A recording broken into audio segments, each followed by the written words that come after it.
If you watch this video until the end, you will definitely pass your theory test on the first attempt. Today, we will go through 850 questions across 17 mock tests with 50 questions in each test. You won't need to read a book or watch any other videos after this. Everything you need is right here. Make sure to comment your score for each mock test. Now, let's get started. Watch this 20 seconds video clip with focus.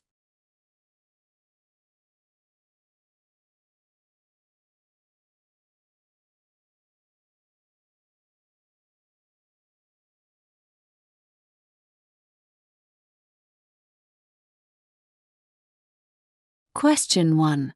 When are you allowed to wait on the yellow grid markings?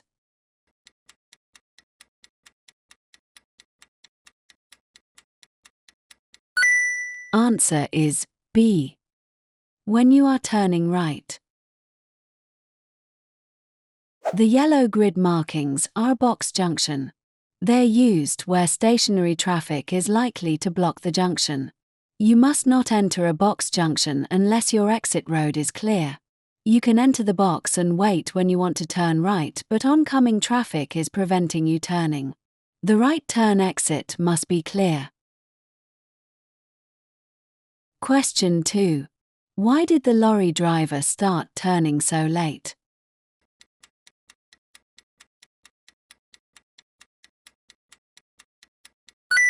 Answer is A. Because the lorry needs the room to turn. Large vehicles need more room than small vehicles to turn at a junction. Their position may seem wrong to you, but they often need more space to swing out to the right when turning left and to the left when they're turning right. At junctions, allow more room for large vehicles.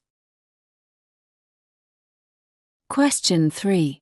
When may you wait in the area marked with a cycle?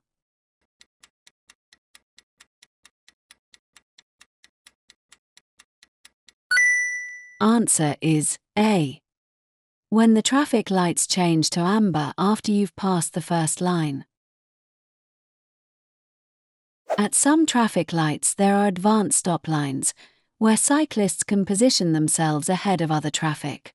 When the lights change to amber or red, you should stop at the first white line. Stay out of the marked area, as this is for cyclists only. However, if you've crossed the first white line when the signal changes to red, you must stop at the second white line even if you're in the marked area. Allow cyclists plenty of time and space to move off when the lights change to green. Question 4. Why are these yellow lines painted across the road?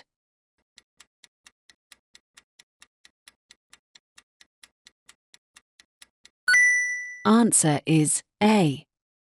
To make you aware of your speed. These lines are often found on the approach to a roundabout or a dangerous junction. They give you extra warning to adjust your speed. Look well ahead and do this in good time. Question 5. What's most likely to distract you while you're driving?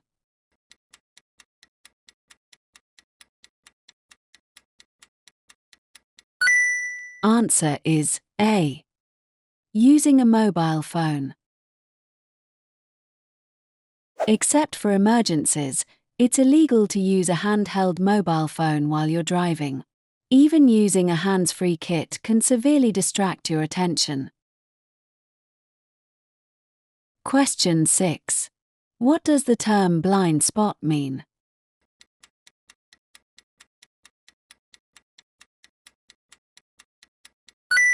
Answer is B. An area not visible to the driver. Modern vehicles provide the driver with a good view of both the road ahead and behind using well-positioned mirrors.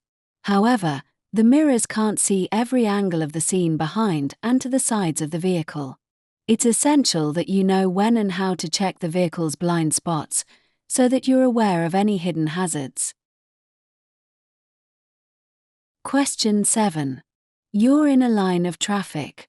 What action should you take if the driver behind is following very closely?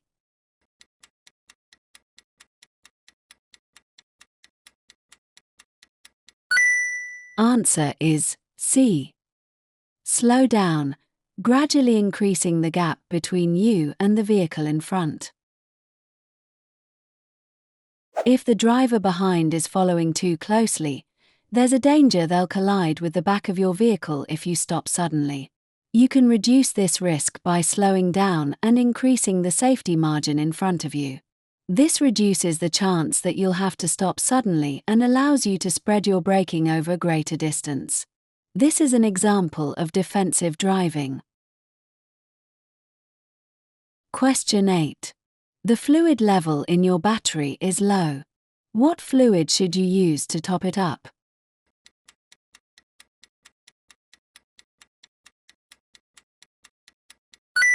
Answer is B. Distilled water. Some modern batteries are maintenance-free. Check your vehicle handbook and, if necessary, make sure that the plates in each battery cell are covered with fluid. Question 9. You have to arrive on time for an appointment. How should you plan for the journey?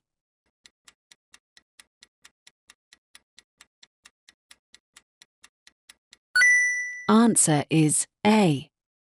Allow plenty of time for the trip. Always allow plenty of time for your journey in case of unforeseen problems. Anything can happen, for example, punctures, breakdowns, road closures, diversions and delays. You'll feel less stressed and less inclined to take risks if you aren't pushed for time.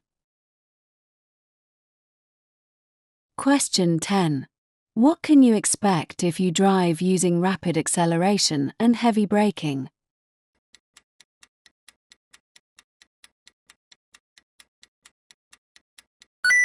Answer is C. Increased fuel consumption. Using the controls smoothly can reduce fuel consumption by about 15%, as well as reducing wear and tear on your vehicle. Plan ahead and anticipate changes of speed well in advance. This will reduce the need to accelerate rapidly or brake sharply. Question 11. What will happen if your car's wheels are unbalanced?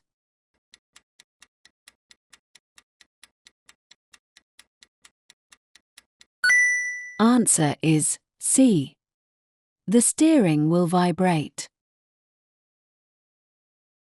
If your wheels are out of balance, it will cause the steering to vibrate at certain speeds.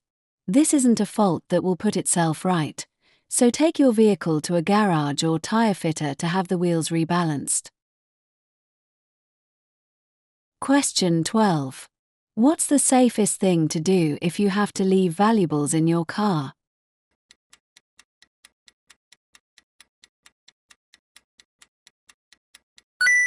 Answer is C. Lock them out of sight.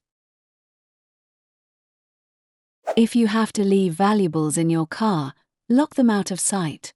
This is the best way to deter an opportunist thief.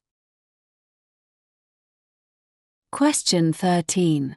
What's the most important reason for having a properly adjusted head restraint?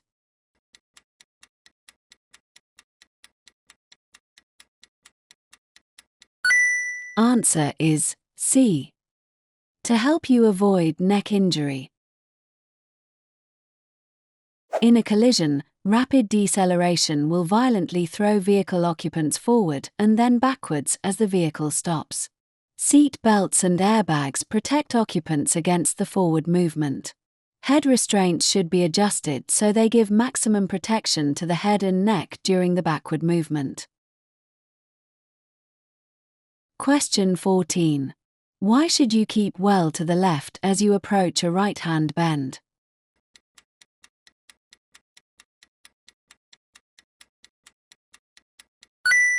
Answer is D. To improve your view of the road. Keeping to the left as you approach right-hand bends will give you an earlier view around the bend and enable you to see any hazards sooner. It also reduces the risk of collision with any oncoming vehicle that may have drifted over the center line while taking the bend. Question 15. You're traveling on the motorway. How can you lower the risk of a collision when the vehicle behind is following too closely?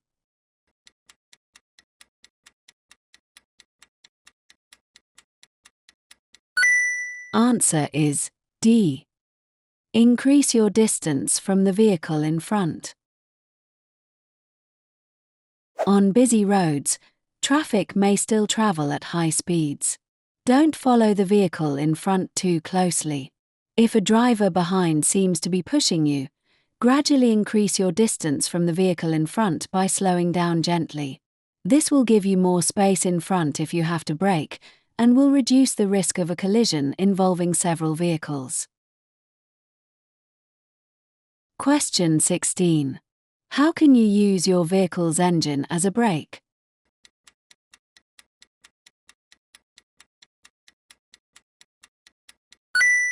Answer is B. By changing to a lower gear. When driving on downhill stretches of road, selecting a lower gear gives increased engine braking. This will prevent excessive use of the brakes, which become less effective if they overheat.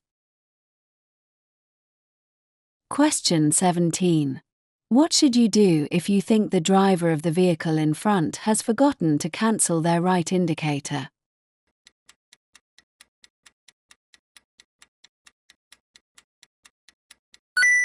Answer is A. Stay behind and don't overtake. Be cautious and don't attempt to overtake. The driver may be unsure of the location of a junction and may turn suddenly. Question 18. You're driving on this dual carriageway. Why may you need to slow down?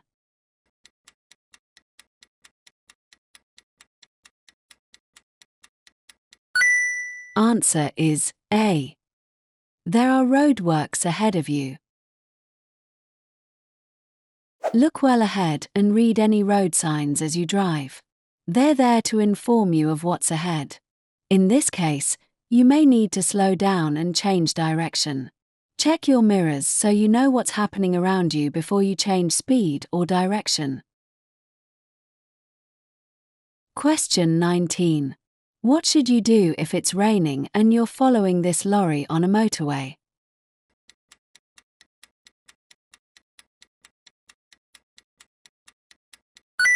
Answer is D. Be aware of spray reducing your vision.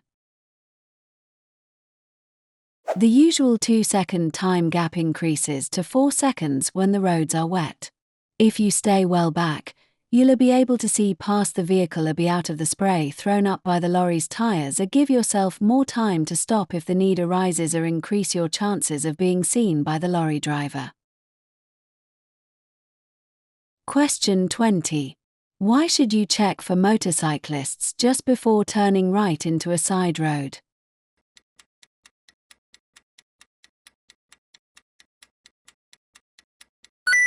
Answer is B. They may be overtaking on your right. Never attempt to change direction to the right without first checking your right-hand mirror and blind spot. A motorcyclist might not have seen your signal and could be hidden by other traffic. This observation should become a matter of routine. Question 21. Powered vehicles used by disabled people are small and can be hard to see. What must they display if they're traveling on a dual carriageway?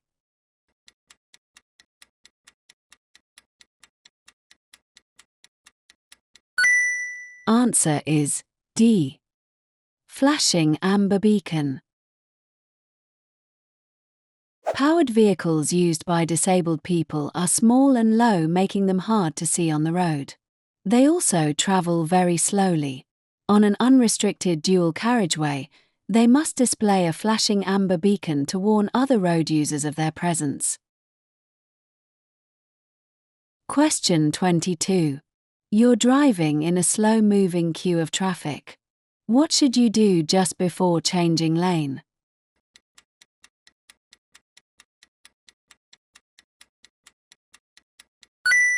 Answer is A. Look for motorcyclists filtering through the traffic. In queuing traffic, motorcyclists could be passing you on either side. Use your mirrors and check your blind area before changing lanes or changing direction. Question 23. You're waiting to turn right out of a minor road. It's clear to the left, but a lorry is coming from the right. Why should you wait, even if you have enough time to turn?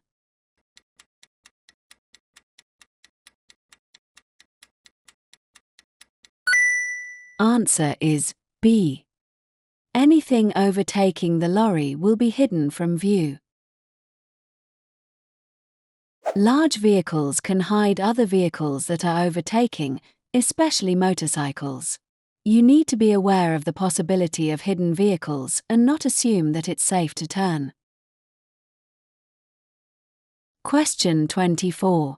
You're driving on a single carriageway road. Why should you keep well back while you're following a large vehicle?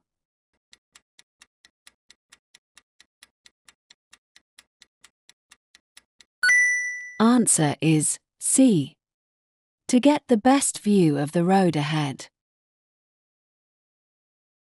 When following a large vehicle, keep well back. If you're too close, you won't be able to see the road ahead, and the driver of the long vehicle might not be able to see you in their mirrors. Question 25. You're traveling behind a bus. What should you do if it pulls up at a bus stop?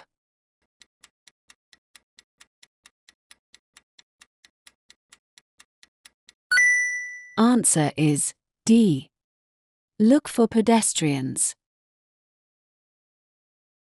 People may be running to catch the bus, or passengers leaving the bus might wish to cross the road in front of the bus. Look out for them if you intend to go past it. Consider how many people are waiting to get on the bus. Check the queue if you can. The bus might move off straight away if no one is waiting to get on. If a bus is signaling to pull out, give it priority if it's safe to do so. Question 26. You're leaving a safe gap as you follow a large vehicle. What should you do if a car moves into this gap?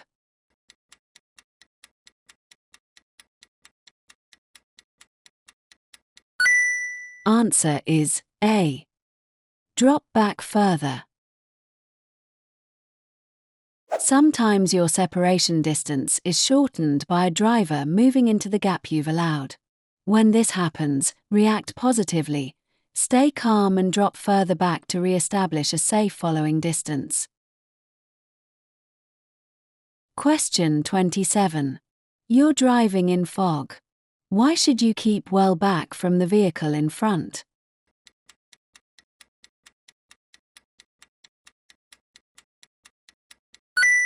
Answer is A. In case it stops suddenly. If you're following another road user in fog, stay well back. The driver in front won't be able to see hazards until they're close and might need to brake suddenly. Also, the road surface is likely to be wet and could be slippery. Question 28. What should you do when you're approaching roadworks on a motorway?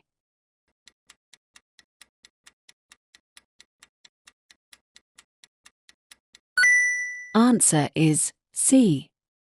Obey the speed limit. Be aware of reduced speed limits at roadworks. Speed limits shown inside a red circle are mandatory, and cameras are often used to enforce the reduced limit. Slow down in good time and keep your distance from the vehicle in front. Question 29. You're traveling in the left-hand lane of a 3-lane motorway. How should you react to traffic joining from a slip road?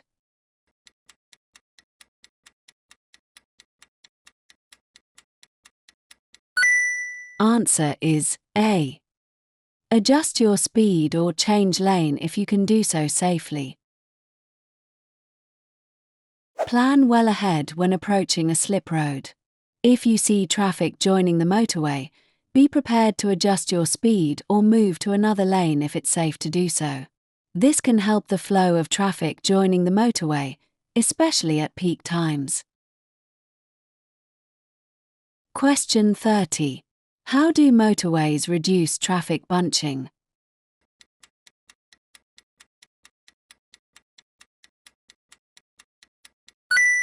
Answer is A. By using variable speed limits. You must follow the mandatory signs on the gantries above motorway lanes, including the hard shoulder. Variable speed limits help keep the traffic moving and also help to prevent bunching. Question 31. What does this motorway sign mean?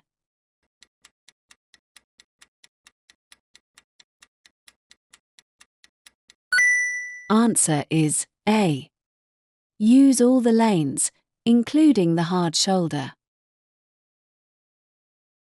You must obey mandatory speed limit signs above motorway lanes, including the hard shoulder.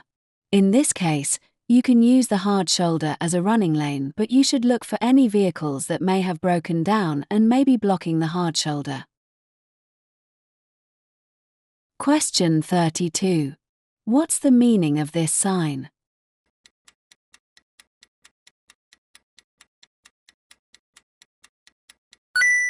Answer is C. National speed limit applies. This sign doesn't tell you the speed limit in figures. You should know the speed limit for the type of road that you're on and the type of vehicle that you're driving or riding. Study your copy of the highway code.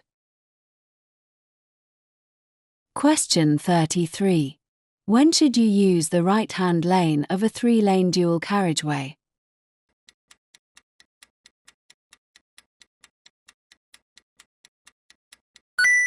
Answer is C. When you're overtaking or turning right. You should normally use the left-hand lane on any dual carriageway unless you're overtaking or turning right. When overtaking on a dual carriageway, look for vehicles ahead that are turning right. They may be slowing or stopped.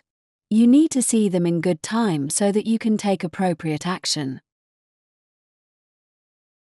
Question 34. What signal should you give when you're going straight ahead at a roundabout?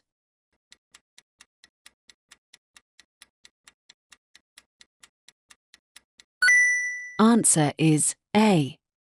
Signal left before leaving the roundabout.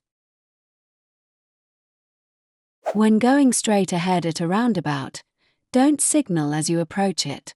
Signal left just after passing the exit before the one you wish to take. Question 35. What must you do if you come across roadworks that have a temporary speed limit displayed?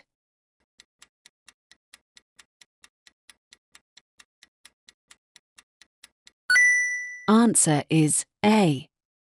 Obey the speed limit. Where there are extra hazards, such as at roadworks, it's often necessary to slow traffic by imposing a lower speed limit. These speed limits aren't advisory, they must be obeyed. Question 36. How far are you allowed to reverse?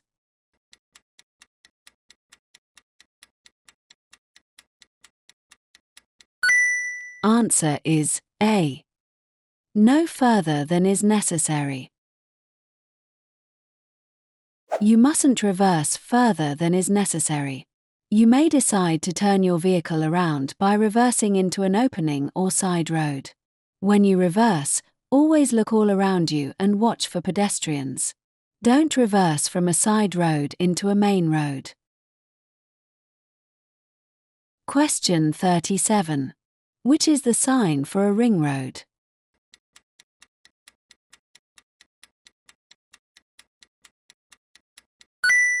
Answer is B.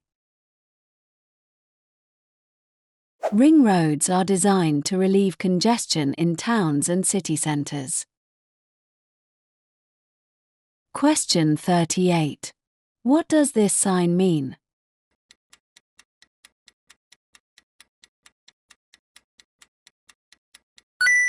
Answer is D.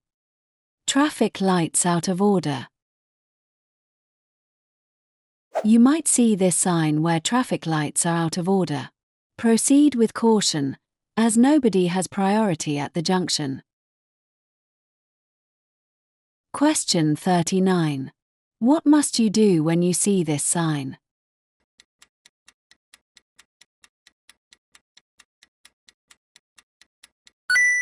Answer is C. Stop even if the road is clear. Stop signs are situated at junctions where visibility is restricted or where there's heavy traffic. They must be obeyed. You must stop. Look carefully before moving off. Question 40. What does this sign mean?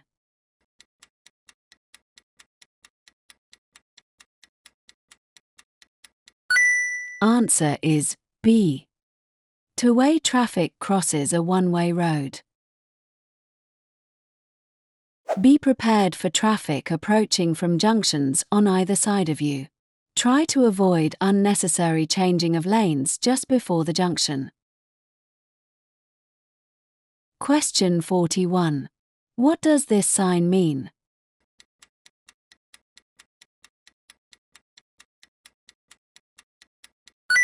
Answer is B.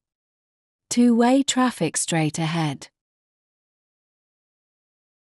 This sign may be at the end of a dual carriageway or a one-way street.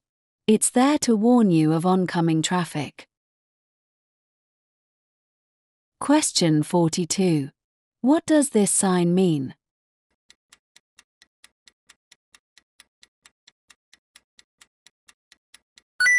Answer is D. Hump bridge. You'll need to slow down. At hump bridges, your view ahead will be restricted and the road will often be narrow. If the bridge is very steep, sound your horn to warn others of your approach. Going over the bridge too fast is highly dangerous to other road users and could even cause your wheels to leave the road, with a resulting loss of control. Question 43. Which sign shows that you're entering a one-way system?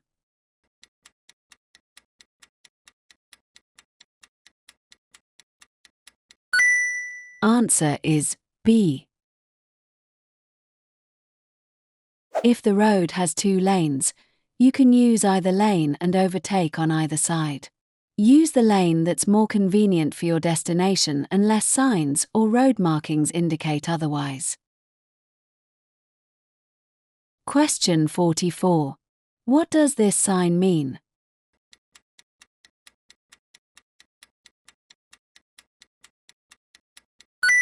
Answer is A. Zebra crossing ahead. Look well ahead and be ready to stop for any pedestrians crossing or about to cross the road. Also check the pavements for anyone who looks like they might step or run into the road. Question 45. What's covered by third-party insurance?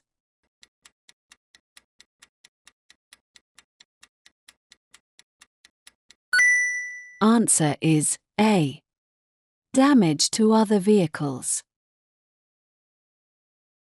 Third-party insurance doesn't cover damage to your own vehicle or injury to yourself.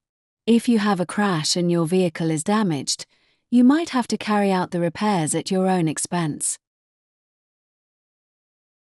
Question 46.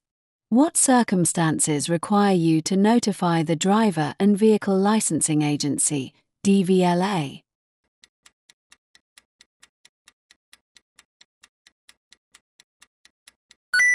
Answer is B. When your health affects your driving.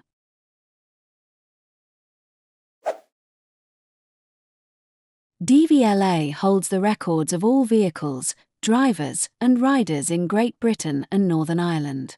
They need to know if you have a medical condition that might affect your ability to drive safely. You must tell them if your health deteriorates and you become unfit to drive. Question 47. Are passengers allowed to ride in a caravan that's being towed?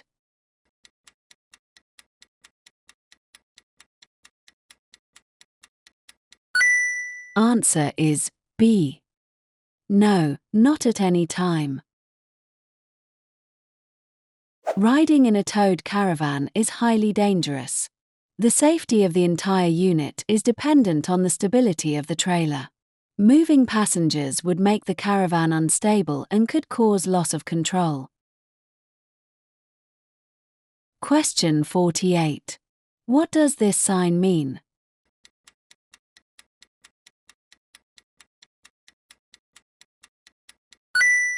Answer is C. Beach. Symbols are often used to indicate the type of destination. This one is for a beach. Question 49. Where would you usually see this road sign?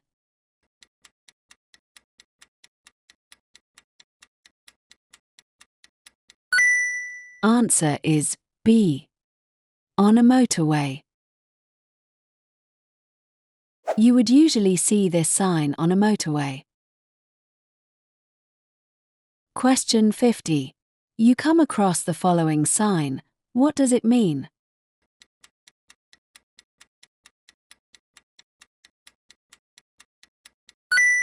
Answer is D.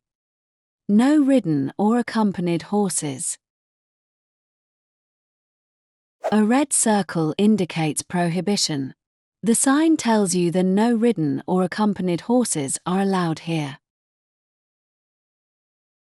Hey, if you find this video helpful, please give it a like, subscribe to our channel and hit bell icon so you don't miss any updates. And you want to support us, you just go to our channel and click on the join button to join our channel membership, link in the description. Your support helps us bring you more content to ace your theory test. Now, let's get back to the video. Watch this 20 seconds video clip with focus.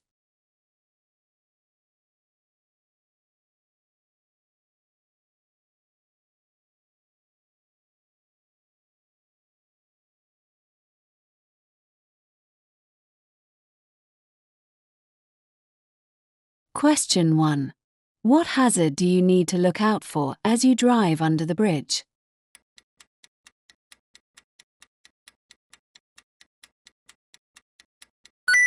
Answer is B. Pedestrians walking in the road. Look out for warning signs as you're driving. They'll tell you what hazards you may find ahead. For example, pedestrians, wild animals, or cattle. To deal safely with any hazards in the road, be prepared to slow down or stop. Question 2. What's the speed limit on this road?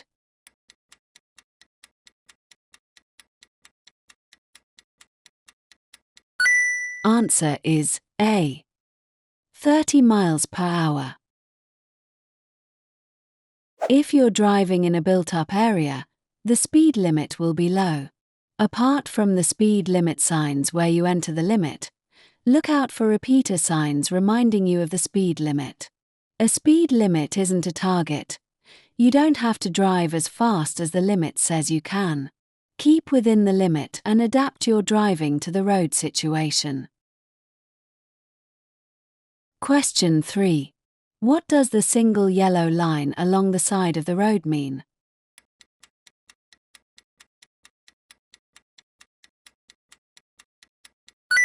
Answer is A.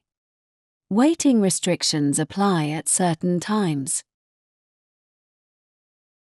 Yellow lines along the side of the road tell you that waiting restrictions apply here. If there's just one line, it means that the waiting restrictions are at certain times. There may be a yellow plate on a wall or lamppost nearby telling you what these times are.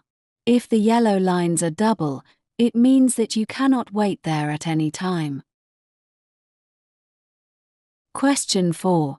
What's likely to happen if you use a hands-free phone while you're driving?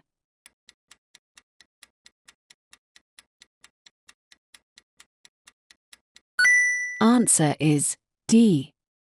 It will divert your attention. Talking to someone while you're driving can distract you and, unlike when someone is in the car with you, the person on the other end of a mobile phone is unable to see the traffic situations you're dealing with. They won't stop speaking to you even if you're approaching a hazardous situation. You need to concentrate on your driving at all times. Question 5. Why is it dangerous to travel too close to the vehicle ahead?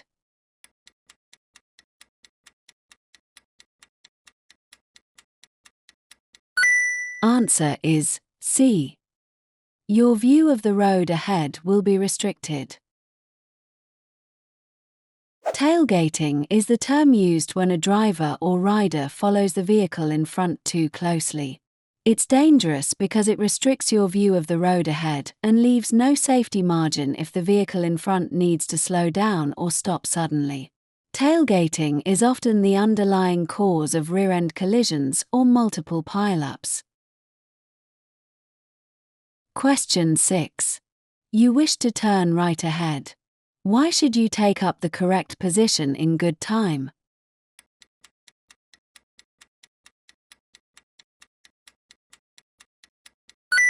Answer is A.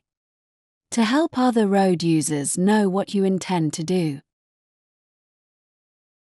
If you wish to turn right into a side road, take up your position in good time. Move to the center of the road when it's safe to do so. This will allow vehicles to pass you on the left. Early planning will show other traffic what you intend to do. Question 7. You're driving behind a heavy goods vehicle. What should you do if it signals left but steers to the right?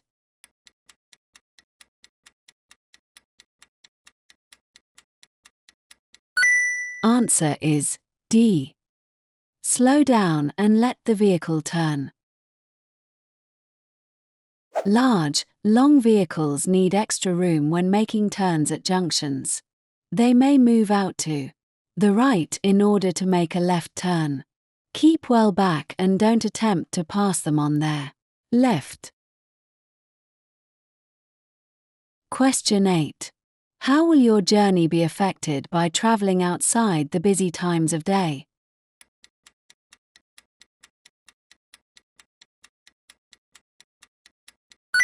Answer is A. Your journey will have fewer delays. If possible, avoid the early morning, late afternoon, and early evening rush hour. Doing this should allow you to have a better journey, with fewer delays. This should help you to arrive at your destination feeling less stressed. Question 9. Why is it important to wear suitable shoes when you're driving?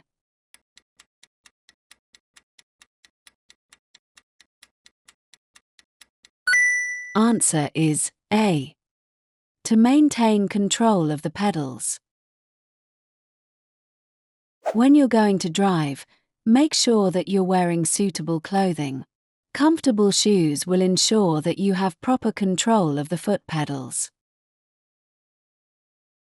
Question 10. How can you reduce the damage your vehicle causes to the environment?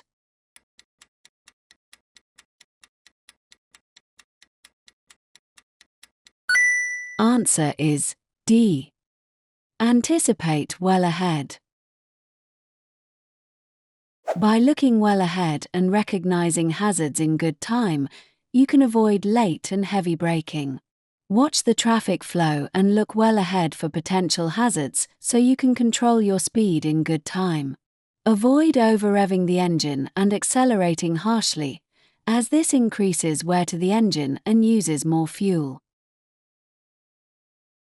Question 11. What does fuel-efficient driving achieve?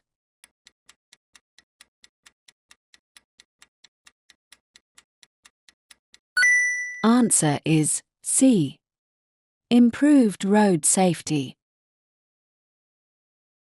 The emphasis is on hazard awareness and planning ahead. By looking well ahead, you'll have plenty of time to deal with hazards safely and won't need to brake sharply. This will also reduce damage to the environment. Question 12. What's likely to happen if you put too much oil in your engine?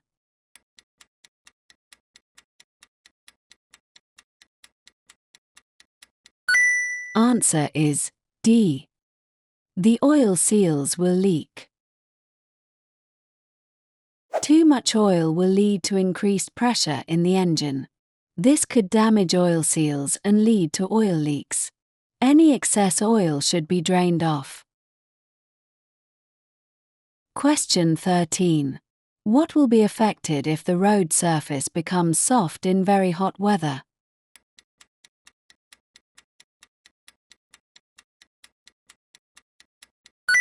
Answer is A. The tire grip. If the road surface becomes very hot, it can soften. Tires are unable to grip a soft surface as well as they can a firm dry one. Take care when cornering and braking. Question 14. Where is your vehicle most likely to be affected by side winds?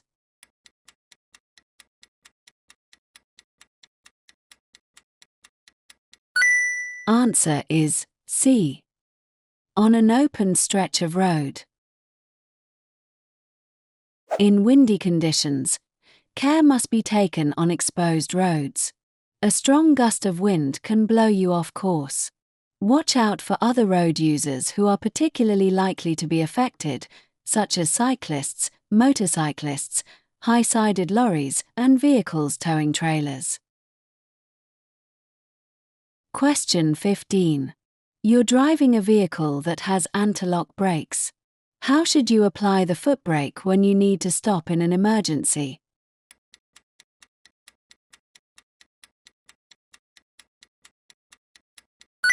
Answer is C. Rapidly and firmly. You may have to stop in an emergency due to a misjudgment by another driver or a hazard arising suddenly, such as a child running out into the road. If your vehicle has anti-lock brakes, you should apply the brakes immediately and keep them firmly applied until you stop. Question 16. What should you do when you're overtaking a motorcyclist on a windy day?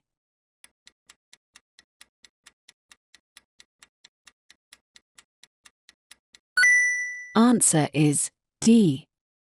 Pass widely. In strong winds, riders of two-wheeled vehicles are particularly vulnerable. When you overtake them, allow plenty of room. Check to the left as you pass to make sure they're safe. Question 17. What's the main hazard shown in this picture?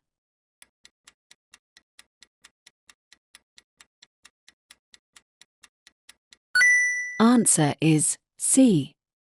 The cyclist crossing the road. Look at the picture carefully and try to imagine you're there. The cyclist in this picture appears to be trying to cross the road.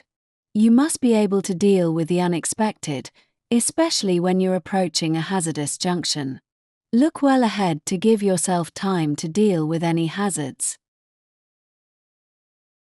Question 18. What should the driver of the car approaching the crossing do?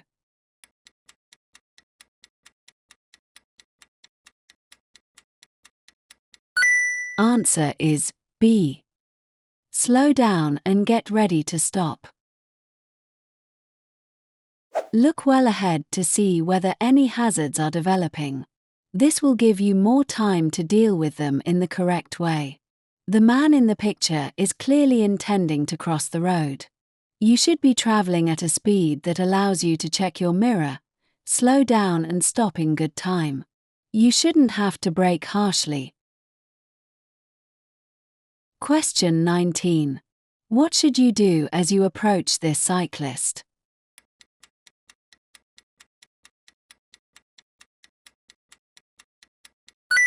Answer is B. Slow down and allow the cyclist to turn. Keep well back and give the cyclist time and room to turn safely.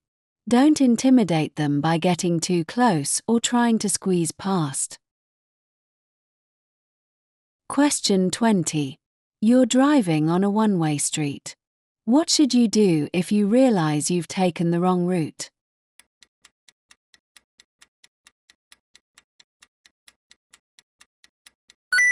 Answer is C. Continue and find another route. Never reverse or turn your vehicle around in a one-way street. It's illegal and could even cause a collision. If you've taken a wrong turn, carry on along the one-way street and find another route, checking the direction signs as you drive. Stop in a safe place if you need to check a map. Question 21. What should you do if the traffic in the left-hand lane is slowing?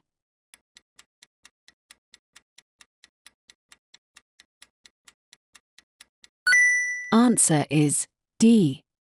Slow down, keeping a safe separation distance. Allow the traffic to merge into the left-hand lane. Leave enough room so that you can maintain a safe separation distance, even if vehicles pull in ahead of you. Question 22. What would you do if you see older people crossing the road ahead?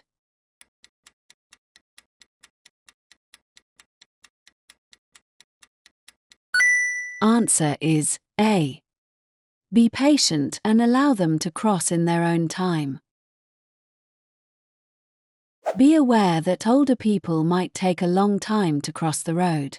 They might also be hard of hearing and not hear you approaching. Don't hurry older people across the road by getting too close to them or revving your engine. Question 23. Why should you look carefully for motorcyclists and cyclists at junctions?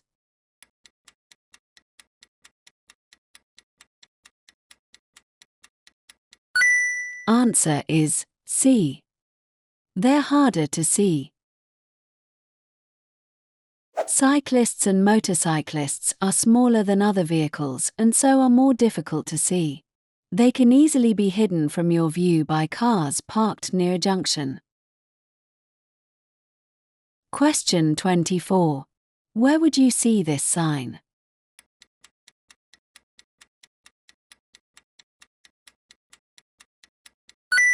Answer is C. On a school bus. School buses can stop to pick up or drop off school children at places that aren't designated bus stops. Watch out for children crossing the road to catch the bus or from the far side of the bus if they've just been dropped off. Question 25. What should you do if the left-hand pavement is closed due to street repairs?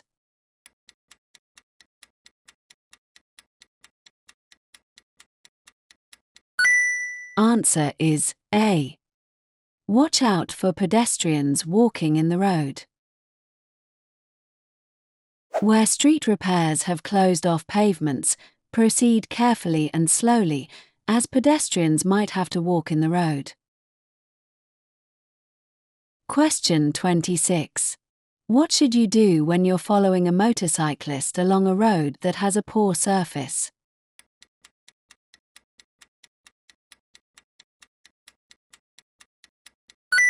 Answer is C. Allow extra room in case they swerve to avoid potholes. To avoid being unbalanced, a motorcyclist might swerve to avoid potholes and bumps in the road. Be prepared for this and allow them extra space. Question 27. You're approaching this roundabout. What should you do when a cyclist is keeping to the left while signaling to turn right?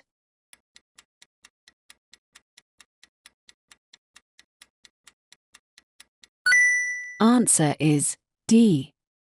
Allow them space to turn.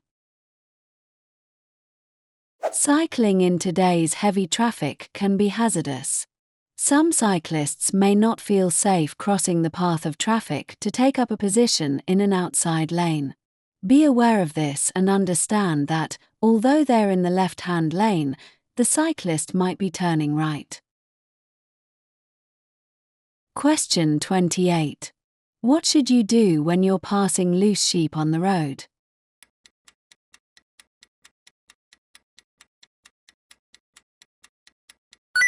Answer is D. Go very slowly. Slow down and be ready to stop for animals. Noise and vehicles passing too closely may startle them. Question 29. What will happen to your car when you drive up a steep hill?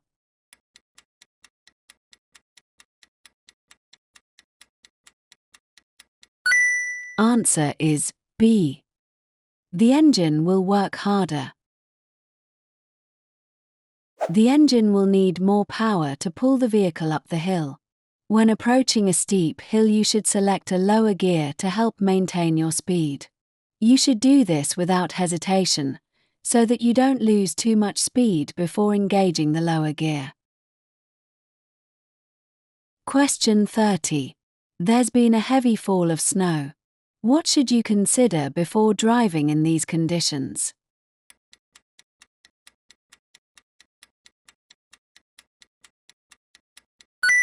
Answer is A. Whether your journey is essential. Consider whether the increased risk is worth it. If the weather conditions are bad and your journey isn't essential, then don't drive. If you have to drive, make sure you're well prepared in case you get stuck. Question 31. Which vehicles aren't allowed to use the right-hand lane of a 3-lane motorway?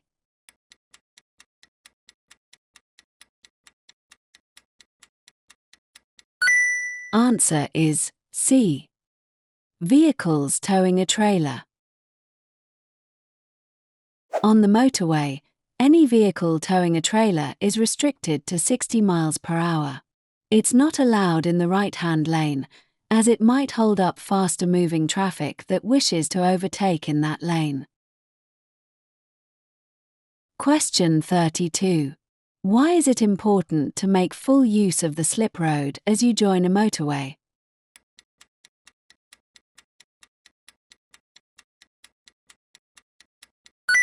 Answer is A.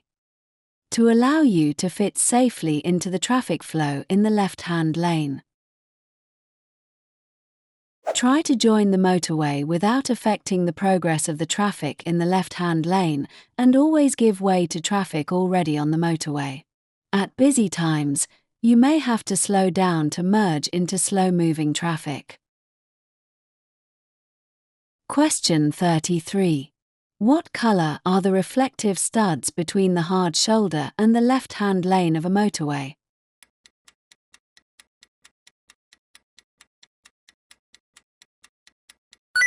Answer is A. Red. Red studs are placed between the edge of the carriageway and the hard shoulder. Where slip roads leave or join the motorway, the studs are green. Question 34. When are you allowed to stop on a motorway?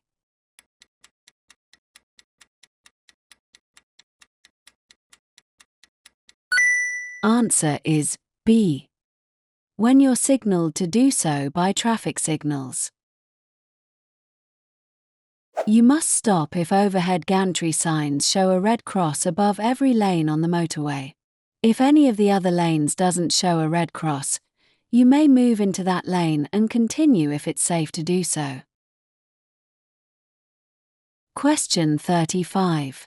Traffic officers operate on motorways and some primary routes in England and Wales. What are they authorised to do?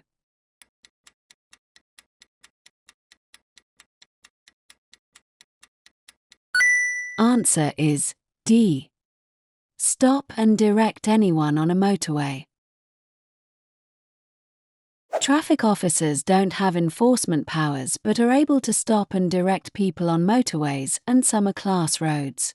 They operate in England and Wales and work in partnership with the police at incidents, providing a highly trained and visible service. They're recognised by an orange and yellow jacket and their vehicle has yellow and black markings. Question 36. When may you stop on a motorway?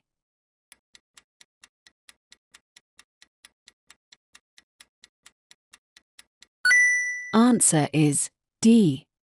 In an emergency or breakdown. You shouldn't normally stop on a motorway, but there may be occasions when you need to do so. If your vehicle breaks down or there's an emergency, stop on the hard shoulder and use the emergency telephones to call for assistance.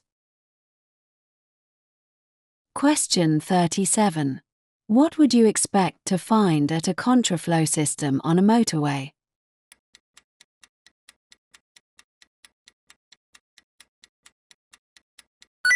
Answer is C. Lower speed limits. When approaching a contraflow system, reduce speed in good time and obey all speed limits. You may be traveling in a narrower lane than normal, with no permanent barrier between you and the oncoming traffic. Be aware that the hard shoulder may be used for traffic and the road ahead could be obstructed by slow-moving or broken-down vehicles. Question 38. You're turning right onto a dual carriageway. What should you do if the central reservation is too narrow to contain your vehicle?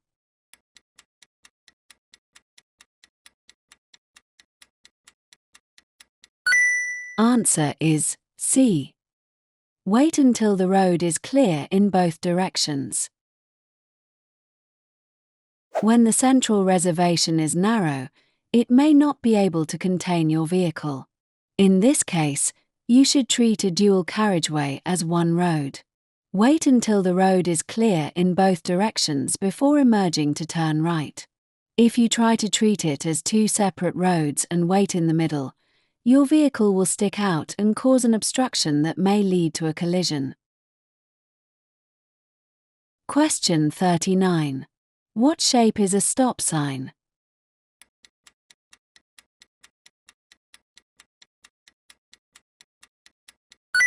Answer is D. Octagon, stop sign shape. To make it easy to recognize, the stop sign is the only sign of this shape. You must stop and take effective observation before proceeding. Question 40. In winter, road signs can become covered by snow. What does this sign mean?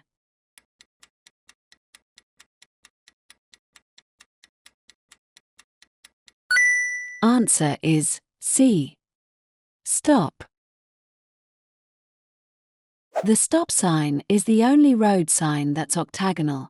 This is so that it can be recognized and obeyed even if it's obscured, for example, by snow. Question 41. What does this sign mean?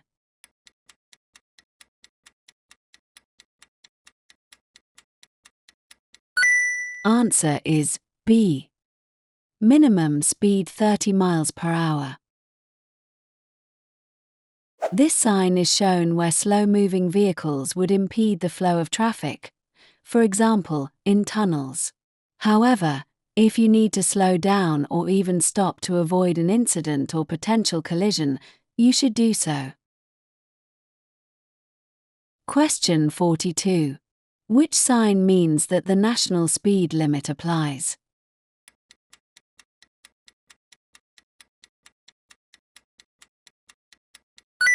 Answer is B. National speed limit applies. You should know the speed limit for the road on which you're traveling and for your vehicle. The different speed limits are shown in the highway code. Question 43. What does it mean if you see this signal on the motorway?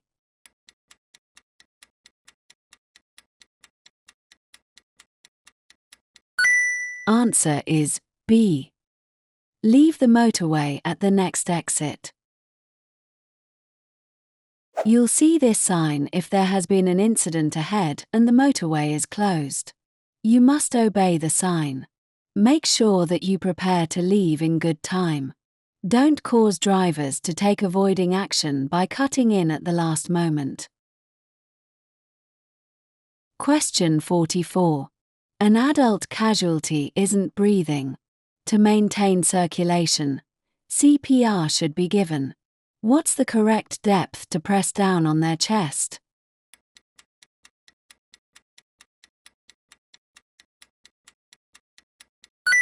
Answer is C.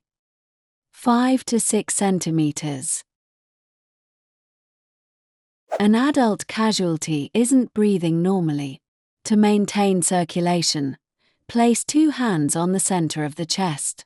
Then press down hard and fast, around 5 to 6 centimeters and about twice a second. Question 45. What could you do to help injured people at an incident?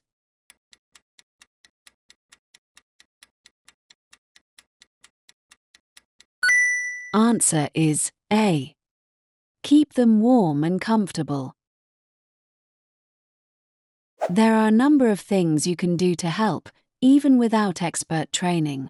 Be aware of further danger from other traffic and fire. Make sure the area is safe. People may be in shock. Don't give them anything to eat or drink. Keep them warm and comfortable and reassure them. Don't move injured people unless there's a risk of further danger. Question 46. What should you do if your trailer starts to swerve or snake?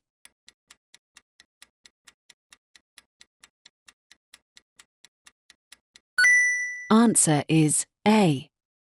Reduce speed gently. If your trailer starts to swerve or snake, reduce speed gently to regain control. Do not accelerate or brake harshly. Question 47. What does this sign mean?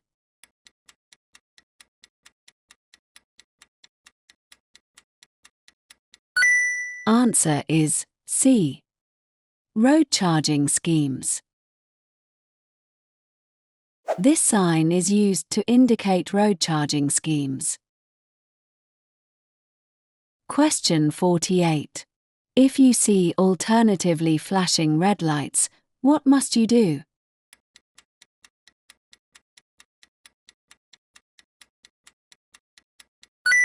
Answer is B. Stop. Alternatively flashing red lights indicate that you must stop. Question 49. You are driving and see this sign. What does it warn you about?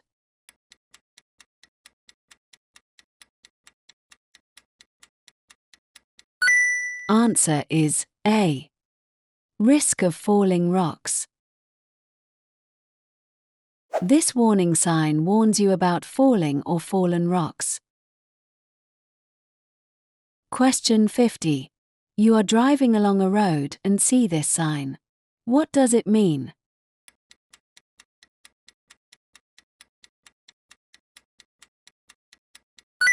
Answer is B. Speed camera nearby on a road with a 30 mph speed limit. This sign means that there is a speed camera nearby on a lit road with a 30 mph speed limit, i.e., where there are no speed limit repeater signs. Hey, if you find this video helpful, please give it a like, subscribe to our channel and hit bell icon so you don't miss any updates. And you want to support us, you just go to our channel and click on the join button to join our channel membership, link in the description. Your support helps us bring you more content to ace your theory test. Now, let's get back to the video. Watch this 20 seconds video clip with focus.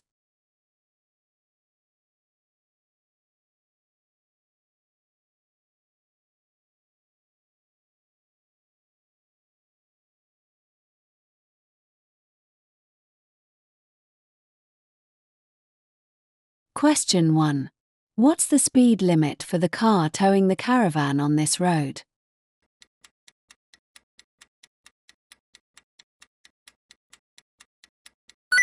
Answer is C. 60 miles per hour.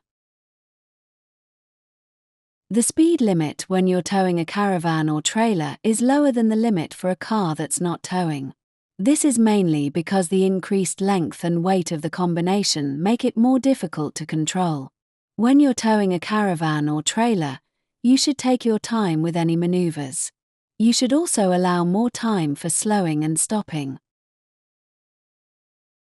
Question 2. The caravan starts to swing from side to side. What should the driver do to bring it back under control?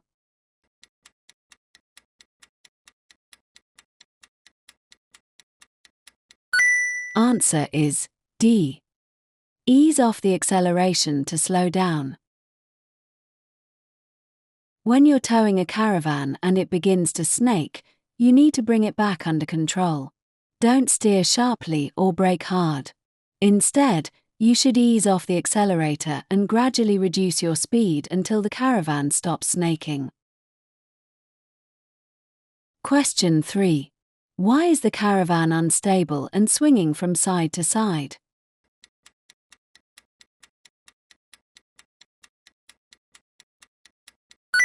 Answer is A. Because of side winds. When a caravan moves about like this, it's called snaking. It happens when the caravan is unstable. There are several reasons why a caravan could snake while you're towing it. They include an uneven weight distribution, a being buffeted by wind from passing high-sided vehicles, a strong side winds. You should always be aware of the weather conditions while you're driving, but especially when you're towing a caravan. Question 4. Why should you switch your headlights on when it first starts to get dark?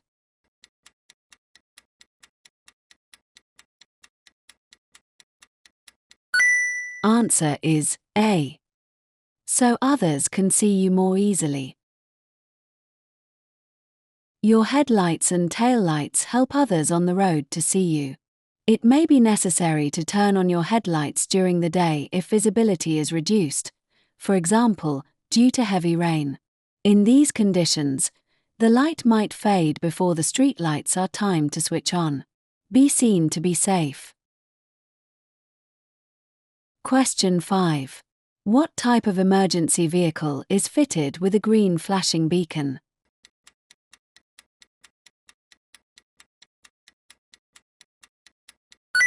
Answer is D. Doctor's car. A green flashing beacon on a vehicle means the driver or passenger is a doctor on an emergency call. Give way to them if it's safe to do so. Be aware that the vehicle may be traveling quickly or may stop in a hurry. Question 6. What should you do when leaving your vehicle parked and unattended?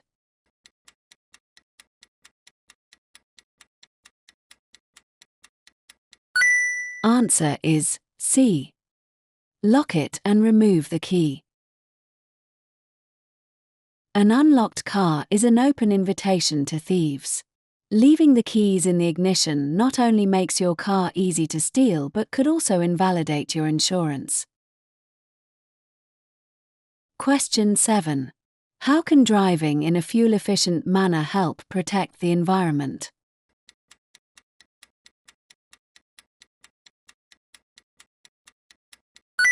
Answer is D. By reducing exhaust emissions. Fuel-efficient driving is all about looking and planning further ahead. This helps raise your hazard awareness and reduces the need for late and heavy braking. This will make your journeys more comfortable, as well as considerably reducing your fuel bills and reducing emissions that can damage the environment. Question 8. You're driving in a built-up area that has traffic calming measures. What should you do when you approach a road hump?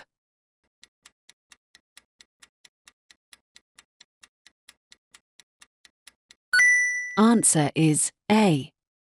Check your mirror and slow down. Many towns have road humps as part of traffic calming measures designed to slow down traffic. Reduce your speed when driving over them. If you go too fast, you could lose control or damage your car. Look out for pedestrians or cyclists while you're driving in these areas. Question 9. You're driving on an open road in dry weather. What distance should you keep from the vehicle in front?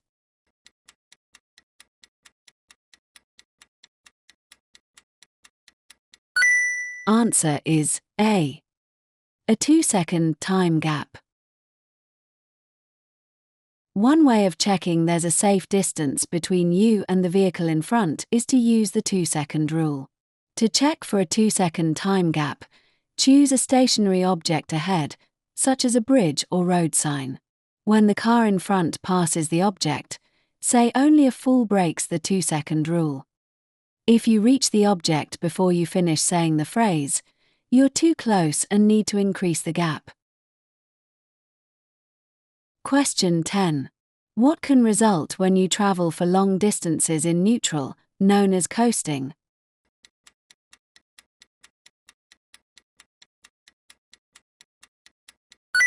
Answer is D. Reduction in control. Coasting is the term used when the clutch is held down or the gear lever is in neutral and the vehicle is allowed to freewheel. This reduces the driver's control of the vehicle. When you coast, the engine can't drive the wheels to stabilize you through a corner or give the assistance of engine braking to help slow the car. Question 11. What should the driver of the red car, arrowed, do?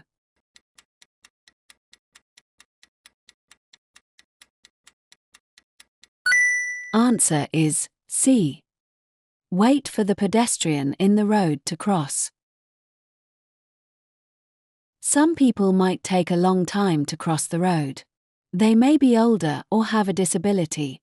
Be patient and don't hurry them by showing your impatience. If pedestrians are standing at the side of the road, don't signal or wave them to cross. Other road users might not have seen your signal and this could lead the pedestrians into a hazardous situation. Question 12. Some two-way roads are divided into 3 lanes. Why are they particularly dangerous?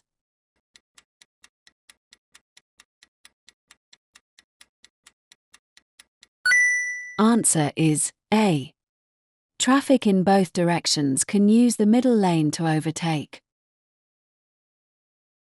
If you intend to overtake, you must consider that approaching traffic could be planning the same maneuver.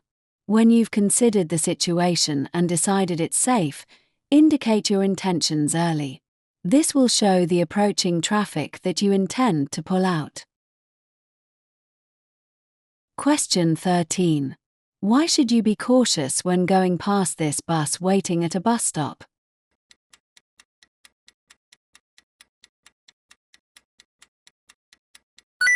Answer is C. People may cross the road in front of it. A bus at a bus stop can hide pedestrians who might try to cross the road just in front of it. Drive at a speed that will enable you to respond safely if you have to. Question 14. Where would it be unsafe to overtake?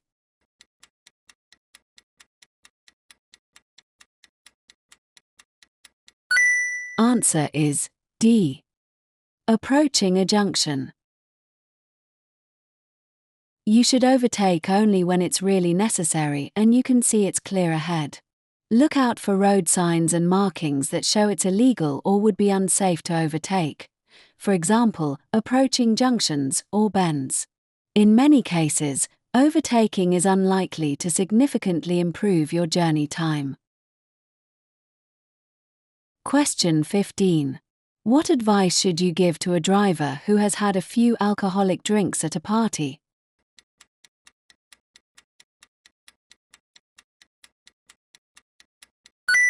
Answer is D. Go home by public transport. Drinking black coffee or waiting a few hours won't make any difference. Alcohol takes time to leave the body. A driver who has been drinking should go home by public transport or taxi. They might even be unfit to drive the following morning. Question 16.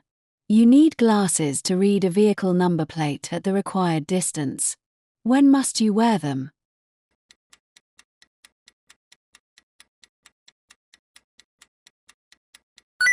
Answer is B.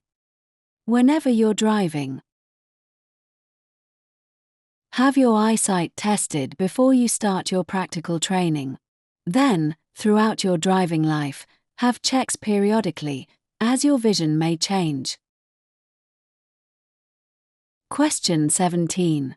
You're waiting to come out of a side road. Why should you look carefully for motorcycles?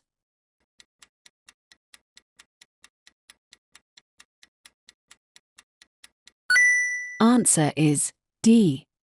Motorcycles can easily be hidden behind obstructions. If you're waiting to emerge from a side road, look carefully for motorcycles. They can be difficult to see. Be especially careful if there are parked vehicles or other obstructions restricting your view. Question 18. You want to turn right from a main road into a side road. What should you do just before turning?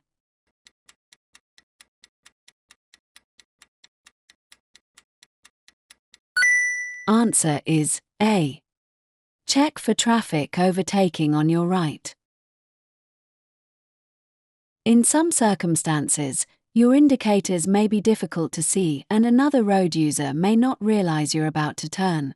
A final check in your mirror and blind spot can help you to see an overtaking vehicle so that you can avoid turning across their path. Question 19. Why should you test your brakes after this hazard?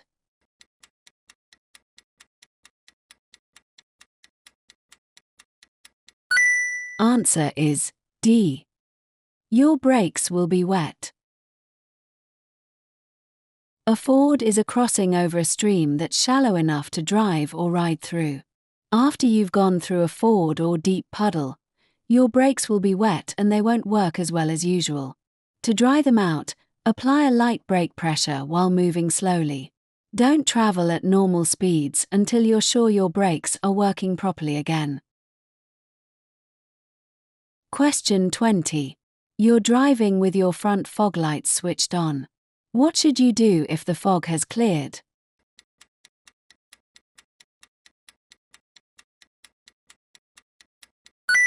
Answer is C.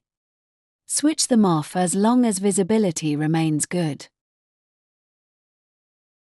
Switch off your fog lights if the weather improves, but be prepared to use them again if visibility reduces to less than 100 meters, 328 feet. Question 21. What will affect your vehicle's stopping distance?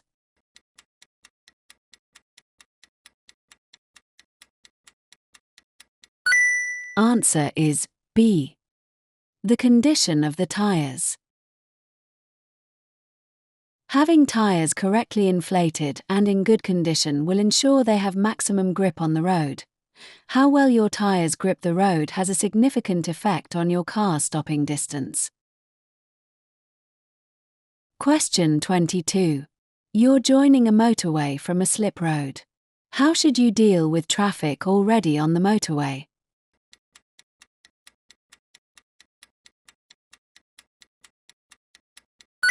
Answer is C. Match your speed to traffic in the left-hand lane and filter into a safe gap. You should give way to traffic already on the motorway. Where possible, traffic may move over to let you in, but don't force your way into the traffic stream. Traffic could be traveling at high speed, so try to match your speed to filter in without affecting the traffic flow. Question 23. Where are amber reflective studs found on a motorway?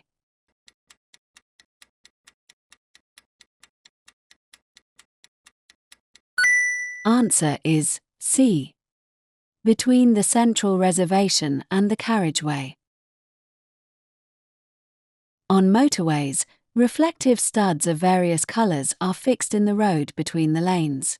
These help you to identify which lane you're in when it's dark or in poor visibility. Amber-colored studs are found on the right-hand edge of the main carriageway, next to the central reservation. Question 24. How should you use the lanes on a motorway?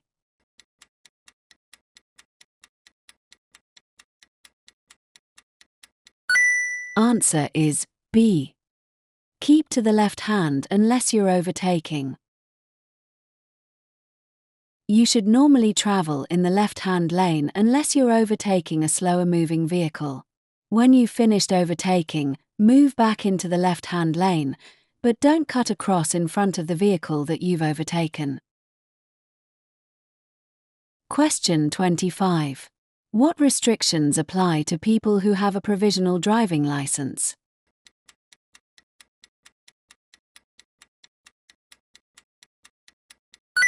Answer is C.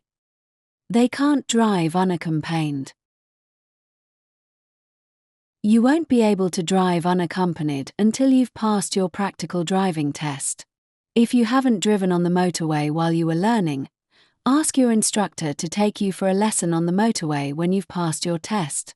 Alternatively, you could take part in the Pass Plus scheme. This has been created for new drivers and includes motorway driving. Ask your instructor for details. Question 26.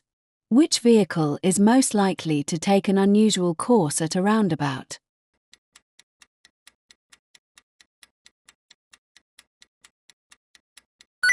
Answer is D. Long vehicle. Long vehicles might have to take a slightly different position when approaching the roundabout or going around it. This is to stop the rear of the vehicle cutting in and mounting the curb. Question 27. When would you use the right-hand lane of a two-lane dual carriageway?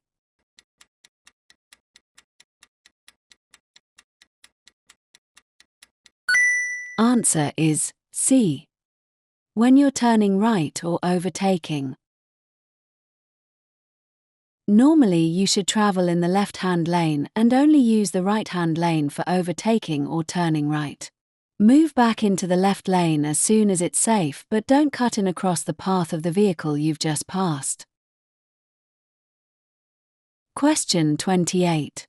A cycle lane, marked by a solid white line, is in operation. What does this mean for car drivers?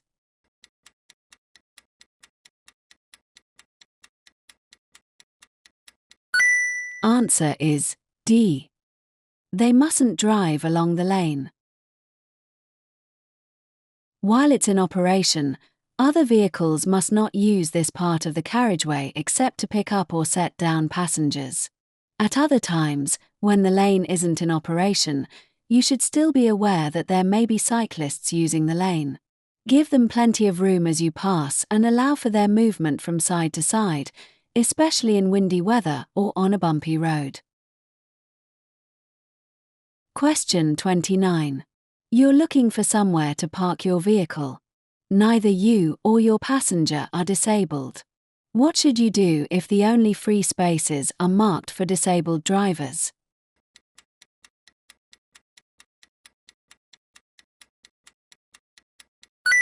Answer is B.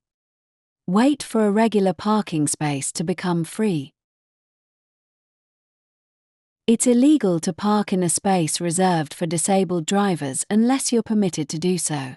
These spaces are provided for people with limited mobility, who may need extra space to get in and out of their vehicle. Question 30. What does this traffic sign mean?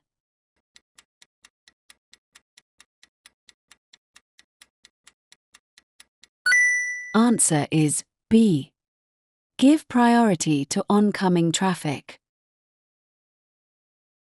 Priority signs are normally shown where the road is narrow and there isn't enough room for two vehicles to pass. Examples are narrow bridges, roadworks, and where there's a width restriction. Make sure you know who has priority. Don't force your way through. Show courtesy and consideration to other road users. Question 31. What does this line across the road at the entrance to a roundabout mean?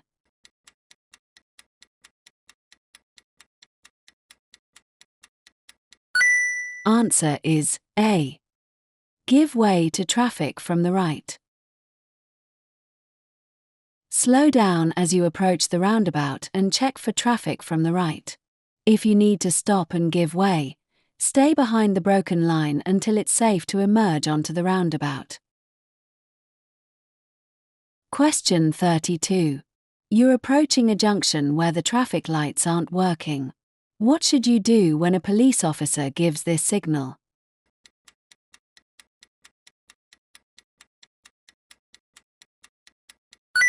Answer is B. Stop at the stop line. When a police officer or traffic warden is directing traffic, you must obey them. They'll use the arm signal shown in the highway code. Learn what these signals mean and obey them. Question 33. Where can you find reflective amber studs on a motorway?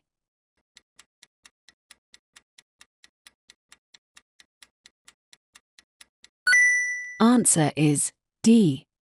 On the right-hand edge of the road. At night or in poor visibility, reflective studs on the road help you to judge your position on the carriageway. Question 34. What's the national speed limit on a single carriageway road?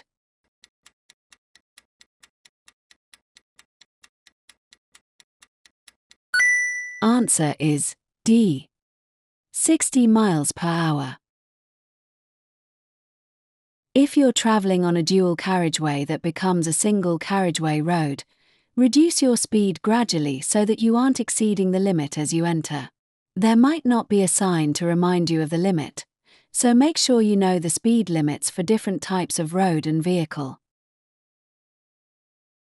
Question 35. You're on a motorway. A lorry has stopped in the right-hand lane.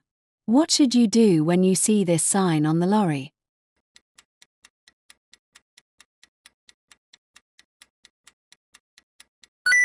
Answer is C. Pass the lorry on the left. Sometimes work is carried out on the motorway without closing the lanes. When this happens, signs are mounted on the back of lorries to warn other road users of the roadworks ahead. Question 36. What does this signal mean?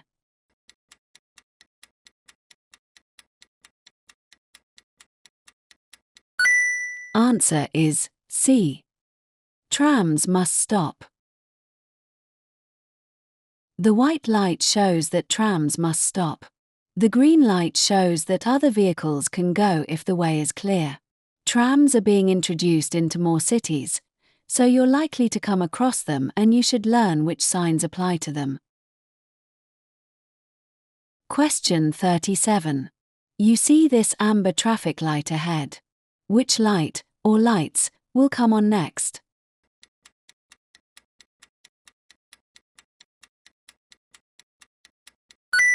Answer is B. Red alone. At junctions controlled by traffic lights, you must stop behind the white line until the lights change to green. A red light, an amber light, and red and amber lights showing together all mean stop. You may proceed when the light is green unless your exit road is blocked or pedestrians are crossing in front of you. If you're approaching traffic lights that are visible from a distance and the light has been green for some time, be ready to slow down and stop, because the lights are likely to change. Question 38. You're in a tunnel and you see this sign. What does it mean?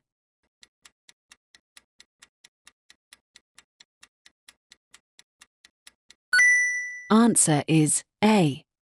Direction to an emergency pedestrian exit.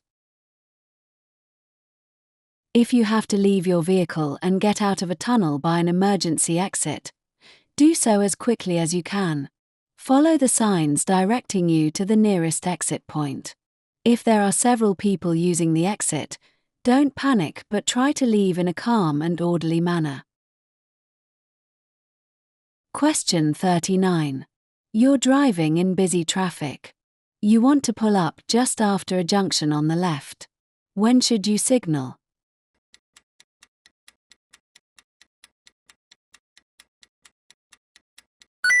Answer is A. As you're passing or just after the junction. You need to signal to let other drivers know your intentions. However, if you indicate too early, they may think you're turning left into the junction. Correct timing of the signal is very important to avoid misleading others. Question 40. You've just passed your first practical driving test. What will you have to do if you get 6 penalty points on your license in the next 2 years?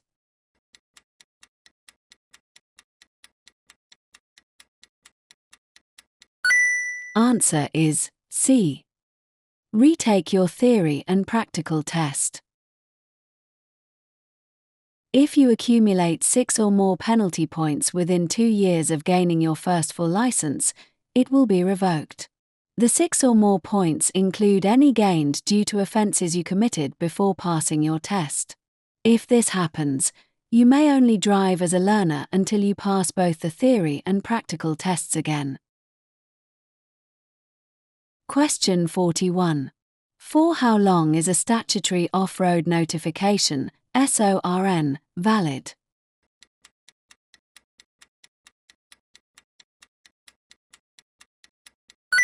Answer is D.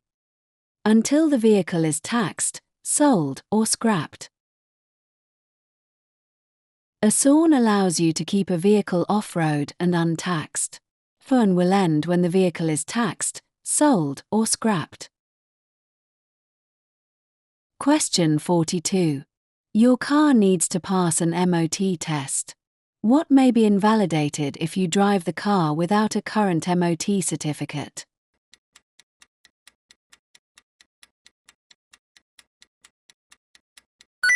Answer is C. The vehicle insurance. If your vehicle requires an MOT certificate, it's illegal to drive it without one, and your insurance may be invalid if you do so. The only exceptions are that you may drive to a pre-arranged MOT test appointment, or to a garage for repairs required for the test. Question 43. What should you do before driving into a tunnel?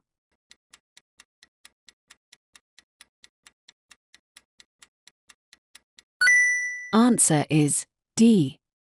Take off your sunglasses. If you're wearing sunglasses, you should remove them before driving into a tunnel.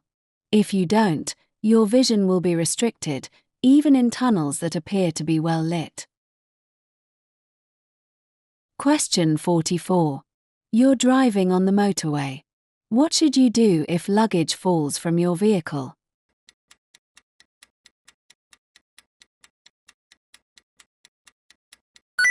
Answer is A.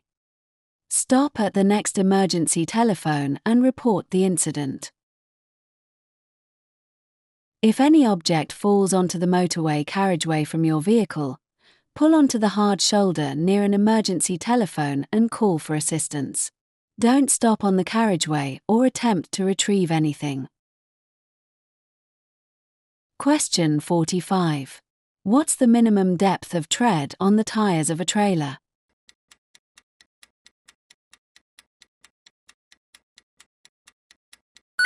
Answer is A. 1.6 millimeters. Your car or small van must have a minimum tread depth of 1.6 millimeters across the center of the tread and around the entire circumference. This also applies to the tires on your trailer. Question 46. What does this sign mean?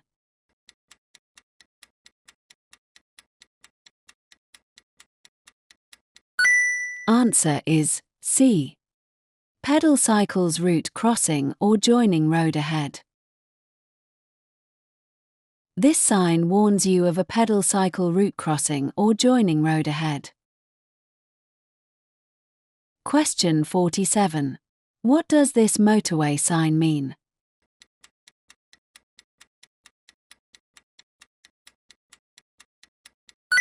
Answer is C. Leave motorway at next exit. This tells you to leave the motorway at the next exit. Question 48. What does this sign mean?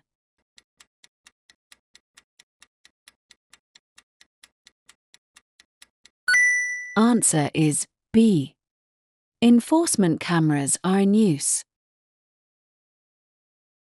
This sign is a reminder that enforcement cameras are in use, may be supplemented by a speed limit sign. Question 49.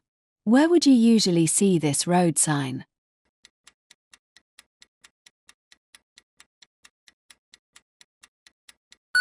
Answer is B. Level crossing. This plate is used with level crossing warning signs, advance warning of light signals at a level crossing with or without a gate or barrier. Question 50. Which vehicles can use this bus lane?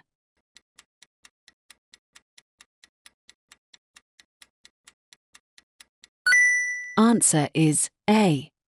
Buses, cycles and taxis. This sign shows a with-flow bus lane ahead. It can be used by buses, pedal cycles and taxis.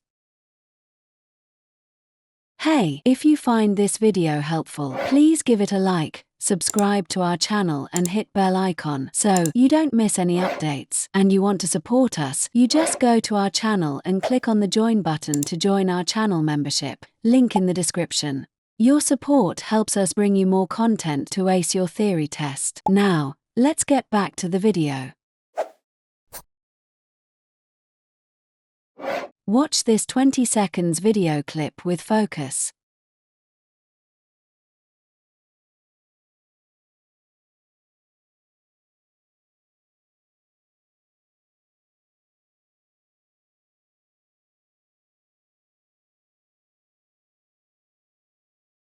Question 1. Why is there a warning reduce speed now?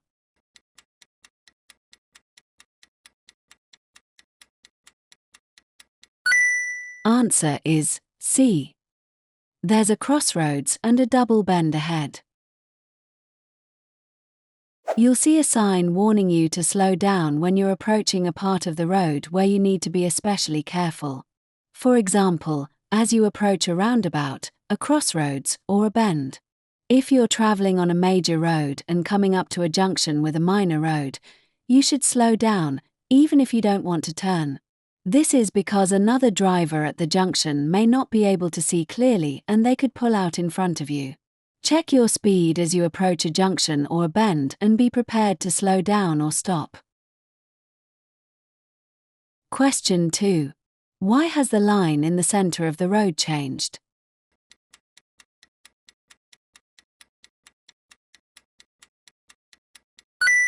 Answer is C. To warn of hazards ahead. White lines painted on the road give you information about where you may drive and when. The broken white line marks the boundary between lanes on your side of the dual carriageway. But when the lines start to lengthen, with shorter gaps, this warns you of a hazard coming up, like a sharp bend. Watch out for changes in the road markings so you can prepare for the hazard ahead. Question 3. The driver towing the caravan wants to turn right onto the dual carriageway. What should they do?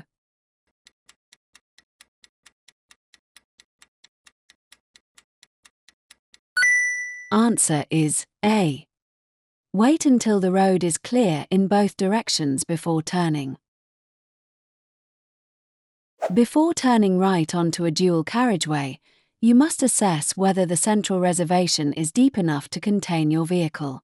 If so, you can cross into the central reservation when it's clear and wait there until it's safe to join the carriageway.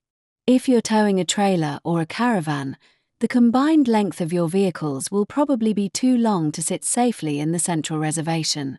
So, you must wait until it's clear in both directions before joining the dual carriageway.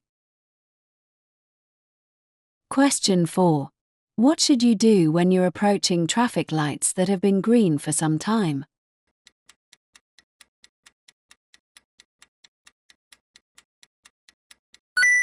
Answer is D. Be ready to stop. The longer traffic lights have been green, the sooner they'll change. Allow for this as you approach traffic lights that you know have been green for a while. They're likely to change soon, so you should be prepared to stop. Question 5.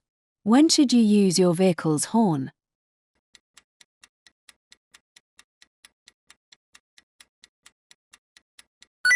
Answer is D. To alert others to your presence.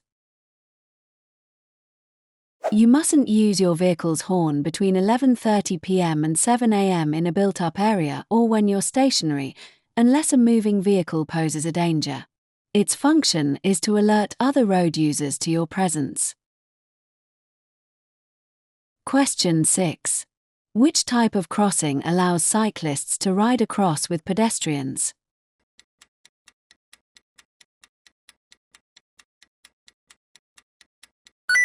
Answer is D. Toucan.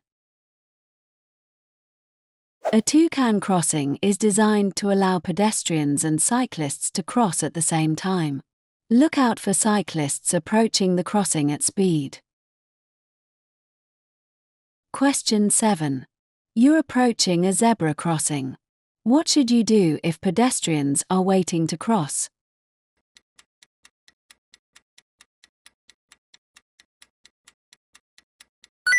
Answer is C. Slow down and prepare to stop. As you approach a zebra crossing, look for pedestrians waiting to cross.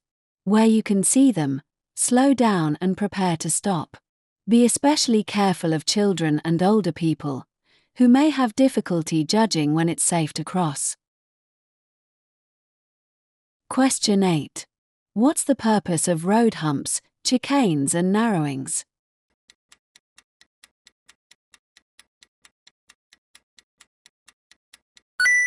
Answer is B. To reduce traffic speed. Traffic calming measures help to keep vehicle speeds low in congested areas where there are pedestrians and children. A pedestrian is much more likely to survive a collision with a vehicle traveling at 20 miles per hour than they are with a vehicle traveling at 40 miles per hour. Question 9. What's the purpose of a catalytic converter?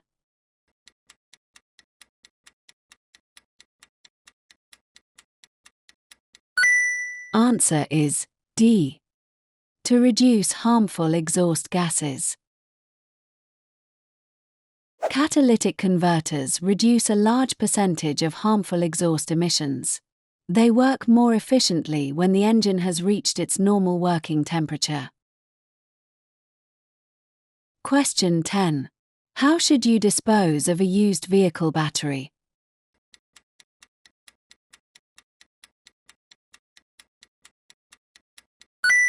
Answer is C. Take it to a local authority disposal site. Batteries contain acid, which is hazardous, and they must be disposed of safely.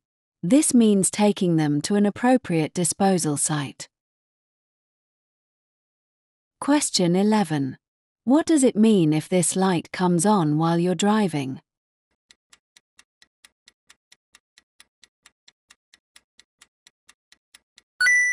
Answer is B. A fault in the braking system. If this light comes on, you should have the brake system checked immediately. A faulty braking system could have dangerous consequences. Question 12. What can people who live or work in towns and cities do to help reduce urban pollution levels?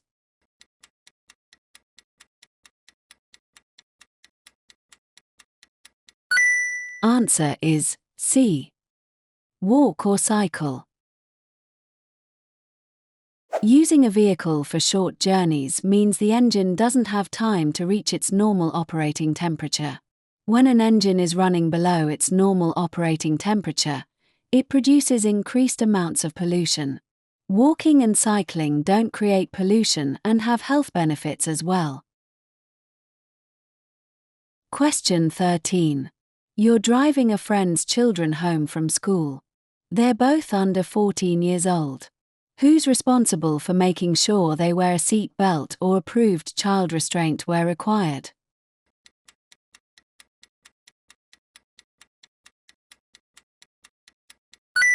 Answer is C. You, the driver. Passengers should always be secured and safe. Children should be encouraged to fasten their seat belts or approved restraints themselves from an early age, so that it becomes a matter of routine. As the driver, you must check that they're fastened securely. It's your responsibility. Question 14. You take some cough medicine given to you by a friend. What should you do before driving your car?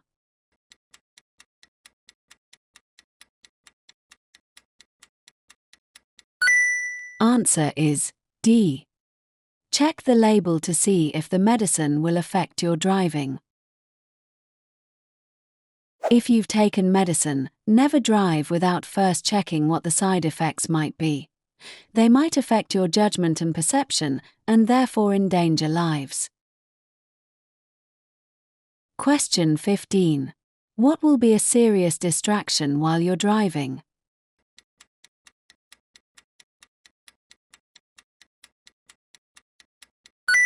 Answer is B. Looking at road maps.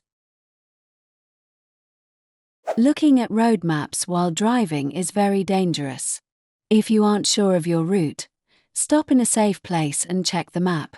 You must not allow anything to take your attention away from the road while you're driving. Question 16. When should you use hazard warning lights?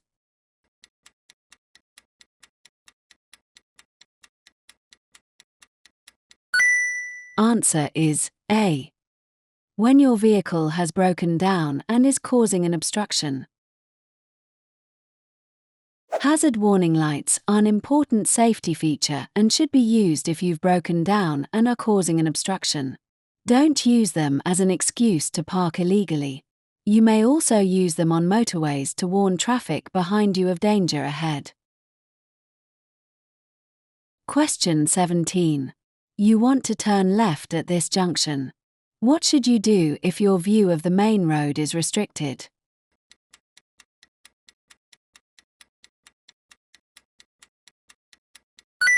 Answer is A.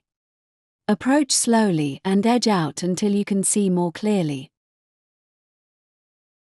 You should slow right down and stop if necessary at any junction where your view is restricted. Edge forward until you can see properly. Only then can you decide whether it's safe to go. Question 18. What should you do if you start to feel drowsy while you're driving on a motorway?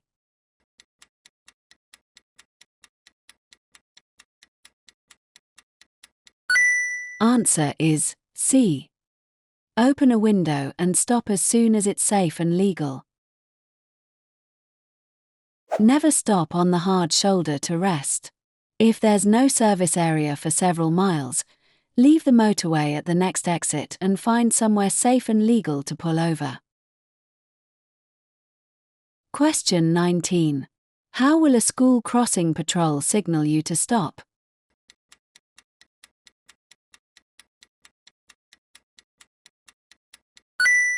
Answer is D. By displaying a stop sign.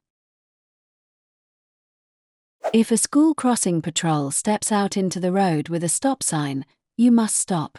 Don't wave anyone across the road and don't get impatient or rev your engine. Question 20.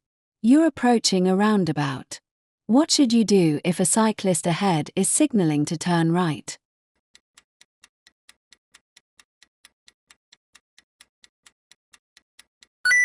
Answer is A. Give the cyclist plenty of room. If you're following a cyclist who's signaling to turn right at a roundabout, leave plenty of room. Give them space and time to get into the correct lane. Question 21. Why do motorcyclists often look round over their right shoulder just before turning right?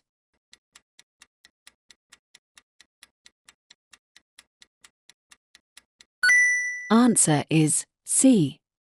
To check for traffic in their blind area. When you see a motorcyclist take a glance over their shoulder, they're probably about to change direction. Recognizing a clue like this helps you to anticipate their next action. This can improve road safety for you and others. Question 22. What should you do when you're approaching this crossing?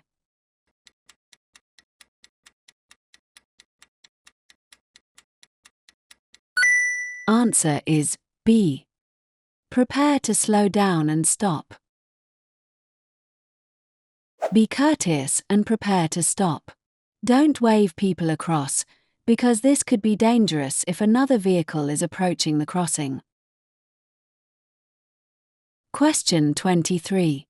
You're about to overtake a slow-moving motorcyclist. Which sign would make you take special care?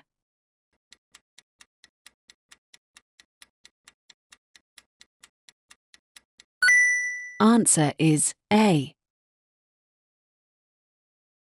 In windy weather, watch out for motorcyclists and also cyclists, as they can be blown sideways into your path. When you pass them, leave plenty of room and check their position in your mirror before pulling back in. Question 24. You're following a long vehicle as it approaches a crossroads. What should you do if it signals left but moves out to the right?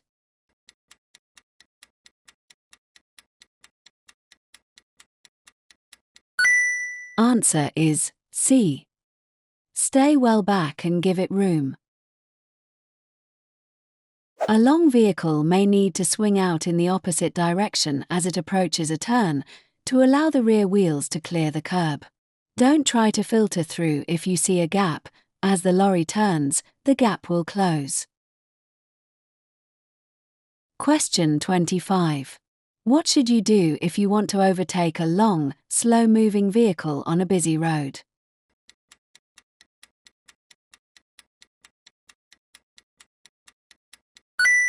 Answer is A. Keep well back so that you get a good view of the road ahead. When you're following a long vehicle, Stay well back so that you can get a better view of the road ahead. The closer you get, the less you'll be able to see of the road. Be patient and don't take a gamble. Only overtake when you're certain that you can complete the maneuver safely. Question 26. What's the purpose of the yellow lines painted across the road?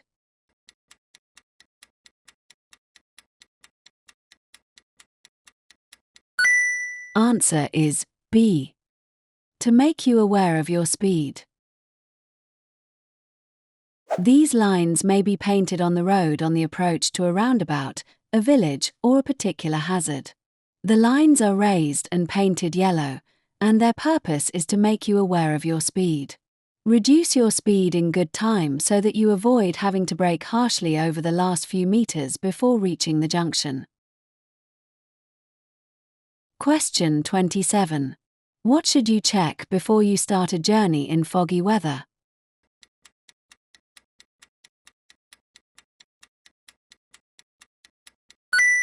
Answer is A.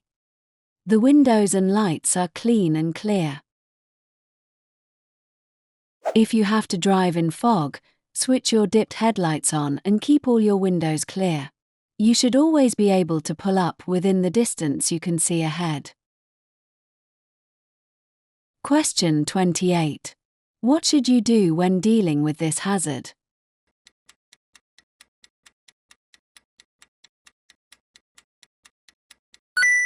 Answer is A. Use a low gear and drive slowly.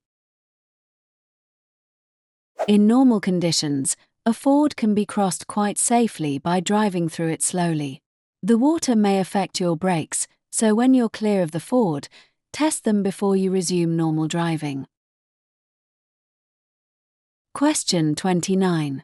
Which vehicles should use the left-hand lane on a 3-lane motorway?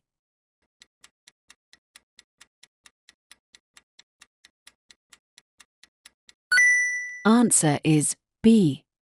Any vehicle that isn't overtaking. On a motorway, all traffic should use the left-hand lane unless overtaking. When overtaking a number of slower vehicles, move back to the left-hand lane when you're safely passed. Check your mirrors frequently and don't stay in the middle or right-hand lane if the left-hand lane is free.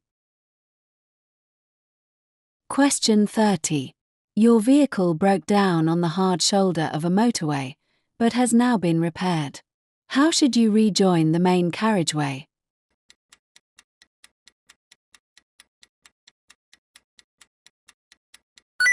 Answer is B. Gain speed on the hard shoulder before moving out onto the carriageway. Signal your intention and build up sufficient speed on the hard shoulder so that you can filter into a safe gap in the traffic. Don't push your way into a small gap or cause other traffic to alter speed or direction. Question 31. What should you do when going through a contraflow system on a motorway?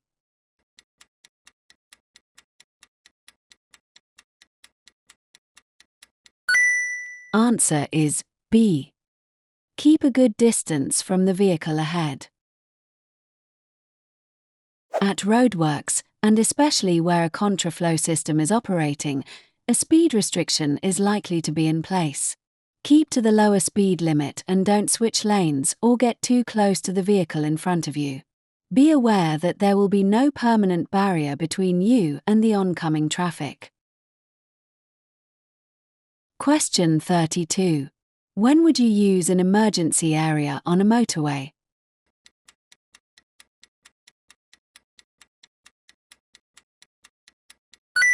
Answer is B. In cases of emergency or breakdown. On some motorways, emergency areas are built at the side of the carriageway. If you break down, try to get your vehicle into the emergency area where there's an emergency telephone. The phone connects directly to a control center. Before rejoining the motorway, you must call the control center. A lane may need to be closed to allow you to rejoin safely. Question 33. You're looking for somewhere to safely park your vehicle. Where would you choose to park?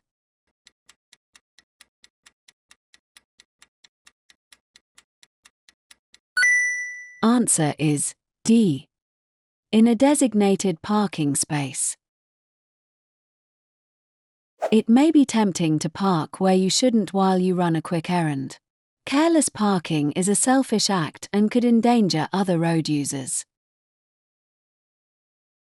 Question 34. You're driving on a busy main road. What should you do if you find that you're driving in the wrong direction?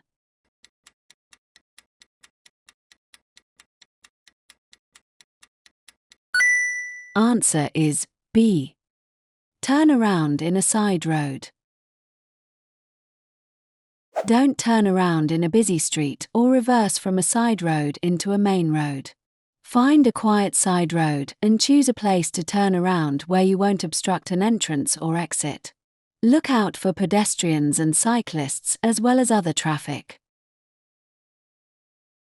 Question 35. When may you stop on an urban clearway?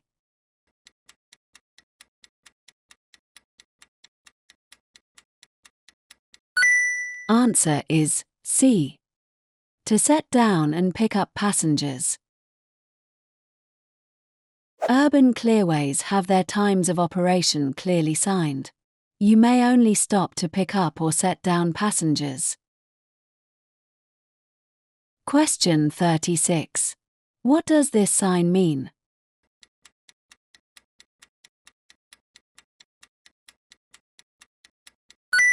Answer is C. No right turn. The no right turn sign may be used to warn road users that there's a no entry prohibition on a road to the right ahead. Question 37. Which type of vehicle does this sign apply to?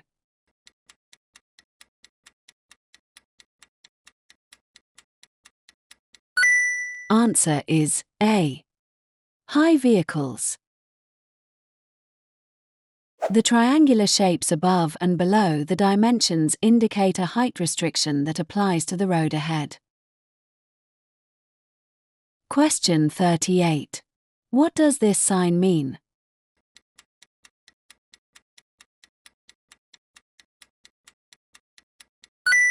Answer is D. No stopping. This is the sign for a clearway. Clearways are stretches of road where you aren't allowed to stop unless it's an emergency. Stopping where these restrictions apply may be dangerous and is likely to cause an obstruction. Restrictions might apply for several miles, and this may be indicated on the sign. Question 39. What does a sign with a brown background show?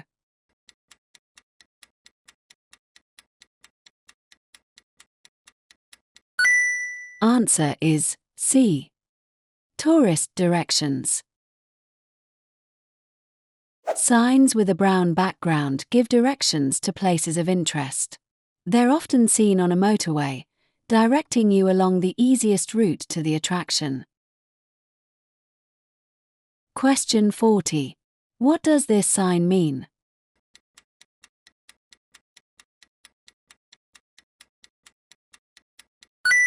Answer is A. Cycle route ahead. Where there's a cycle route ahead, a sign will show a bicycle in a red warning triangle. Watch out for children on bicycles and cyclists rejoining the main road. Question 41. What does this sign mean?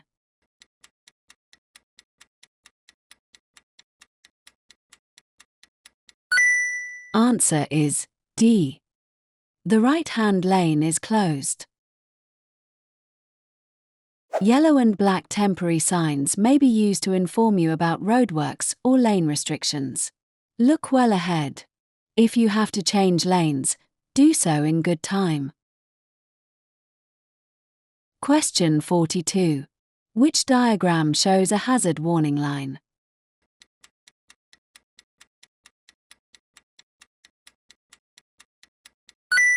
Answer is B. You need to know the difference between the normal center line and a hazard warning line.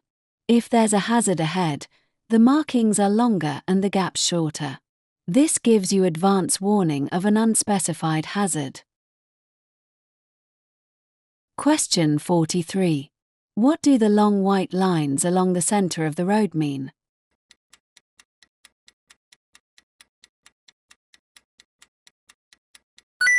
Answer is C. Hazard warning. The center of the road is usually marked by a broken white line, with lines that are shorter than the gaps. When the lines become longer than the gaps, this is a hazard warning line. Look well ahead for these, especially when you're planning to overtake or turn off. Question 44. You arrive at the scene of a crash where someone is bleeding heavily from a wound in their arm. Nothing is embedded in the wound. What could you do to help?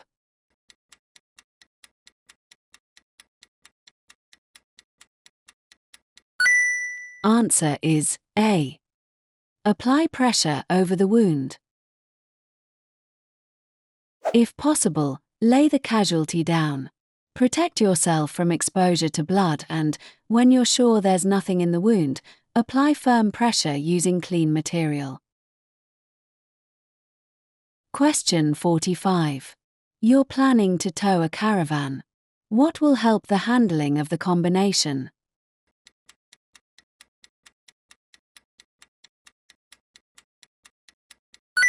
Answer is B. A stabilizer fitted to the tow bar. Towing a caravan or trailer affects the way the towing vehicle handles. A stabilizer device isn't designed to overcome instability caused by incorrect loading, but it can give added security in side winds and from buffeting caused by large vehicles. Question 46. How should you load your trailer?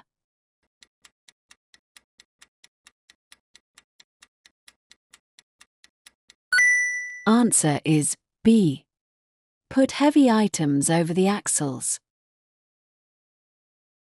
When loading your trailer, you should spread the weight evenly with heavy items over the axles. This should reduce the risk of it swerving or snaking. Question 47. You are driving about and see this sign. What does it tell you?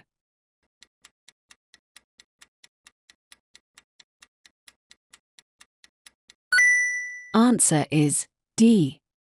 No overtaking. A red circle indicates prohibition. This is a sign for no overtaking.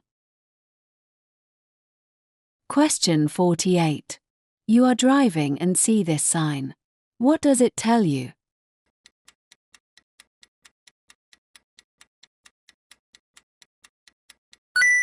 Answer is D. Keep left. A blue circle usually indicates a positive instruction. The sign tells you to keep left. Question 49. What does this sign mean?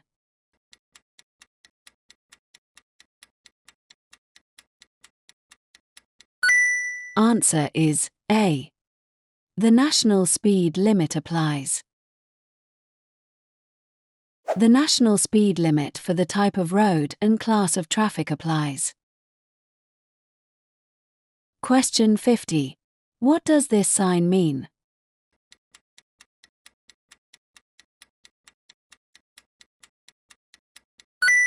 Answer is D. Buses and pedal cycles only. This sign shows that this route is for buses and pedal cycles only. Cycles not admitted when cycle symbol not shown. Taxis admitted when taxi shown in upper sign. Hey, if you find this video helpful, please give it a like, subscribe to our channel and hit bell icon so you don't miss any updates. And you want to support us, you just go to our channel and click on the join button to join our channel membership, link in the description. Your support helps us bring you more content to ace your theory test. Now, let's get back to the video. Watch this 20 seconds video clip with focus.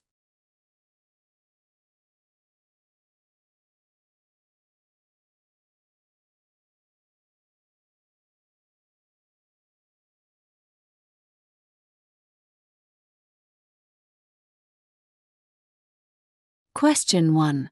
What do the lines along the center of the road mean?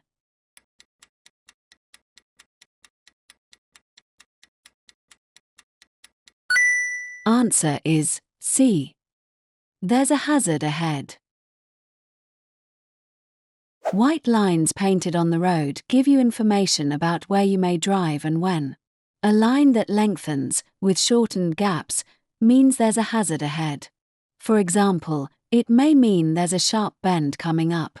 If you need to overtake another vehicle or turn, you must make sure that the road ahead is clear before you cross the lines. Question 2. You want to overtake the tractor. What should you do?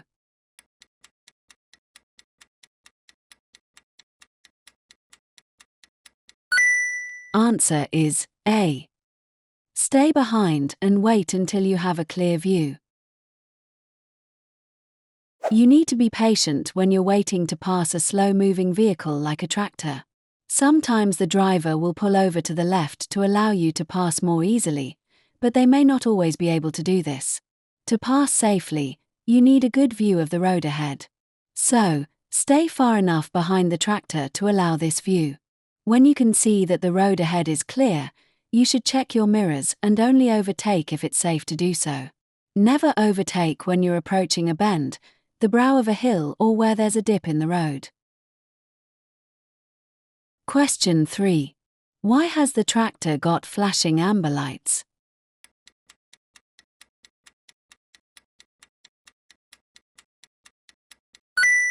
Answer is A. To warn you it's a slow-moving vehicle. Many vehicles have colored flashing lights that tell you the vehicle's function or how it will behave.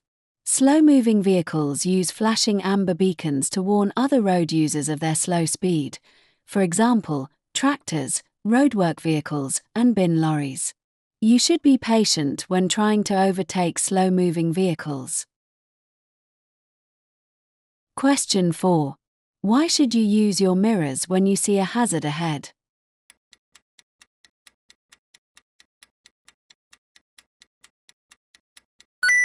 Answer is D. To assess how your actions will affect the traffic behind. You should be constantly scanning the road for clues about what's going to happen next. Check your mirrors regularly, particularly as soon as you spot a hazard. What's happening behind may affect how you respond to hazards ahead. Question 5. What should you do if you can't see clearly behind when you're reversing?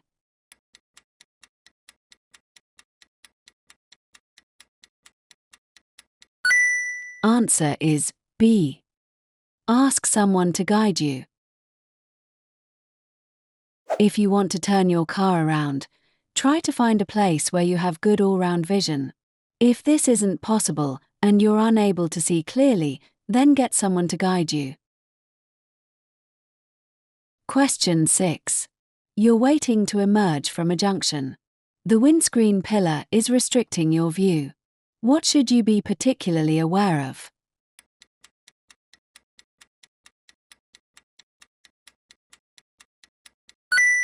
Answer is D. Motorcyclists. Windscreen pillars can completely block your view of pedestrians, motorcyclists, and cyclists. You should make a particular effort to look for these road users. Don't just rely on a quick glance. Question 7. You're being overtaken by a long, heavily laden lorry. What should you do if it's taking a long time for it to overtake?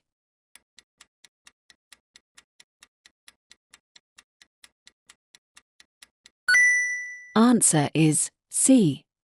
Slow down. A long lorry with a heavy load will need more time to pass you than a car, especially on an uphill stretch of road. Slow down and allow the lorry to pass. Question 8. You're traveling at the legal speed limit. What should you do if the vehicle behind approaches quickly, flashing its headlights?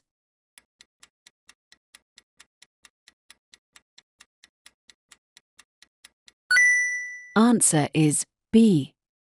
Allow the vehicle to overtake. Don't enforce the speed limit by blocking another vehicle's progress. This will only cause frustration. Allow the other vehicle to pass when you can do so safely. Question 9. You're driving in traffic at the speed limit for the road. What should you do if the driver behind is trying to overtake?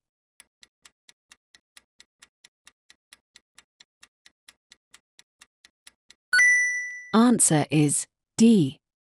Keep a steady course and allow the driver behind to overtake. Keep a steady course to give the driver behind an opportunity to overtake safely. If necessary, slow down. Reacting incorrectly to another driver's impatience can lead to danger. Question 10. What should you do when a person herding sheep asks you to stop?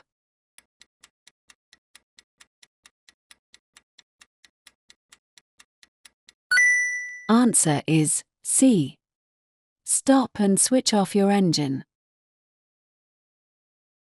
If someone in charge of animals asks you to stop, you should do so and switch off your engine. Animals are unpredictable and startle easily. They could turn and run into your path or into the path of another moving vehicle. Question 11. You're parked on the road at night. When must you use parking lights?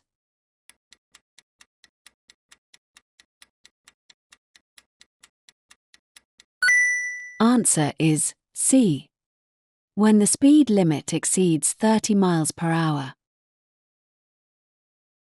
When parking at night, park in the direction of the traffic. This will enable other road users to see the reflectors on the rear of your vehicle. Use your parking lights if the speed limit is over 30 miles per hour. Question 12. How can you reduce the environmental harm caused by your motor vehicle?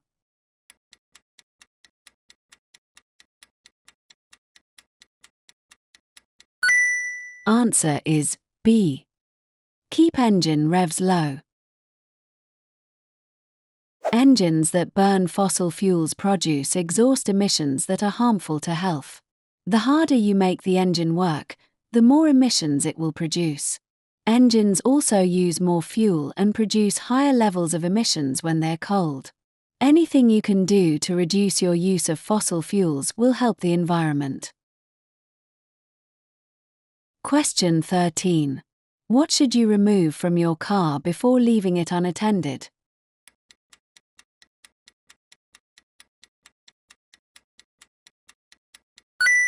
Answer is A. The vehicle registration document. Never leave the vehicle registration document inside your car. This document would help a thief to dispose of your car more easily. Question 14. What should you do when you're using a contraflow system?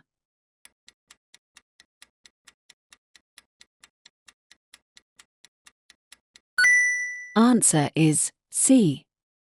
Choose an appropriate lane in good time. In a contraflow system, you'll be traveling close to oncoming traffic and sometimes in narrow lanes. You should get into the correct lane in good time, obey any temporary speed limit signs and keep a safe separation distance from the vehicle ahead. Question 15.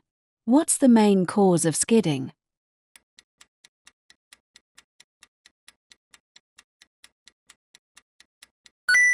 Answer is D. The driver. Skidding is usually caused by driver error. You should always adjust your driving to take account of the road and weather conditions. Question 16. What should you do when you park a car facing downhill?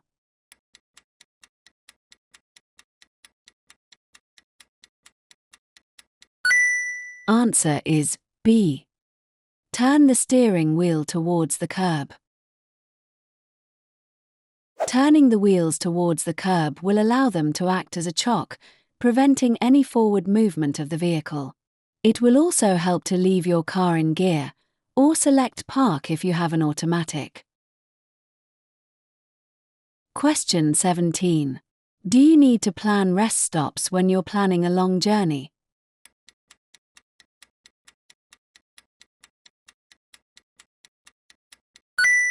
Answer is D. Yes, regular stops help concentration. Try to plan your journey so that you can take rest stops. It's recommended that you take a break of at least 15 minutes after every 2 hours of driving or riding. This should help to maintain your concentration. Question 18. You're following a slower moving vehicle. What should you do if there's a junction just ahead on the right?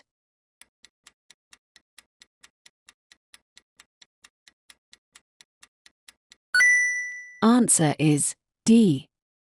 Only consider overtaking when you're past the junction. You should never overtake as you approach a junction. If a vehicle emerged from the junction while you were overtaking, a dangerous situation could develop very quickly. Question 19. What type of vehicle displays this yellow sign?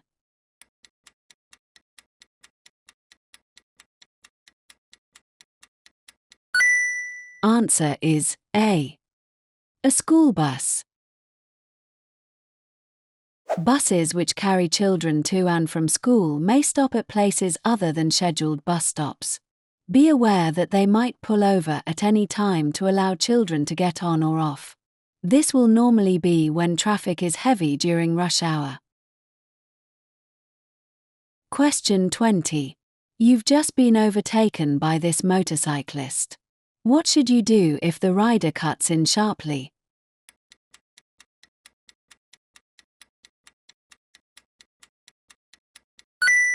Answer is A. Keep a safe gap. If another vehicle cuts in sharply, ease off the accelerator and drop back to allow a safe separation distance. Try not to overreact by braking sharply or swerving, as you could lose control. If vehicles behind you are too close or unprepared, it could lead to a crash. Question 21.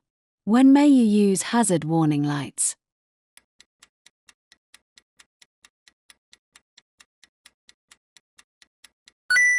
Answer is B.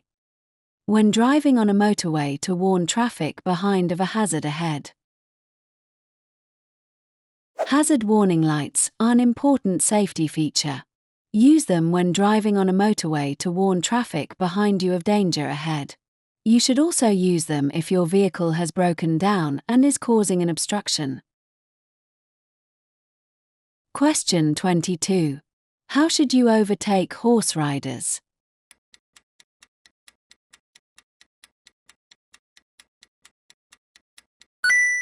Answer is C. Drive slowly and leave plenty of room. When you decide to overtake a horse rider, make sure you can do so safely before you move out. Leave them plenty of room and pass slowly. Passing too close could startle the horse and unseat the rider. Question 23. What should you be prepared to do in this situation?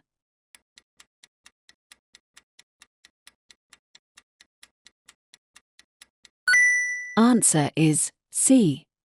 Slow down and give way. Sometimes, large vehicles may need more space than other road users. If a vehicle needs more time and space to turn, Be prepared to stop and wait. Question 24. The road is wet. Why would a motorcyclist steer around drain covers while they were cornering?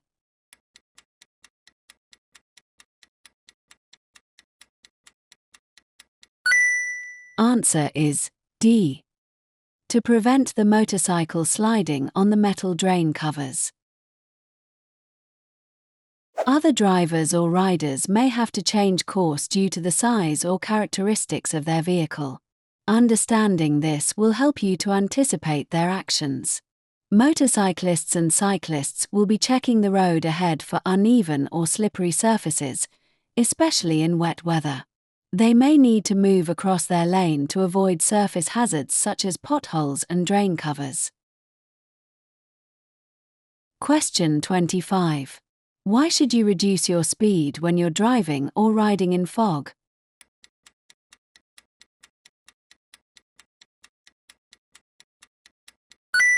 Answer is B. It's more difficult to see what's ahead. You won't be able to see as far ahead in fog as you can on a clear day. You'll need to reduce your speed so that, if a hazard looms out of the fog, you have the time and space to take avoiding action. Traveling in fog is hazardous. If you can, try to delay your journey until it has cleared. Question 26. You're driving on the motorway in windy conditions. What should you do as you overtake a high-sided vehicle?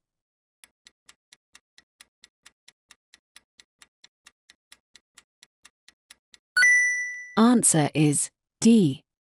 Be wary of a sudden gust.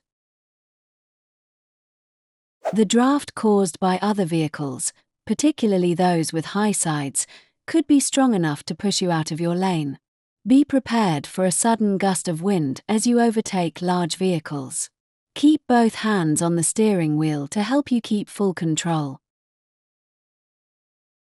Question 27. You've been driving in fog. What must you do when the visibility improves?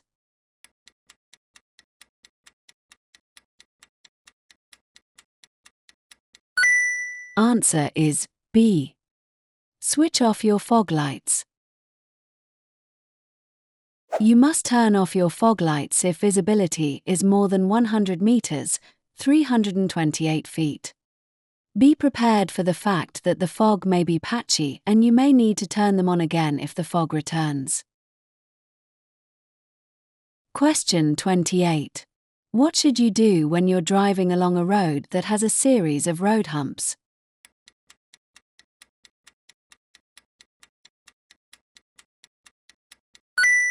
Answer is D. Stay at a reduced speed for the whole stretch of road. Traffic calming measures are designed to protect vulnerable road users. Keep your speed down where traffic calming measures are in place. Question 29. Your vehicle has broken down on a motorway. What should you do if you aren't able to get onto the hard shoulder?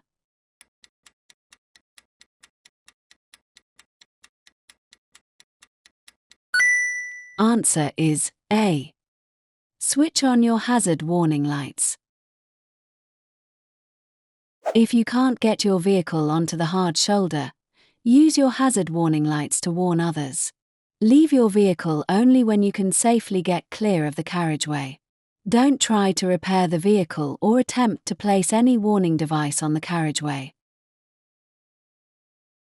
Question 30. You're going to turn left from a main road into a minor road. What should you do as you approach the junction?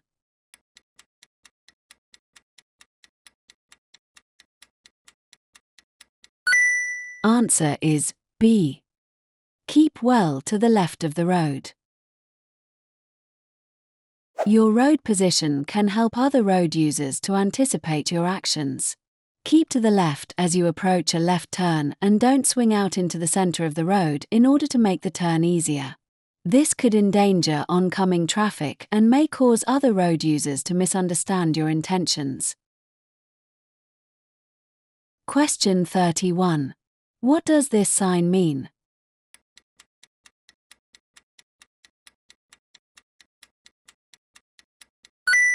Answer is B. No motor vehicles. A sign will indicate which types of vehicles are prohibited from certain roads. Make sure that you know which signs apply to the vehicle you're using. Question 32. What information would be shown in a triangular road sign?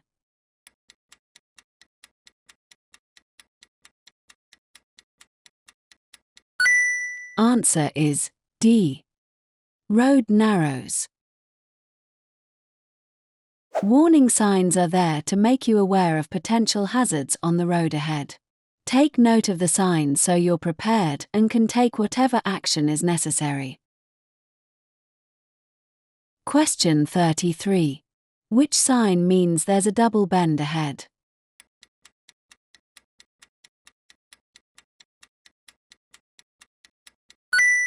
Answer is D. Triangular signs give you a warning of hazards ahead. They're there to give you time to prepare for the hazard, for example, by adjusting your speed. Question 34. What does this sign mean?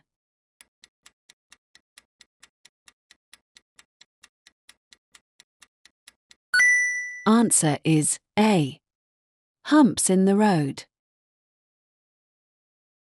These humps have been put in place to slow the traffic down.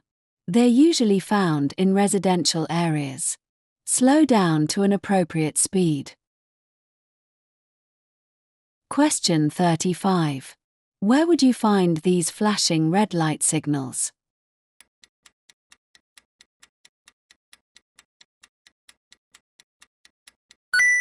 Answer is B. Level crossings. These signals are found at level crossings, swing or lifting bridges, some airfields, and emergency access sites. The flashing red lights mean stop whether or not the way seems to be clear. Question 36. What does this sign mean?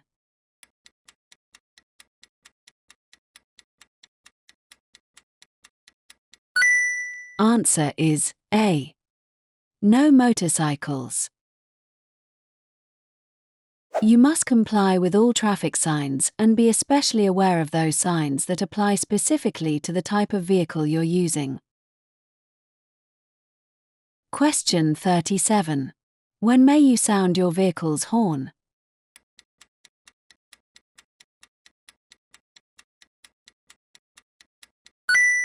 Answer is C. To warn others of your presence. Never sound your vehicle's horn aggressively. You mustn't sound it in a built-up area between 11:30 p.m. and 7 o'clock a.m. or when you're stationary, unless another road user poses a danger. Don't scare animals by sounding your horn. Question 38. What does this sign mean?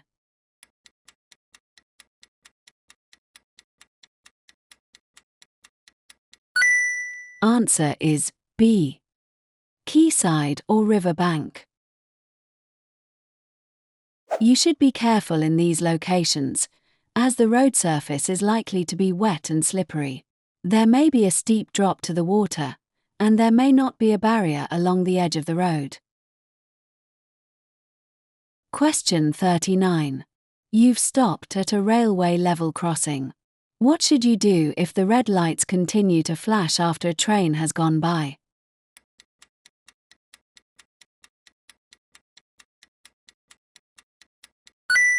Answer is D.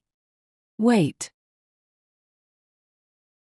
You must always obey red flashing stoplights. If a train passes but the lights continue to flash, another train will be passing soon. Cross only when the lights go off and the barriers open. Question 40. Who's legally responsible for ensuring that a vehicle registration certificate, V5C, is updated?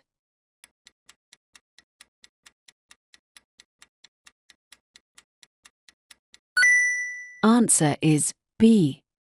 The registered vehicle keeper. It's your legal responsibility to keep the details on your vehicle registration certificate, V5C, up to date.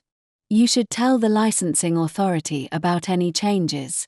These include your name, address, or vehicle details. If you don't do this, you may have problems when you try to sell your vehicle.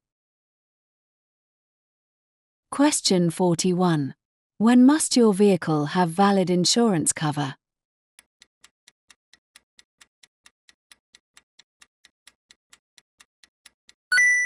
Answer is B. Before you can tax the vehicle. Your vehicle must have valid insurance cover before you can tax it. If required, it will also need to have a valid MOT certificate. You can tax your vehicle online, by phone, or at certain post offices. Question 42. What's the legal minimum insurance cover you must have to drive on public roads?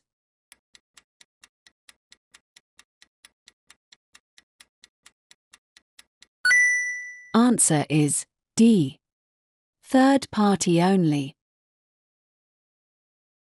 The minimum insurance required by law is third-party cover. This covers your liability to others involved in a collision but not damage to your vehicle. Basic third-party insurance also won't cover theft or fire damage. Ask your insurance company for advice on the best cover for you and make sure that you read the policy carefully. Question 43. A casualty isn't breathing normally and needs CPR. At what rate should you press down and release on the center of their chest?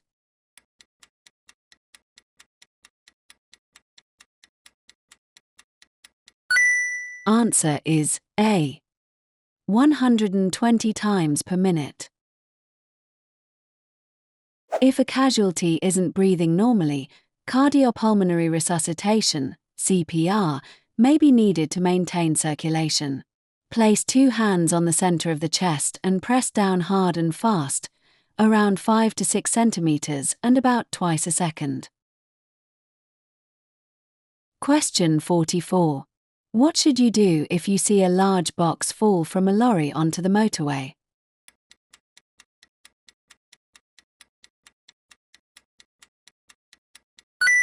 Answer is B.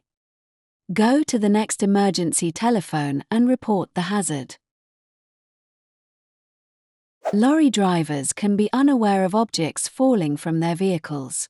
If you see something fall onto a motorway, look to see if the driver pulls over. If they don't stop, don't attempt to retrieve the object yourself. Pull onto the hard shoulder near an emergency telephone and report the hazard. Question 45. At an incident, a casualty isn't breathing. What should you do while helping them to start breathing again?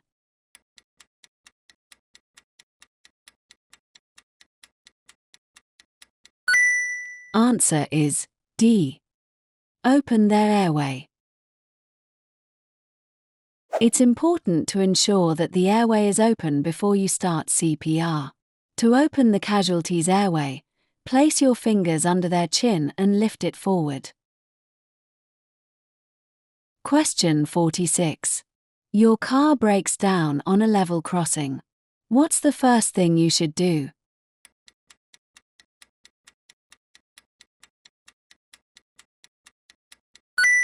Answer is C. Leave your vehicle and get everyone clear. If your vehicle breaks down on a level crossing, your first priority is to get everyone out of the vehicle and clear of the crossing. Then use the railway telephone, if there is one, to tell the signal operator. If you have time before the train arrives, move the vehicle clear of the crossing, but only do this if the alarm signals aren't activated. Question 47. This sign tells you that vehicles may be.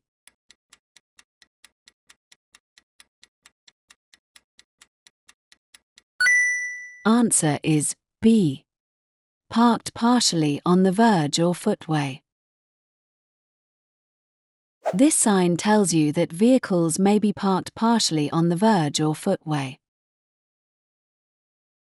Question 48. What does this motorway sign mean?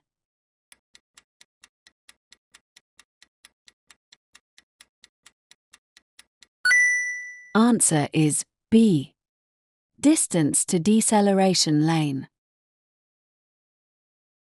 Countdown markers indicate the distance to the start of the deceleration lane. Each bar represents about 100 yards. Question 49. What does the following sign mean?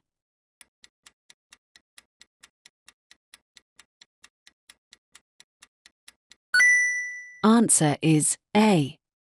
End of dual carriageway. This sign warns you that you have reached the end of the dual carriageway. Question 50. You come across the following sign. What does it mean?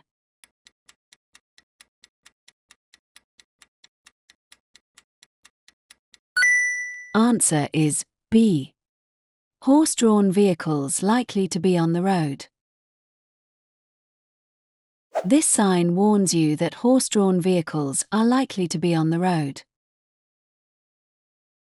Hey, if you find this video helpful, please give it a like, subscribe to our channel and hit bell icon so you don't miss any updates. And you want to support us, you just go to our channel and click on the join button to join our channel membership, link in the description. Your support helps us bring you more content to ace your theory test. Now, let's get back to the video.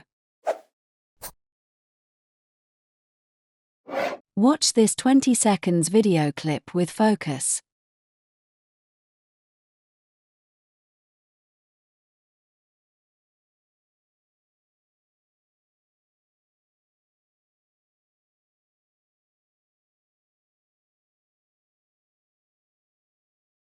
Question 1. Why should you take care driving past the man with the cane?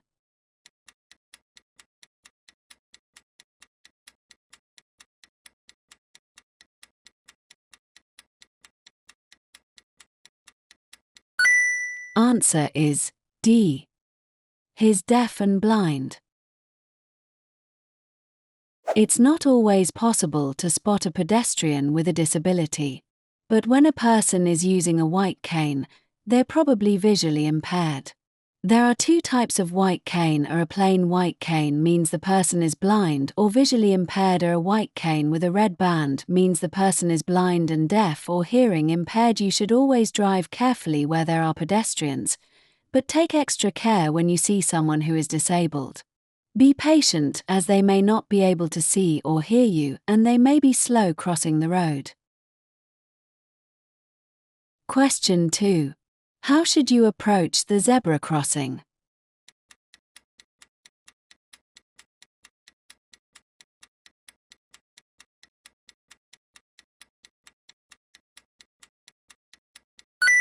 Answer is B. Be ready to slow down or stop to allow pedestrians to cross. You should always drive slowly where there are pedestrians, for example, in a town centre or on a housing estate. As you approach a crossing, you should look out for pedestrians who are ready to cross. Slow down and be ready to stop. You should also look out for people who are approaching the crossing. They may suddenly decide to use it, so you must be ready to stop. Question 3. You've stopped at the zebra crossing. When may you move off?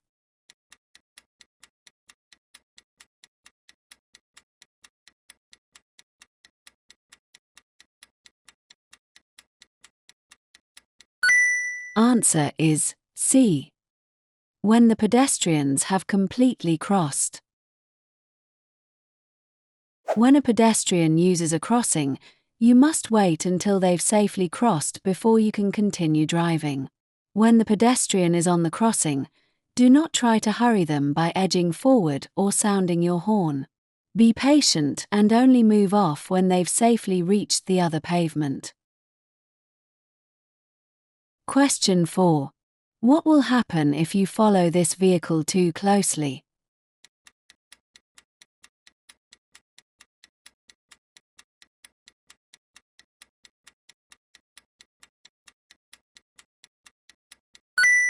Answer is B.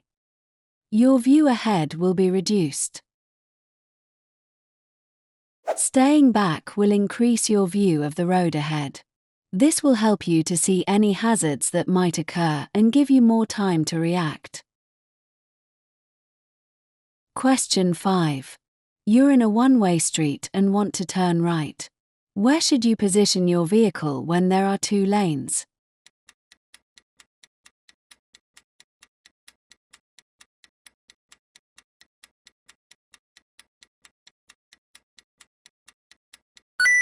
Answer is D. In the right-hand lane. When you're in a one-way street and want to turn right, you should take up a position in the right-hand lane. This will allow other road users, not wishing to turn, to pass on the left. Indicate your intention and take up the correct position in good time. Question 6. What does it mean if the signs at a bus lane show no times of operation?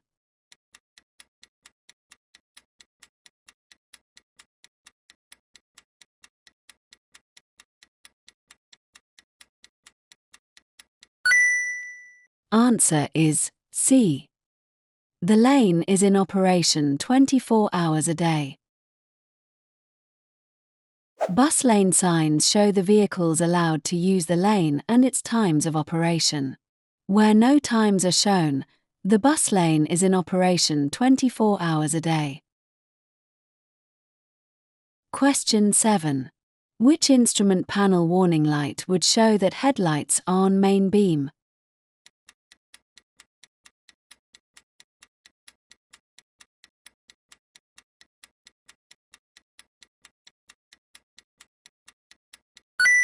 Answer is D.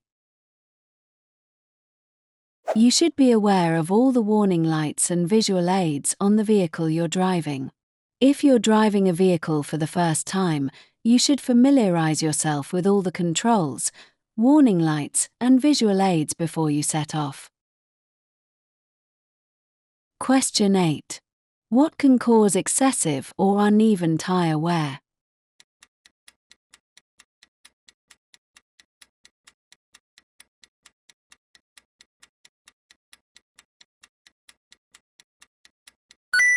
Answer is D. A faulty braking system. If you see that parts of the tread on your tires are wearing before others, it may indicate a brake, suspension, or wheel alignment fault. Regular servicing will help to detect faults at an early stage, and this will avoid the risk of minor faults becoming serious or even dangerous. Question 9. How can you avoid wasting fuel?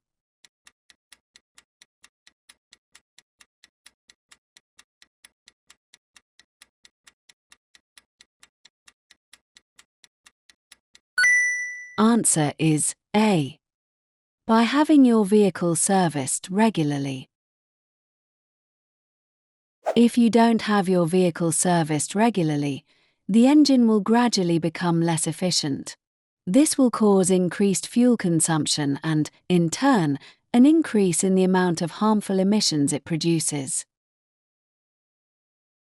Question 10. Why should you try and park in a secure car park?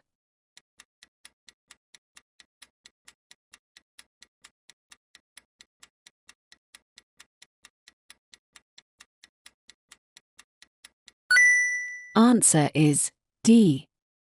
It helps deter thieves.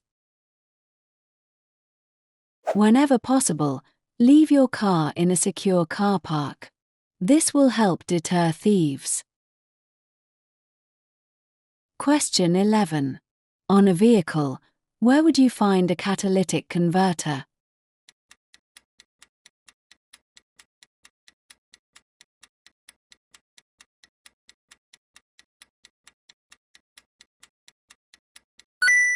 Answer is C. On the exhaust system. Although carbon dioxide is still produced, a catalytic converter fitted to the exhaust system reduces the toxic and polluting gases by up to 90%. Question 12. You want to put a rear-facing baby seat on the front passenger seat. What must you do if the passenger seat is protected by a frontal airbag?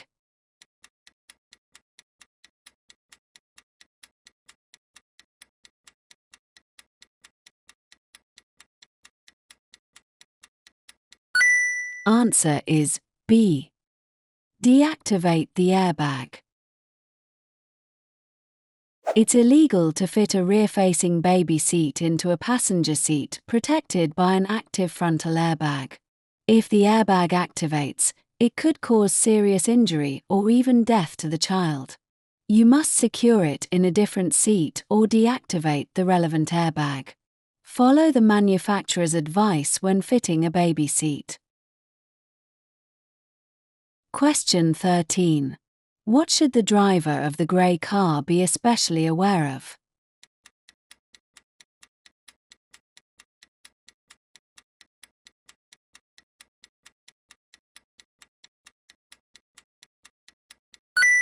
Answer is D.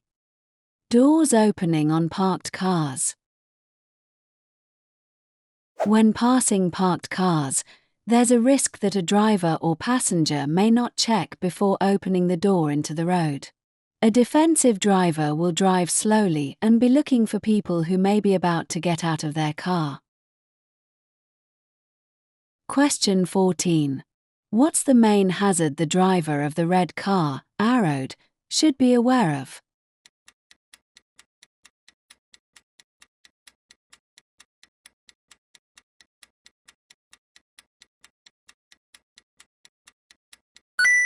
Answer is A. The bus may move out into the road. If you can do so safely, give way to buses signalling to move off at bus stops. Try to anticipate the actions of other road users around you. The driver of the red car should be prepared for the bus pulling out. As you approach a bus stop, look to see how many passengers are waiting to board. If the last one has just got on, the bus is likely to move off. Question 15. What does the solid white line at the side of the road indicate?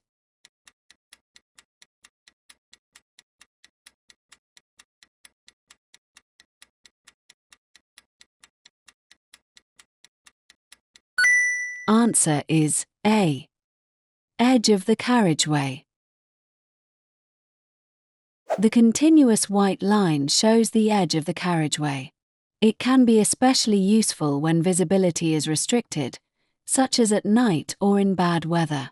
It's discontinued in some places, for example, at junctions, lay-bys, entrances, or other openings. Question 16. You're about to drive home. What should you do if you feel very tired and have a severe headache?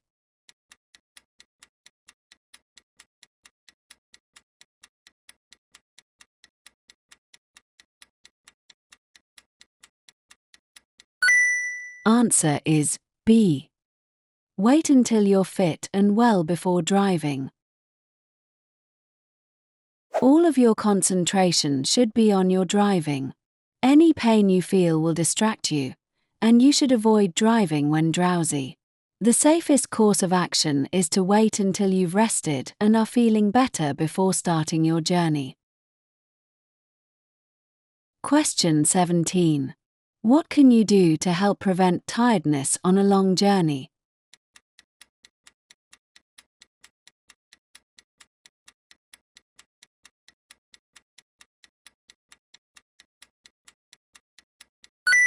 Answer is D. Take regular refreshment breaks.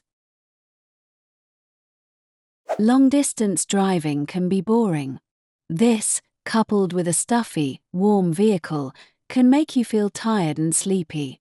Make sure you take rest breaks to help you stay awake and alert. Stop in a safe place before you get to the stage of fighting sleep. Question 18. How does drinking alcohol affect your driving behavior?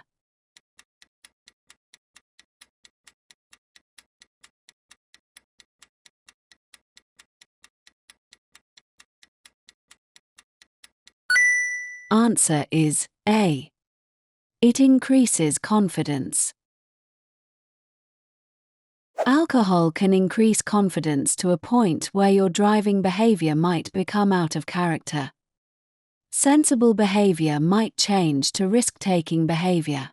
Never let yourself or your friends get into this situation. Question 19. You're waiting to emerge at a junction. Your view is restricted by parked vehicles. What can help you to see traffic on the road you're joining?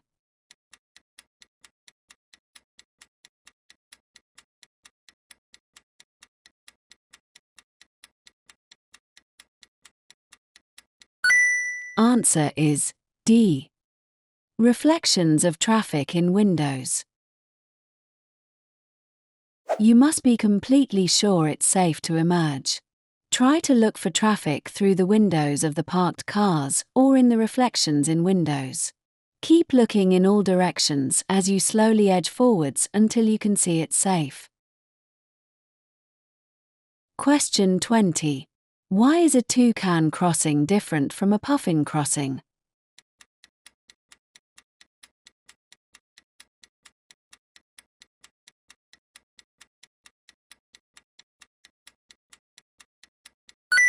Answer is A.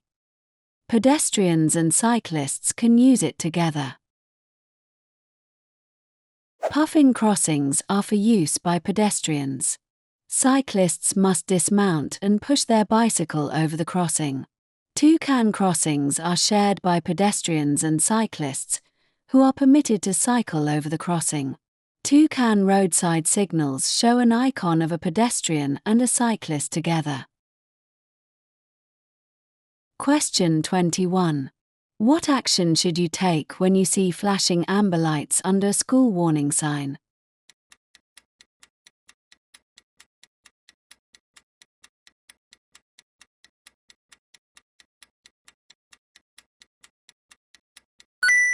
Answer is B. Reduce speed until you're clear of the area. The flashing amber lights are switched on to warn you that children may be crossing near a school. Slow down and take extra care, as you may have to stop. Question 22. Who may use toucan crossings?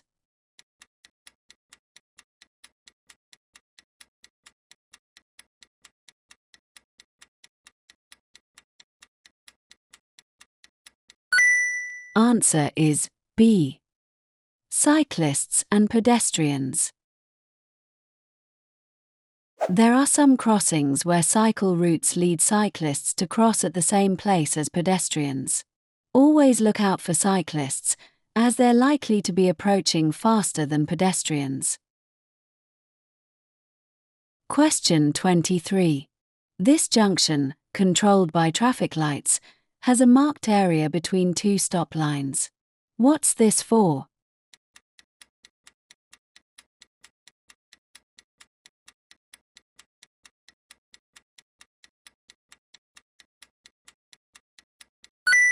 Answer is A. To allow cyclists to position in front of other traffic. These are known as advanced stop lines. When the lights are red, or about to become red, you should stop at the first white line. However, if you've crossed that line as the lights change, you must stop at the second line even if it means you're in the area reserved for cyclists. Question 24. Which plate may appear with this road sign?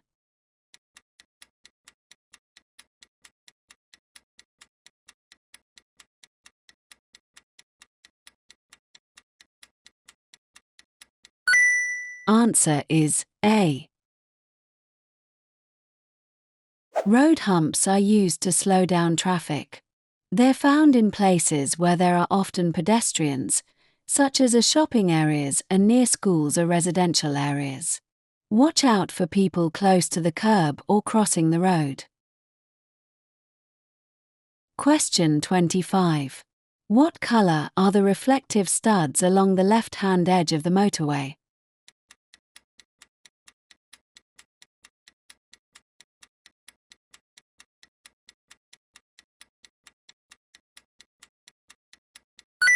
Answer is C. Red. Reflective studs are used to help you in poor visibility. Different colors are used so that you'll know which lane you're in. These are a red on the left-hand edge of the carriageway, a white between lanes, a amber on the right-hand edge of the carriageway, a green between the carriageway and slip roads. Question 26. Which lights must you use if you're driving on a well-lit motorway at night?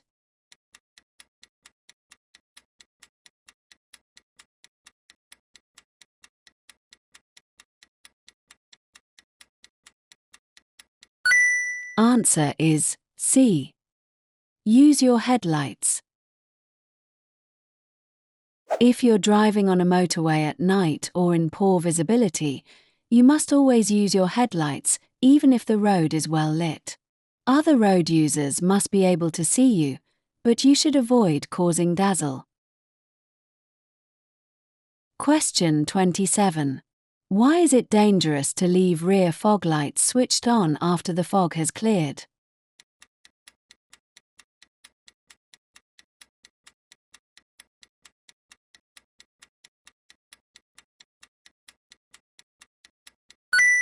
Answer is A. They may be confused with brake lights. If your rear fog lights are left on when it isn't foggy, the glare they cause makes it difficult for road users behind to know whether you're braking or you've just forgotten to turn off your rear fog lights. This can be a particular problem on wet roads and on motorways. If you leave your rear fog lights on at night, road users behind you are likely to be dazzled, and this could put them at risk. Question 28. Why is it bad technique to coast when you're driving downhill?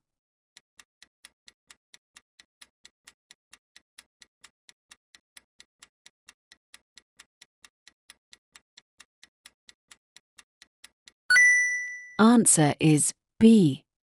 The vehicle will gain speed more quickly. Coasting is when you allow the vehicle to freewheel in neutral or with the clutch pedal depressed.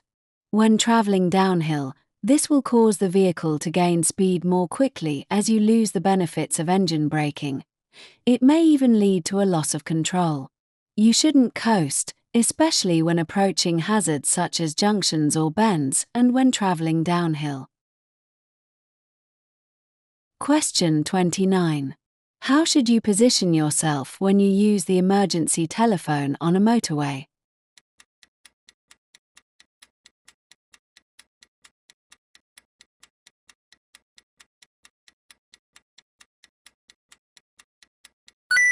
Answer is D. Face the oncoming traffic. Traffic is passing you at speed. If the draft from a large lorry catches you by surprise, it could blow you off balance and even onto the carriageway. By facing the oncoming traffic, you can see approaching lorries and so be prepared for their draft. You'll also be in a position to see any other hazards approaching. Question 30. You're traveling along a motorway. When are you allowed to overtake on the left?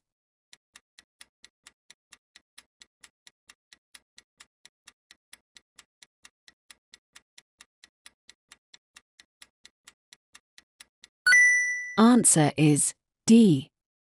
When in queues and traffic to your right is moving more slowly than you are. Never overtake on the left, unless the traffic is moving in queues and the queue on your right is moving more slowly than the one you're in. Question 31. You stop on the hard shoulder of a motorway and use the emergency telephone. Where's the best place to wait for help to arrive?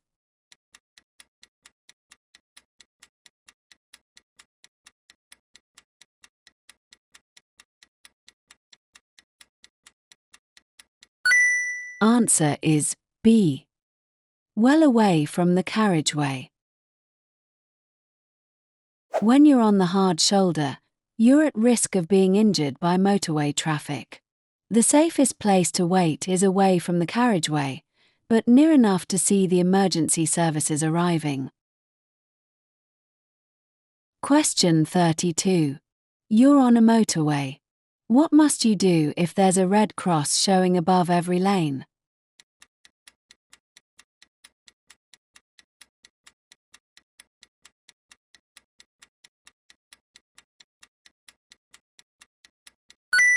Answer is D.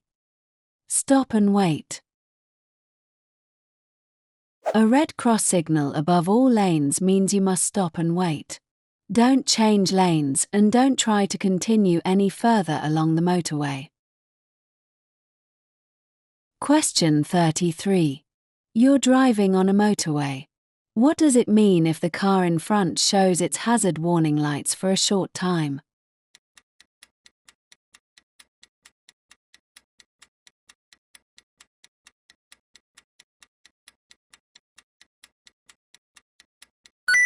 Answer is D.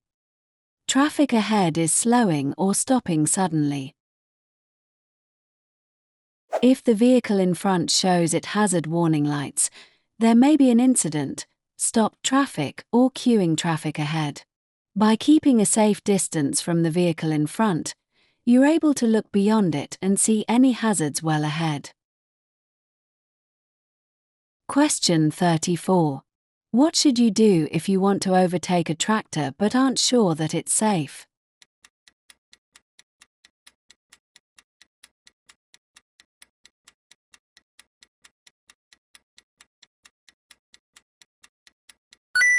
Answer is C. Stay behind it if you're in any doubt. Following a tractor can be frustrating, but never overtake if you're unsure whether it's safe. Ask yourself, can I see far enough down the road to ensure that I can complete the maneuver safely?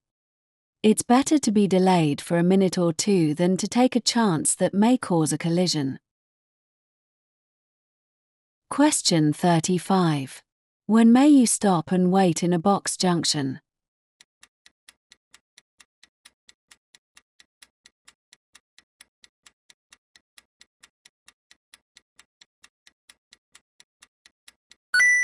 Answer is D. When oncoming traffic prevents you from turning right. The purpose of yellow box markings is to keep junctions clear of queuing traffic. You may only wait in the marked area when you're turning right and your exit lane is clear, but you can't complete the turn because of oncoming traffic or other traffic waiting to turn right. Question 36. What should you do if you see a pedestrian waiting at a zebra crossing?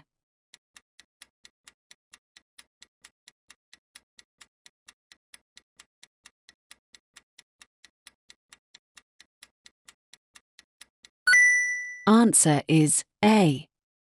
Be ready to slow down or stop to let them cross. By standing on the pavement, the pedestrian is showing an intention to cross. By looking well ahead, you'll give yourself time to see the pedestrian, check your mirrors and respond safely. Question 37. What does this sign mean?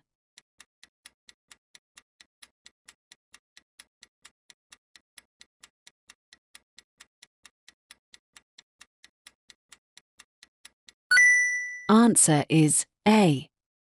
End of controlled parking zone. This sign shows that you're leaving a controlled parking zone and those restrictions no longer apply. Question 38. Why could it be dangerous to reverse from a side road into a main road?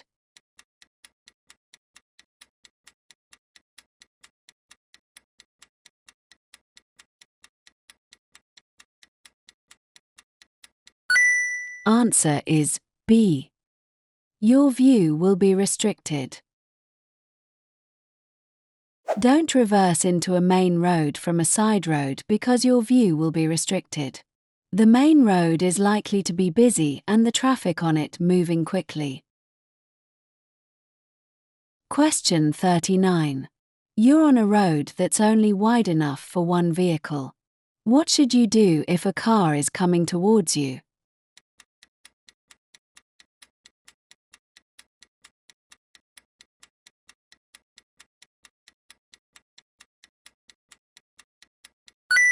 Answer is A. Pull into a passing place on your left. Pull into the nearest passing place on the left if you meet another vehicle on a narrow road. If the nearest passing place is on the right, wait opposite it. Question 40. You're parked in a busy high street. What's the safest way to turn your vehicle around so you can drive in the opposite direction?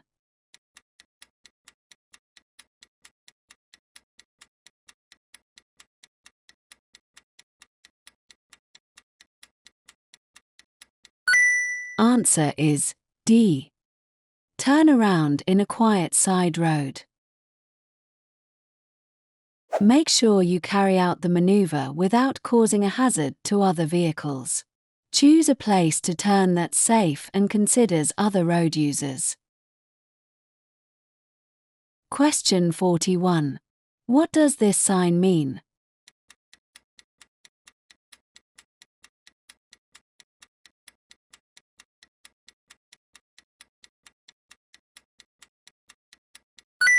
Answer is C.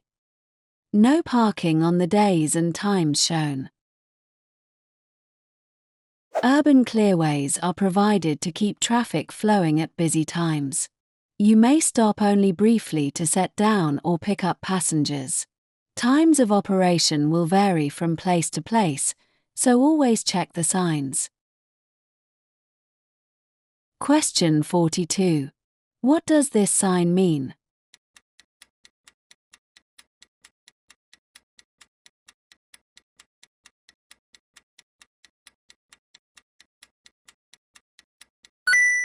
Answer is A. With flow bus and cycle lane. Buses and cycles can travel in this lane. In this example, they'll flow in the same direction as other traffic. If it's busy, they may be passing you on the left, so watch out for them. Times on the sign will show the lane's hours of operation. If no times are shown, or there's no sign at all, this means the lane is in operation 24 hours a day. In some areas, other vehicles, such as taxis and motorcycles, are allowed to use bus lanes. The sign will show if this is the case. Question 43. An injured motorcyclist is lying unconscious in the road. The traffic has stopped and there's no further danger. What could you do to help?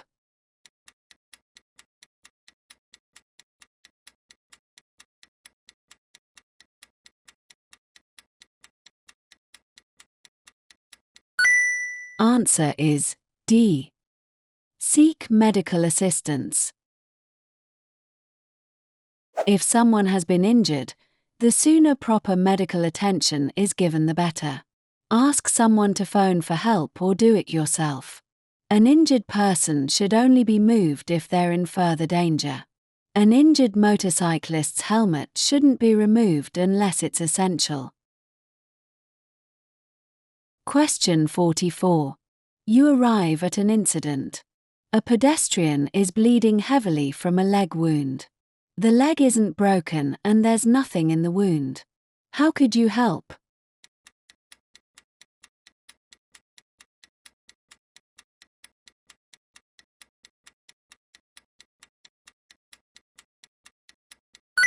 Answer is C. Apply firm pressure over the wound. You should protect yourself from exposure to blood, and then apply firm pressure over the wound to stem the flow of blood. As soon as practical, fasten a pad to the wound with a bandage or length of cloth. Use the cleanest material available. Question 45. Which document may the police ask you to produce after you've been involved in a collision?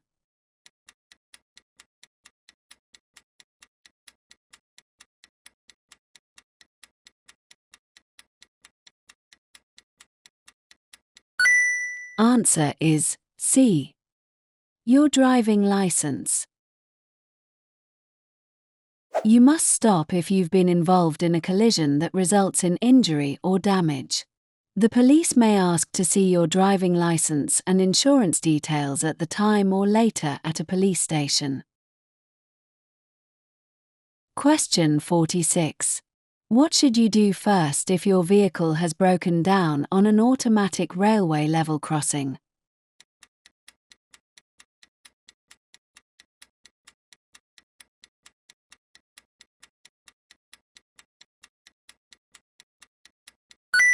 Answer is D. Get everyone out of the vehicle and clear of the crossing. First, get yourself and anyone else well away from the crossing. If there's a railway telephone, use that to get instructions from the signal operator. Then, if there's time, move the vehicle clear of the crossing. Question 47. What should you do if you're towing a trailer and it starts to swing from side to side?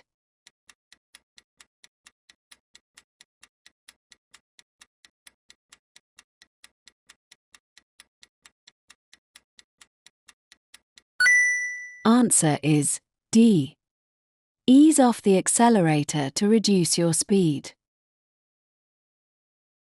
Strong winds or buffeting from large vehicles can cause a trailer or caravan to swing from side to side, snake. If this happens, ease off the accelerator. Don't brake harshly, steer sharply, or increase your speed. Question 48. What does this sign mean?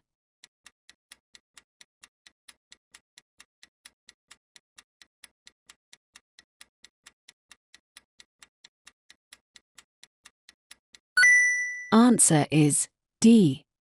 Stopping place for buses. This sign shows that this is a stopping place for buses. Question 49. What does this sign mean?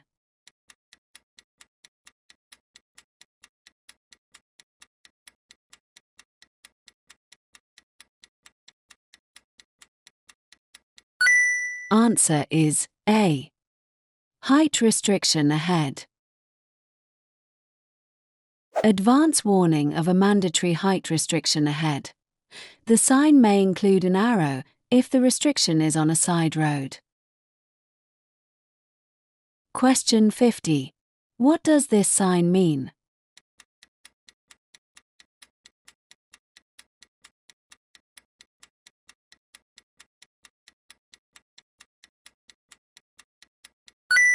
Answer is D. Electrified overhead cable. This sign tells you about an electrified overhead cable and the safe height beneath it, usually associated with an overhead electrified railway or tramway. On the approach to a junction, the plate may include an arrow to indicate the direction of the level crossing. Hey, if you find this video helpful, please give it a like, subscribe to our channel and hit bell icon so you don't miss any updates. And you want to support us, you just go to our channel and click on the join button to join our channel membership, link in the description. Your support helps us bring you more content to ace your theory test. Now, let's get back to the video. Watch this 20 seconds video clip with focus.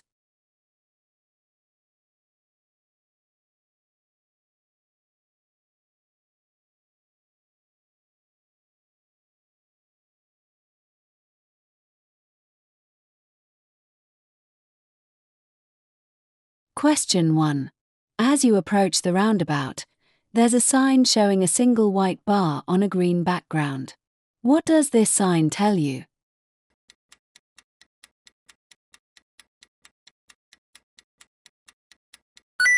Answer is D. The roundabout is 100 yards ahead. As you approach a roundabout or junction, you'll often see signs displaying white bars. These are called countdown markers and they tell you how far it is to the junction. Each bar represents 100 yards, so 3 white bars represent 300 yards, 2 white bars represent 200 yards, 1 white bar represents 100 yards. The background color will depend on what kind of road you're driving along. For example, it's blue for motorways and green for primary routes. Question 2. As you approach the roundabout, you want to change lanes. What routine should you follow?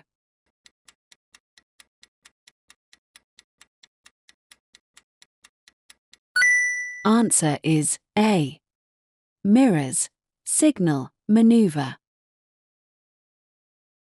Before you change lanes, you should think about how your action will affect other drivers. Use your mirrors to check what's behind you, as well as keeping an eye on what's ahead of you. Give a signal to let other road users know the direction you intend to move in. And, when it's safe, you can change lanes. Question 3. You want to travel on the A61. Which lane should you use at the roundabout?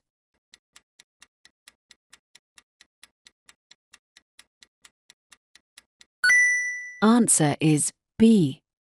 Either the left lane or middle lane. As you approach a large or complex roundabout, you'll see a sign telling you the layout of the roundabout and route directions. Use this to choose the lane you need. If there are multiple lanes, there'll often be route numbers marked on the road to help you select the right lane. Get into the lane you need in plenty of time.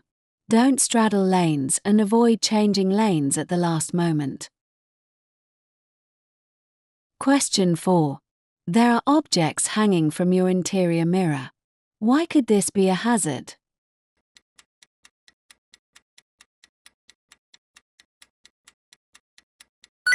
Answer is A. Your view could be obstructed.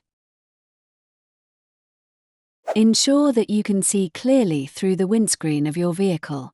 Stickers or hanging objects could obstruct your view or draw your attention away from the road. Question 5. You're traveling along this road. How should you pass the cyclist?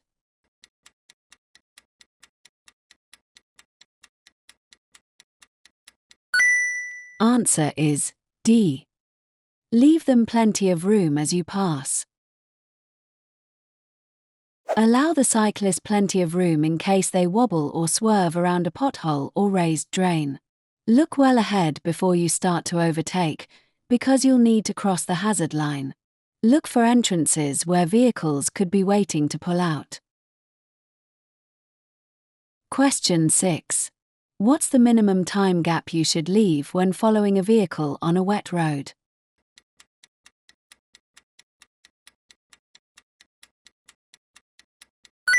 Answer is A. 4 seconds. Water will reduce your tire's grip on the road. The safe separation gap of at least 2 seconds in dry conditions should be doubled to at least 4 seconds in wet weather. Question 7. When will your vehicle use more fuel?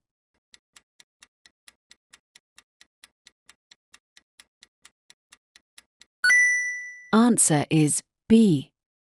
When its tires are underinflated. Check your tire pressures frequently, normally once a week. If they're lower than those recommended by the manufacturer, there will be more rolling resistance. The engine will have to work harder to overcome this, leading to increased fuel consumption. Question 8.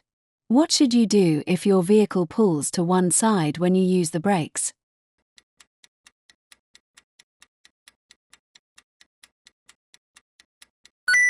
Answer is D. Have the brakes checked as soon as possible. The brakes on your vehicle must be effective and properly adjusted. If your vehicle pulls to one side when braking, take it to be checked by a qualified mechanic as soon as you can. Question 9. You're carrying an 11-year-old child on the front seat of your car. They're under 1.35 meters, 4 feet 5 inches, tall. What seat belt security must be in place?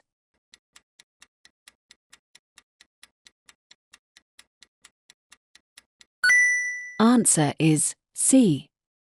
They must use a suitable child restraint. As the driver, it's your responsibility to make sure that children are secure and safe in your vehicle. Make yourself familiar with the rules. When children are carried on the back seat, there are a few very exceptional cases when an adult seat belt can be used instead of a correct child restraint. Question 10. You're following other vehicles in fog. You have your headlights on dipped beam. What else can you do to reduce the chances of being in a collision?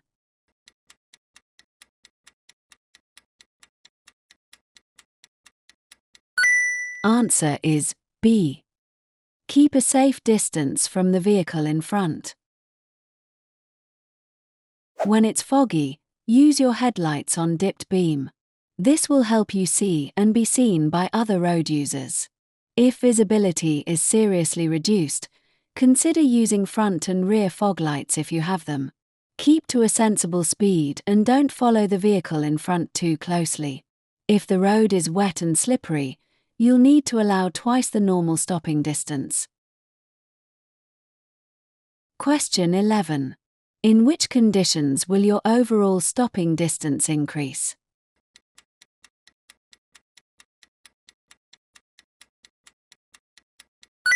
Answer is A. In the rain. Extra care should be taken in wet weather. On wet roads, your stopping distance could be double that in dry conditions. Question 12. What should you expect if you see this sign ahead?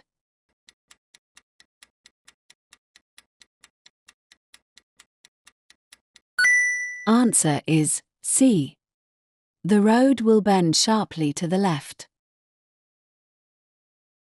This sign indicates that the road will bend sharply to the left.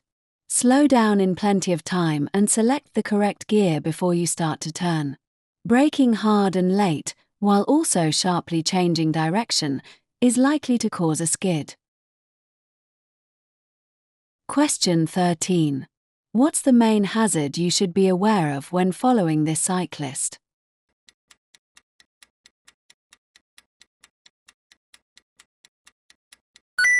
Answer is D. The cyclist may swerve into the road. When following a cyclist, be aware that they have to deal with the hazards around them.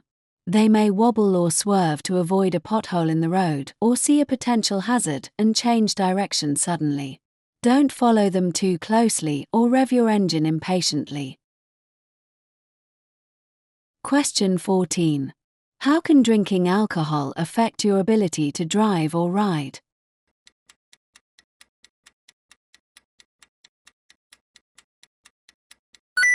Answer is B. Your ability to judge speed will be reduced. Alcohol will severely reduce your ability to drive or ride safely, and there are serious consequences if you're caught over the drink-drive limit. It's known that alcohol can affect your judgment, cause overconfidence, reduce coordination and control. Question 15. What should you do if you want to turn left at a junction where pedestrians have started to cross?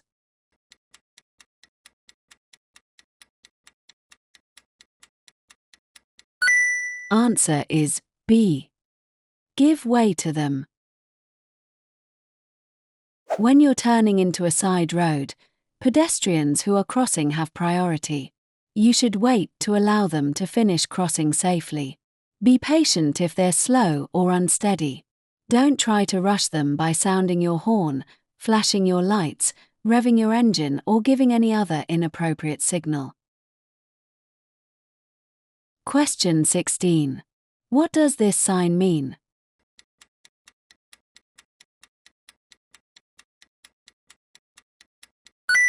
Answer is D. A route for pedestrians and cyclists. This sign shows a shared route for pedestrians and cyclists. When it ends, the cyclists will be rejoining the main road. Question 17. Which is the most vulnerable road user?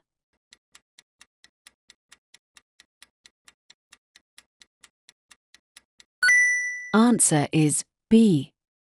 Motorcyclist. Pedestrians and riders on two wheels can be harder to see than other road users. Make sure you look for them, especially at junctions.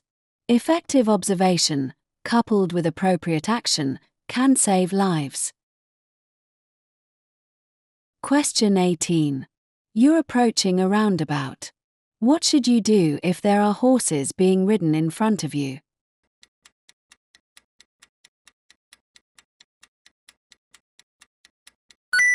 Answer is D. Give them plenty of room. Horse riders often keep to the outside of the roundabout even if they're turning right. Give them plenty of room and remember that they may have to cross lanes of traffic. Question 19. How should you react to inexperienced drivers?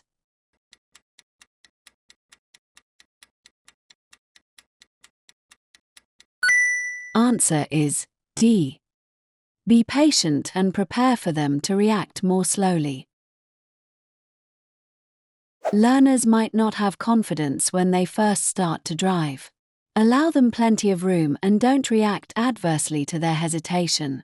We all learn from experience, but new drivers will have had less practice in dealing with all the situations that might occur. Question 20. You're driving past parked cars. What should you do if you see a bicycle wheel sticking out between the cars?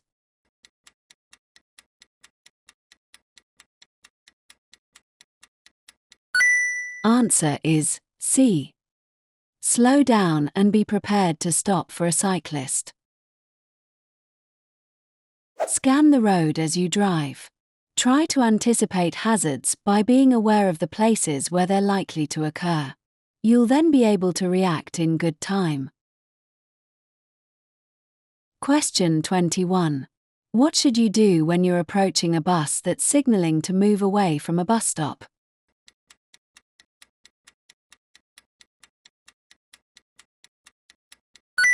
Answer is D. Allow it to pull away, if it's safe to do so. Try to give way to buses if you can do so safely, especially when the driver signals to pull away from a bus stop. Look out for people getting off the bus or running to catch it, because they may cross the road without looking. Don't accelerate to get past the bus, and don't flash your lights, as this could mislead other road users. Question 22. Why should you switch off your rear fog lights when the fog has cleared?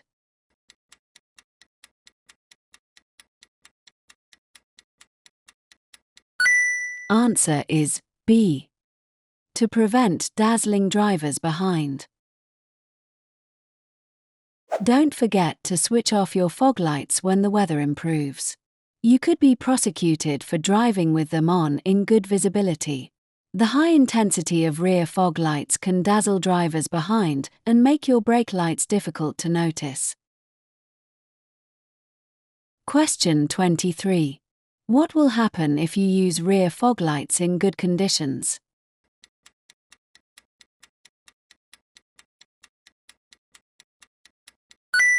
Answer is D. They'll dazzle other drivers. Rear fog lights shine more brightly than normal rear lights, so that they show up in reduced visibility. When the visibility improves, you must switch them off. This stops them dazzling the driver behind. Question 24. You're driving on a motorway at night. Which lights should you have on if there are other vehicles just ahead of you?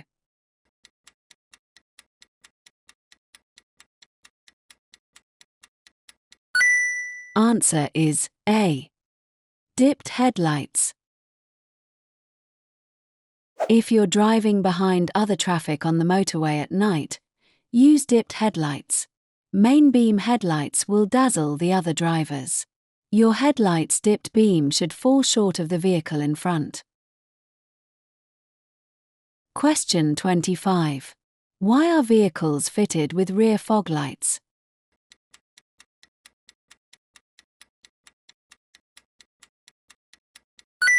Answer is D.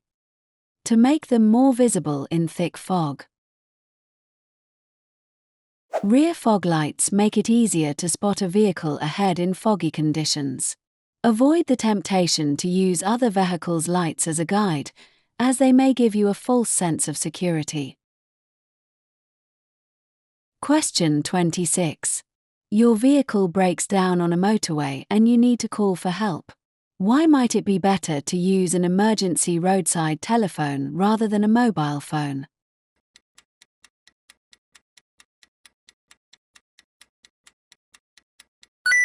Answer is D. It allows easy location by the emergency services. On a motorway, it's best to use a roadside emergency telephone so that the emergency services are able to find you easily. The location of the nearest telephone is shown by an arrow on marker posts at the edge of the hard shoulder. If you use a mobile, find out the number on the nearest marker post before you call. This number will let the operator know where you are and in which direction you're traveling. Question 27. You're towing a trailer along a 3-lane motorway. When may you use the right-hand lane?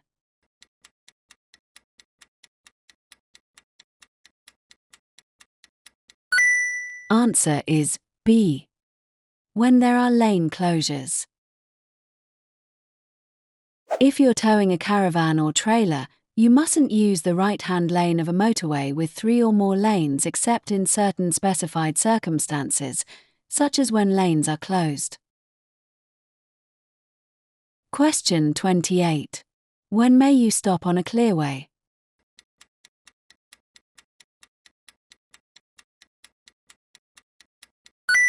Answer is A. Never.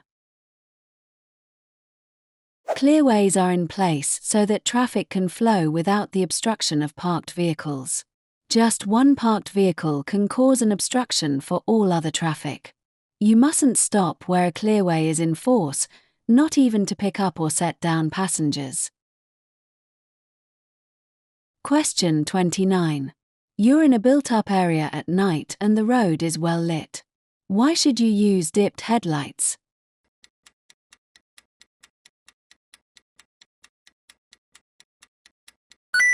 Answer is A.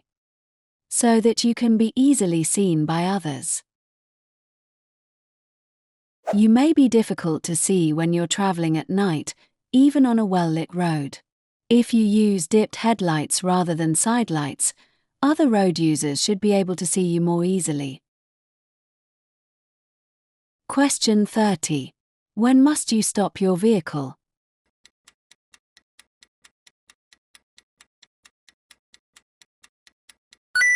Answer is D. If you're involved in an incident that causes damage or injury. You must stop your vehicle when signaled to do so by a police, DVSA, or traffic officer, a traffic warden, a school crossing patrol, a red traffic light. You must also stop if you're involved in an incident that causes damage or injury to any other person, vehicle, animal, or property.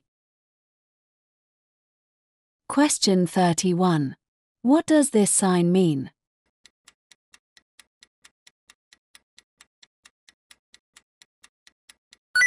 Answer is C. No entry. No entry signs are used in places such as one-way streets to prevent vehicles driving against the traffic. To ignore one would be dangerous, both for yourself and for other road users, as well as being against the law. Question 32. What does this sign mean?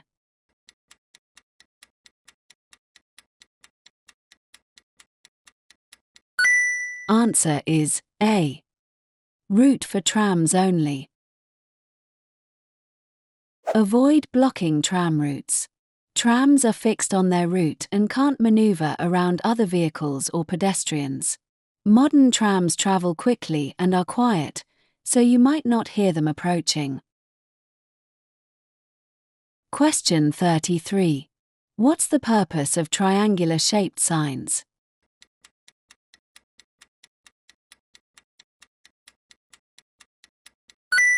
Answer is A. To give warnings. Triangular signs warn you of hazards ahead. Make sure you look at each sign that you pass on the road, so that you don't miss any vital instructions or information. Question 34. What does this sign mean?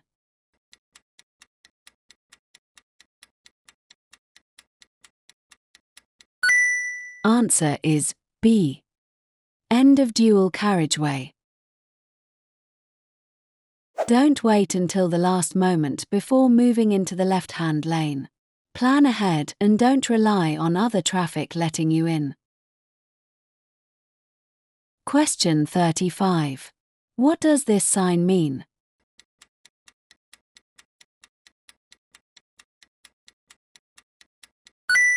Answer is C. Side winds. A warning sign with a picture of a windsock indicates that there may be strong side winds. This sign is often found on exposed roads. Question 36. What does this sign mean?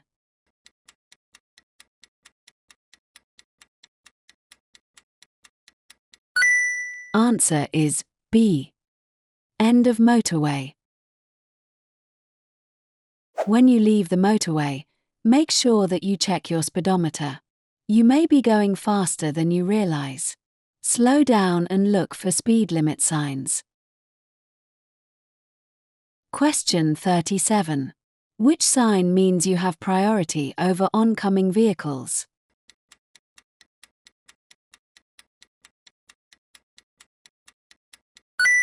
Answer is C. Even though you have priority, be prepared to give way if other drivers don't. This will help to avoid congestion, confrontation, or even a collision. Question 38. What does this white arrow on the road mean?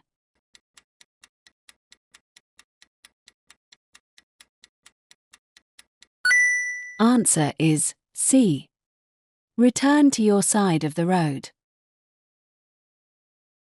The arrow indicates the direction in which to pass hatch markings or double white lines. If you're overtaking, you must return to the left-hand side of the road. Question 39. You're at an incident. What could you do to help an unconscious casualty?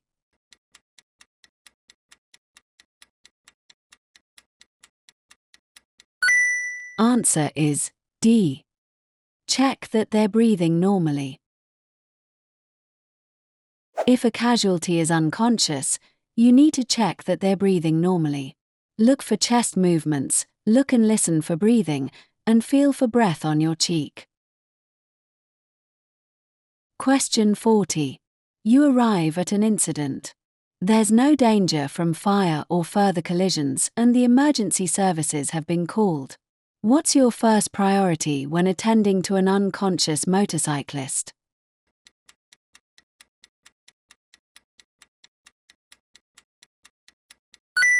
Answer is B. Check whether they're breathing normally. At the scene of an incident, always be aware of danger from further collisions or fire. The first priority when dealing with an unconscious person is to ensure they can breathe. This may involve clearing their airway if you can see an obstruction or if they're having difficulty breathing. Question 41. There's been a collision. A motorcyclist is lying injured and unconscious. Why should you only remove their helmet if it's essential?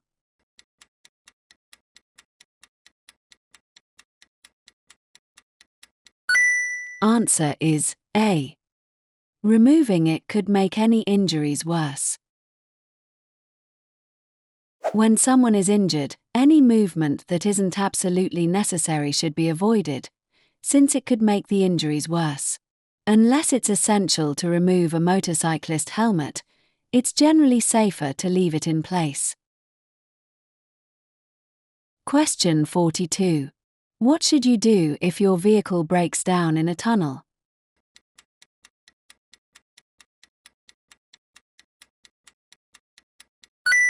Answer is D.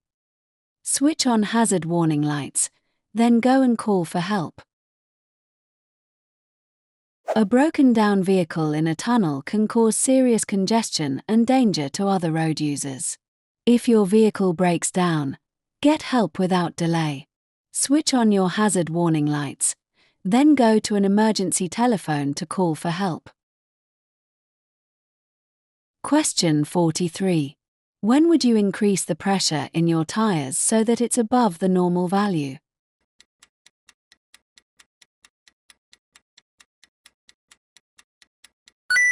Answer is B.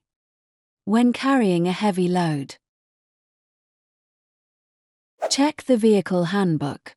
This should give you guidance on the correct tire pressures for your vehicle and when you may need to adjust them. If you're carrying a heavy load, you may need to adjust the headlights as well. Most cars have a switch on the dashboard to do this. Question 44. What does this sign mean?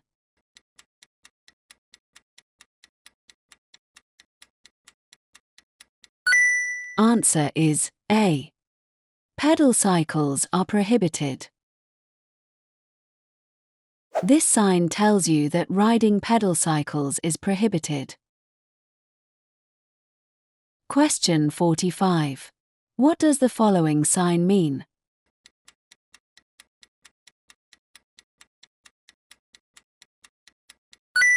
Answer is B. Slippery road. This sign warns you that the road is slippery. Question 46. What does the following sign warn you about?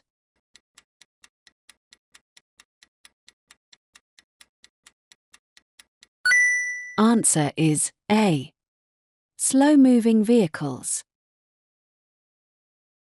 This sign warns you about slow-moving vehicles. Question 47. You are driving and see this sign. What does it warn you about?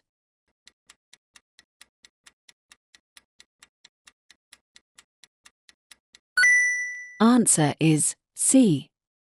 Traffic queues likely ahead. This warning sign tells you about likely queues ahead. Question 48. You are driving about and see this sign. What does it tell you?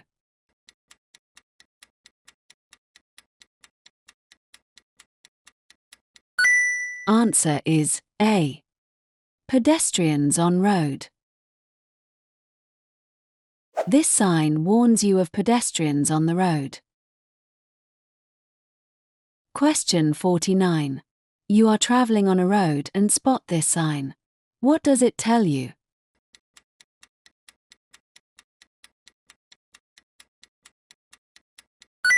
Answer is D. No vehicles or combinations of vehicles over maximum length shown.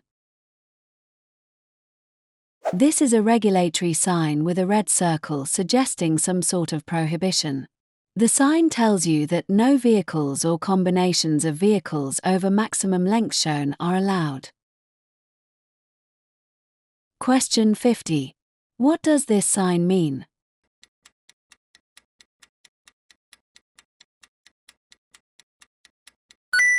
Answer is A. Parking place for buses only, no time limit. This sign means that this is a parking place for buses only, no time limit. Hey, if you find this video helpful, please give it a like, subscribe to our channel and hit bell icon so you don't miss any updates. And you want to support us, you just go to our channel and click on the join button to join our channel membership, link in the description. Your support helps us bring you more content to ace your theory test. Now, let's get back to the video. Watch this 20 seconds video clip with focus.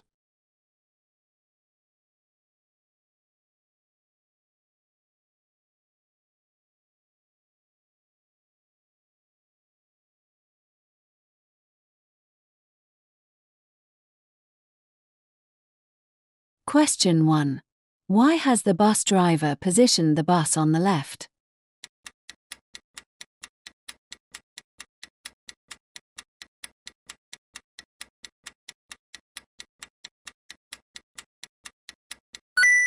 Answer is D.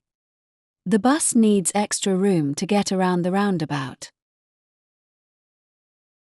A long vehicle at a roundabout may need to use the left-hand lane, even if it's signaling to go right. This is because it needs extra room to travel around a roundabout. For the same reason, it may also straddle lanes.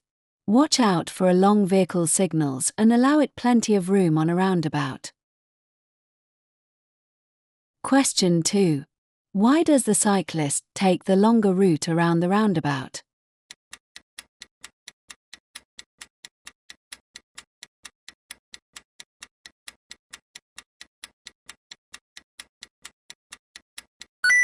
Answer is D. Cyclists may keep to the left for safety. Roundabouts can be dangerous places for cyclists. To stay safe, they may keep to the outside of a roundabout. They may cycle in the left lane, even if they intend to turn right. Watch out for a cyclist's arm signals, as they'll tell you the direction they intend to take. Always give cyclists plenty of room. Question 3. What do the yellow lines along the edge of the road mean?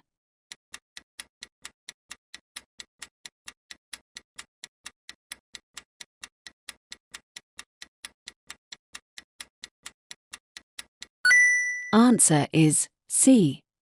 No waiting. A double yellow line at the edge of the road means no waiting at any time. This means that you can't wait or park.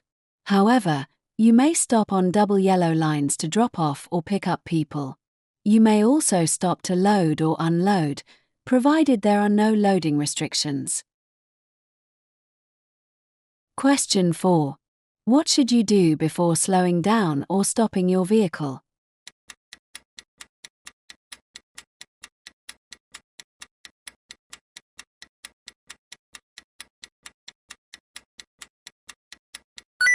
Answer is D. Use the mirrors. Before slowing down or stopping, check the mirrors to see what's happening behind you. Also assess what's ahead and make sure you give the correct signal if it will help other road users. Question 5. You're following a large vehicle. Why should you stay a safe distance behind it?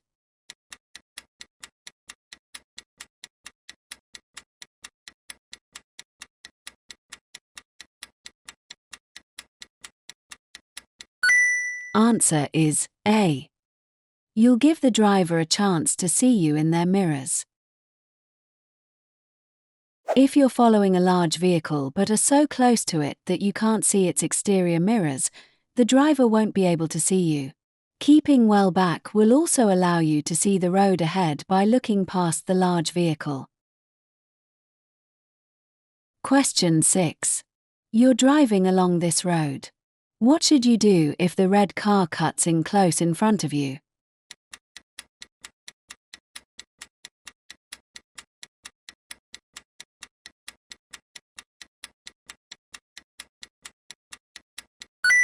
Answer is B.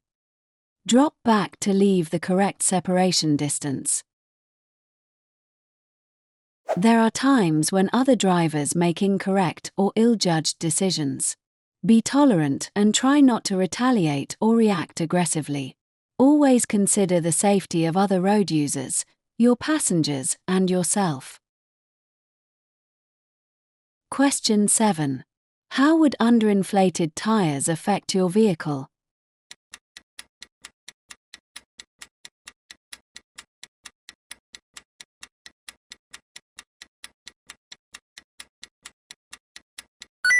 Answer is C. The vehicle's stopping distance would increase. Your tires are your only contact with the road. To prevent problems with braking and steering, keep your tires free from defects. They must have sufficient tread depth and be correctly inflated.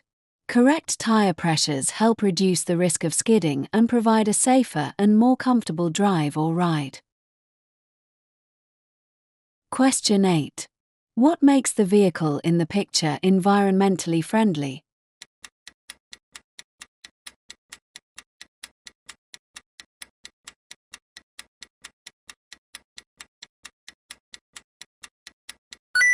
Answer is D. It's powered by electricity. Trams are powered by electricity and therefore don't emit exhaust fumes. They ease traffic congestion by offering drivers an alternative to using their car, particularly in busy cities and towns. Question 9. How will a roof rack affect your car?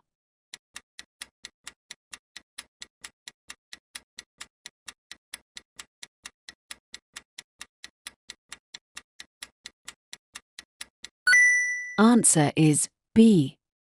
Fuel consumption will increase. A roof rack increases your car's wind resistance. This will cause an increase in fuel consumption, so you should remove it when it isn't being used. An aerodynamically designed roof rack or box will help reduce wind resistance to a minimum, but the rack or box should still be removed when it isn't in use. Question 10. Which driving technique can help you save fuel?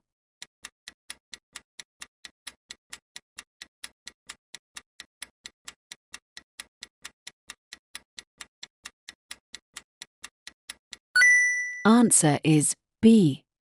Missing out some gears.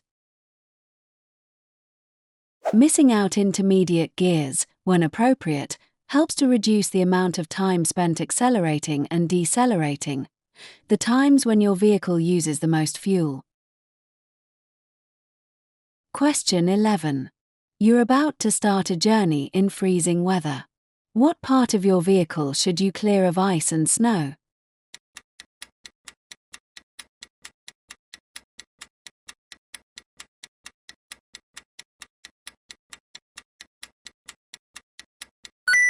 Answer is B. The windows. Driving in bad weather increases your risk of having a collision. If you absolutely have to travel, clear your lights, mirrors, number plates and windows of any snow or ice so that you can see and be seen.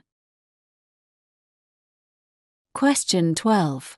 On what type of road surface may anti-lock brakes be ineffective?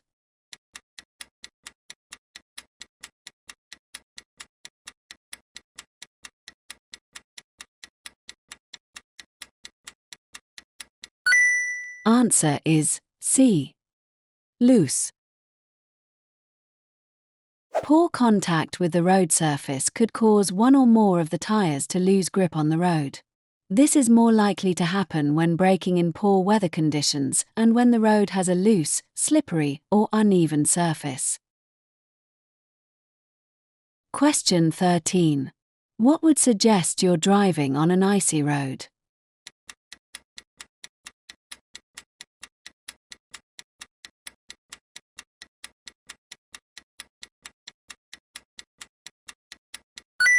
Answer is D. There's less tire noise. Drive extremely carefully when the roads are icy. When traveling on ice, tires make virtually no noise and the steering feels light and unresponsive. In icy conditions, be very gentle when braking, accelerating, and steering. Question 14. You're driving towards this level crossing. What would be the first warning of an approaching train?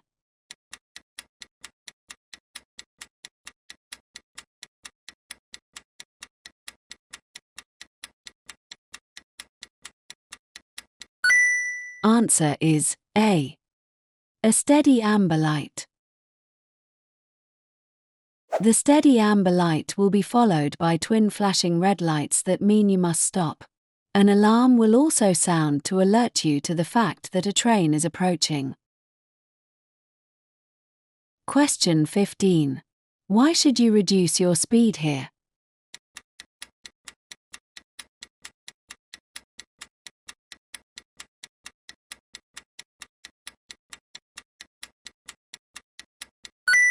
Answer is D.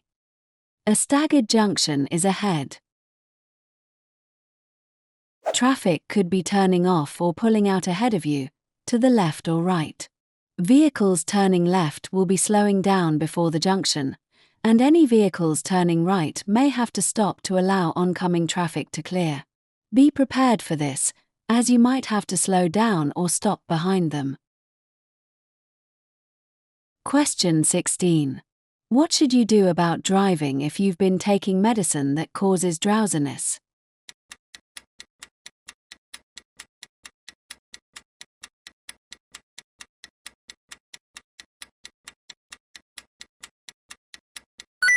Answer is A. Avoid driving and check with your doctor. You aren't fit to drive if you're taking medicine that makes you drowsy. Check with your doctor if you're unsure. You mustn't put other road users, your passengers, or yourself at risk. Question 17. You've been involved in an argument that's made you feel angry. What should you do before starting your journey?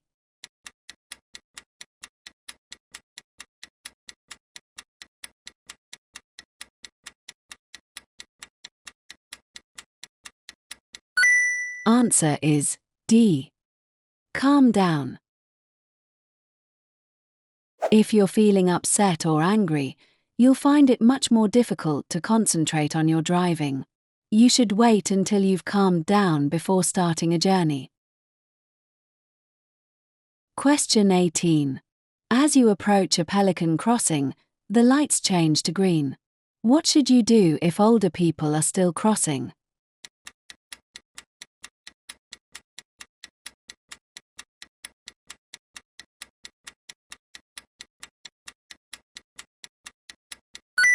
Answer is B. Wait patiently while they cross. If the lights turn to green, wait for any pedestrians to clear the crossing. Allow them to finish crossing the road in their own time, and don't try to hurry them by revving your engine. Question 19. You're following two cyclists as they approach a roundabout in the left-hand lane. Where would you expect the cyclists to go?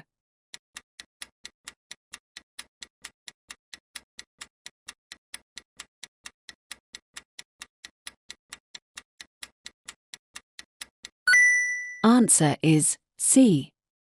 Any direction. Cyclists approaching a roundabout in the left-hand lane may be turning right but may not have been able to get into the correct lane due to heavy traffic. They may also feel safer keeping to the left all the way around the roundabout. Be aware of them and give them plenty of room. Question 20.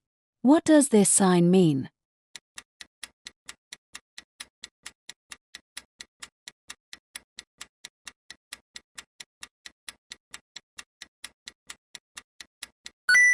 Answer is A. Cycle route ahead. More people are cycling today, and cycle routes are being extended in our towns and cities to provide safe cycling routes. Respect the presence of cyclists on the road and give them plenty of room if you need to pass. Question 21. You're driving at night. What should you do if you're dazzled by a vehicle behind you?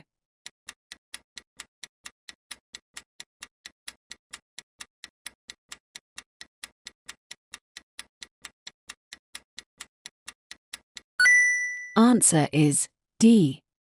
Set your mirror to the anti-dazzle position. The interior mirror of most vehicles can be set to an anti-dazzle position. You'll still be able to see the lights of the traffic behind you, but the dazzle will be greatly reduced. Question 22. What's the reason for traffic calming measures?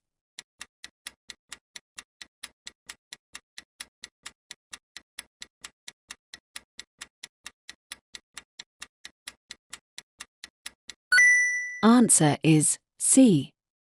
To slow traffic down. Traffic calming measures make the roads safer for vulnerable road users, such as cyclists, pedestrians, and children. These can be designed as chicanes, road humps, or other obstacles that encourage drivers and riders to slow down. Question 23. What should you do immediately after joining a motorway?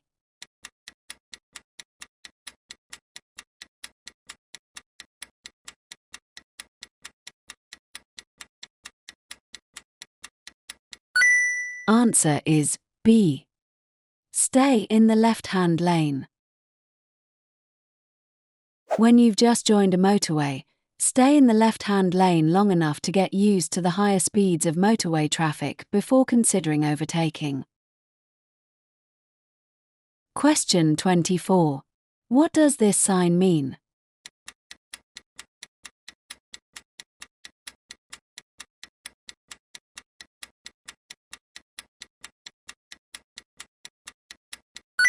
Answer is B. End of minimum speed. The red slash through the sign indicates that the restriction has ended. In this case, the restriction was a minimum speed limit of 30 miles per hour. Question 25.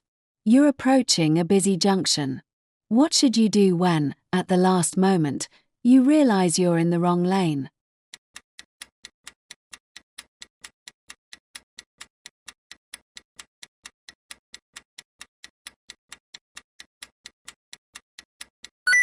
Answer is A.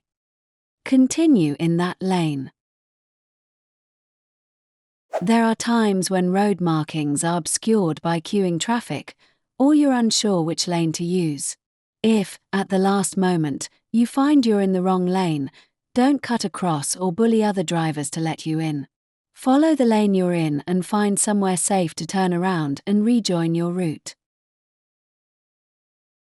Question 26. You're turning right at a crossroads. An oncoming driver is also turning right. What's the advantage of turning behind the oncoming vehicle?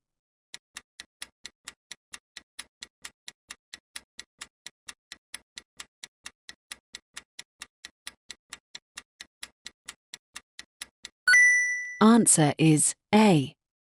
You'll have a clearer view of any approaching traffic.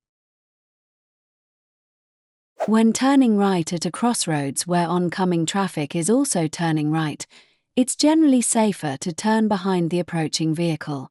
This allows you a clear view of approaching traffic and is called turning offside to offside. However, some junctions, usually controlled by traffic light filters, are marked for vehicles to turn near side to near side. Question 27. A single carriageway road has this sign. What's the maximum permitted speed for a car towing a trailer?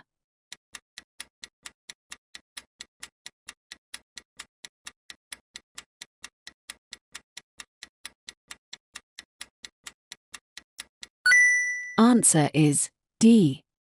50 miles per hour. When you're towing a trailer, a reduced speed limit also applies on dual carriageways and motorways. These lower speed limits apply to vehicles pulling all sorts of trailers, including caravans and horseboxes. Question 28. What shape are traffic signs giving orders?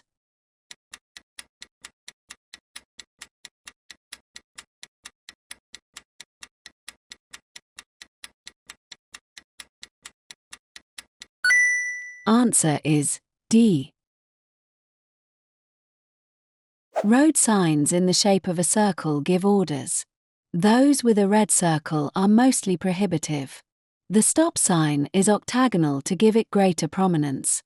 Signs giving orders must always be obeyed. Question 29. Which type of sign tells you what you must not do?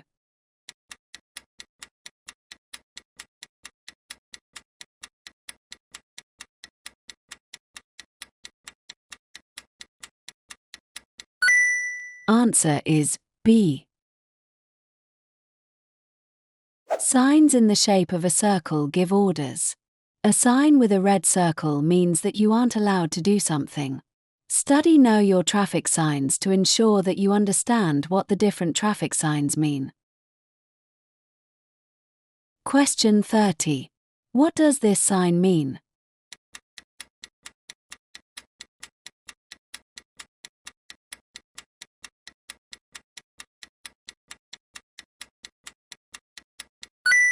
Answer is A.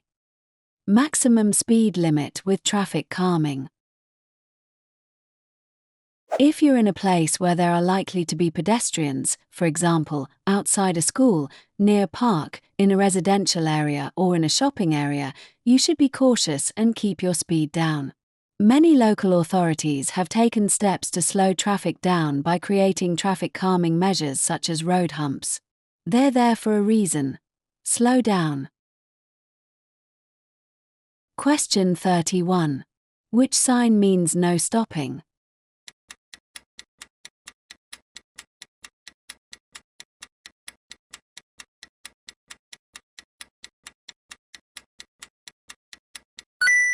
Answer is C. Stopping where this clearway restriction applies is likely to cause congestion. Allow the traffic to flow by obeying the signs. Question 32. What's the meaning of this traffic sign?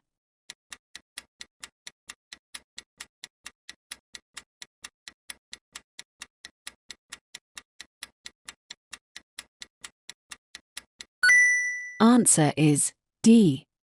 You have priority over vehicles coming towards you. Don't force your way through. Show courtesy and consideration to other road users.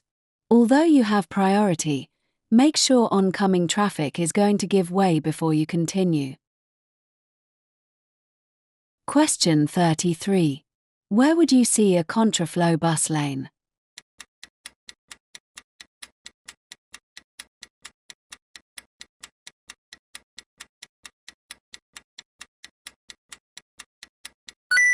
Answer is B. On a one-way street. The traffic permitted to use a contraflow lane travels in the opposite direction to traffic in the other lanes on the road. Question 34. What does this sign mean?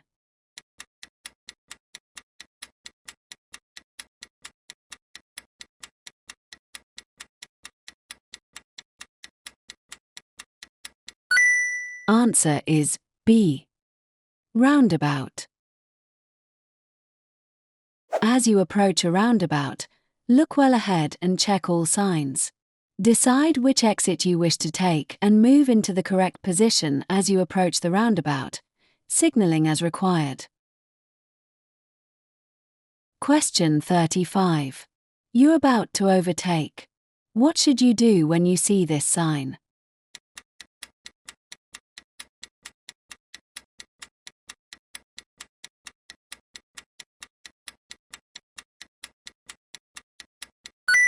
Answer is B. Hold back until you can see clearly ahead. You won't be able to see any hazards that might be hidden in the dip. As well as oncoming traffic, the dip may conceal a cyclists or horse riders or parked vehicles or pedestrians in the road. Question 36. What does this sign mean?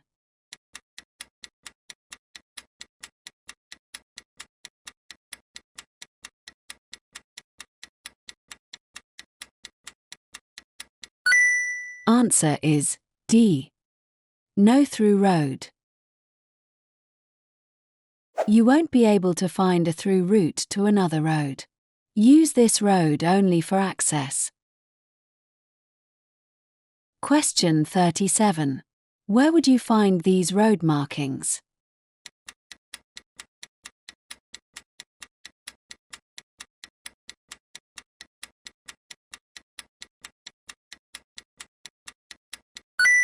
Answer is D. At a mini roundabout. These markings show the direction in which the traffic should go at a mini roundabout. Question 38. Which shape is used for a give way sign?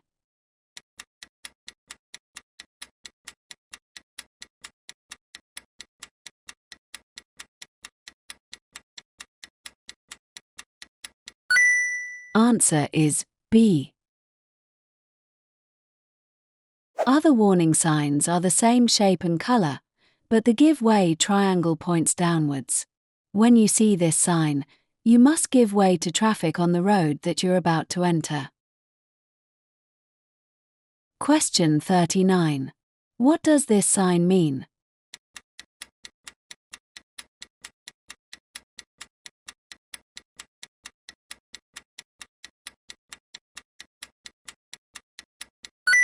Answer is C. Mini roundabout. When you see this sign, look out for any direction signs and judge whether you need to signal your intentions. Do this in good time so that other road users approaching the roundabout know what you're planning to do. Question 40. What's a cover note?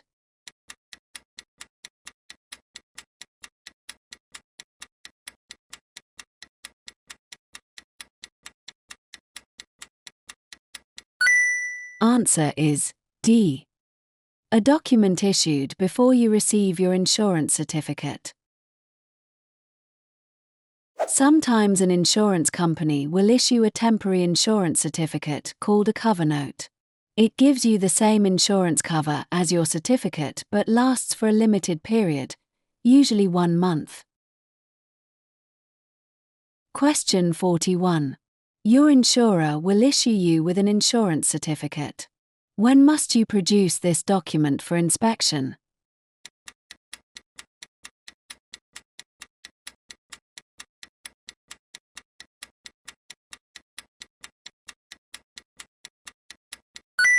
Answer is C. When a police officer asks you for it. You must produce a valid insurance certificate when requested by a police officer. If you can't do this immediately, you may be asked to take it to a police station. Other documents you may be asked to produce are your driving license and the vehicle's MOT certificate. Question 42. What does third-party insurance cover?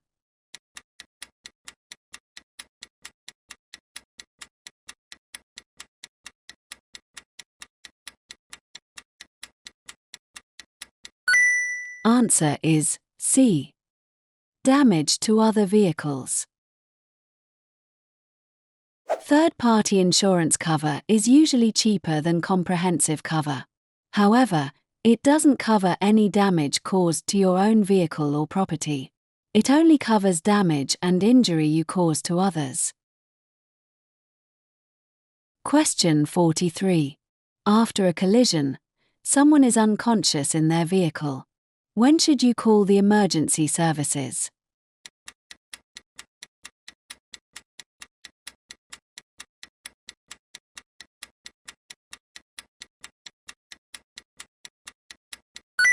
Answer is D. As soon as possible. It's important to make sure that the emergency services arrive as soon as possible. When a person is unconscious, they could have serious injuries that aren't immediately obvious. Question 44. What would be affected if you carry a very heavy load on your vehicle?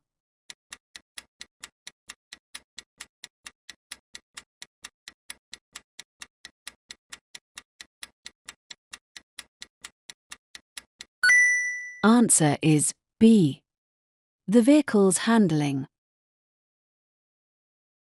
Any load will have an effect on the handling of your vehicle, and this becomes worse as you increase the load. You need to be aware of this when carrying passengers or heavy loads, fitting a roof rack or towing a trailer. Question 45. What does this sign mean?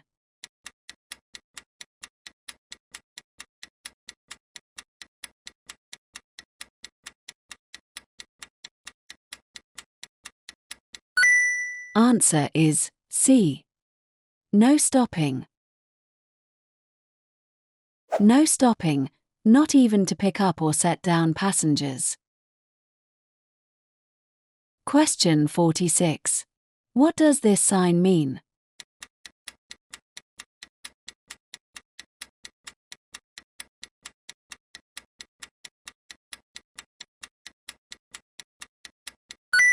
Answer is D. Nature reserve. Symbols are often used to indicate the type of destination. This one is for a nature reserve. Question 47. You are traveling on a road and spot this sign. What does it tell you?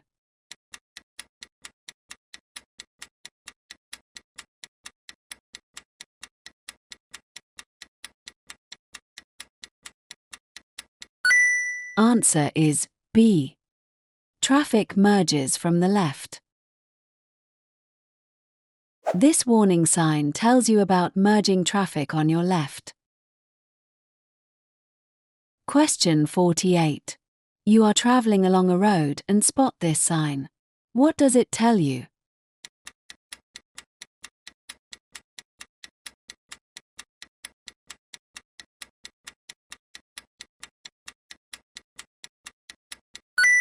Answer is C. Double bend first to the left. This triangular sign warns you about a double bend to your left. Question 49. What does this sign mean?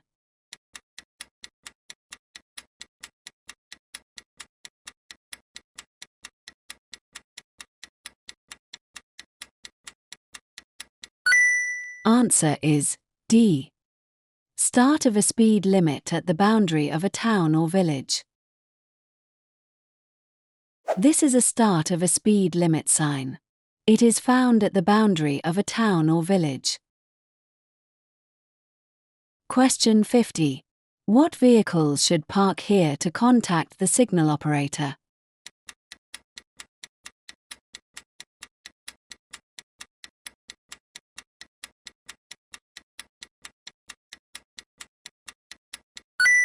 Answer is A. Large or slow vehicles. Drivers of large or slow vehicles should park near a level crossing while contacting the signal operator. Hey, if you find this video helpful, please give it a like, subscribe to our channel and hit bell icon so you don't miss any updates. And you want to support us, you just go to our channel and click on the join button to join our channel membership, link in the description. Your support helps us bring you more content to ace your theory test. Now, let's get back to the video. Watch this 20 seconds video clip with focus.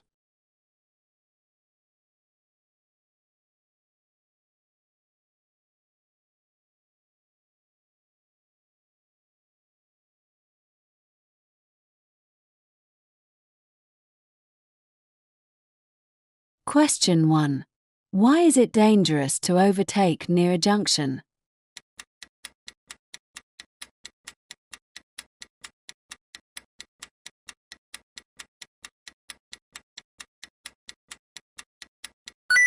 Answer is C. A driver waiting to emerge might not see you. It can be difficult for a driver emerging from a junction to see other road users. A vehicle that's overtaking might be hidden from the emerging driver's view, especially if the vehicle being overtaken is large, such as a lorry or coach. When you overtake, choose your time and place carefully. Question 2. What is the speed limit on this road for the car towing the caravan?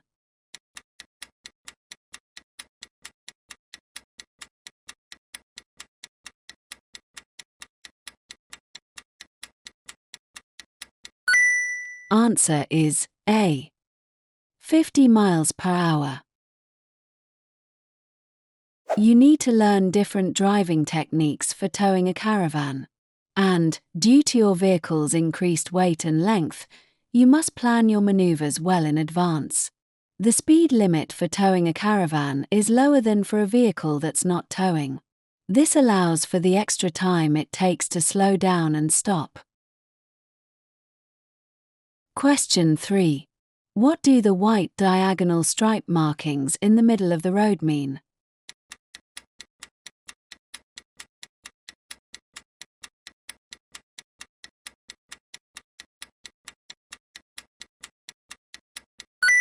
Answer is D.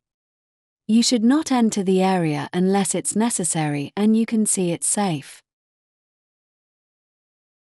Diagonal white stripes edged by broken lines are used in the center of the road to separate traffic going in opposite directions. They're called hatched markings and are often used at junctions. You should only enter a hatched area bordered by a broken white line if it's necessary and safe to do so. Question 4. How can you make sure that a satellite navigation (sat-nav) system doesn't distract you when you're driving?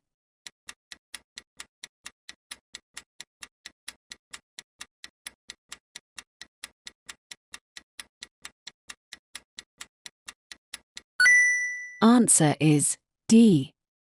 Set it before starting your journey. Sat-navs can be useful when driving on unfamiliar routes. However, they can also distract you and cause you to lose control if you look at or adjust them while you're driving. Set the sat-nav before starting your journey, or pull up in a safe place before making any changes to it. Question 5. What should you do when you're overtaking a horse and rider?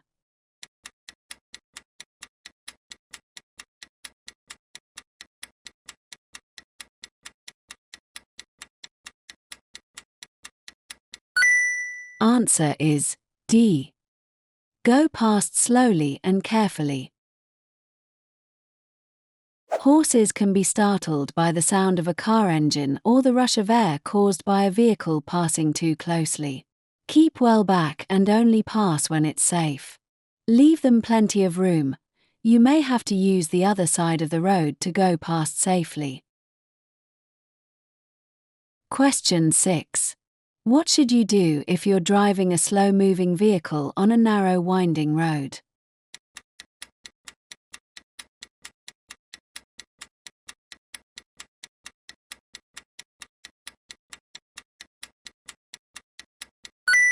Answer is C. Pull in when you can, to let the vehicles behind overtake. If you're driving a slow-moving vehicle along a narrow road, try not to hold up faster traffic. If you see vehicles following behind, pull over in a safe place and let the traffic pass before continuing. Don't wave other traffic past. This could be dangerous if you or they haven't noticed a hazard ahead.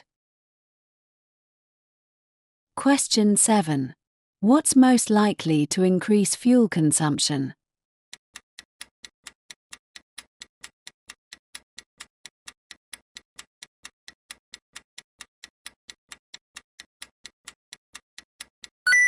Answer is B. Harsh braking and accelerating.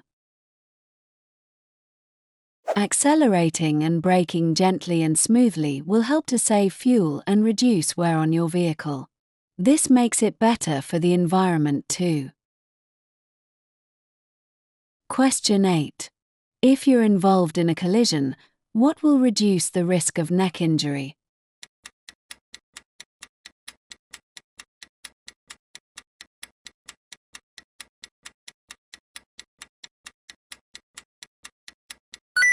Answer is A.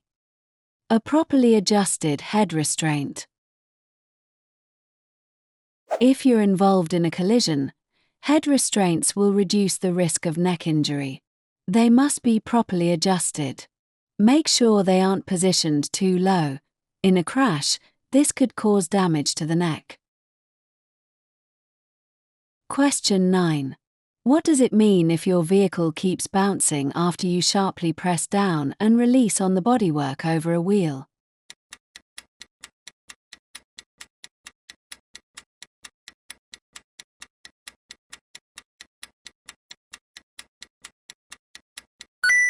Answer is D. The shock absorbers are worn. If you find that your vehicle bounces as you drive around a corner or bend in the road, the shock absorbers might be worn. To test your shock absorbers, sharply press down and release above each wheel. If the vehicle continues to bounce, take it to be checked by a qualified mechanic. Question 10. How should you drive when you're driving along a road that has road humps?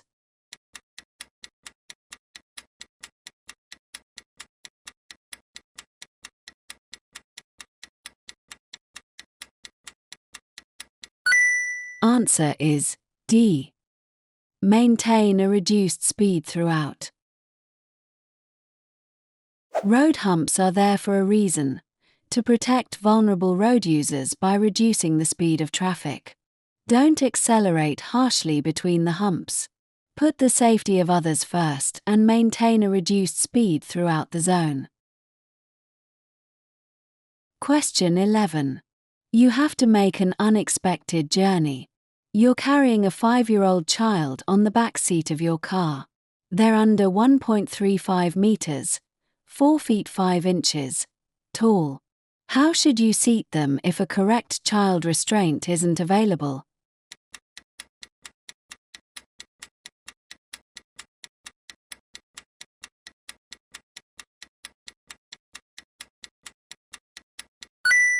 Answer is D. Using an adult seat belt. In journeys of unexpected necessity, and when a correct child restraint isn't available, the child must sit on the rear seat and use an adult seat belt.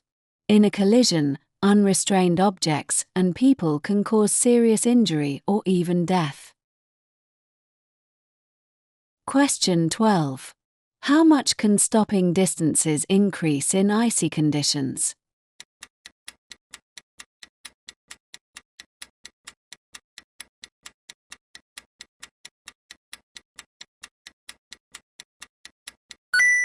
Answer is B. 10 times. Tire grip is greatly reduced in icy conditions. For this reason, you need to allow up to 10 times the stopping distance you would allow on dry roads. Question 13. You're driving along a country road. You see this sign. What should you do after dealing safely with the hazard?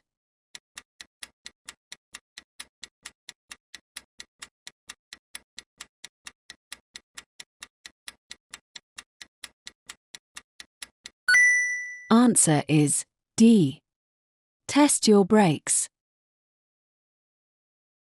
If your brakes have been thoroughly soaked, you should check that they're working properly before you build up speed again.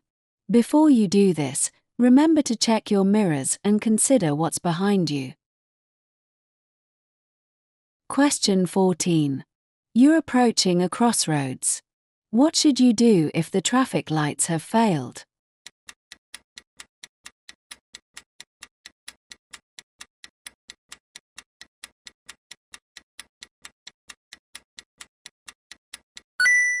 Answer is D.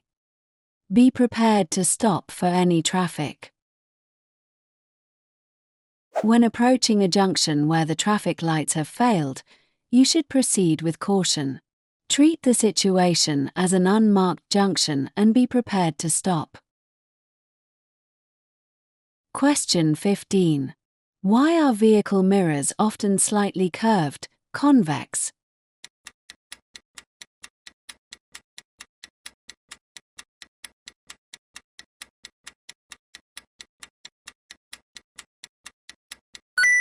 Answer is B.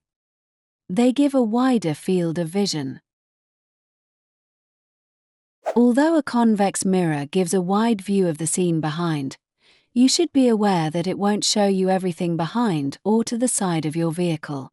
Before you move off, you'll need to look over your shoulder to check for anything not visible in the mirrors.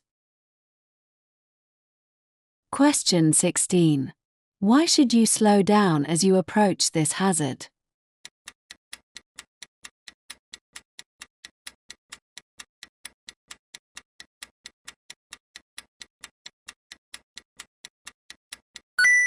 Answer is D.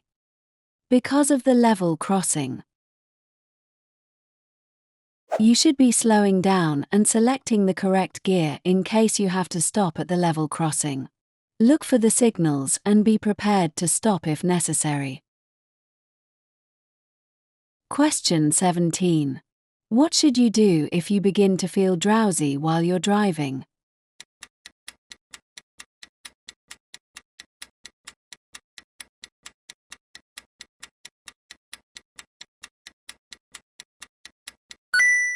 Answer is A. Stop and rest as soon as possible. You'll be putting other road users at risk if you continue to drive when you're drowsy. Pull over and stop in a safe place for a rest. If you're driving a long distance, think about finding some accommodation so you can rest for longer before continuing your journey. Question 18. You see a pedestrian carrying a white stick that also has a red band. What does this mean?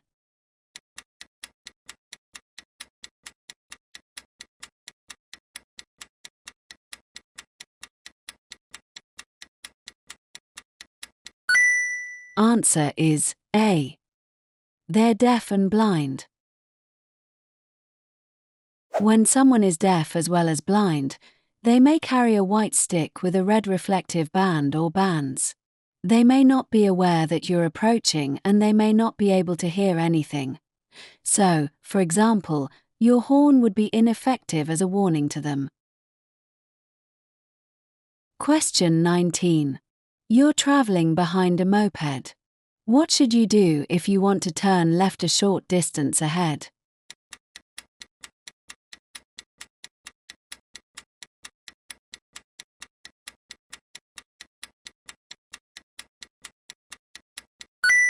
Answer is B. Stay behind until the moped has passed the junction. Passing the moped and turning into the junction could mean that you cut across the front of the rider. This might force them to slow down, stop, or even lose control. Stay behind the moped until it has passed the junction, and then you can turn without affecting the rider. Question 20. You're following a cyclist. What should you do when you wish to turn left a short distance ahead?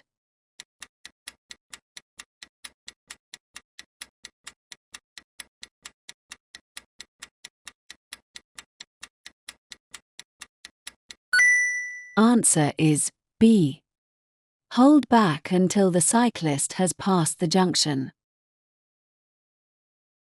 Make allowances for cyclists and give them plenty of room. Don't overtake and then immediately turn left. Be patient and turn behind them when they've passed the junction. Question 21. You're about to overtake a cyclist on a road that has a 30 miles per hour speed limit. How much room should you leave them as you overtake?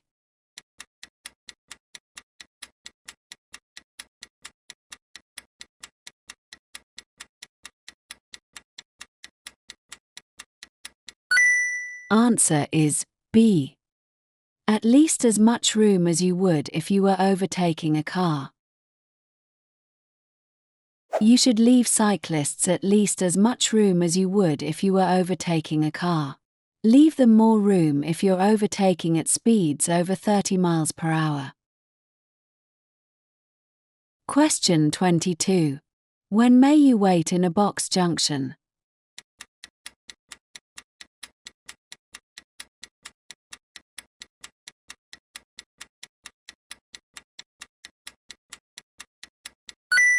Answer is D.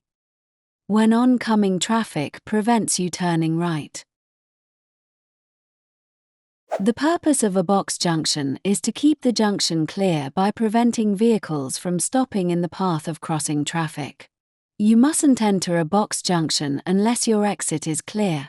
However, you may enter the box and wait if you want to turn right and are only prevented from doing so by oncoming traffic.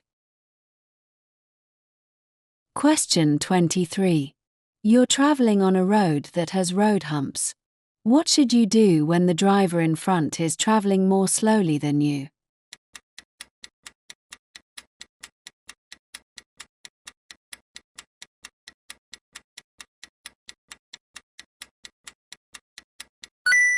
Answer is A. Slow down and stay behind. Be patient and stay behind the car in front. You shouldn't normally overtake other vehicles in areas subject to traffic calming. If you overtake here, you may easily exceed the speed limit, defeating the purpose of the traffic calming measures. Question 24. Which light should you switch on when daytime visibility is poor but not seriously reduced?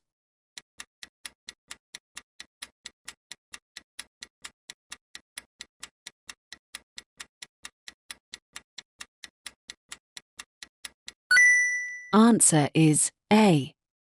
Dipped headlights.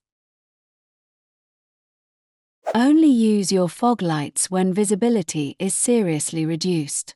Use dipped headlights in poor conditions because this helps other road users to see you without the risk of causing dazzle. Question 25. What will happen if you hold the clutch pedal down or roll in neutral for too long?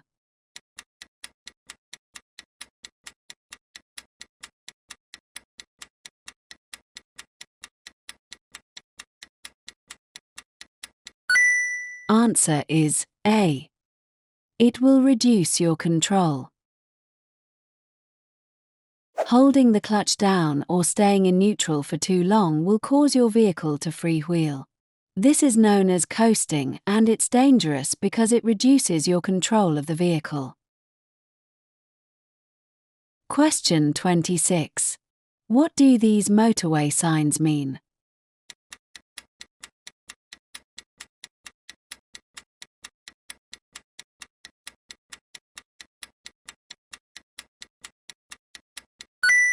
Answer is A. They're countdown markers to the next exit.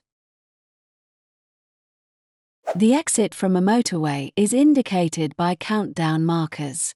These are positioned 90 meters, 100 yards, apart, the first being 270 meters, 300 yards, from the start of the slip road. Move into the left-hand lane well before you reach the start of the slip road. Question 27. What color are the reflective studs between the lanes on a motorway?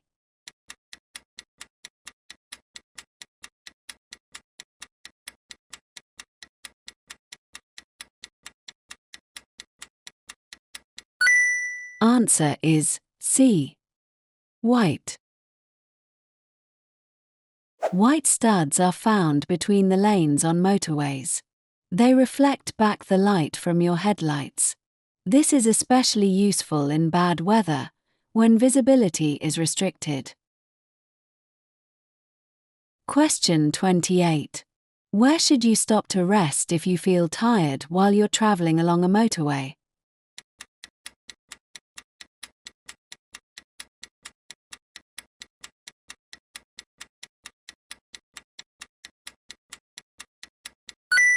Answer is B.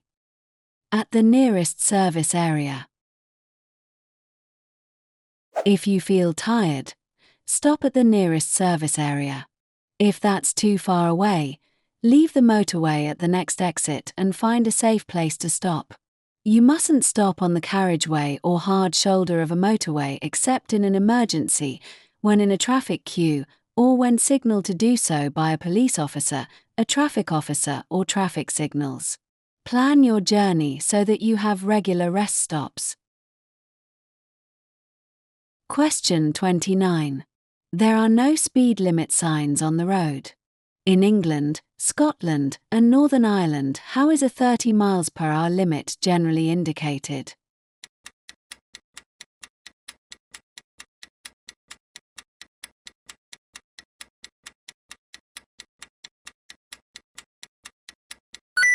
Answer is A. By street lighting. In England, Scotland, and Northern Ireland, there's a 30 mph speed limit where there are street lights unless signs show another limit. In Wales, street lights indicate the limit is 20 mph unless signs show otherwise. Question 30. Where may you overtake on a one-way street?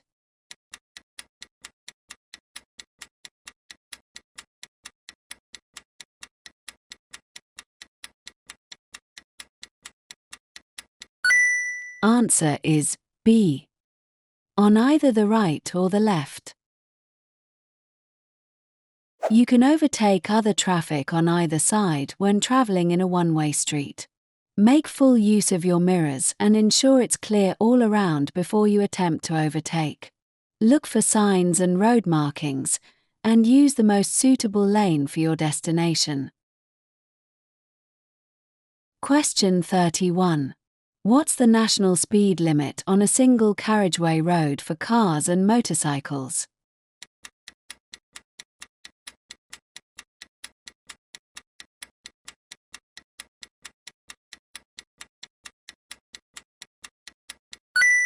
Answer is C. 60 mph. Exceeding the speed limit is dangerous and can result in you receiving penalty points on your license. It isn't worth it. You should know the speed limit for the road that you're on by observing the road signs. Different speed limits apply if you're towing a trailer. Question 32. What's the speed limit for a car towing a caravan on a dual carriageway?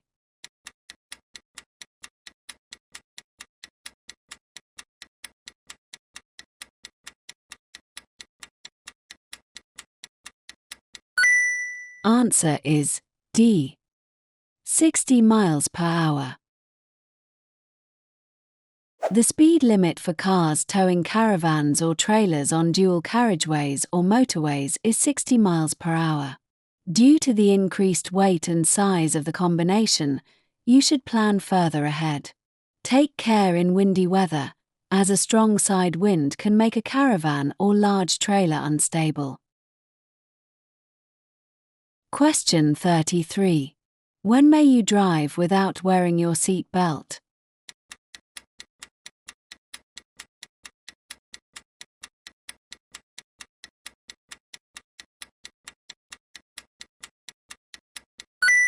Answer is A. When you're carrying out a maneuver that includes reversing. You may remove your seat belt while you're carrying out a maneuver that includes reversing. However, you must remember to put it back on again before you resume driving. Question 34. Other than direction indicators, how can you give signals to other road users?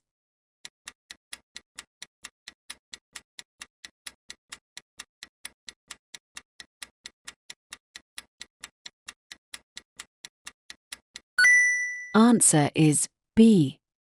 By using brake lights. Your brake lights will give an indication to traffic behind that you're slowing down. Good anticipation will allow you time to check your mirrors before slowing. Question 35. You're driving in the right-hand lane of a dual carriageway. What should you do if you see a sign showing that the right-hand lane is closed 800 yards ahead?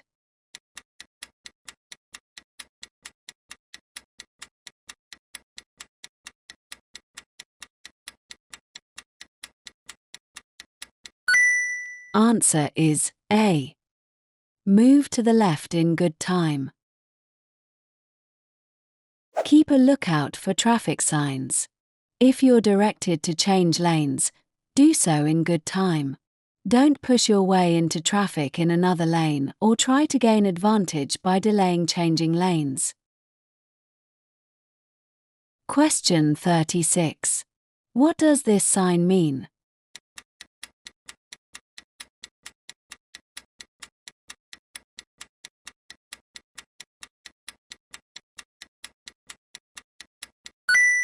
Answer is C. End of restricted parking area.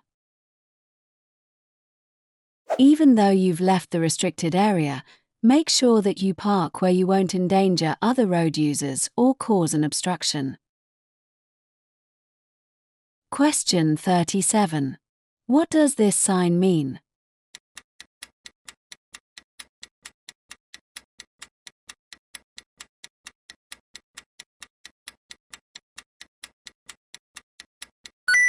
Answer is B.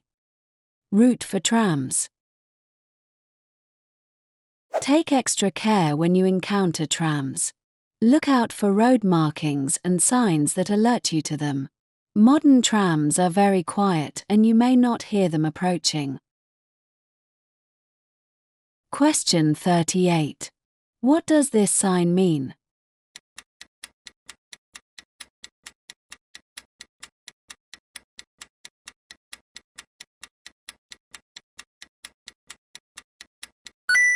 Answer is C. T-junction. This type of sign warns you of hazards ahead. Make sure you look at each sign and road marking that you pass so that you don't miss any vital instructions or information. This sign shows there's a T-junction with priority over vehicles from the right. Question 39. What does this road marking mean?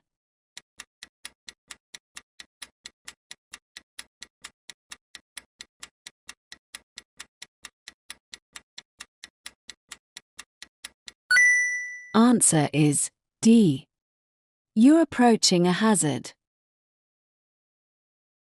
A single broken line along the center of the road, with long markings and short gaps, is a hazard warning line.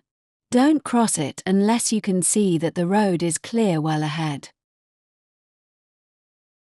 Question 40. What does this sign mean?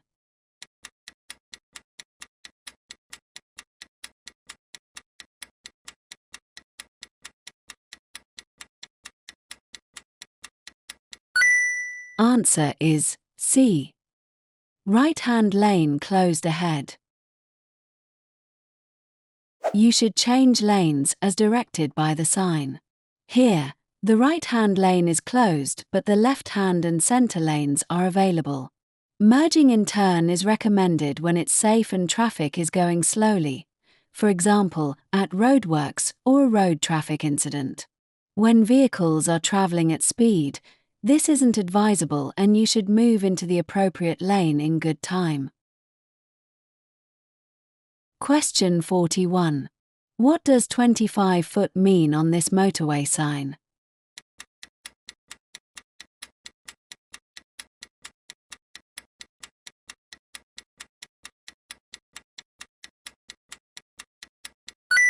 Answer is D. The number of the next junction. Before you set out on your journey, use a road map to plan your route. When you see an advance warning of your junction, make sure you get into the correct lane in plenty of time. Last-minute harsh braking and cutting across lanes at speed is extremely hazardous. Question 42. Which signal tells you that the car you're following is going to pull up?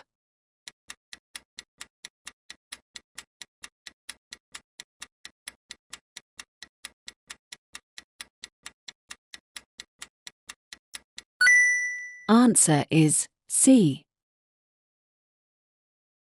There may be occasions when drivers need to give an arm signal to confirm their intentions.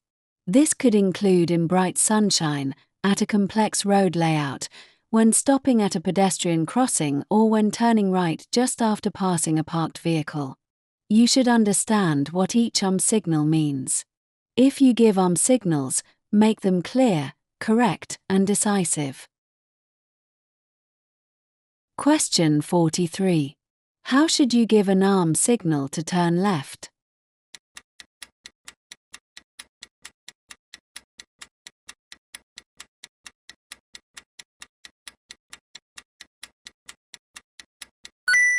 Answer is C. There may be occasions when other road users are unable to see your indicator, such as in bright sunlight or at a busy, complicated junction. In these cases, an arm signal will help others to understand your intentions. Question 44. For how long is an MOT certificate normally valid?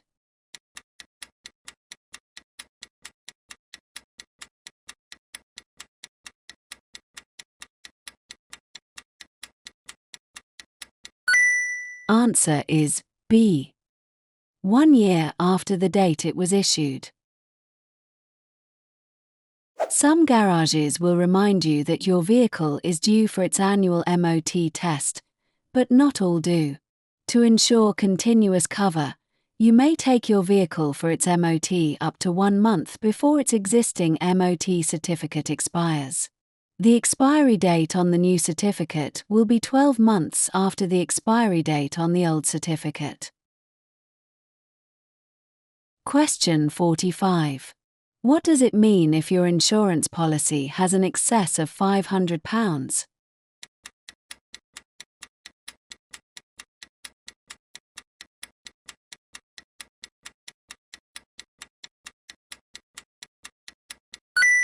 Answer is D. You'll have to pay the first £500 of the cost of any claim. Having an excess on your policy will help to keep the premium down. However, if you make a claim, you'll have to pay the excess yourself, in this case, £500. Question 46. At an incident, it's important to look after any casualties. What should you do with them when the area is safe?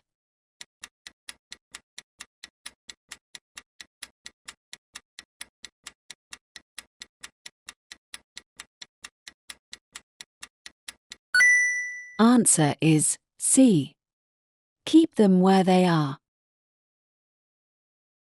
When the area is safe and there's no danger from other traffic or fire, it's better not to move casualties. Moving them may cause further injury. Question 47. You're at the scene of an incident. How could you help someone who's suffering from shock?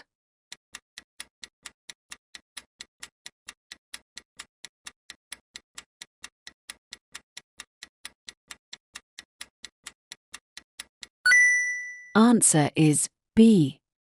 Reassure them confidently. If someone is suffering from shock, try to keep them warm and as comfortable as you can. Don't give them anything to eat or drink, but reassure them confidently and try not to leave them alone. Question 48. How will a heavy load on your roof rack affect your vehicle's handling?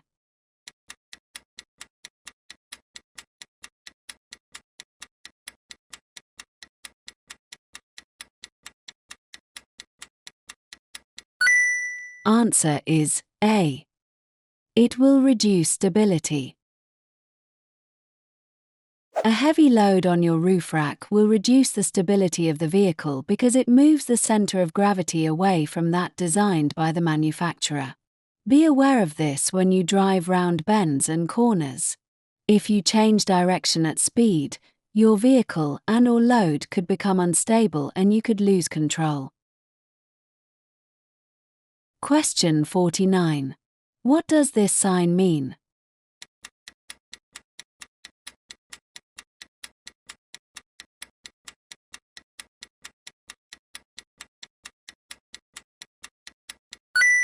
Answer is D. Separated track and path for pedal cycles and pedestrians. Separated track and path for pedal cycles and pedestrians. Question 50. What does this sign mean?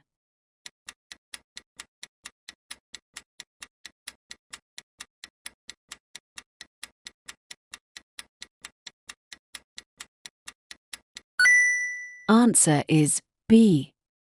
Diversion route. This is a sign that indicates a diversion route. Hey, if you find this video helpful, please give it a like, subscribe to our channel and hit bell icon so you don't miss any updates. And you want to support us, you just go to our channel and click on the join button to join our channel membership, link in the description. Your support helps us bring you more content to ace your theory test. Now, let's get back to the video. Question 1. What should you do if your mobile phone rings while you're driving or riding?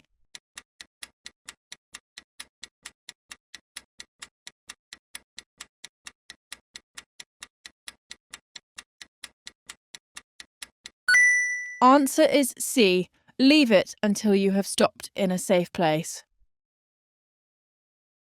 It's illegal to use a handheld mobile or similar device when driving or riding, except in a genuine emergency.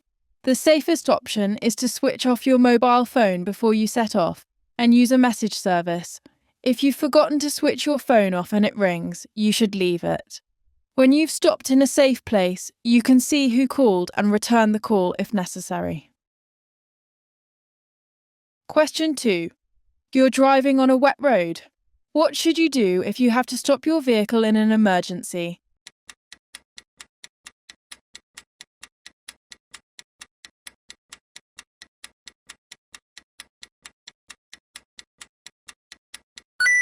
Answer is A. Keep both hands on the steering wheel. As you drive, look well ahead and all around, so that you're ready for any hazards that might develop. If you have to stop in an emergency, react as soon as you can while keeping control of the vehicle. Keep both hands on the steering wheel so you can control the vehicle's direction of travel. Question 3. You're turning right onto a dual carriageway. What should you do before emerging?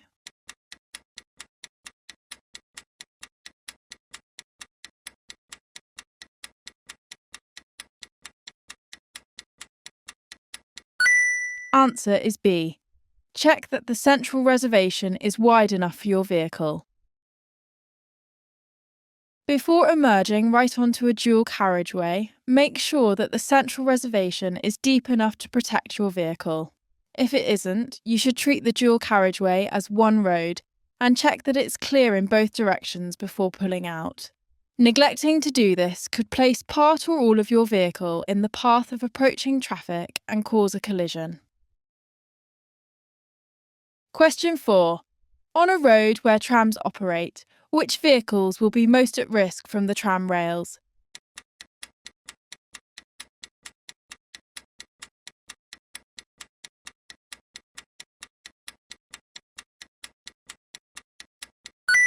Answer is B. Cycles. The narrow wheels of a bicycle can become stuck in the tram rails, causing the cyclist to stop suddenly, wobble, or even lose balance altogether. The tram lines are also slippery, which could cause a cyclist to slide or fall off. Question 5. You're approaching an unmarked crossroads. How should you deal with the junction?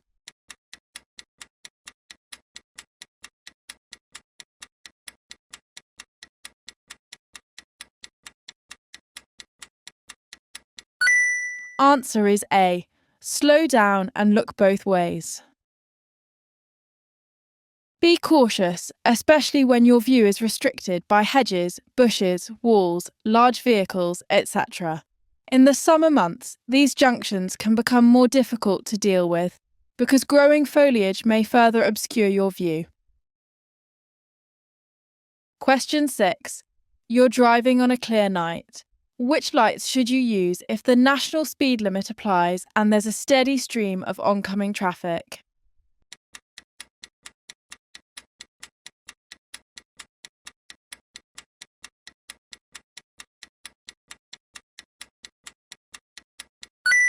Answer is C. Dipped headlights.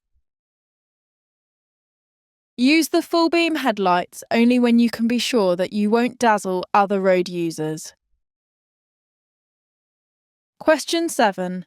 How much more fuel will you use by driving at 70 miles per hour compared with driving at 50 miles per hour?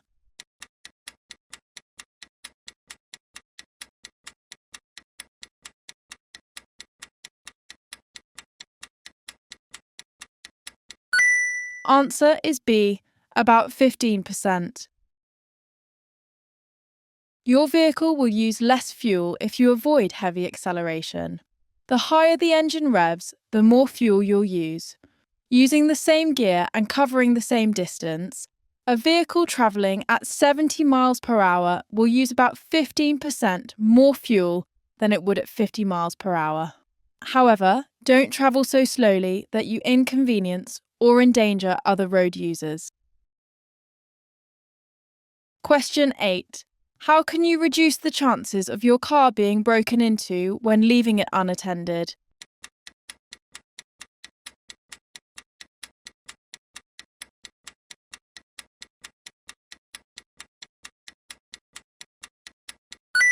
Answer is C. Take all valuables with you. When leaving your car, take all valuables with you if you can. Otherwise, lock them out of sight. Question 9. How can you avoid wheel spin when you're driving on an icy road?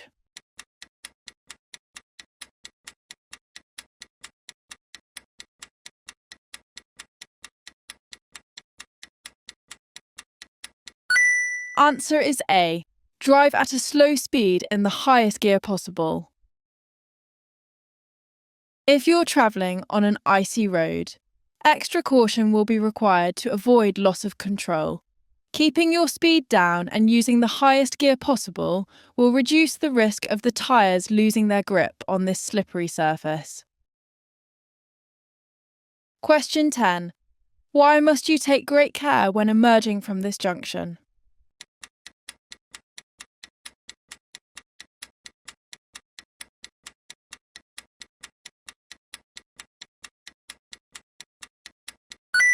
Answer is A. The view is restricted. You may have to pull forward slowly until you can see up and down the road. Be aware that the traffic approaching the junction can't see you either. If you don't know that it's clear, don't go. Question 11. Which type of vehicle should you be ready to give way to as you approach this bridge?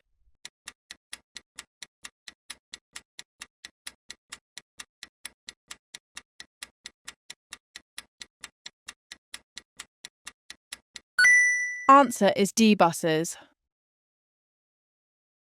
A bus or high-sided lorry will have to take a position in the centre of the road to clear the bridge. There's normally a sign to show this. Look well ahead, pass the bridge and be ready to stop and give way to large oncoming vehicles. Question 12. What should you do if a driver pulls out of a side road in front of you, causing you to brake hard?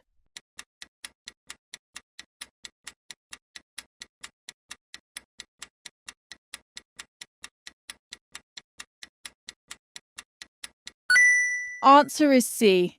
Ignore the error and stay calm. Be tolerant if a vehicle emerges and you have to brake quickly. Anyone can make a mistake, so don't react aggressively. Be alert where there are side roads and be especially careful where there are parked vehicles, because these can make it difficult for emerging drivers to see you. Question 13. Why should you make allowances for older drivers?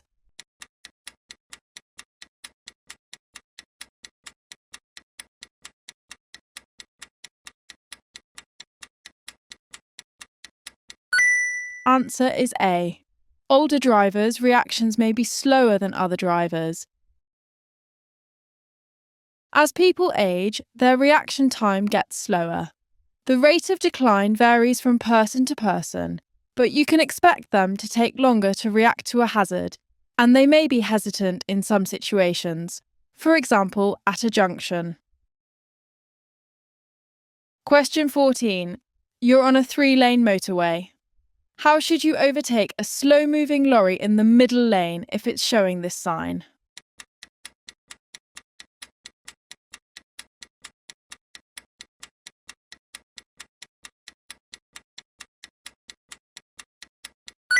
Answer is C. Approach with care and overtake on the left of the lorry. This sign is found on slow-moving or stationary works vehicles. If you wish to overtake it, do so on the left, as indicated. Be aware that there might be people working in the area. Question 15. What type of vehicle uses an amber flashing beacon on a dual carriageway?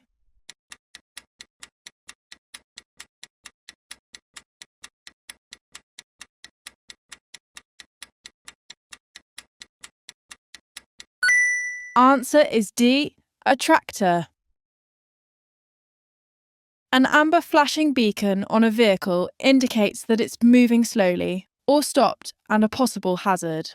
Look well ahead on a dual carriageway and you should be able to see and respond to these vehicles in good time. Question 16. What might you expect to happen in this situation?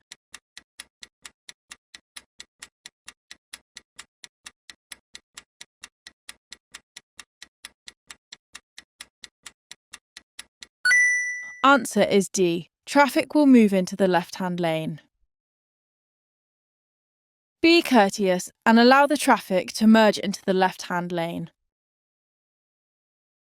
Question 17. Why should these road markings be kept clear?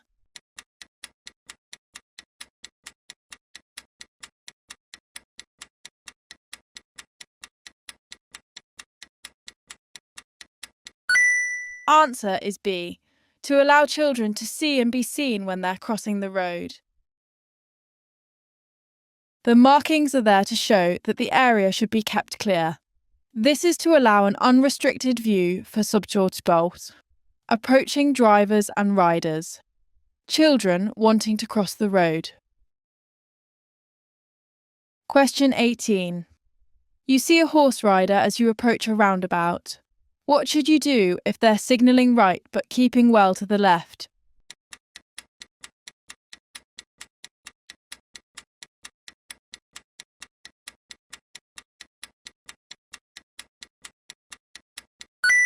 Answer is A. Stay well back. Allow the horse rider to enter and exit the roundabout in their own time. They may feel safer keeping to the left all the way around the roundabout. Don't get up close behind or alongside them, because that would probably upset the horse and create a dangerous situation. Question 19. What does this sign mean?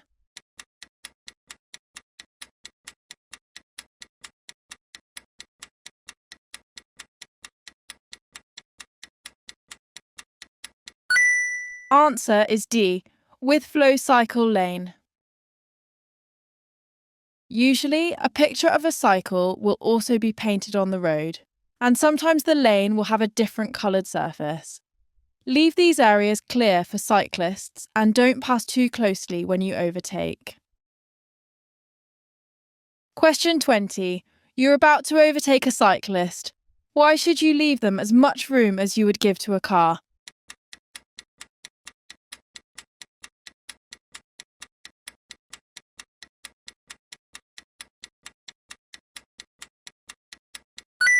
Answer is C.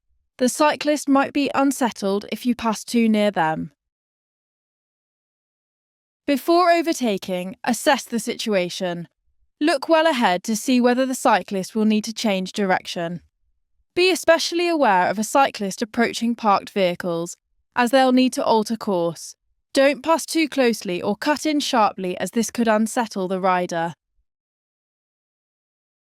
Question 21.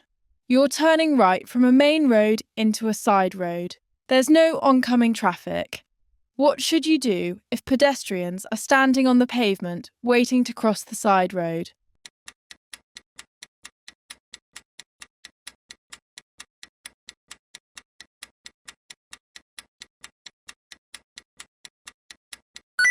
Answer is D. Wait and give way to the pedestrians. You should give way to pedestrians crossing or waiting to cross the road into which or from which you're turning. Be patient if they're cautious, and take their time checking that it's safe before they step into the road. Question 22. Why should you allow extra room while overtaking a motorcyclist on a windy day?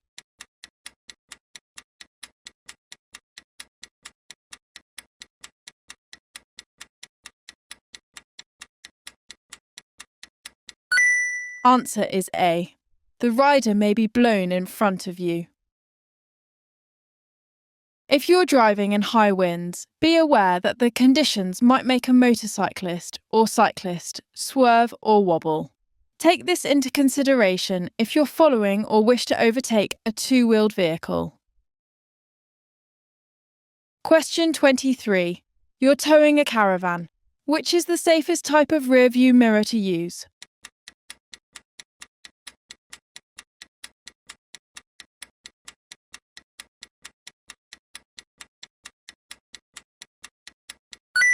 Answer is C. Extended arm side mirrors.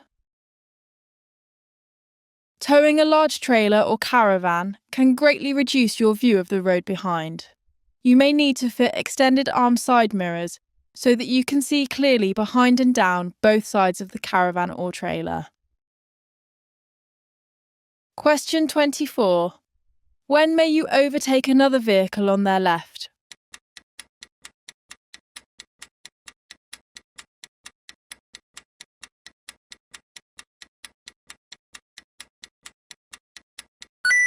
Answer is B.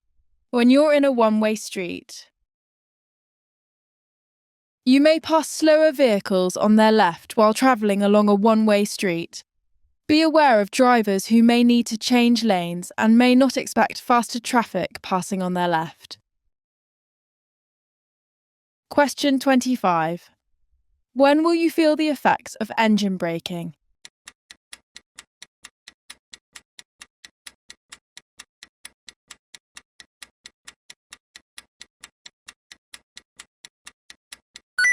Answer is C. When you change to a lower gear. You will feel the effect of engine braking when you take your foot off the accelerator. Changing to a lower gear will increase the effect. Question 26. Which vehicles are prohibited from using the motorway?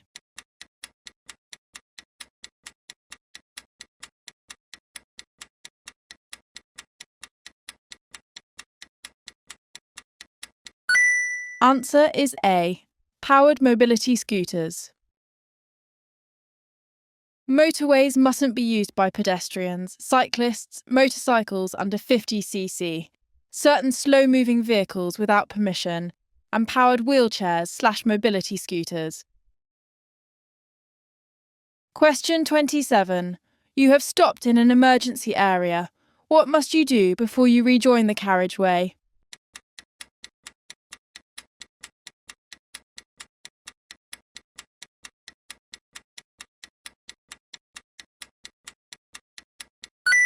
Answer is B. Use the emergency telephone. To rejoin the carriageway from an emergency area, you must use the emergency telephone and follow the operator's advice. A lane may have to be closed so that you can rejoin the carriageway safely. Question 28. Why is it particularly important to check your vehicle before making a long motorway journey?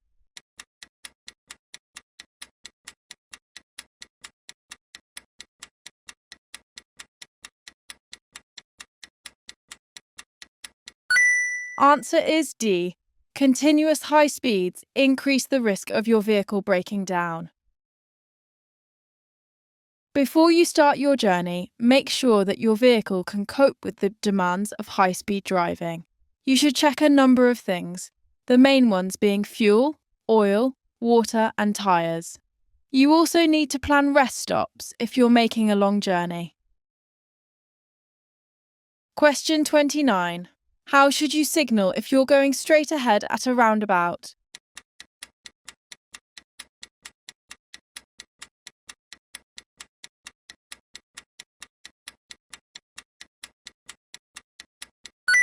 Answer is A.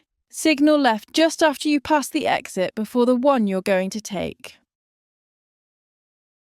To go straight ahead at a roundabout, you should normally approach in the left-hand lane, but check the road markings. At some roundabouts, the left lane on approach is marked left turn only, so make sure you use the correct lane to go ahead. You won't normally need to signal as you approach, but signal before you leave the roundabout, as other road users need to know your intentions. Question 30. You're reversing into a side road. When would your vehicle be the greatest hazard to passing traffic?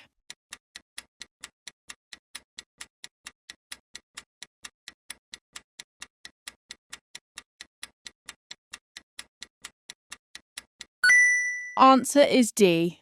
When the front of your vehicle swings out. Always check in all directions before reversing. Keep a good lookout throughout the manoeuvre and remember that the front will swing out as you reverse into the side road. Act on what you see and wait if necessary. Question 31.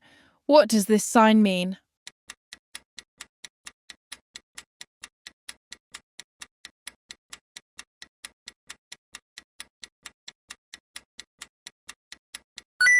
Answer is A. No overtaking. Road signs that prohibit overtaking are placed in locations where passing the vehicle in front is dangerous. If you see this sign, don't attempt to overtake.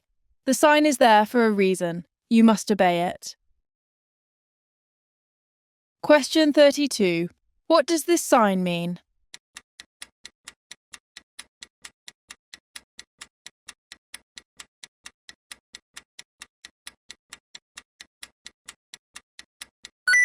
Answer is B. Crossroads. The priority through the junction is shown by the broader line. You need to be aware of the hazard posed by traffic crossing or pulling out onto a major road. Question 33. What does this sign mean?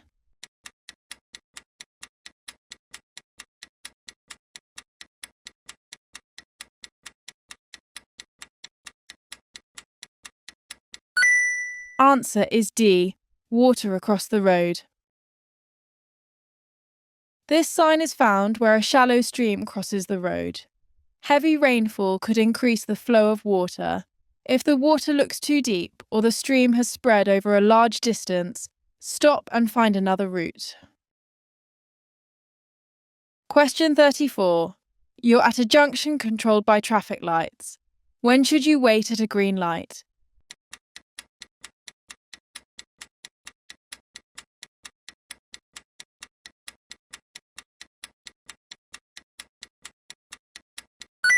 Answer is C. When your exit from the junction is blocked. As you approach the traffic lights, look into the road you wish to take. Only proceed if your exit road is clear. If the road is blocked, hold back, even if you have to wait for the next green signal. Question 35. How will a police officer in a patrol vehicle signal for you to stop?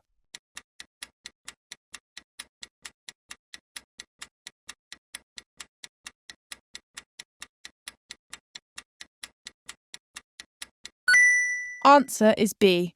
Flash the headlights, indicate left and point to the left. You must obey signals given by the police. If a police officer in a patrol vehicle wants you to pull over, they'll indicate this without causing danger to you or other traffic. Question 36. Your vehicle is stationary. When may you use its horn?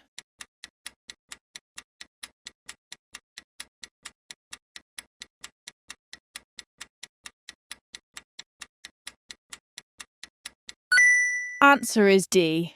When another road user poses a danger.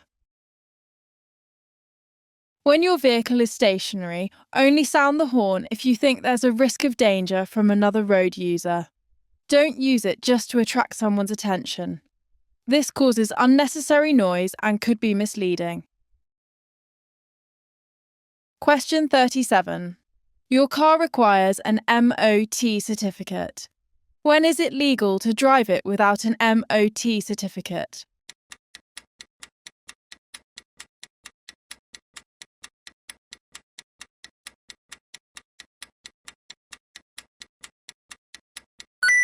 Answer is C. When driving to an appointment at an MOT centre. When a car is 3 years old, 4 years old in Northern Ireland, it must pass an MOT test and have a valid MOT certificate before it can be used on the road. Exceptionally, you may drive to a pre-arranged test appointment or to a garage for repairs required for the test. Drive vehicles that are more than 40 years old without an MOT test, but they must be in a roadworthy condition before being used on the road. See gov.uk for more details. Question 38. When are you allowed to use hazard warning lights?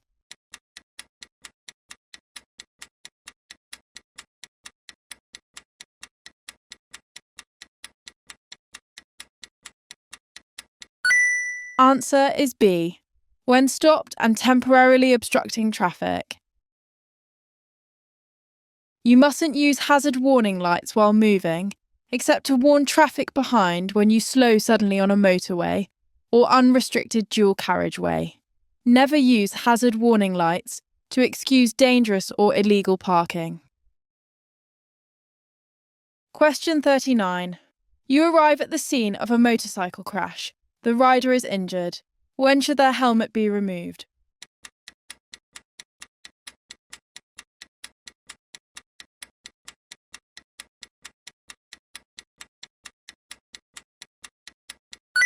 Answer is D.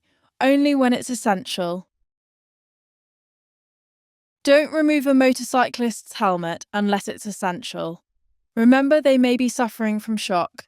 Don't give them anything to eat or drink, but do reassure them confidently. Question 40. A collision has just happened. An injured person is lying in a busy road. What's the first thing you should do?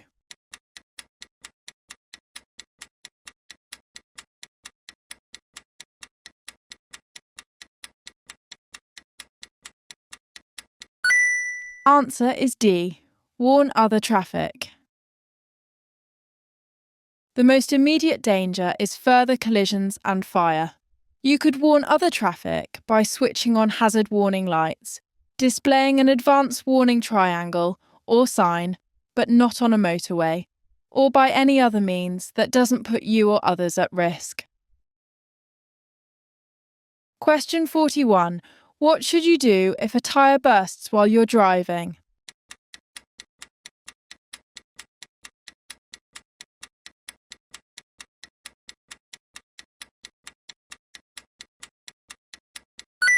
Answer is D. Pull up slowly at the side of the road. A tyre bursting can lead to a loss of control, especially if you're travelling at high speed. Using the correct procedure should help you to stop the vehicle safely. Question 42. What should you do if your vehicle has a puncture on a motorway?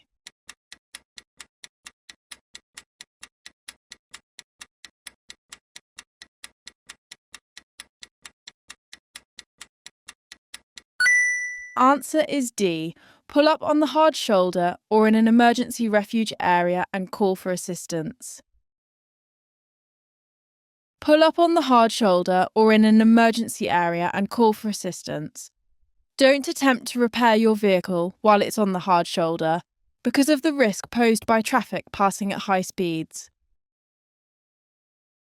Question 43. You lose control of your car and damage a garden wall. What must you do if the property owner isn't available?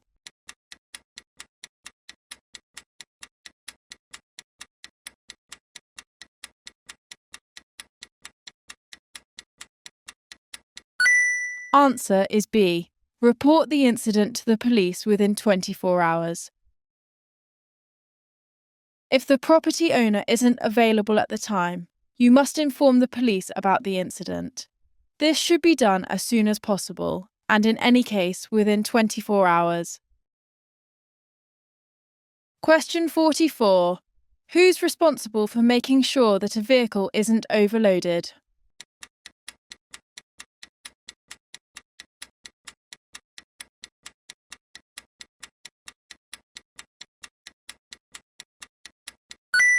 Answer is A. The driver of the vehicle. Carrying heavy loads will affect control and the vehicle's handling characteristics. If the vehicle you're driving is overloaded, you'll be held responsible. Question 45. You wish to tow a trailer. Where would you find the maximum nose weight for your vehicle's tow hitch?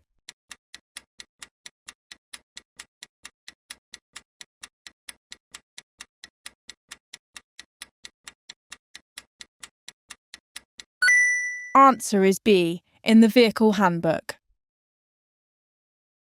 You must know how to load your trailer or caravan so that the hitch exerts an appropriate downward force on the tow ball.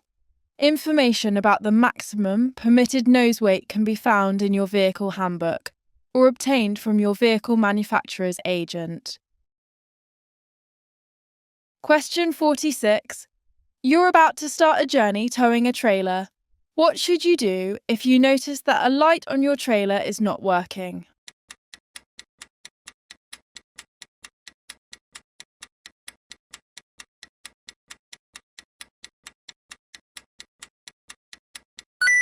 Answer is C.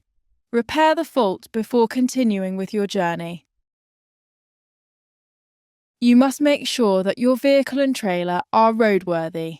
Check that your tyres are legal and the brakes and lights are working properly. If any of these things are not working, you must not drive or tow your trailer until the fault is repaired. Question 47. What does this sign mean?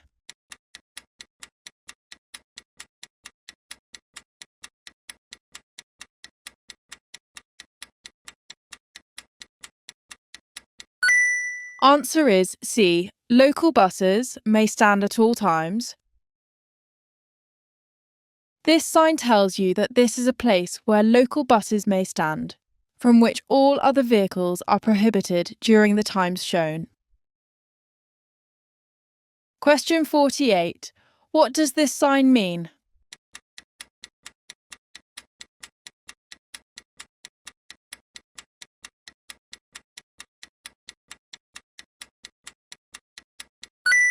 Answer is C. Pedal cyclists to dismount at end of a cycle lane, track or route. This sign tells pedal cyclists to dismount at end of a cycle lane, track or route. Question 49. What does this sign mean?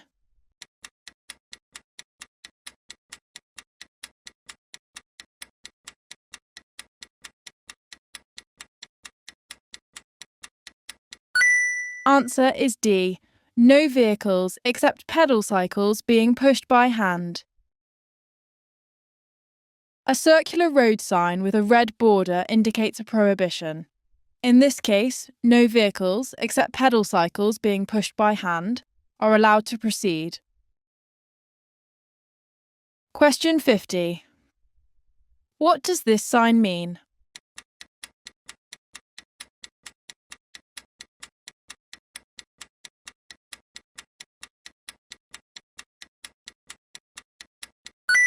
Answer is B. Look out for trams approaching from both directions. This sign reminds pedestrians to look out for trams approaching from both directions. Hey, if you find this video helpful, please give it a like, subscribe to our channel and hit bell icon so you don't miss any updates. And you want to support us, you just go to our channel and click on the join button to join our channel membership, link in the description. Your support helps us bring you more content to ace your theory test. Now, let's get back to the video. Question 1. Why should you never wave people across at pedestrian crossings?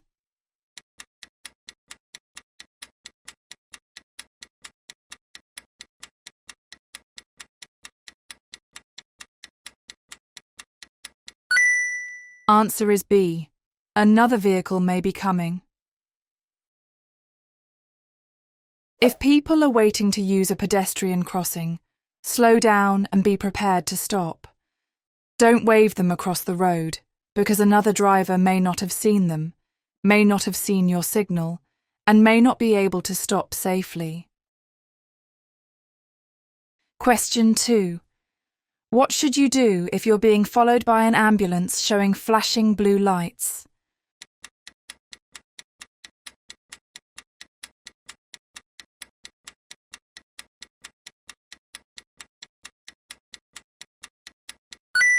Answer is A. Pull over as soon as it's safe to do so. Pull over in a place where the ambulance can pass safely. Check that there are no bollards or obstructions in the road that will prevent it from passing. Question 3. The conditions are good and dry. When should you use the 2-second rule?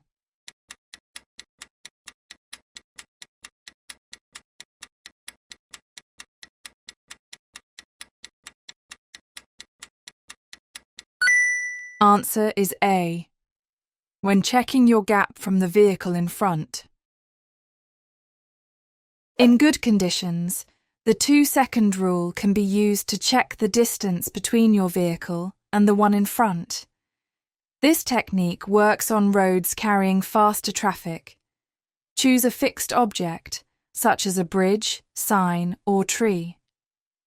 When the vehicle ahead passes this object, say to yourself, "Only a fool breaks the 2-second rule." If you reach the object before you finish saying this, you're too close. Question 4. You're travelling along a single-track road. There's a passing place on your right. What should you do if you see a vehicle coming towards you?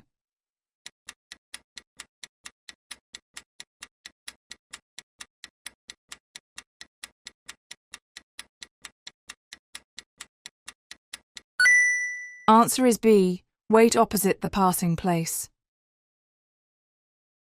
When you meet oncoming vehicles on a single-track road, you should allow them to pass. You should pull into a passing place on your left or wait opposite a passing place on your right. Do not move onto the verge, as there may be hidden hazards. Question 5. You're driving a car that has a diesel engine. What can a loose filler cap on your fuel tank cause?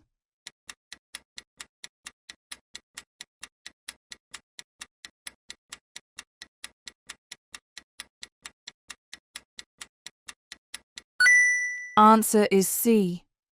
It can make the roads slippery for other road users.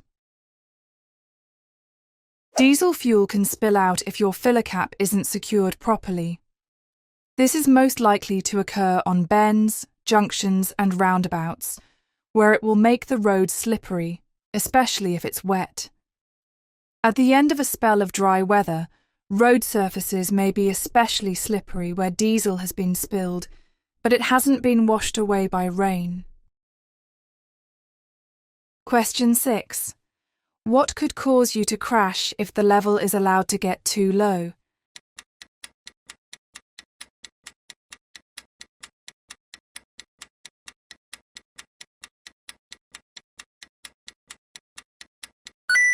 Answer is A. Brake fluid level. You should carry out frequent checks on all fluid levels, but particularly brake fluid. As the brake pads or shoes wear down, the brake fluid level will drop. If it drops below the minimum mark on the fluid reservoir, air could enter the hydraulic system and lead to a loss of braking efficiency or even complete brake failure. Question 7. What's the legal minimum depth of tread for car tyres?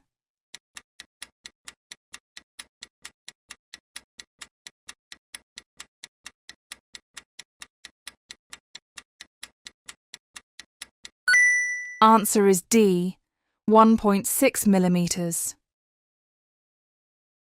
Car tyres must have sufficient depth of tread to give them a good grip on the road surface. The legal minimum for cars is 1.6 millimeters. This depth should be across the central 3/4 of the breadth of the tyre and around the entire circumference. Question 8. When should you check the engine oil level?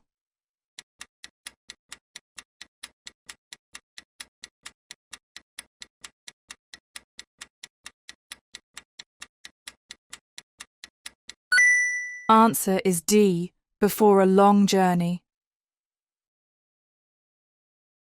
An engine can use more oil during long journeys than on shorter trips. Insufficient engine oil is potentially dangerous. It can lead to excessive wear, mechanical breakdown, and expensive repairs. Most cars have a dipstick to allow the oil level to be checked. If not, you should refer to the vehicle handbook. Question 9. What will help you to keep your car secure?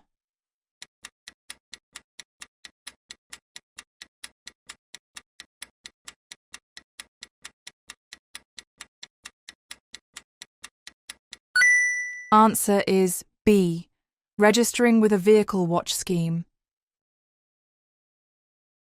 The vehicle watch scheme helps to reduce the risk of your car being stolen. By displaying high-visibility vehicle watch stickers in your car, you're inviting the police to stop your vehicle if it's seen in use between midnight and 5 a.m. Question 10. You've just gone through floodwater. What should you do to make sure your brakes are working properly?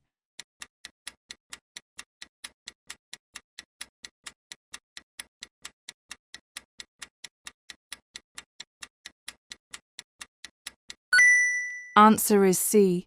Go slowly while gently applying the brakes. Water on the brakes will act as a lubricant, causing them to work less efficiently. Using the brakes lightly as you go along will quickly dry them out. Question 11. How should you use anti-lock brakes when you need to stop in an emergency?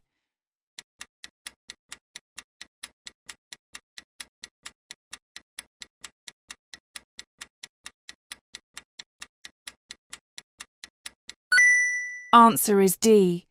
Brake promptly and firmly until you've stopped. If you have ABS and need to stop in an emergency, keep your foot firmly on the brake pedal until the vehicle has stopped. When the ABS operates, you may hear a grating sound and feel vibration through the brake pedal. This is normal, and you should maintain pressure on the brake pedal until the vehicle stops. Question 12.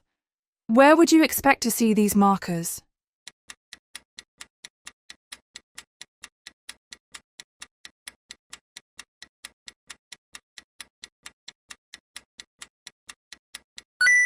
Answer is C. On a large goods vehicle.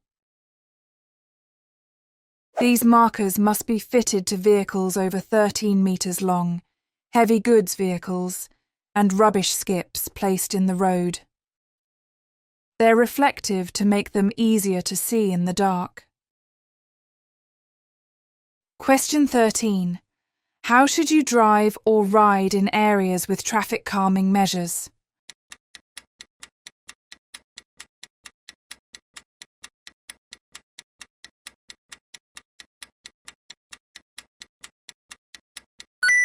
Answer is B. At a reduced speed. Traffic calming measures such as road humps, chicanes and narrowings are intended to slow traffic down to protect vulnerable road users. Don't speed up until you reach the end of the traffic calmed zone. Question 14. What should you do if a doctor prescribes drugs that are likely to affect your driving?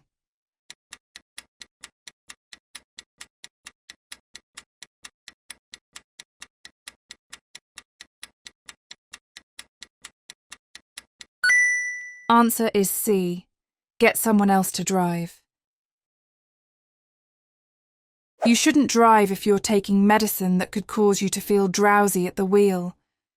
Ask someone else to drive or, if that isn't possible, find another way to get home. Question 15. You're driving towards this left-hand bend. What danger should you be anticipating?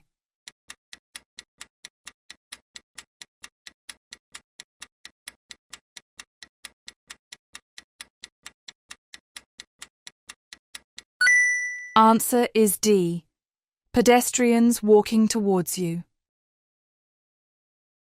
Pedestrians walking on a road with no pavement should walk against the direction of the traffic.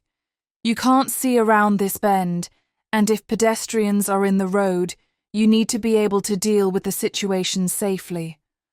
Always keep this in mind and give yourself time to react if a hazard does appear.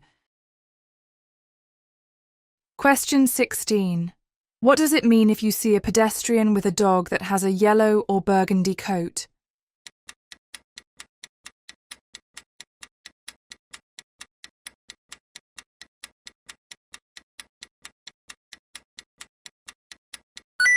Answer is B. The pedestrian is deaf. Dogs trained to help deaf people have a yellow or burgundy coat. If you see one, you should take extra care, as the pedestrian may not be aware of vehicles approaching. Question 17. You're turning left from a main road into a side road. What should you do if there's a pedestrian on the pavement waiting to cross the side road?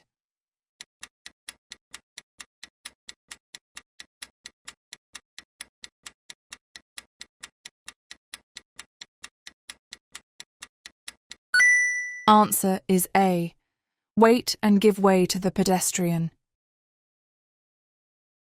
You should give way to pedestrians crossing or waiting to cross the road into which or from which you're turning. Be patient if they're cautious, and let them check that it's safe from all directions before they step into the road. Do not signal or wave them to cross. Question 18. You've driven up to a pelican crossing. What must you do while the amber light is flashing?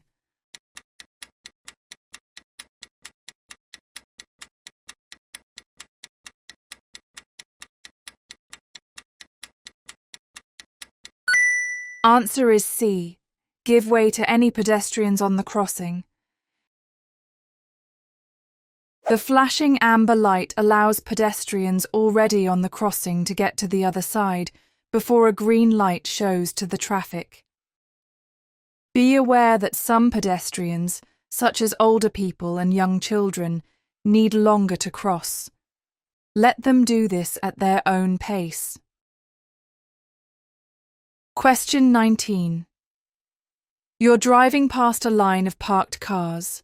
What should you do if a ball bounces out into the road ahead?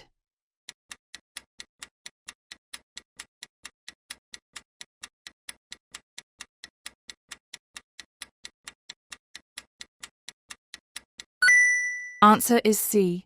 Slow down and be prepared to stop for children. Beware of children playing in the street and running out into the road. If a ball bounces out from the pavement, slow down and be prepared to stop.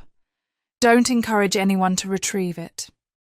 Other road users may not see your signal, and you might lead a child into a dangerous situation. Question 20. The road outside this school is marked with yellow zigzag lines. What do these lines mean?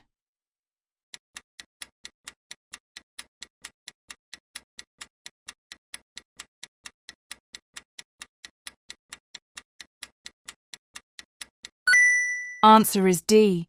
You shouldn't wait or park your vehicle here. Parking here would block other road users' view of the school entrance and would endanger the lives of children on their way to and from school. Question 21. It's very windy. What should you do if you're behind a motorcyclist who's overtaking a high-sided vehicle?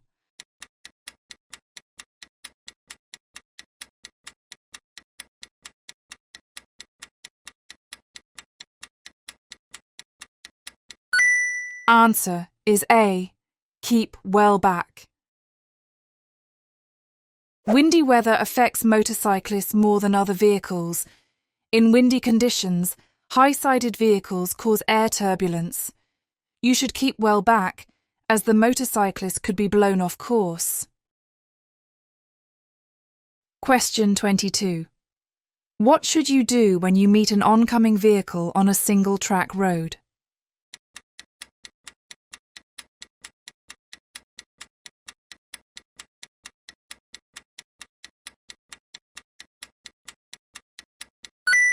Answer is C. Stop at a passing place. Take care when using single-track roads. It can be difficult to see around bends because of hedges or fences, so expect to meet oncoming vehicles. Drive carefully and be ready to pull into or stop opposite a passing place where you can pass each other safely. Question 23. What should you do if you park on the road when it's foggy?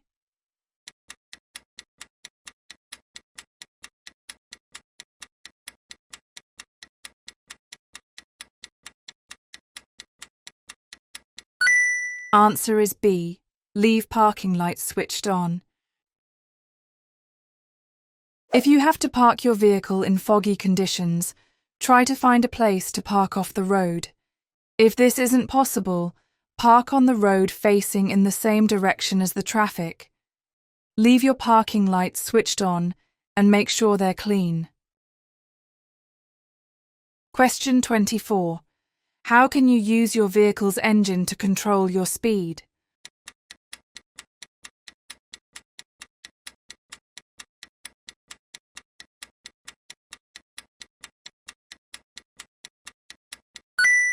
Answer is A.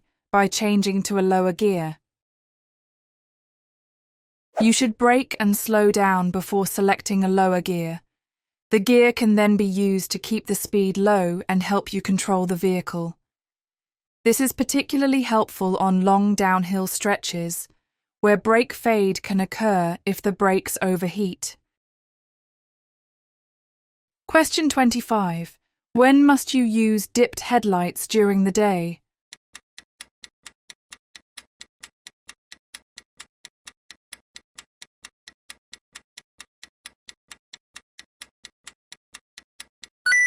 Answer is B. When you're driving in poor visibility. You must use dipped headlights when daytime visibility is seriously reduced, generally to 100 meters or less. You may also use front or rear fog lights, but they must be switched off when visibility improves. Question 26. You're on a 3-lane motorway. Which lane are you in if there are red reflective studs on your left and white ones to your right?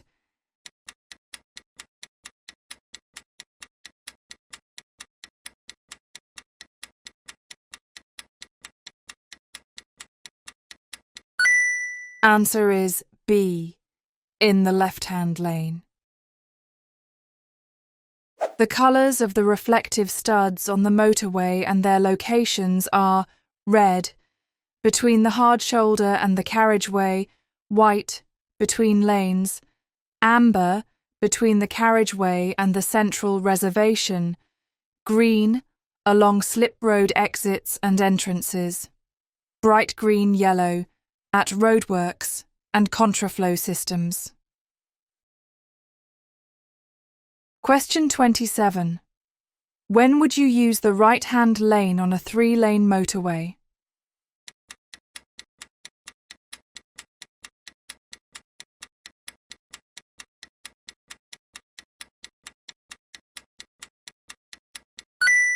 Answer is C. When you're overtaking. The right-hand lane of the motorway is for overtaking. Sometimes you may be directed into a right-hand lane as a result of roadworks or a traffic incident. This will be indicated by signs or officers directing the traffic. Question 28. What should you do when there's an obstruction on your side of the road?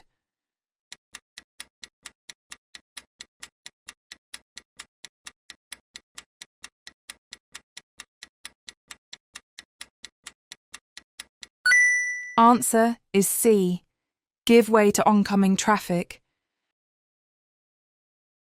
Take care if you have to pass an obstruction, such as a parked vehicle, on your side of the road. Give way to oncoming traffic if there isn't enough room for you both to continue safely. Question 29. When may you drive over a pavement?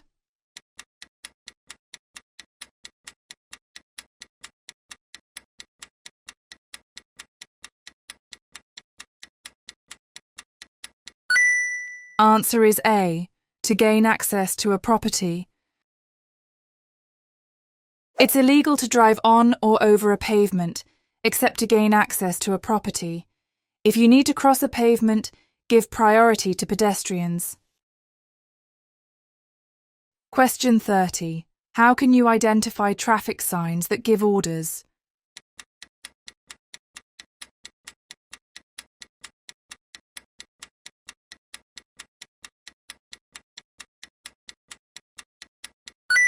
Answer is A. They're circular with a red border. There are 3 basic types of traffic sign: those that warn, those that inform, and those that give orders. Generally, triangular signs warn, rectangular signs give information or directions, and circular signs give orders. An exception is the 8-sided stop sign. Question 31. What does this sign mean?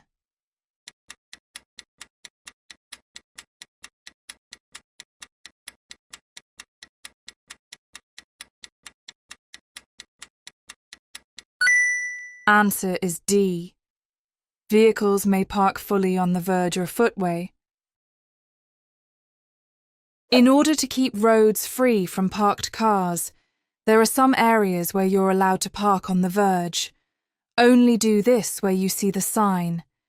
Parking on verges or footways anywhere else could lead to a fine. Question 32. What does this sign mean?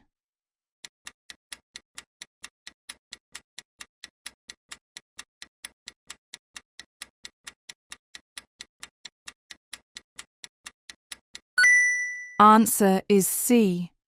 Contraflow bus lane. There will also be markings on the road surface to indicate the bus lane. You mustn't use this lane for parking or overtaking. Question 33. How should the right-hand lane of a 3-lane motorway be used?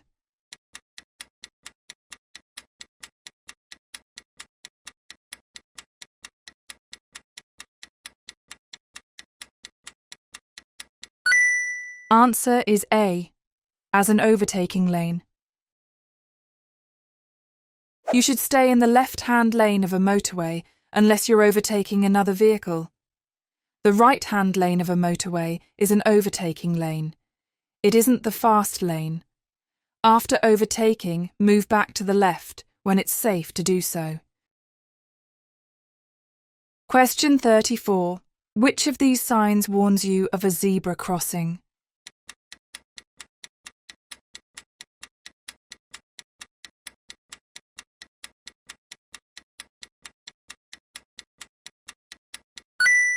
Answer is A. Look well ahead and check the pavements and surrounding areas for pedestrians. Look for anyone walking towards the crossing. Check your mirrors for traffic behind, in case you have to slow down or stop. Question 35. What should you be aware of if you've just passed this sign?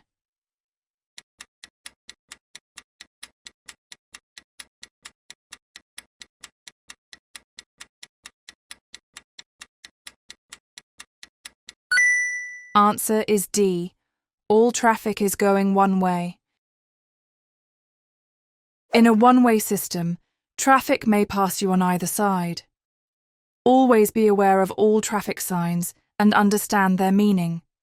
Look well ahead and react to them in good time. Question 36. You're waiting at a T-junction. What should you do if a vehicle is coming from the right with its left indicator flashing?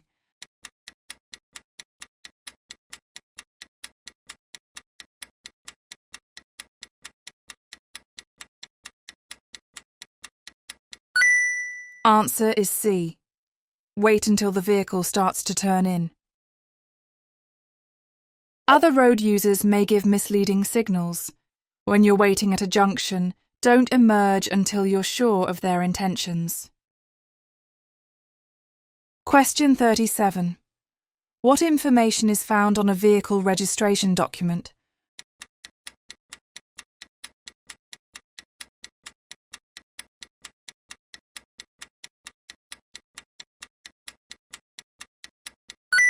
Answer is D. The registered keeper.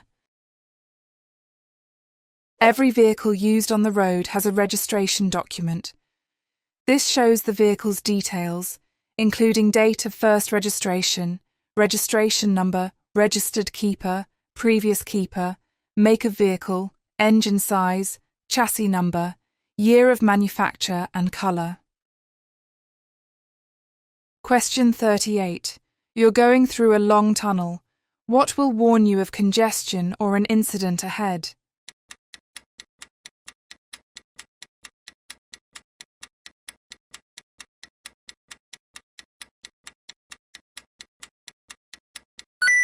Answer is C. Variable message signs. Follow the instructions given by the signs or by tunnel officials. In congested tunnels, a minor incident can soon turn into a major one, with serious or even fatal results. Question 39. What restrictions apply if you're towing a trailer on a 3-lane motorway?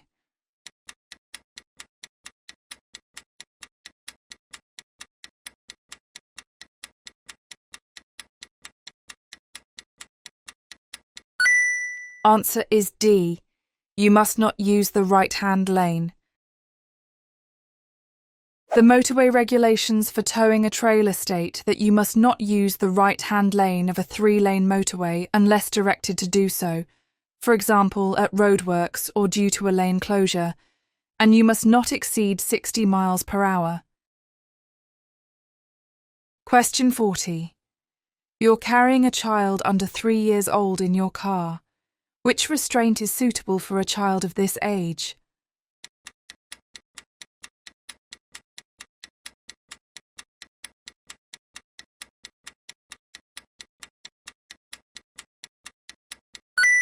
Answer is B, a child seat.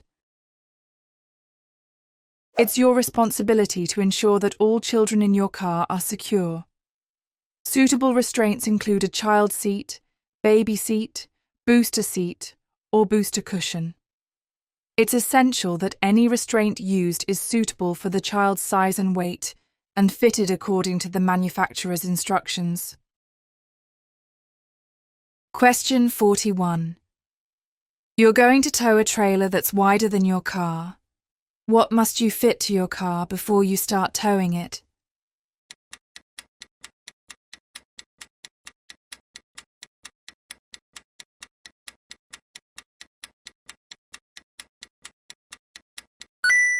Answer is B, exterior towing mirrors. You must fit exterior towing mirrors to your vehicle if your vehicle is narrower than your trailer or load obstructs the view behind you. Question 42. What does this sign mean?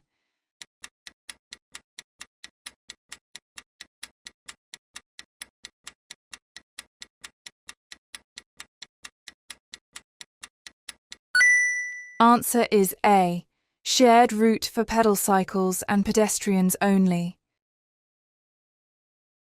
This sign shows that this is a shared route for pedal cycles and pedestrians only.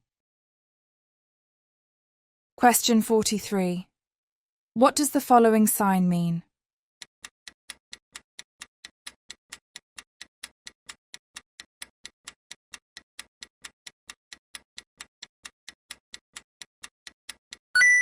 Answer is D, give way to oncoming vehicles. Where a road or bridge is very narrow, priority must be given to traffic from the other direction. There will usually be a give way line indicating where to wait. Question 44. You are driving along a road and see this sign. What does this sign mean?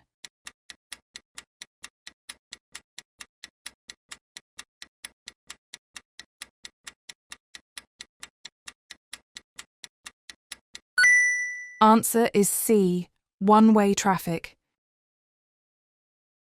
A blue sign indicates a positive instruction. It is telling you that there is one-way traffic ahead. Question 45. You are driving along a road and see this traffic sign. What should you do?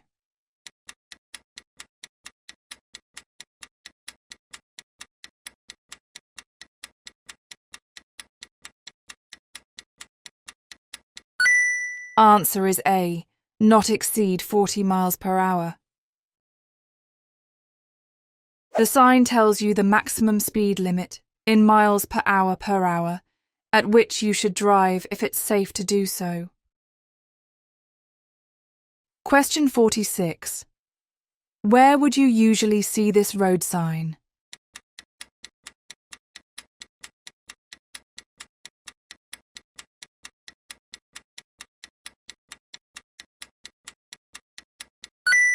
Answer is A, at the start of a motorway.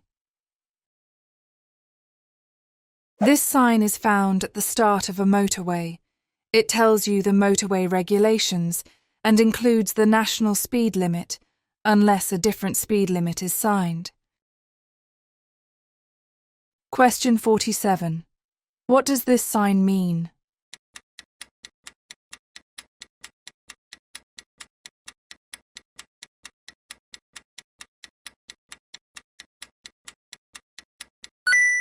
Answer is A, minimum speed permitted in miles per hour. This is a minimum speed permitted sign. You should drive at over 30 miles per hour unless it is impracticable or unsafe to. Question 48. You are a pedestrian at a level crossing. What does this flashing pedestrian signal indicate?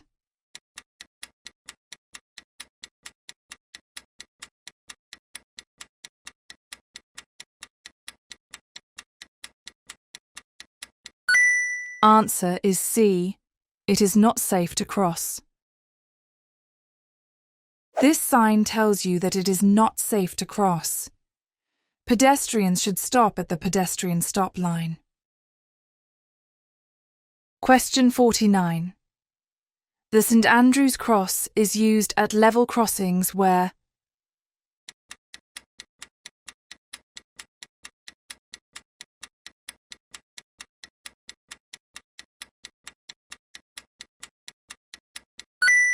Answer is D. There are no gates or barriers. The St Andrew's Cross is used at level crossings where there are no gates or barriers. Question 50. What does this sign mean?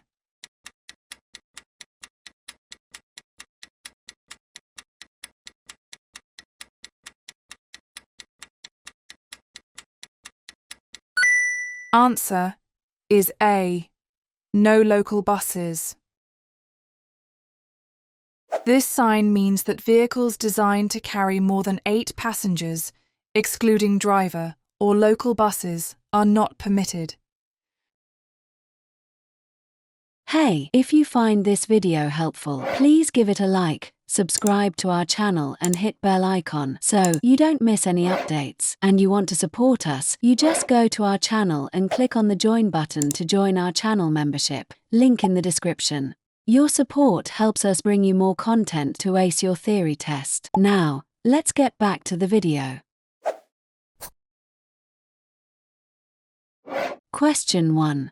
When should you flash your headlights at other road users?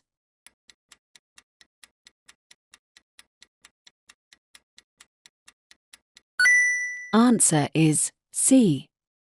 When letting them know that you're there. You should only flash your headlights to warn others of your presence. Don't use them to greet others, show impatience, or give priority to other road users, because they could misunderstand your signal. Question 2. You're waiting in a traffic queue at night. How can you avoid dazzling drivers behind you?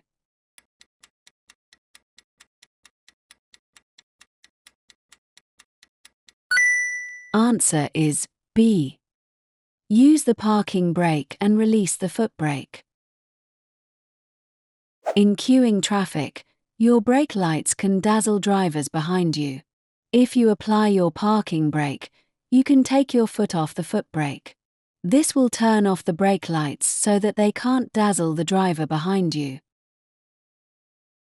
Question 3. What should you do to avoid fuel spillage?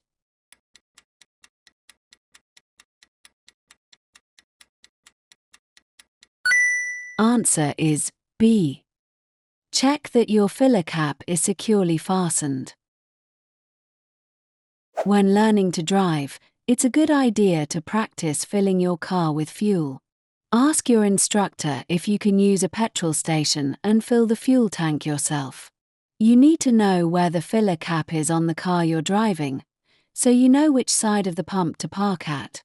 Take care not to overfill the tank and make sure you secure the filler cap correctly, so that no fuel leaks onto the road while you're driving.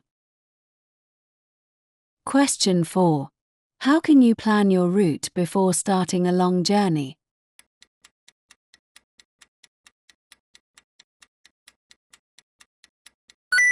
Answer is C.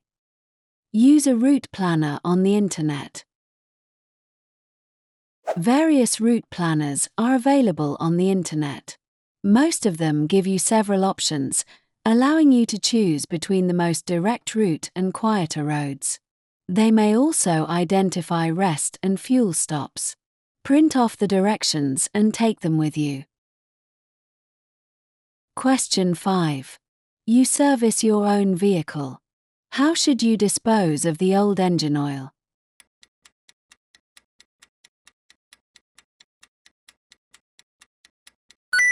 Answer is A. Take it to a local authority site. It's illegal to pour engine oil down any drain. Oil is a pollutant and harmful to wildlife. Dispose of it safely at an authorized site. Question 6. When may a passenger travel in a car without wearing a seat belt?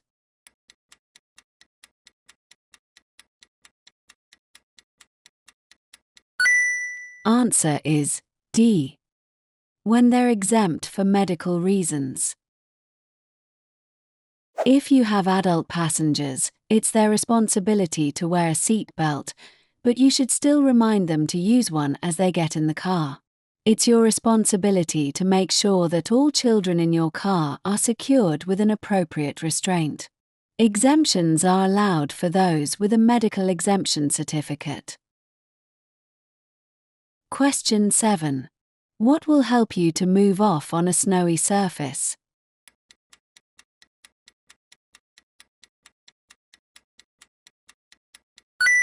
Answer is C. Using a higher gear than normal. If you attempt to move off in a low gear, there'll be more torque, turning force, at the driven wheels than if you use a higher gear. More torque makes it easier for the tires to lose grip and so spin the wheels. Question 8. What should you do if the vehicle starts reversing off the driveway?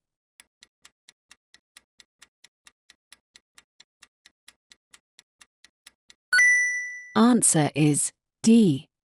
Sound your horn and be prepared to stop. White lights at the rear of a car show that the driver has selected reverse gear. The driver is hidden from view so can't see you approaching. Sound your horn to warn of your presence and be ready to stop if the car reverses into your path. Question 9. Why should you check the information leaflet before taking any medicine?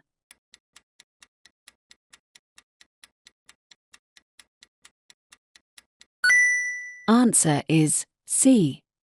Some types of medicine can affect your ability to drive safely.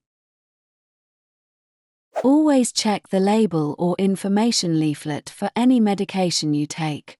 The medicine might affect your driving. If you aren't sure, ask your doctor or pharmacist. Question 10. Which type of glasses would make driving at night more difficult?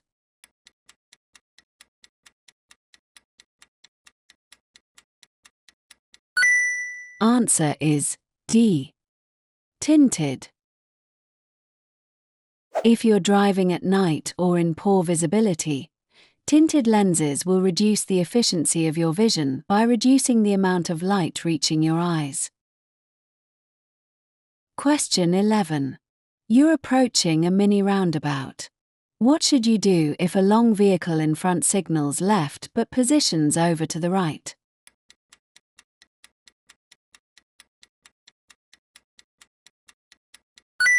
Answer is D. Keep well back. At mini roundabouts, there isn't much room for a long vehicle to maneuver. It will have to swing out wide so that it can complete the turn safely. Keep well back and don't try to move up alongside it. Question 12. You're following a lorry on a wet road. What should you do when spray makes it difficult to see the road ahead?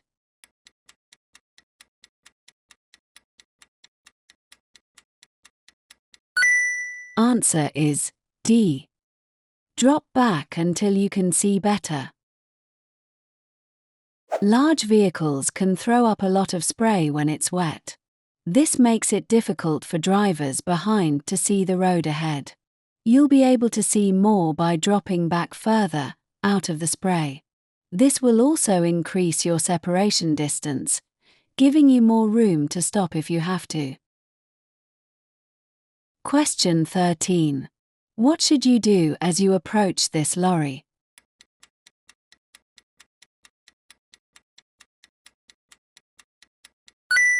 Answer is A. Slow down and be prepared to wait. When turning, long vehicles need much more room on the road than other vehicles. At junctions, they may take up the whole of the road space, so be patient and allow them the room they need. Question 14.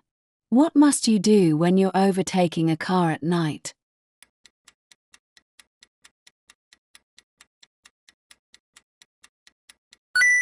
Answer is D. Make sure you don't dazzle other road users. To prevent your headlights from dazzling the driver of the car in front, wait until you've passed them before switching to main beam. Question 15. You're driving at night. What should you do if you're dazzled by headlights coming towards you?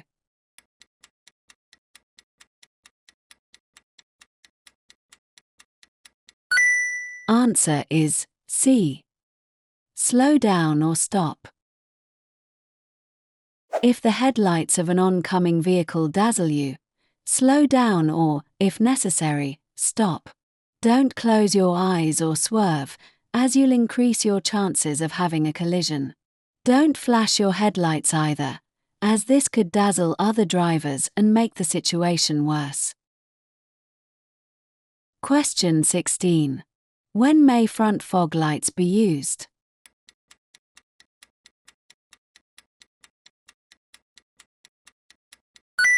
Answer is A. When visibility is seriously reduced. Your fog lights must only be used when visibility is reduced to 100 meters, 328 feet, or less. You need to be familiar with the layout of your dashboard so you're aware if your fog lights have been switched on in error, or you've forgotten to switch them off. Question 17. What's the national speed limit on motorways for cars and motorcycles?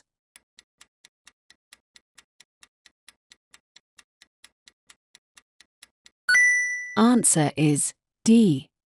70 miles per hour. Traveling at the national speed limit doesn't allow you to hog the right-hand lane. Always use the left-hand lane whenever possible. When leaving a motorway, get into the left-hand lane well before your exit. Reduce your speed on the slip road and look out for sharp bends or curves and traffic queuing at roundabouts. Question 18. Your vehicle has broken down on a motorway. In which direction should you walk to find the nearest emergency telephone?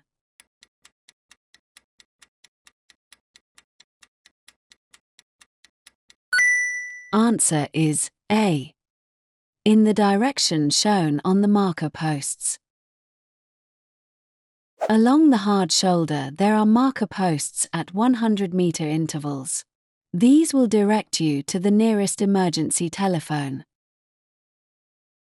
Question 19. How should you rejoin the motorway after a breakdown on the hard shoulder?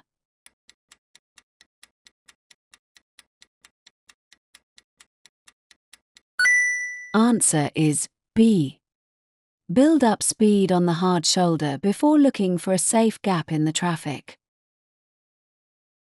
To rejoin a motorway from the hard shoulder, you first need to build up speed on the hard shoulder. You can then look for a safe gap in the traffic in the left-hand lane. Watch for traffic that may be returning from a lane on the right into the left-hand lane.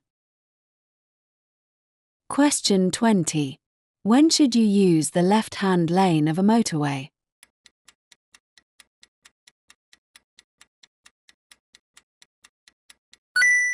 Answer is D. When the road ahead is clear. You should drive in the left-hand lane whenever possible. Only use the other lanes for overtaking or when directed to do so by signals. Using other lanes when the left-hand lane is empty can frustrate drivers behind you. Question 21.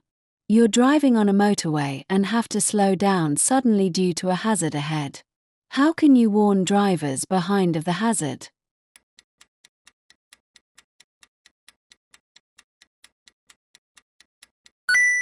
Answer is D. Switch on your hazard warning lights. Using your hazard warning lights, as well as your brake lights, will give the traffic behind an extra warning of the problem ahead. Only use them for long enough for your warning to be seen. Question 22. You're driving on the motorway. Which lane should you get into well before you reach your exit?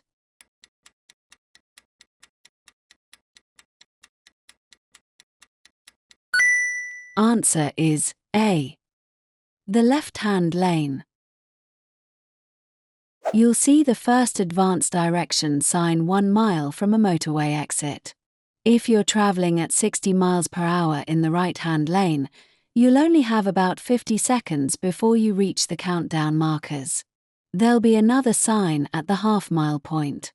Don't cut across lanes of traffic at the last moment. Move to the left-hand lane in good time. Question 23. What's the meaning of this sign?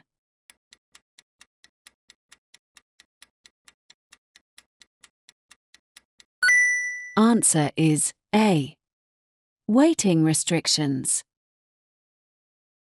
This sign indicates that there are waiting restrictions. It's normally accompanied by details of when the restrictions are in force.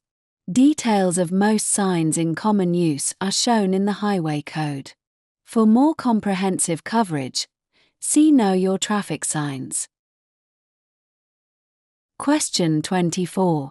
Where will you see these red and white markers?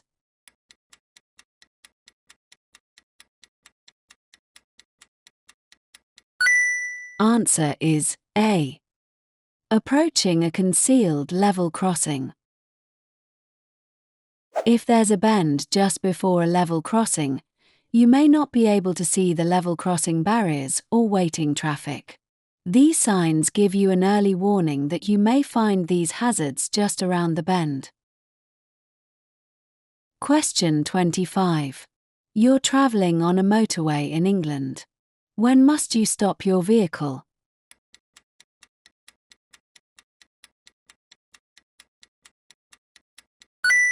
Answer is D. When signaled to stop by a traffic officer.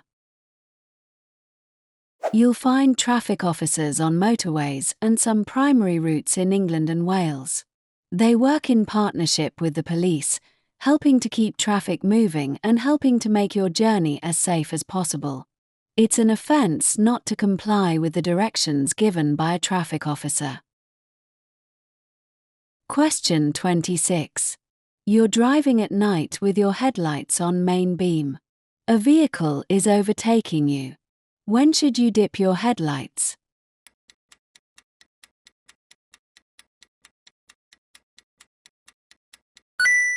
Answer is B. As soon as the vehicle passes you. On main beam, your lights could dazzle the driver in front. Dip your headlights as soon as the driver passes you and drop back so that the dipped beam falls short of the vehicle in front. Question 27.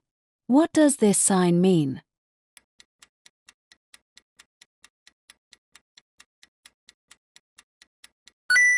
Answer is B. Tourist attraction. These signs indicate places of interest and are designed to guide you by the easiest route. They're particularly useful when you're unfamiliar with the area. Question 28. Which sign means the end of a dual carriageway?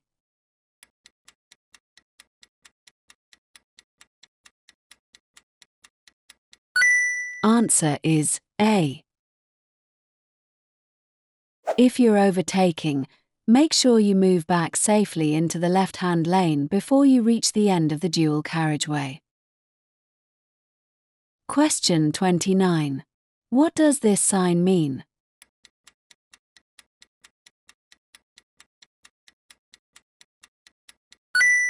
Answer is C. Lane for heavy and slow vehicles. Where there's a long, steep, uphill gradient on a motorway, a crawler lane may be provided. This helps the traffic to flow by diverting the slower heavy vehicles into a dedicated lane on the left. Question 30. What does a red traffic light mean?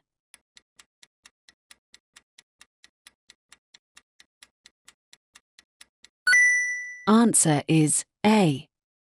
You must stop and wait behind the stop line. Whatever light is showing, you should know which light is going to appear next and be able to take appropriate action. For example, when amber is showing on its own, you'll know that red will appear next. This should give you ample time to anticipate and respond safely. Question 31. When may you cross a double solid white line in the middle of the road?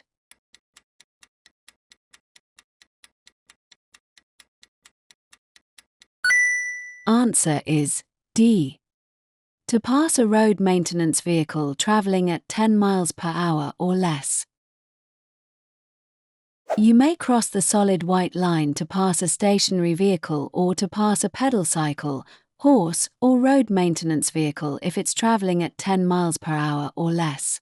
You may also cross the solid white line to enter a side road or access a property. Question 32. What does this arm signal mean?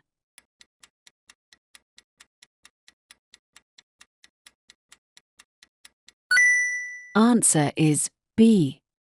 The driver intends to turn left. There might be an occasion where another driver uses an arm signal. This may be because the vehicle's indicators are obscured by other traffic. In order for such signals to be effective, all drivers should know their meaning. Be aware that the left turn signal might look similar to the slowing down signal. Question 33. What does this motorway sign mean?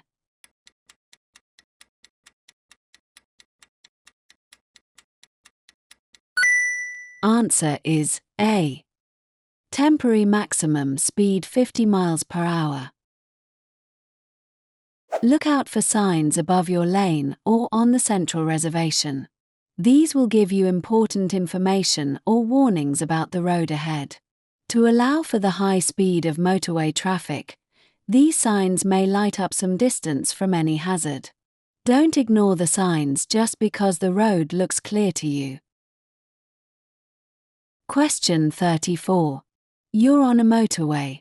What should you do if there's a red cross showing on the signs above your lane only?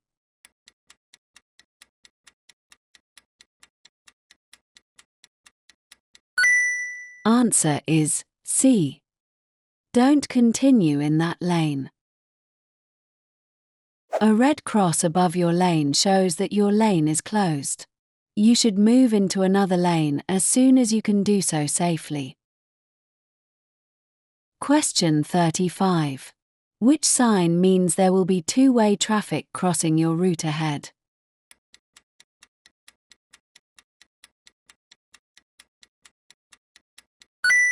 Answer is B. This sign is found in or at the end of a one-way system. It warns you that traffic will be crossing your path from both directions. Question 36. Which sign means turn left ahead?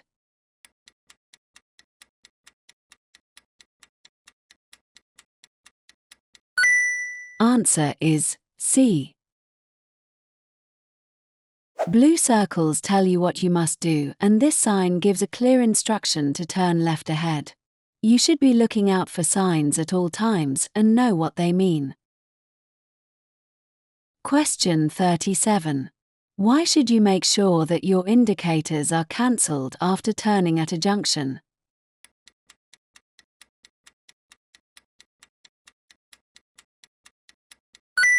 Answer is D. To avoid misleading other road users. Leaving your indicators on could confuse other road users and may even lead to a crash. Be aware that if you haven't turned sharply, Your indicators may not self-cancel and you'll need to turn them off manually. Question 38. When will a new car need its first MOT test?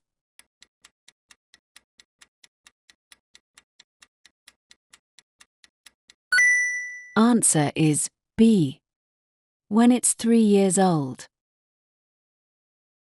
The vehicle you drive must be roadworthy and in good condition. If it's over 3 years old, it must pass an MOT test to remain in use on the road, unless it's exempt from the MOT test. See gov.uk. Question 39. What should you do if you have to stop while you're going through a congested tunnel?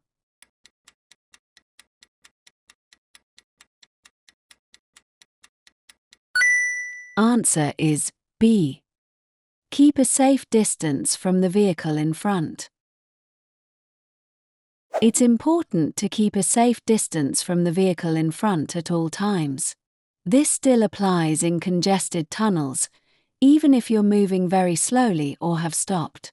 If the vehicle in front breaks down, you may need room to maneuver past it. Question 40. How should a load be carried on your roof rack?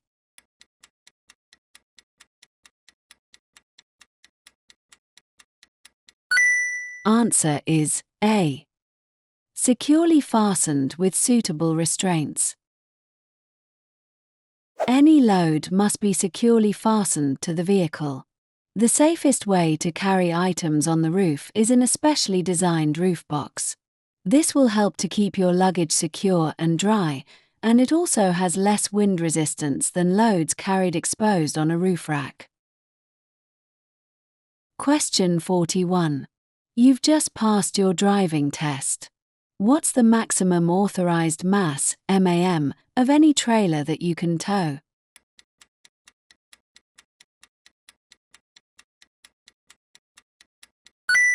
Answer is D.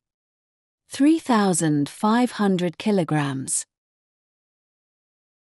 When you pass your driving test, you're allowed to tow a trailer up to 3,500 kilograms MAM without taking an extra test. If you want to tow a heavier trailer, you'll have to pass either a CE or DE category test, dependent on the towing vehicle. Question 42. What does this sign mean?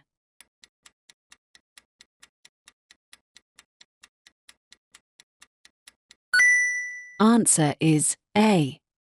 Look out for buses and pedal cycles approaching from the right.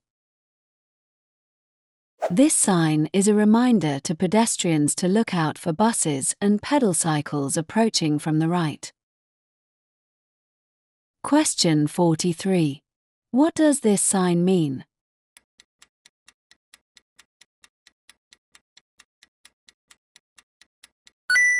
Answer is B. Waiting prohibited 24 hours a day, 7 days a week, for 4 consecutive months. This sign tells you that waiting is prohibited 24 hours a day, 7 days a week, for at least 4 consecutive months. Question 44. What does this sign mean?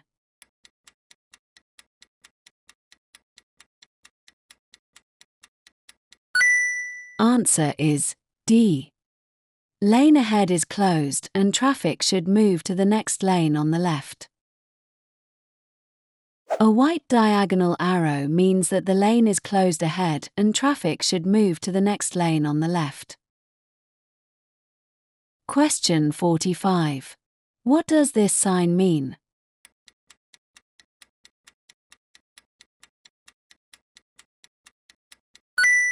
Answer is D.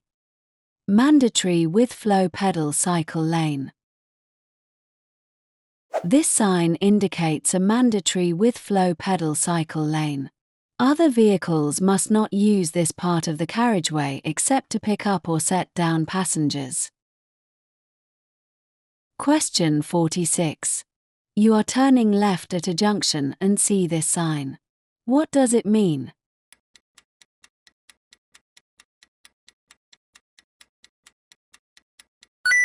Answer is B. You are at a crossroads. This is a warning sign and it tells you that you are at a crossroads. Question 47. What does this sign warn you about?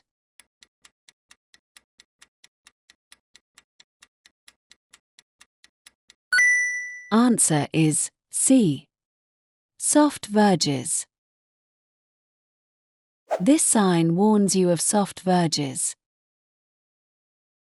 Question 48. What does the following sign mean?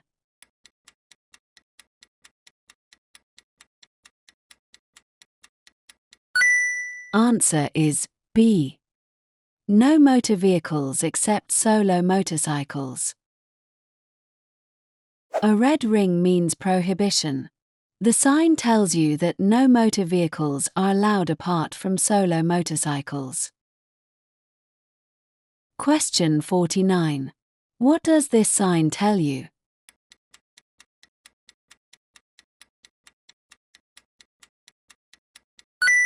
Answer is B. End of minimum speed requirement. This is an end of minimum speed requirement sign. Question 50. What does this sign mean?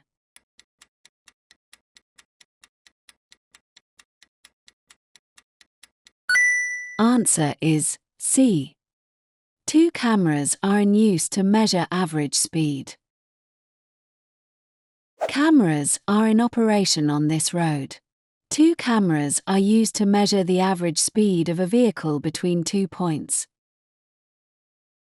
Hey, if you find this video helpful, please give it a like, subscribe to our channel and hit bell icon so you don't miss any updates. And you want to support us, you just go to our channel and click on the join button to join our channel membership, link in the description.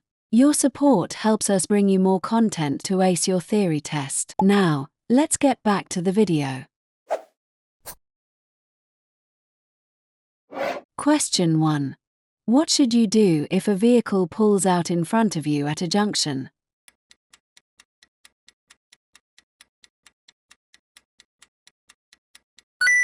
Answer is D. Slow down and be ready to stop. Try to anticipate what other drivers might do. Look and plan ahead so that you're ready to respond safely if a hazard develops. Be tolerant of road users who make mistakes. Question 2. When should you leave a 2-second gap between your vehicle and the one in front?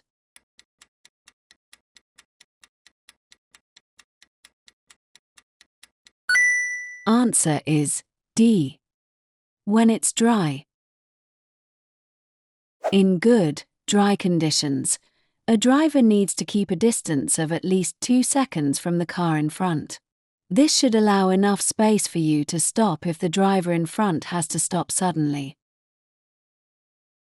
Question 3. Why have red routes been introduced in major cities?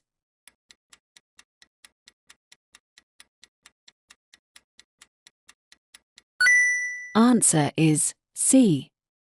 To help the traffic flow. Inconsiderate parking can obstruct the flow of traffic and so make traffic congestion worse. Red routes are designed to prevent this by enforcing strict parking restrictions. Driving slowly in traffic increases fuel consumption and causes a buildup of exhaust fumes. Question 4.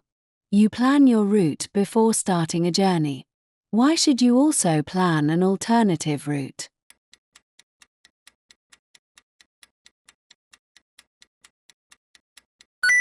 Answer is B. Your original route may be blocked. It can be frustrating and worrying to find your planned route is blocked by roadworks or diversions. If you've planned an alternative, you'll feel less stressed and more able to concentrate fully on your driving or riding. If your original route is mostly on motorways, it's a good idea to plan an alternative using non-motorway roads. Always carry a map with you just in case you need to refer to it. Question 5. You're carrying two 13-year-old children and their parents in your car. Who's responsible for seeing that the children wear seat belts?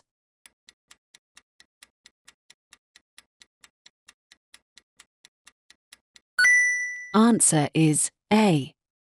You, the driver.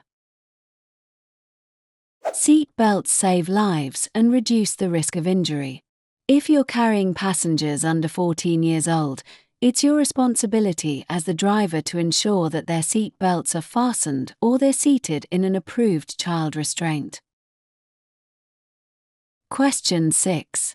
What could you do to reduce the volume of traffic on the roads?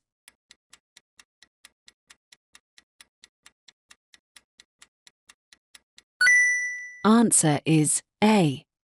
Walk or cycle on short journeys. Try not to use your car as a matter of routine. For shorter journeys, consider walking or cycling instead. This is much better for both you and the environment. Question 7. What part of the car does the law require you to keep in good condition?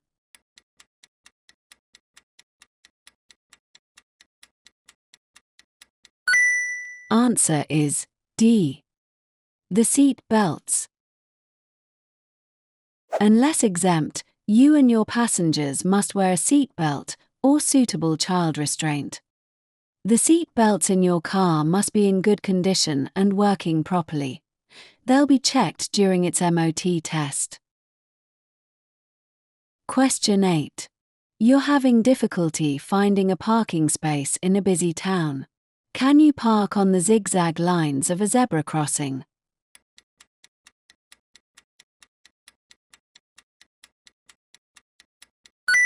Answer is A. No, not under any circumstances. It's an offence to park on the zigzag lines of a zebra crossing. You'll be causing an obstruction by obscuring the view of both pedestrians and drivers. Question 9. Where would parking your vehicle cause an obstruction?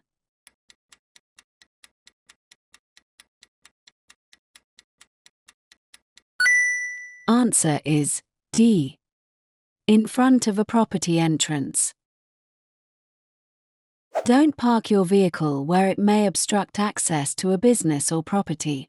Think carefully before you slow down and stop. Look at road markings and signs to ensure that you aren't parking illegally. Question 10. How can you reduce the risk of your vehicle being broken into at night?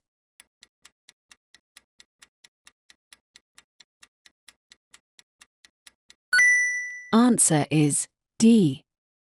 Leave it in a well-lit area. Having your vehicle broken into or stolen can be very distressing and inconvenient. Avoid leaving your vehicle unattended in poorly lit areas. Question 11. You're stopped at the side of the road. What must you do if you'll be waiting there for some time?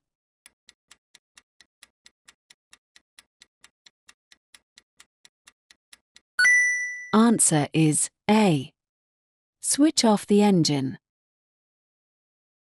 If your vehicle is stationary and is likely to remain so for some time, you must switch off the engine unless you're stationary in traffic or diagnosing a fault. Question 12. You're leaving your vehicle parked on a road and unattended. When may you leave the engine running?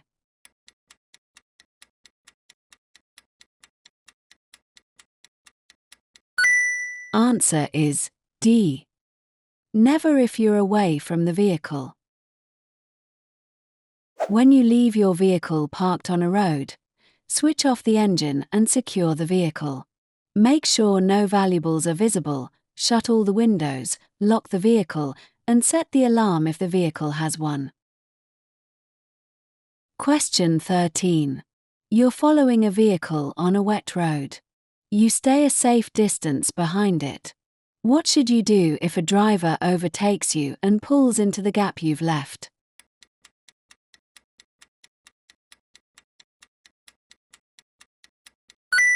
Answer is C. Drop back to regain a safe distance. Wet weather will affect the time it takes for you to stop and can affect your control. Your speed should allow you to stop safely and in good time. If another vehicle pulls into the gap you've allowed, ease back until you've regained your stopping distance.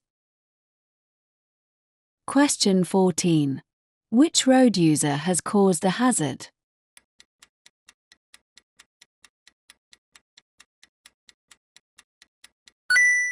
Answer is B. The parked car, arrowed A. The car arrowed A is parked within the area marked by zigzag lines at the pedestrian crossing. Parking here is illegal. It also blocks the view for pedestrians wishing to cross the road and restricts the view of the crossing for approaching traffic. Question 15. What must you do if your ability to drive is impaired during a period of illness?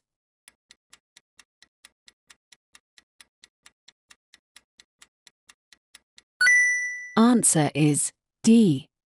Stop driving until you're fit to drive again. Only drive if you're fit to do so. Driving when you're ill or taking some medicines can affect your concentration and judgment.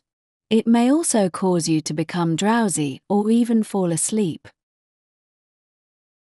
Question 16. What should you do if you become tired while you're driving on a motorway?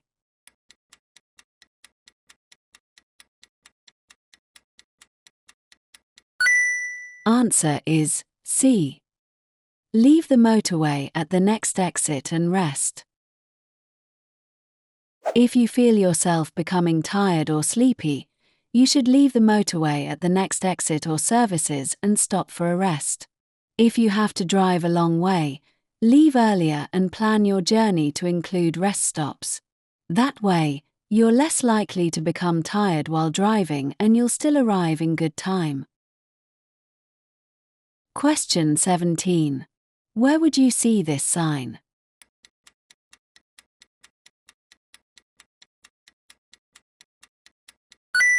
Answer is D. On the rear of a school bus or coach. Vehicles that are used to carry children to and from school will be traveling at busy times of the day. If you're following a vehicle with this sign, be prepared for it to make frequent stops. It might pick up or set down passengers in places other than normal bus stops. Question 18. Why do motorcyclists wear bright clothing?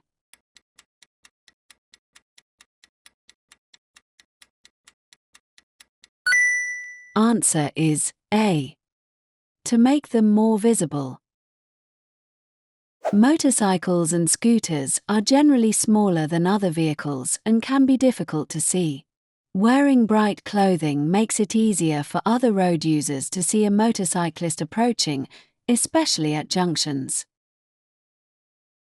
Question 19. You're on a country road. What should you expect to see coming towards you on your side of the road?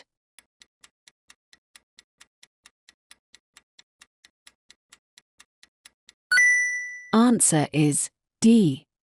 Pedestrians. On a quiet country road, always be aware that there may be a hazard just around the next bend, such as a slow-moving vehicle or pedestrians. Pedestrians are advised to walk on the right-hand side of the road if there's no pavement, so they may be walking towards you on your side of the road. Question 20. You want to reverse into a side road. What should you do if you aren't sure that the area behind your car is clear?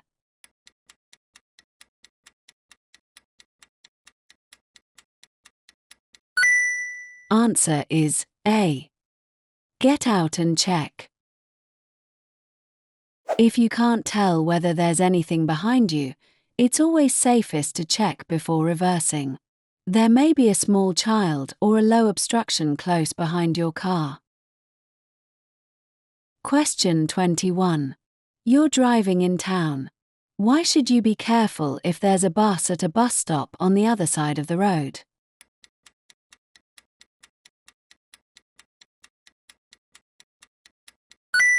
Answer is A. Pedestrians might come from behind the bus.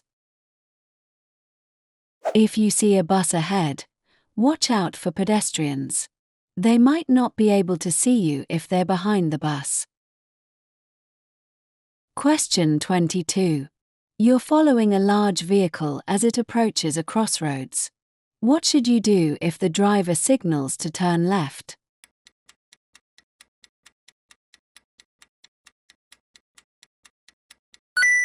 Answer is A. Wait for the vehicle to finish turning. Hold back and wait until the vehicle has turned before proceeding. Don't overtake, because the vehicle turning left could hide another vehicle emerging from the same junction. Question 23. What should you do if there's a bus at a bus stop ahead of you?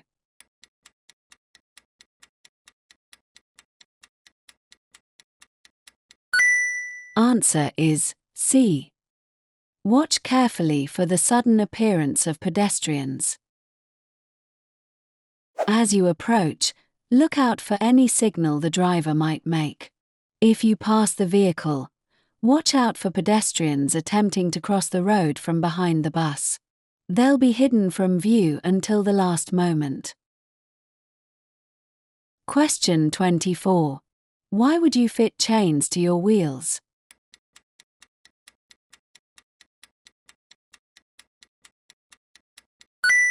Answer is C. To help prevent skidding in deep snow.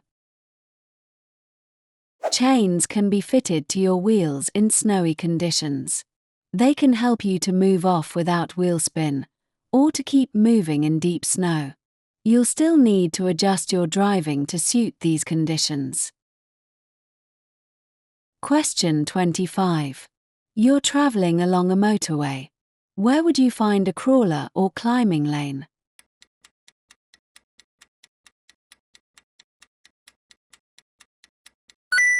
Answer is A. On a steep gradient. Large, slow-moving vehicles can hinder the progress of other traffic. On a steep gradient, an extra crawler lane may be provided for slow-moving vehicles to allow faster-moving traffic to flow more easily. Question 26. You're on a motorway.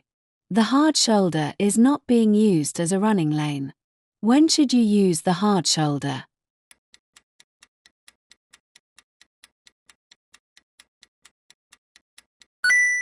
Answer is B. When you're stopping in an emergency. Don't use the hard shoulder for stopping unless it's an emergency. If you want to stop for any other reason, go to the next exit or service area. Question 27. What helps to reduce traffic bunching on a motorway?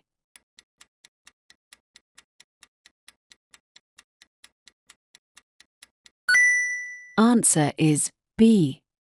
Variable speed limits. Congestion can be reduced by keeping traffic at a constant speed. At busy times, maximum speed limits are displayed on overhead gantries. These can be varied quickly, depending on the amount of traffic. By keeping to a constant speed on busy sections of motorway, overall journey times are normally improved. Question 28. You're looking for somewhere to park at night. When may you park on the right-hand side of the road?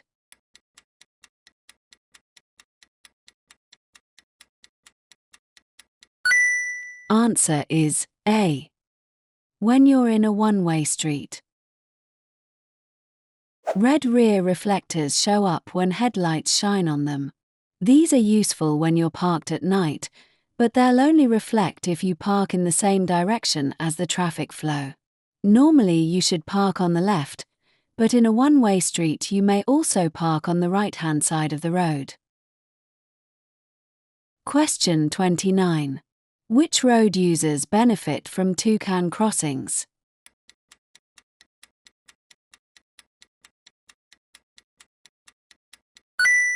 Answer is A. Cyclists and pedestrians.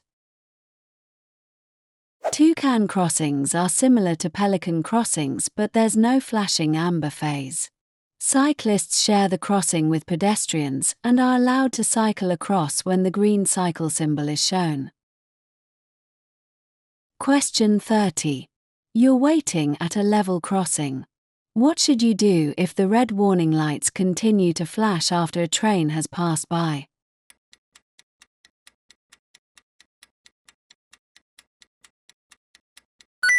Answer is A. Continue to wait. At a level crossing, flashing red lights mean you must stop. If the train passes but the lights keep flashing, wait. Another train may be coming. Question 31. Where should you park your vehicle at night?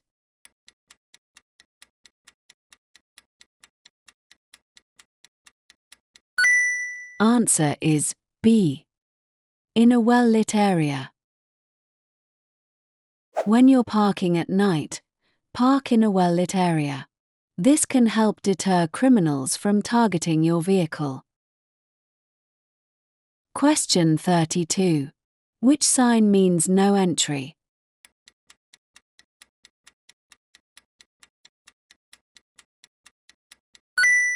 Answer is D. Look for and obey traffic signs. Disobeying or not seeing a sign could be dangerous. It may also be an offense for which you could be prosecuted. Question 33. What does this sign mean?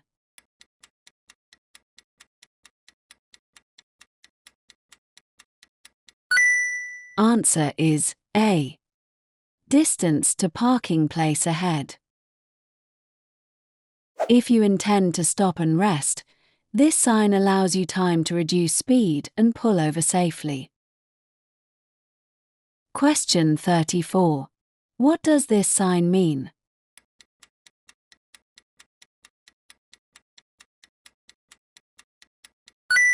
Answer is D. Trams crossing ahead. This sign tells you to beware of trams. If you don't usually drive in a town where there are trams, remember to look out for them at junctions and look for tram rails, signs and signals. Question 35. What does this sign indicate?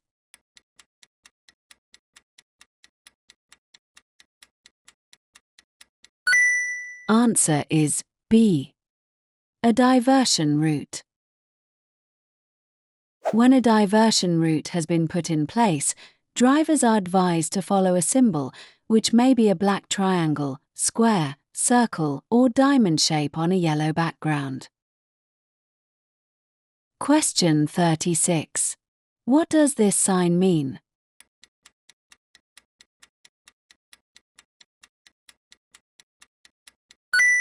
Answer is D. Direction to park and ride car park. To ease the congestion in town centres, some cities and towns provide park and ride schemes. These allow you to park in a designated area and ride by bus into the centre. Park and ride schemes are usually cheaper and easier than car parking in the town centre. Question 37.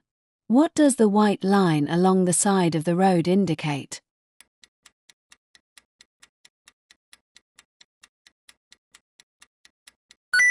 Answer is B. The edge of the carriageway. A continuous white line is used on many roads to indicate the edge of the carriageway. This can be useful when visibility is restricted. The line is discontinued at junctions, laybys, and entrances to or exits from private drives. Question 38. What must you have when you apply to renew your vehicle tax?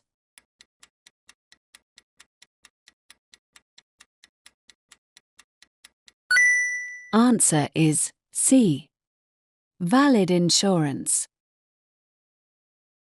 You can renew your vehicle tax online, at post offices and by phone using the DVLA vehicle tax service. When applying, make sure you have all the relevant valid documents, including a valid MOT test certificate where applicable. Question 39. A police officer asks to see your documents. You don't have them with you. How many days do you have to produce them at a police station?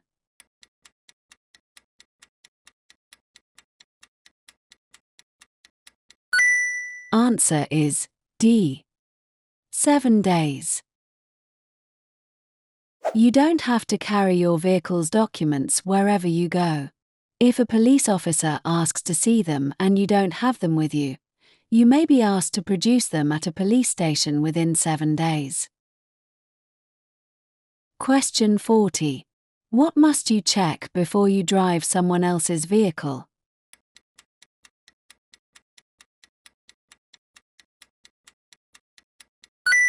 Answer is B. That the vehicle is insured for your use. Driving a vehicle without insurance cover is illegal, so be sure that, whoever's car you drive, you're insured, whether on their policy or on your own. If you need to take out insurance, it's worth comparing several quotes before you decide which insurance provider best meets your needs. Question 41. Following a collision, a person has been injured. What would be a warning sign for shock?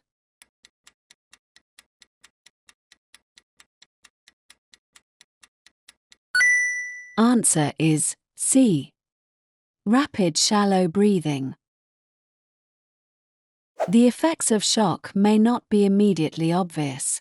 Warning signs to look for include a rapid pulse, a sweating, a pale grey skin, a rapid shallow breathing. Question 42. An injured person has been placed in the recovery position. They're unconscious but breathing normally. What else should be done?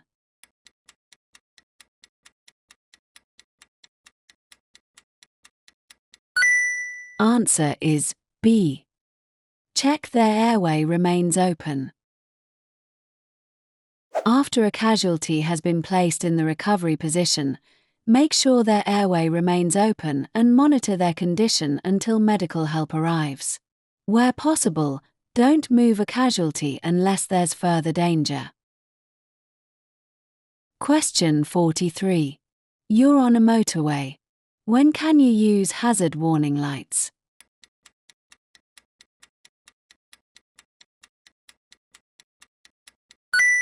Answer is D.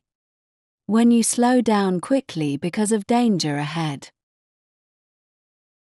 Briefly using your hazard warning lights will warn the traffic behind you that there's a hazard ahead.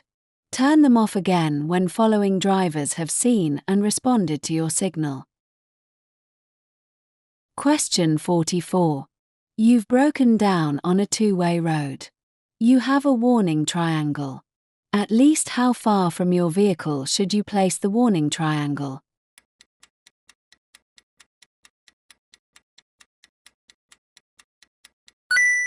Answer is C.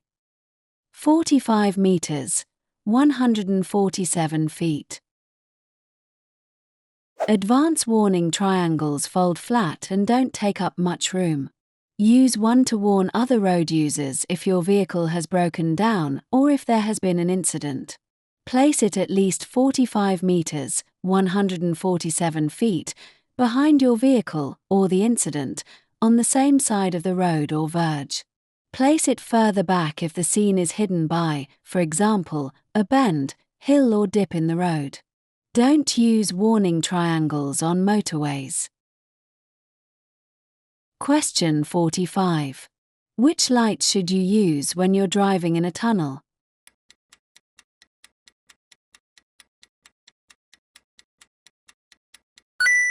Answer is D. Dipped headlights. Before entering a tunnel, You should switch on your dipped headlights, as this will allow you to see and be seen. In many tunnels, it's a legal requirement. Don't wear sunglasses while you're driving in a tunnel. Question 46. What does this sign mean?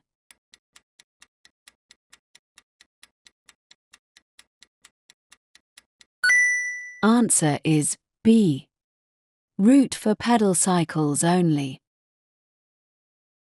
This sign shows a route that is for pedal cycles only. Question 47. What does this sign mean?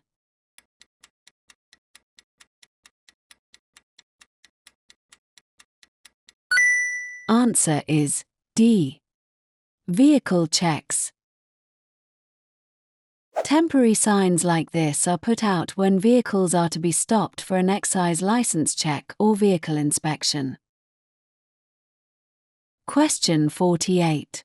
What does this sign mean?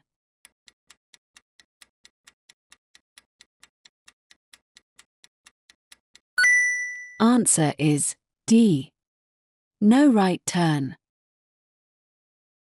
This sign indicates that there is no right turn. Question 49. What does this sign mean?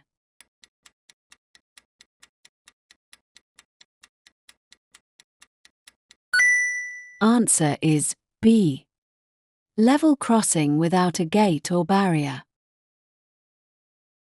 This sign is used to indicate a level crossing without a gate or barrier.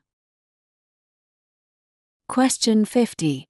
Long low vehicles may be at risk of.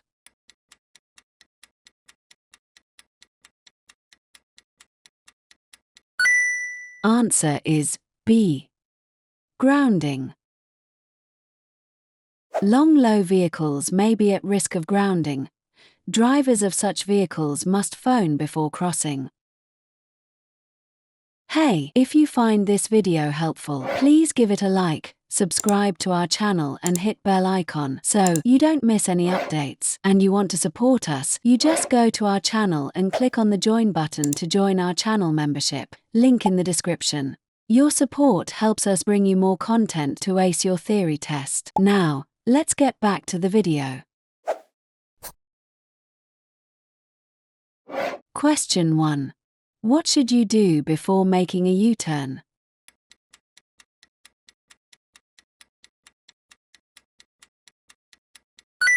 Answer is C.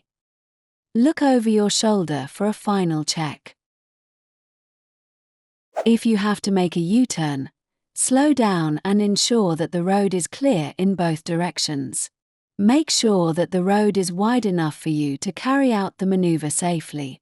Use your mirrors and look round to check it's safe before turning across the road. Question 2. You're waiting to turn right at the end of a road. What should you do if your view is obstructed by parked vehicles?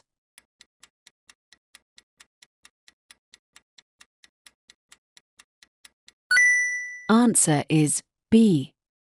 Stop and then move forward slowly and carefully for a clear view.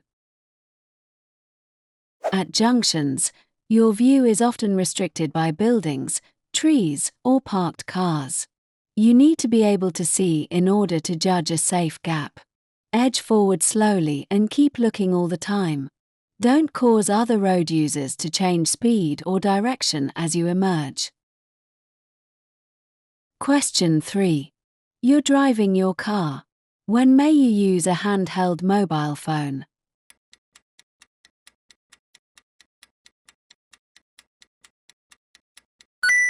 Answer is B.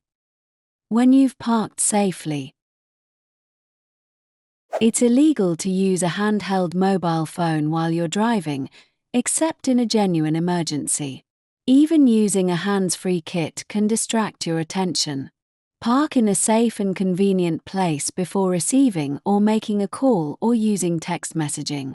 Then you'll also be free to take notes or refer to papers. Question 4. Which vehicle will use a blue flashing beacon?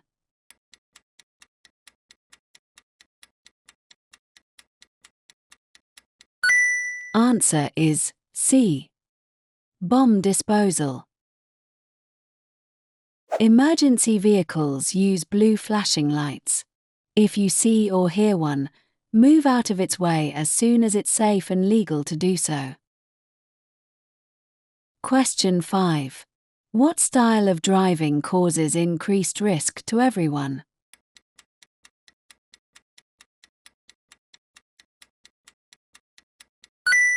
Answer is C. Competitive. Competitive driving increases the risks to everyone and is the opposite of responsible, considerate, and defensive driving.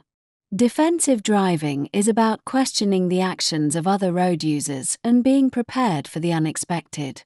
Don't be taken by surprise. Question 6. Why is it a good idea to plan your journey to avoid busy times?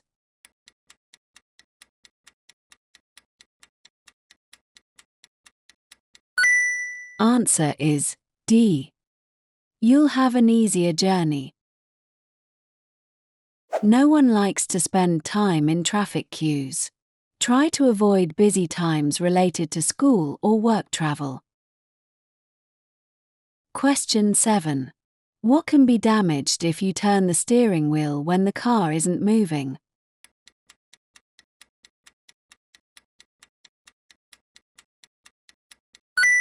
Answer is B. The tires.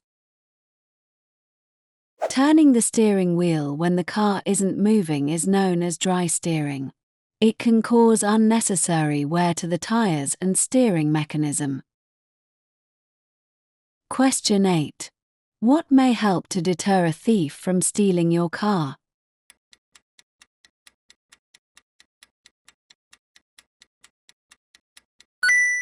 Answer is D. Etching the registration number on the windows. Having your car registration number etched on all your windows is a cheap and effective way to deter professional car thieves. Question 9. How will you benefit from following the manufacturer's service schedule for your vehicle?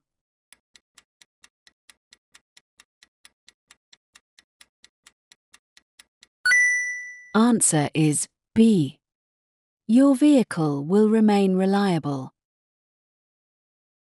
All vehicles need to be serviced to keep working efficiently. An efficient engine uses less fuel and produces fewer harmful emissions than an engine that's running inefficiently.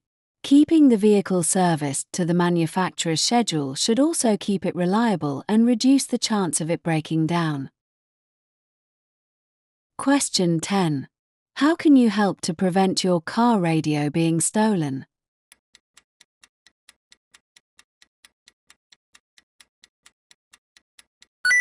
Answer is D. Install a security-coded radio. A security-coded radio can deter thieves, as it's likely to be of little use when removed from the vehicle. Question 11.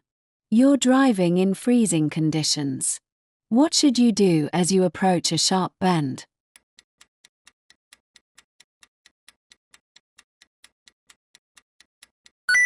Answer is D.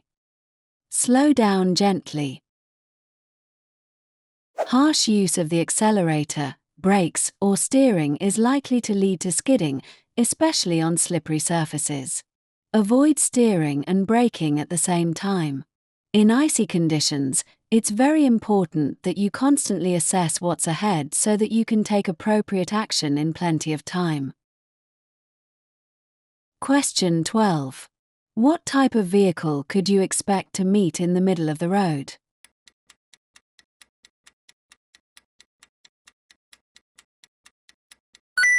Answer is A.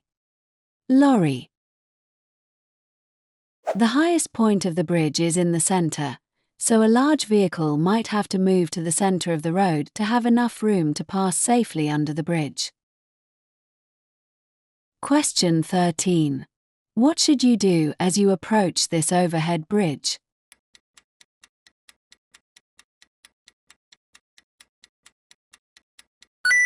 Answer is C.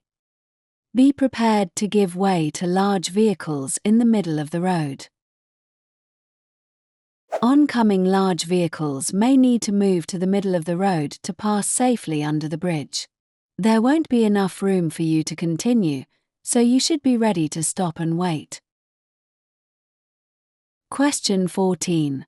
You're behind this cyclist. When the traffic lights change, what should you do?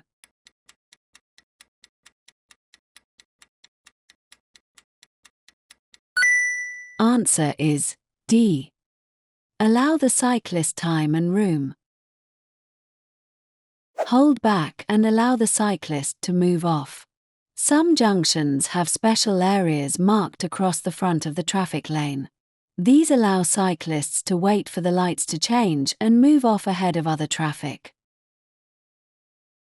Question 15. You intend to turn left at the traffic lights. What should you do just before turning?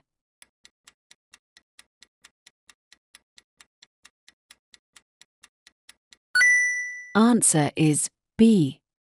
Check for bicycles on your left. If you've been in a queue of traffic and are about to turn left, check your near side for cyclists, as they often filter past on the near side of slow-moving or stationary vehicles. Question 16. You're about to drive your car. What should you do if you can't find the glasses you need to wear?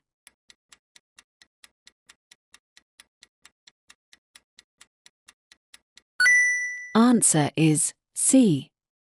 Find a way of getting home without driving.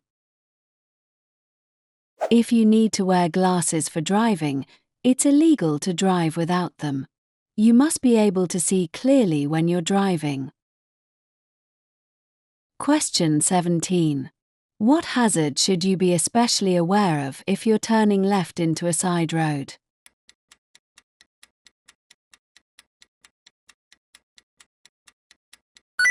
Answer is D.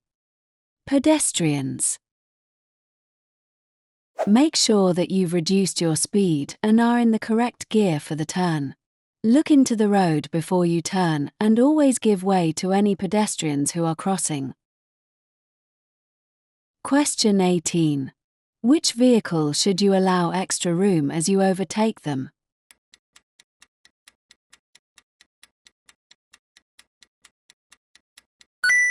Answer is C. Bicycle. Don't pass cyclists too closely, as they may need to veer around a pothole, drain, or other hazard, be buffeted by side wind, or be made unsteady by your vehicle. Always leave as much room as you would for a car, and don't cut in front of them. Question 19. A horse rider is in the left-hand lane approaching a roundabout. Where should you expect the rider to go?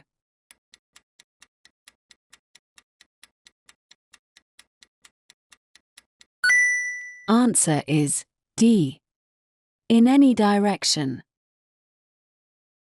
Horses and their riders move more slowly than other road users. They might not have time to cut across heavy traffic to take up a position in the right-hand lane.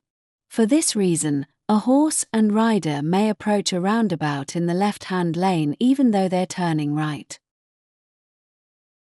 Question 20.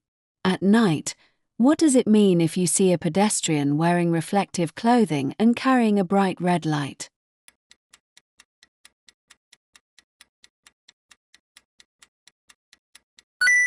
Answer is A. You're approaching an organized walk. The people on the walk should be keeping to the left, but don't assume this. Pass carefully, making sure you have time to do so safely. Be aware that the pedestrians have their backs to you and may not know that you're there. Question 21. You're driving towards a zebra crossing. What should you do if a person in a wheelchair is waiting to cross?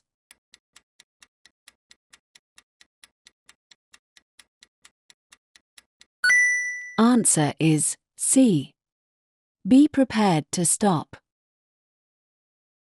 You should slow down and be prepared to stop, as you would for an able-bodied person.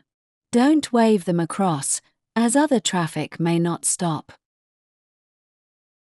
Question 22. Which vehicles are least likely to be affected by side wind?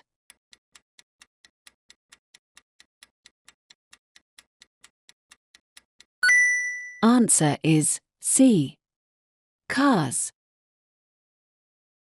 Although cars are the least likely to be affected, side winds can take anyone by surprise.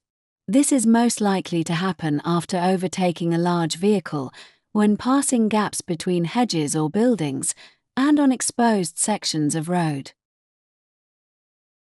Question 23. Why is it more difficult to overtake a large vehicle than a car?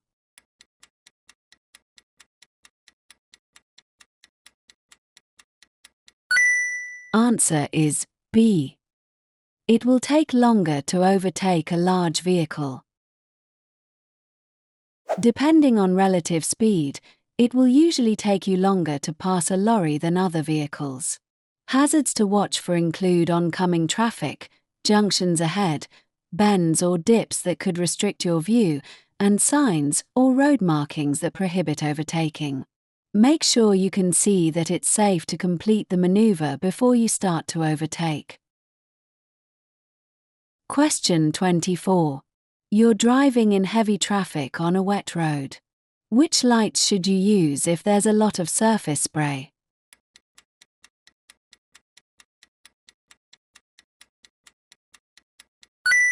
Answer is D. Dipped headlights. You must make sure that other road users can see you, but you don't want to dazzle them. Use your dipped headlights during the day if visibility is poor.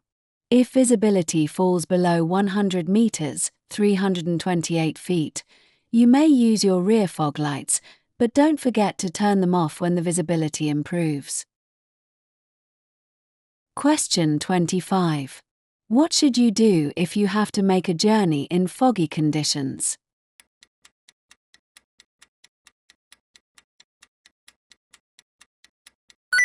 Answer is D. Leave plenty of time for your journey. If you're planning to make a journey when it's foggy, listen to the weather reports. If visibility is very poor, avoid making unnecessary journeys. If you do travel, leave plenty of time, and if someone is waiting for you to arrive, let them know that your journey will take longer than normal. This will also take off any pressure you may feel to rush. Question 26. Your car gets a puncture while you're driving on the motorway. What should you do when you've stopped on the hard shoulder?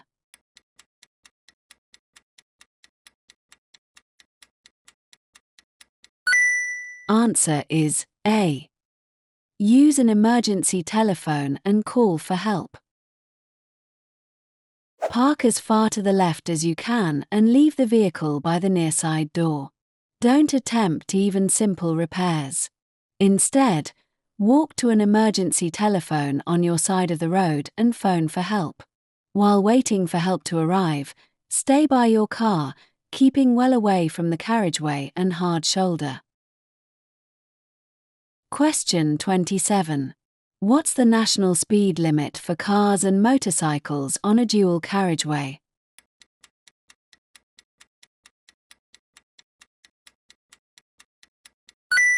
Answer is D. 70 miles per hour.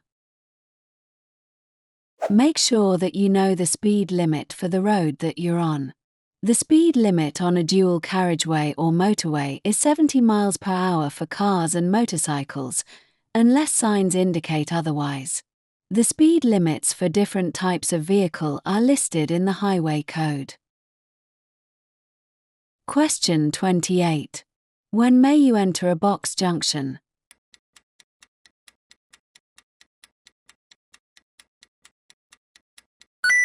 Answer is A. When your exit road is clear. Yellow box junctions are marked on the road to prevent the road becoming blocked. Don't enter the box unless your exit road is clear. You may wait in the box if you want to turn right and your exit road is clear, but oncoming traffic or other vehicles waiting to turn right are preventing you from making the turn. Question 29. Who is authorized to signal you to stop?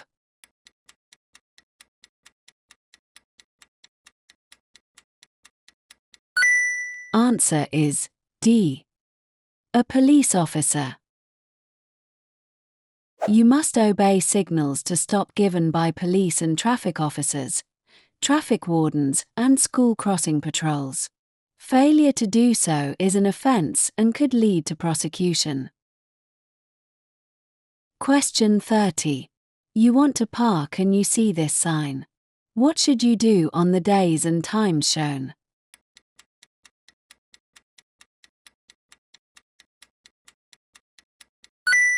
Answer is D. Park in a bay and pay. Parking restrictions apply in a variety of places and situations. Make sure you know the rules and understand where and when restrictions apply.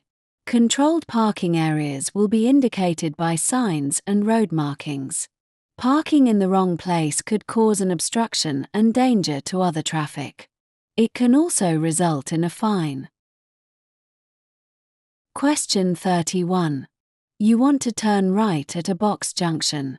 What should you do if there's oncoming traffic?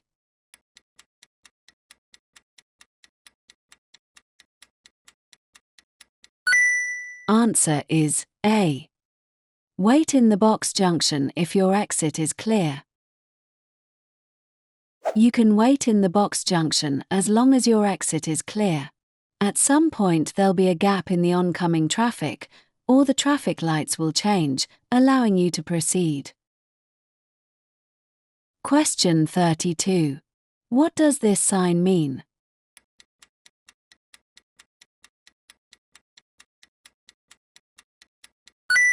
Answer is A. Waiting restrictions apply. There'll be a plate or additional sign to tell you when the restrictions apply. Question 33. What messages are given by circular traffic signs that have a blue background?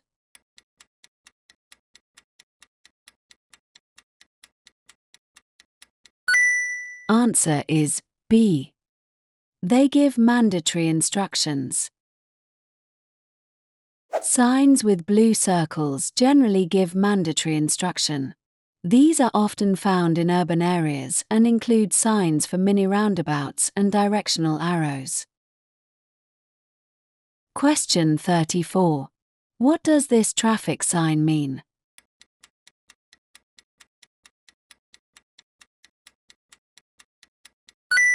Answer is C. Danger ahead. This sign is there to alert you to the likelihood of danger ahead.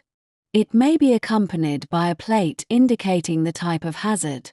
Be ready to reduce your speed and take avoiding action. Question 35. What does this sign mean?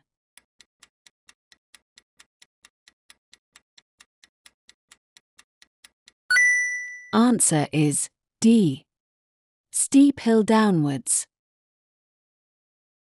This sign gives you an early warning that the road ahead will slope downhill. Prepare to alter your speed and gear. Looking at the sign from left to right will show you whether the road slopes uphill or downhill. Question 36. Other drivers may sometimes flash their headlights at you.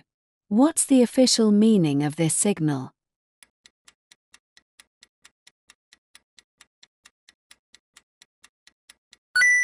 Answer is C.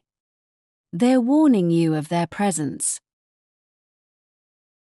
If other drivers flash their headlights, this isn't a signal to show priority. The flashing of headlights has the same meaning as sounding the horn. It's a warning of their presence. Question 37. Which sign informs you that you're coming to a no-through road?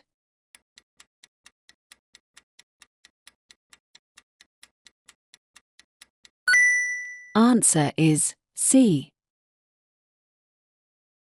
This sign is found at the entrance to a road that can only be used for access. Question 38. What should you do when you're approaching traffic lights that have red and amber showing together?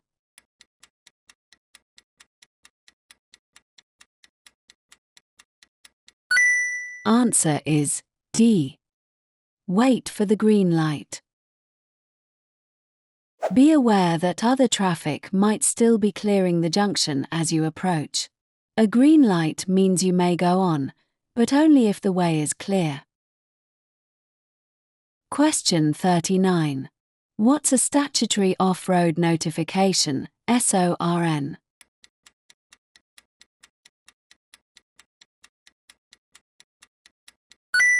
Answer is B.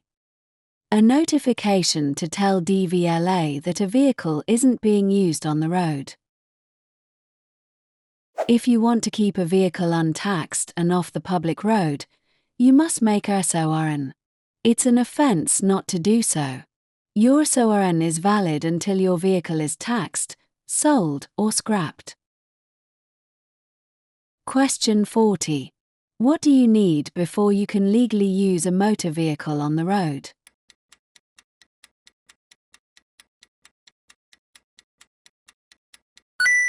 Answer is A. An appropriate driving license.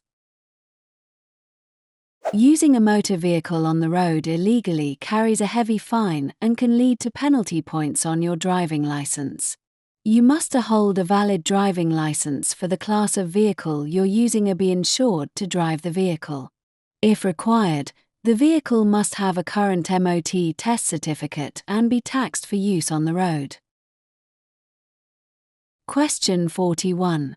What legal requirement must be met by a newly qualified driver?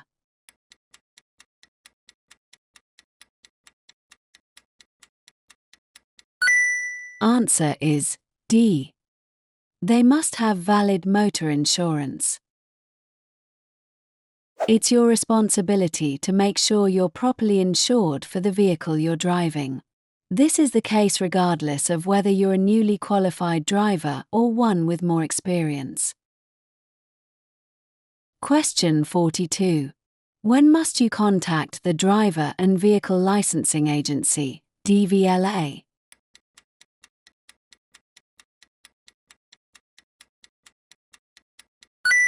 Answer is C. When you change your vehicle. DVLA needs to keep its records up to date. It sends out a reminder when a vehicle's tax is due for renewal. To do this, it needs to know the name and address of the registered keeper. Every vehicle in the country is registered, so it's possible to trace its history. Question 43. You arrive at the scene of a motorcycle crash. No other vehicle is involved. The rider is unconscious and lying in the middle of the road. What's the first thing you should do at the scene?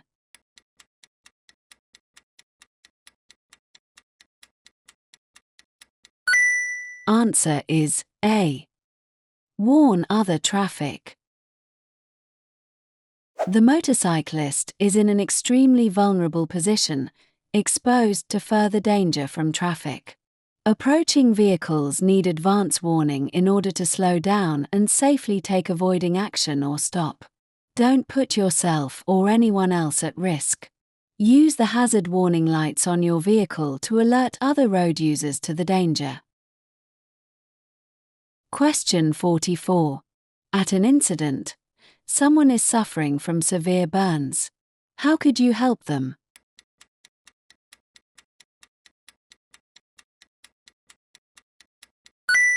Answer is A. Douse the burns with clean, cool water. Your priority is to cool the burns with clean, cool water. Its coolness will help take the heat out of the burns and relieve the pain. Keep the wound doused for at least 20 minutes. If blisters appear, don't attempt to burst them, as this could lead to infection. Question 45. Your vehicle has stalled in the middle of a level crossing. What should you do if the warning bells start to ring while you're trying to restart the engine?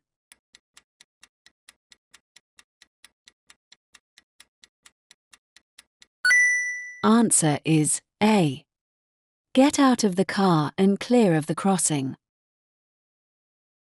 If the warning bells ring, leave the vehicle and get any passengers well clear of the crossing immediately. Question 46. What should you do to reduce the risk of your vehicle catching fire?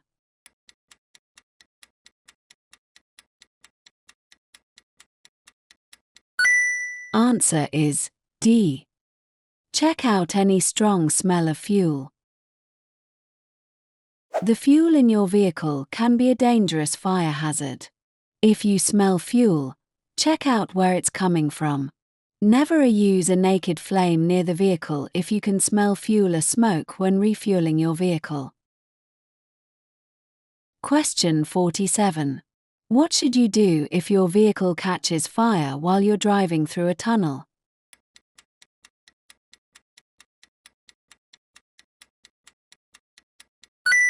Answer is B.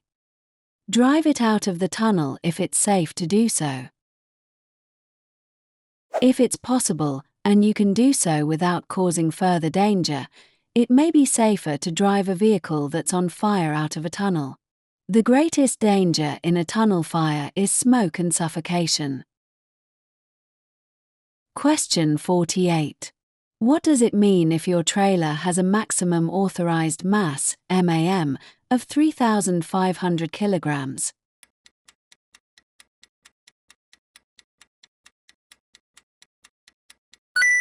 Answer is A. Your trailer and load combined cannot weigh more than 3,500 kilograms. The MAM of the trailer is stamped on the plate fitted to the chassis. It is the maximum weight of the trailer and load that the manufacturer has designed it to carry. Do not load your trailer so that it exceeds this maximum weight. Question 49. Which sign can be used together with this plate?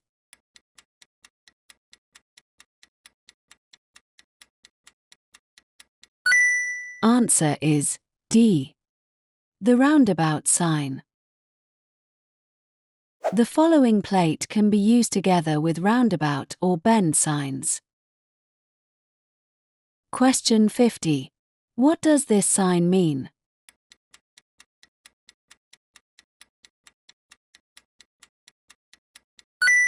Answer is B. Trams crossing the road ahead. This sign warns you of trams crossing the road ahead. Hey, if you find this video helpful, please give it a like, subscribe to our channel and hit bell icon so you don't miss any updates. And you want to support us, you just go to our channel and click on the join button to join our channel membership, link in the description. Your support helps us bring you more content to ace your theory test. Now, let's get back to the video.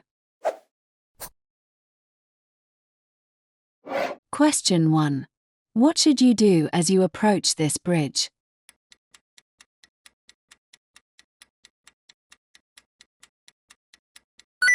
Answer is B. Slow down. You should slow down and be cautious. Hump bridges are often narrow and there may not be enough room for you to pass an oncoming vehicle at this point. Also, there's no footpath, so be aware of pedestrians in the road. Question 2. You're on a long motorway journey. What should you do if you start to feel sleepy?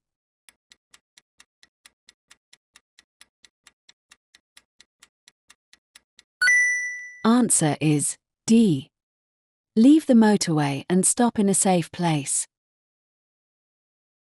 If you feel sleepy, you should leave the motorway at a service area or at the next exit and stop in a safe place to rest. A supply of fresh air can help to keep you alert before you reach the exit, but it isn't a substitute for stopping and resting. Question 3. What should you do when you move off from behind a parked car?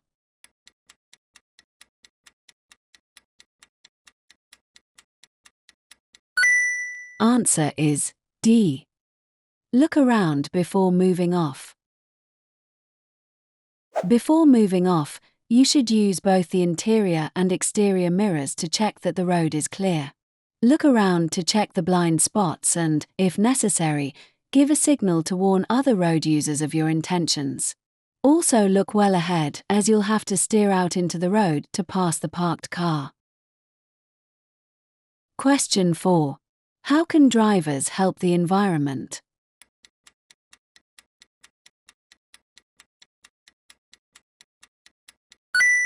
Answer is C. By accelerating gently. Rapid acceleration and heavy braking lead to increased fuel consumption and wear on your vehicle. Having your vehicle serviced regularly will maintain its efficiency, produce cleaner emissions, and reduce the risk of a breakdown. Question 5. What can you do to reduce environmental damage caused by your vehicle?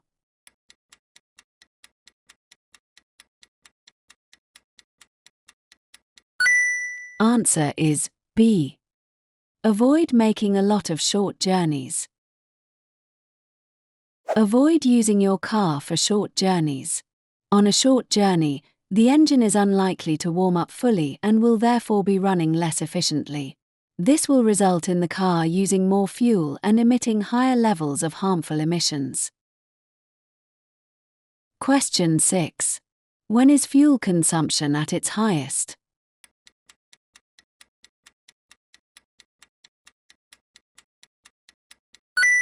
Answer is A.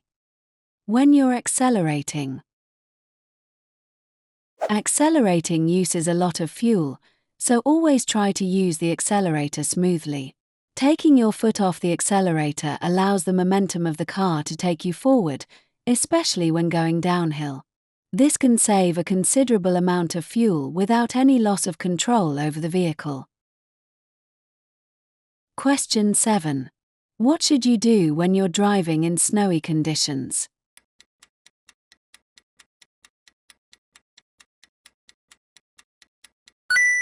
Answer is B.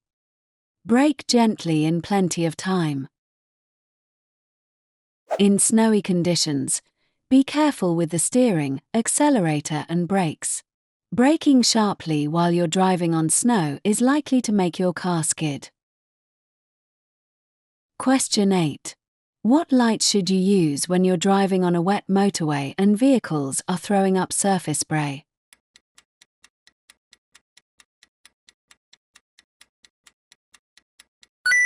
Answer is A. Dipped headlights. When surface spray reduces visibility, switch on your headlights on dipped beam. This will help other road users to see you. Question 9. What should you do if the red lights start flashing as you approach a level crossing?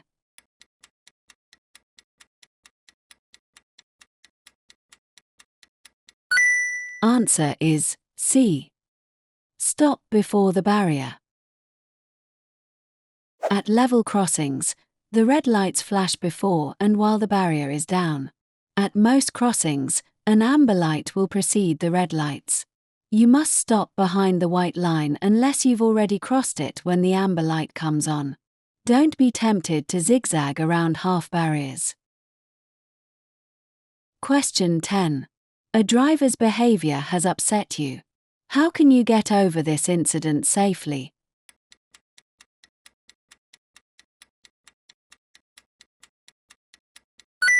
Answer is A. Stop and take a break. If you feel yourself becoming tense or upset, stop in a safe place and take a break. Tiredness can make things worse and may cause a different reaction to upsetting situations. Question 11. Why are place names painted on the road surface?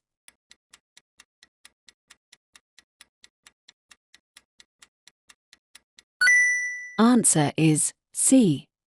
To help you select the correct lane in good time. The names of towns and cities may be painted on the road at busy junctions and complex road systems. They guide you into the correct lane in good time, allowing traffic to flow more freely. Question 12.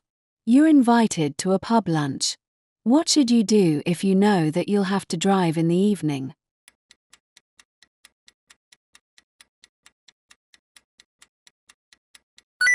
Answer is B. Don't drink any alcohol at all.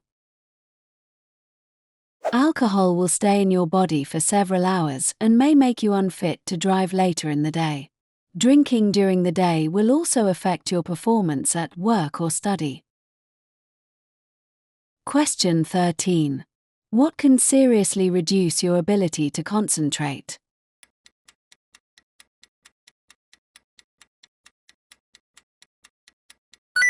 Answer is A. Drugs. Both recreational drugs and prescribed medicine can affect your concentration. It's also an offense to drive with certain drugs in your body, and a positive test could lead to a conviction. Question 14.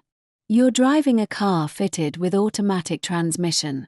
When would you use kickdown?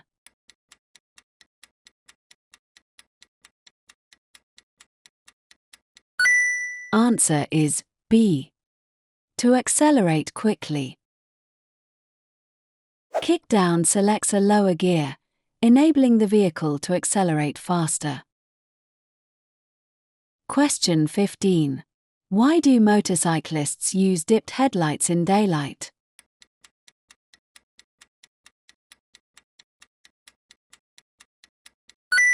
Answer is A. So that the rider can be seen more easily. A motorcycle can be lost from sight behind another vehicle. The use of headlights helps to make it more conspicuous and therefore more easily seen. Question 16. You've just passed your driving test. How can you reduce your risk of being involved in a collision?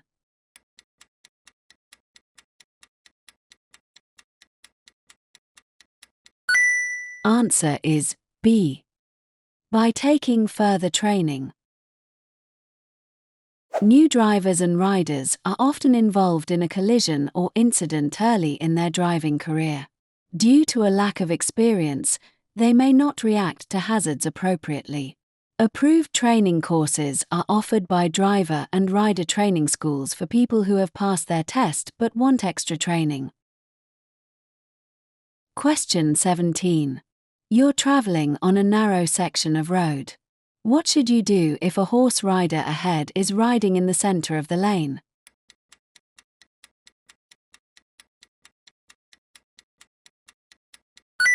Answer is C. Stay behind and allow them to ride in this position. On narrow sections of road, horse riders may ride in the center of the lane. This is for their own safety as it makes them more visible. You should be patient and only pass when it's safe to do so. Question 18. You're about to reverse into a side road. What should you do if a pedestrian is waiting to cross behind your car?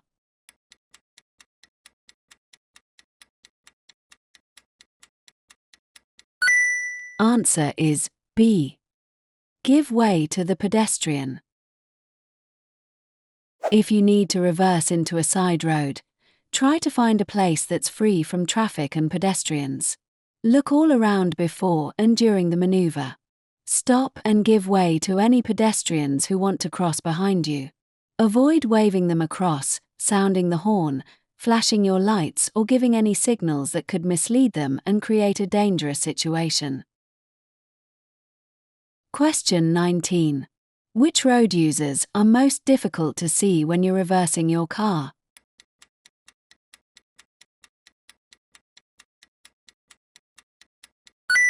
Answer is C. Children. It may not be possible to see a small child through the rear windscreen of your vehicle. Be aware of this before you reverse. If there are children about, get out and check that it's clear before reversing. Question 20. You're following a long vehicle approaching a crossroads. What should you do if the driver signals right but moves close to the left-hand curb?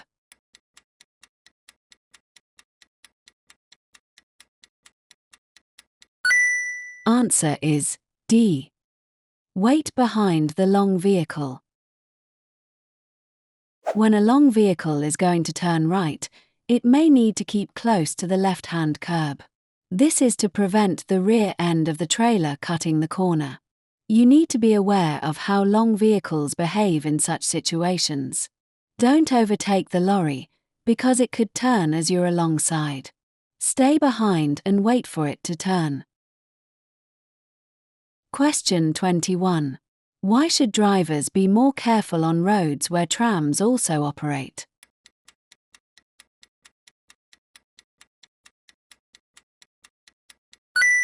Answer is C. Because trams can't steer to avoid obstructions. You should take extra care when you first encounter trams.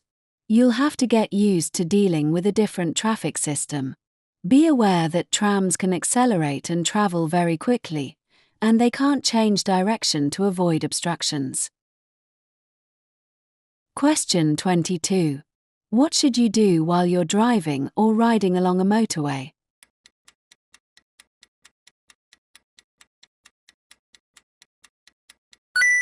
Answer is B. Look much further ahead than you would on other roads. Traffic on motorways usually travels faster than on other roads. You need to be looking further ahead to give yourself more time to react to any hazard that may develop. Question 23. What's the national speed limit for a car or motorcycle on a motorway?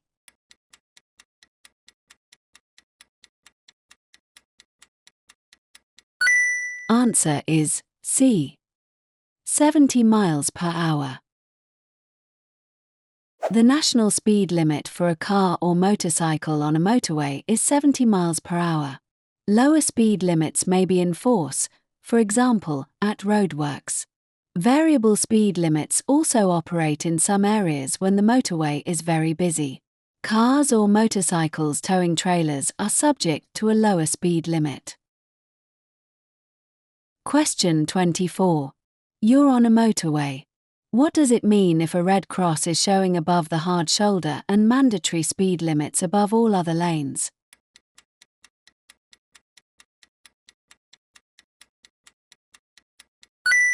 Answer is A. The hard shoulder is for emergency or breakdown use only. A red cross above the hard shoulder shows that it's closed as a running lane and should only be used for emergencies or breakdowns. On some motorways, the hard shoulder may be used as a running lane at busy times. This will be shown by a mandatory speed limit on the gantry above the hard shoulder. Question 25. What's the speed limit for a car towing a trailer on a motorway?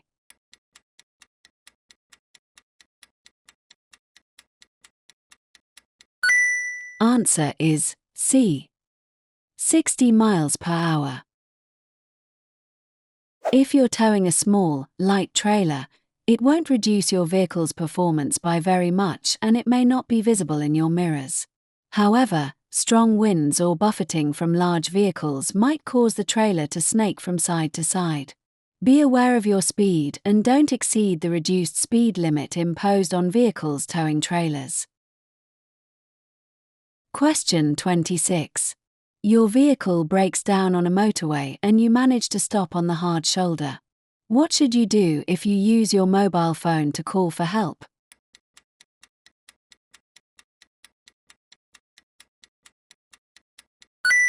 Answer is A. Check your location from the nearest marker posts beside the hard shoulder. You should use an emergency telephone when you break down on the motorway. Only use your mobile if this isn't possible. The emergency services need to know your exact location so they can reach you as quickly as possible. Look for a number on the nearest marker post beside the hard shoulder.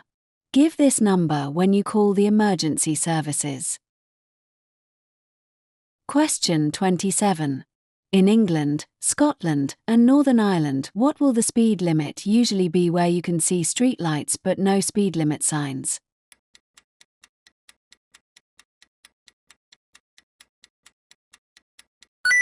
Answer is B. 30 miles per hour. In England, Scotland, and Northern Ireland, the presence of streetlights generally indicates that there's a 30 miles per hour speed limit, unless signs tell you otherwise. In Wales, street lights indicate a 20 miles per hour limit unless signs show otherwise. Question 28. Who has priority at an unmarked crossroads?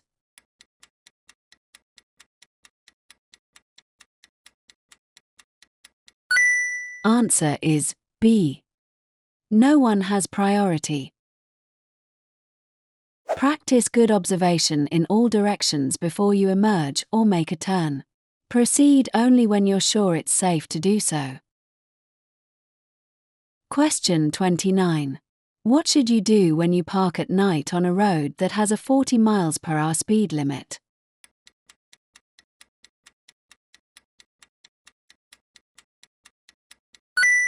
Answer is C.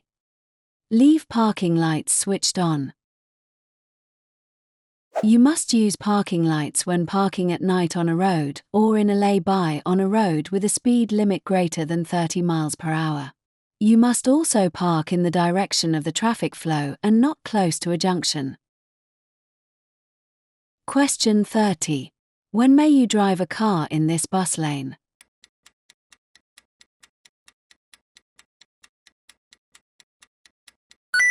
Answer is A. Outside its hours of operation. Some bus lanes operate only during peak hours and other vehicles may use them outside these hours. Make sure you check the sign for the hours of operation before driving in a bus lane. Question 31. When are you allowed to park in a parking bay for disabled drivers?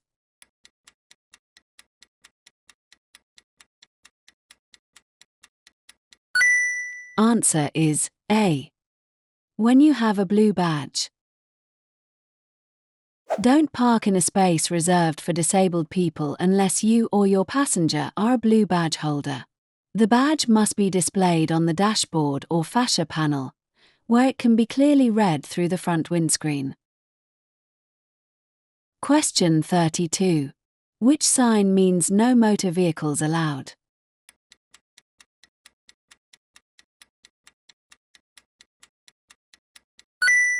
Answer is D. This sign is used to enable pedestrians to walk free from traffic. It's often found in shopping areas. Question 33. What does this sign mean?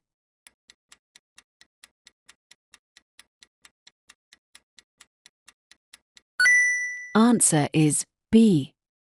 Pass either side to get to the same destination.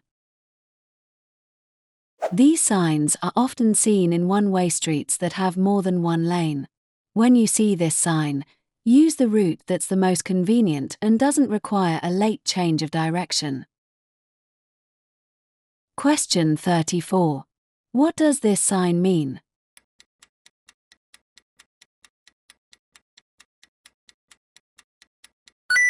Answer is D. Risk of ice. It will take up to 10 times longer to stop when it's icy. Where there's a risk of icy conditions, you need to be aware of this and take extra care. If you think the road may be icy, don't brake or steer harshly, as your tires could lose their grip on the road. Question 35. What does this sign mean?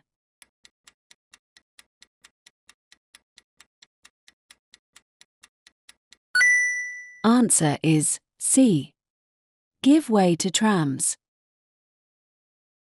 Obey the give way signs.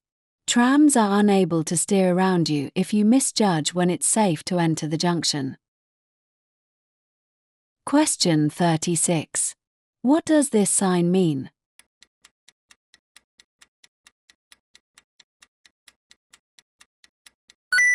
Answer is D. No through road on the left. This sign shows you that you can't get through to another route by turning left at the junction ahead.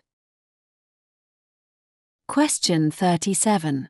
What should you do when you see this sign at a crossroads?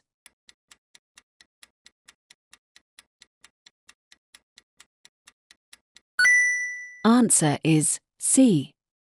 Carry on with great care.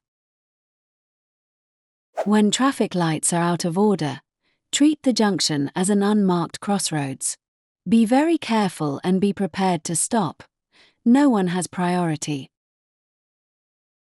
Question 38. What's the reason for the hatched area along the center of this road?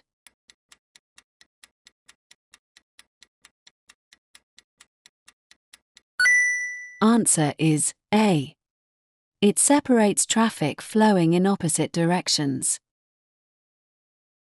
Areas of hatched markings such as these separate traffic streams that could be a danger to each other. They're often seen on bends or where the road becomes narrow. If the area is bordered by a solid white line, you mustn't enter it except in an emergency. Question 39. When may you use hazard warning lights while you're driving?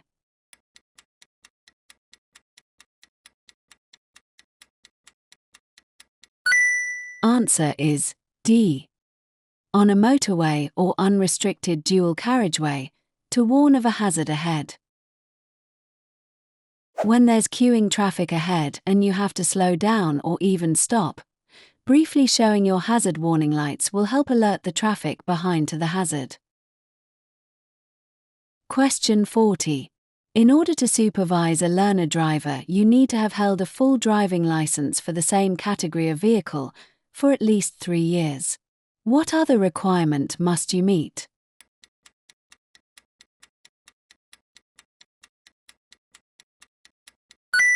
Answer is C. To be at least 21 years old. Learner drivers benefit by combining professional driving lessons with private practice.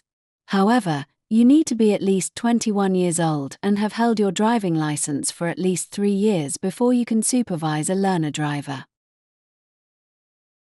Question 41.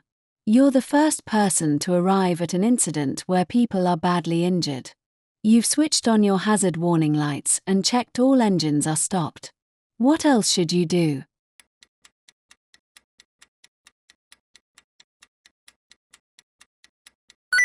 Answer is A. Make sure that an ambulance has been called. If you're the first to arrive at a crash scene, the first concerns are the risk of further collision and fire. Ensuring that vehicle engines are switched off will reduce the risk of fire. Use hazard warning lights so that other traffic knows there's a need for caution. Make sure the emergency services are contacted. Don't assume it's already been done. Question 42. At an incident, how could you help a casualty who has stopped breathing?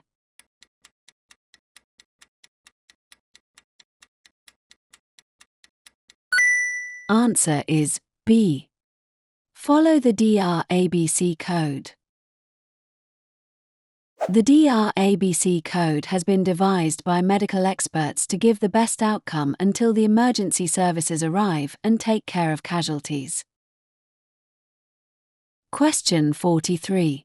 What information should you share if you're involved in a collision that causes damage to another vehicle?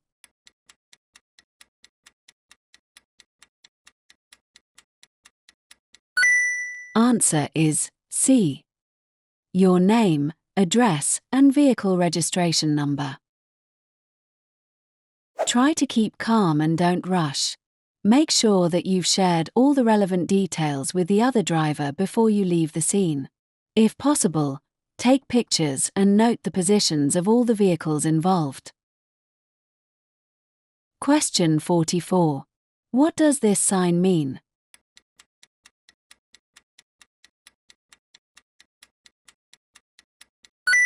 Answer is D. Traffic signals ahead. This sign indicates traffic signals ahead. Question 45. What does this sign mean?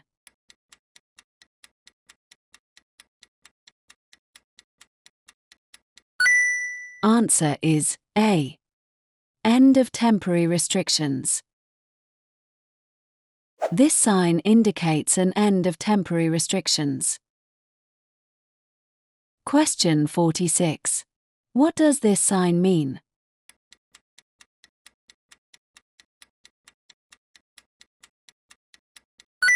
Answer is B.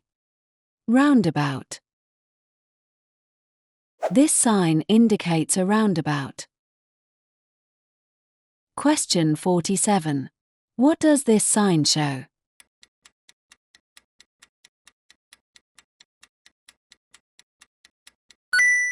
Answer is D. Temporary maximum speed. This sign shows the temporary maximum speed, advised for prevailing traffic conditions. Question 48. You are coming up to a junction and see the following sign. What does it mean?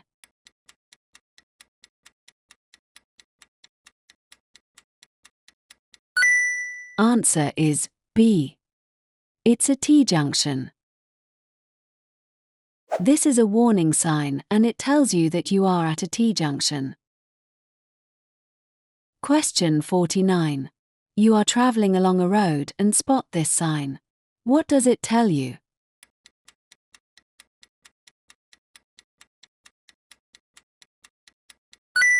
Answer is B. No pedestrians. A red circle indicates prohibition. The sign tells you that no pedestrians are allowed. Question 50. What must you do when you see this sign?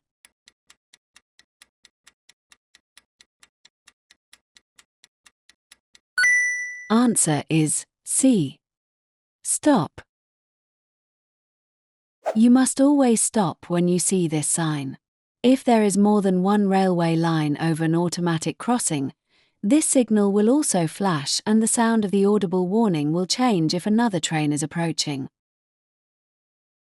Hey, if you find this video helpful, please give it a like, subscribe to our channel and hit bell icon so you don't miss any updates. And you want to support us, you just go to our channel and click on the join button to join our channel membership, link in the description. Your support helps us bring you more content to ace your theory test. Now, let's get back to the video. Question 1. Where should you avoid overtaking?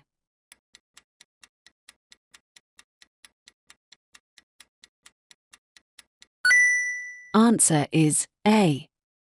Approaching a dip in the road. Oncoming vehicles or other hazards can be hidden from view by dips in the road. If you can't see into the dip, wait until you have a clear view and can see that it's safe before starting to overtake. Question 2. What does this curved arrow road marking mean?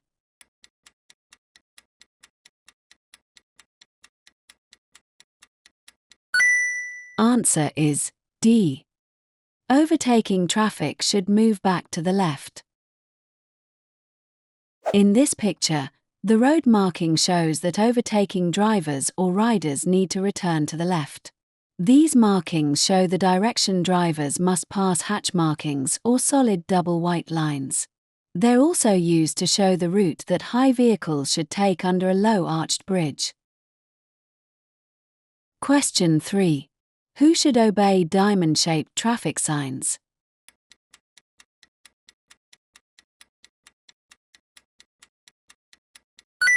Answer is A. Tram drivers. These signs apply only to tram drivers, but you should know their meaning so that you're aware of the priorities and are able to anticipate the actions of the driver. Question 4. Which color follows the green signal at a puffin crossing?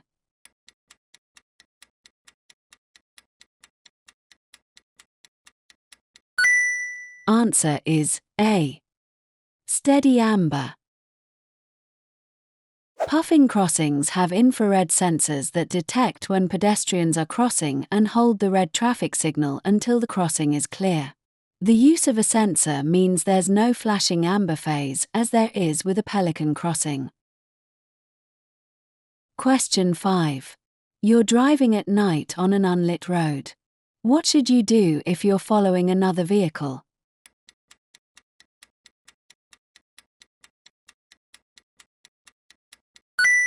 Answer is B. Use dipped headlights. If you follow another vehicle with your headlights on full beam, they could dazzle the driver. Leave a safe distance and make sure that the light from your dipped beam falls short of the vehicle in front. Question 6. What should you do if your anti-lock brakes, ABS, warning light stays on?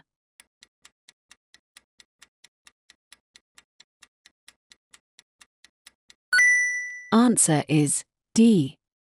Have the brakes checked immediately. Consult the vehicle handbook or a garage before driving the vehicle any further. Only drive to a garage if it's safe to do so. If you aren't sure, get expert help. Question 7. Why do MOT tests include an exhaust emission test?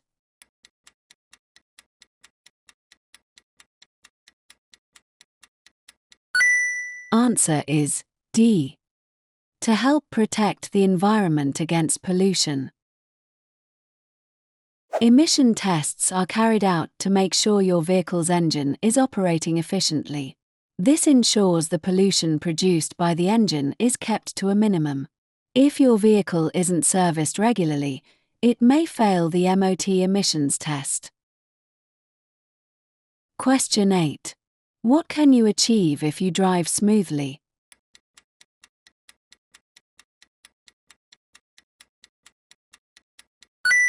Answer is D.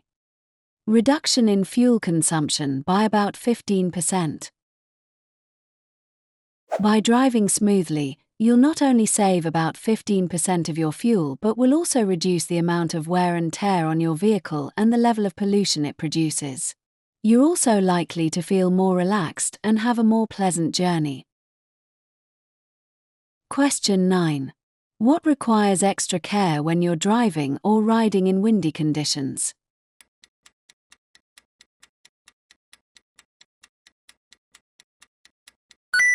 Answer is B. Passing pedal cyclists.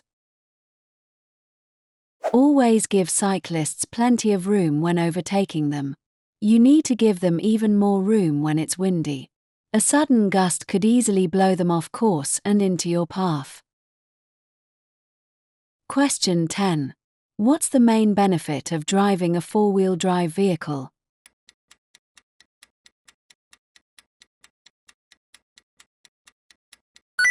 Answer is A. Improved grip on the road. By driving all four wheels, the vehicle has maximum grip on the road. This grip is especially helpful when traveling on slippery or uneven surfaces. However, having four-wheel drive doesn't replace the skills you need to drive safely. Question 11. You're driving along a wet road. How can you tell if your vehicle's tires are losing their grip on the surface?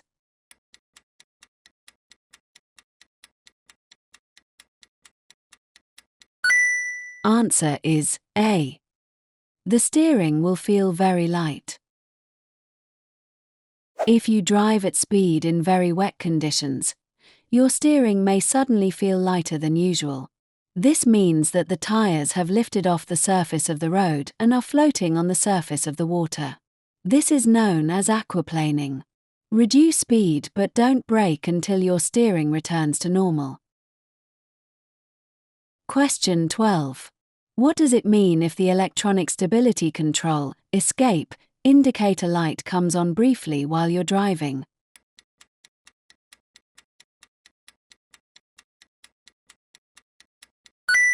Answer is B. The escape system has activated. Escape is a computer-controlled technology that detects reduced traction and automatically makes corrective adjustments to prevent loss of control.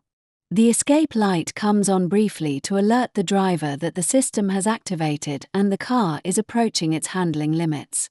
It's a powerful driver aid, but it cannot save a car once its traction limits have been exceeded. Question 13. What must you do at this junction?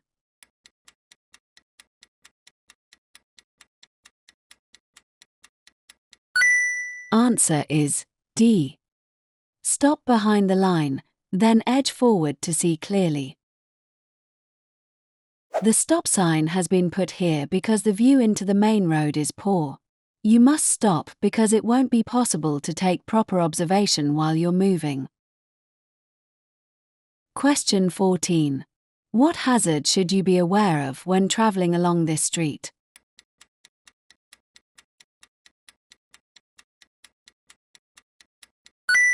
Answer is C. Children running out between vehicles. On roads where there are many parked vehicles, you might not be able to see children between parked cars and they may run out into the road without looking. Question 15. What does this signal from a police officer mean to oncoming traffic?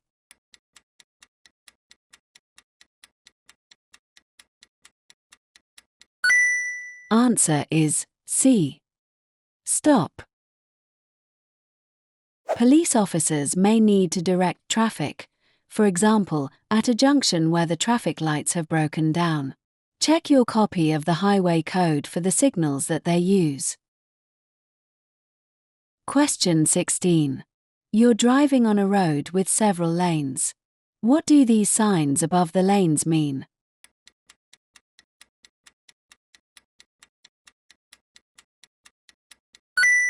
Answer is B. The two left lanes are open. On some busy roads, lane control signals are used to vary the number of lanes available to give priority to the main traffic flow. A green arrow indicates that the lane is available to traffic facing the signal. A white diagonal arrow means that the lane is closed ahead and traffic should move to the next lane on the left. A red cross means that the lane is closed to traffic facing the signal. Question 17. What will become more expensive after you've been convicted of driving while unfit through drink or drugs?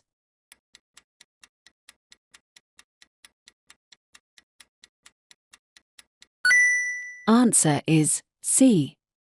Insurance premiums.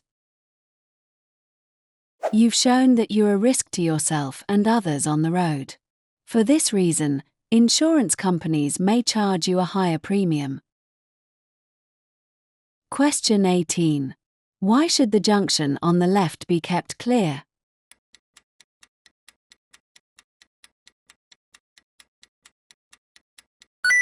Answer is A. To allow vehicles to enter and emerge. You should always try to keep junctions clear.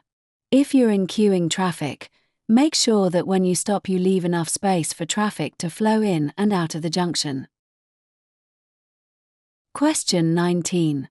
Which sign means that there may be people walking along the road?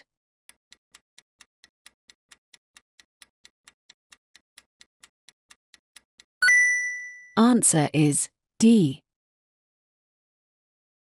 Always check the road signs. Triangular signs are warning signs. They inform you about hazards ahead and help you to anticipate any problems. There are a number of different signs showing pedestrians. Learn the meaning of each one. Question 20.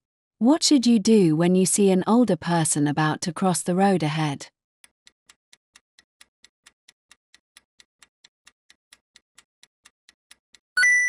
Answer is A. Be careful, they may misjudge your speed.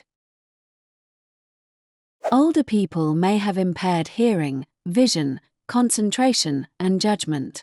They may also walk slowly and so could take a long time to cross the road. Question 21. What should you do when you're following a learner driver who stalls at a junction?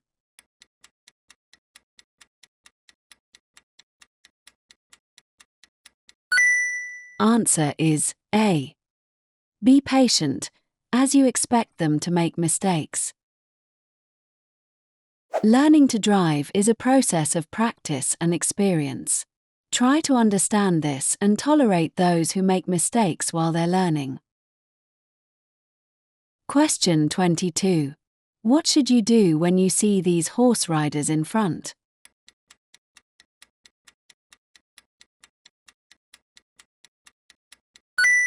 Answer is D.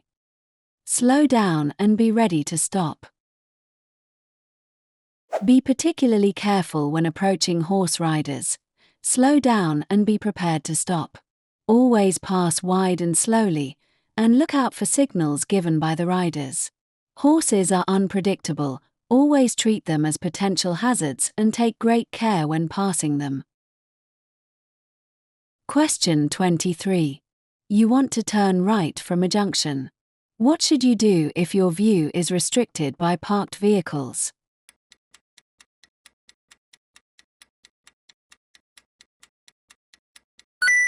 Answer is A.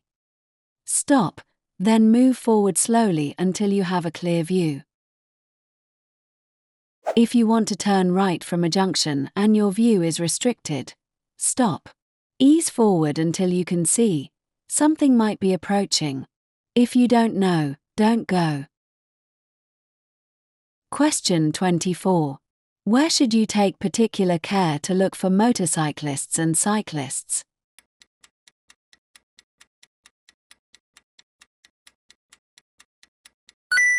Answer is C.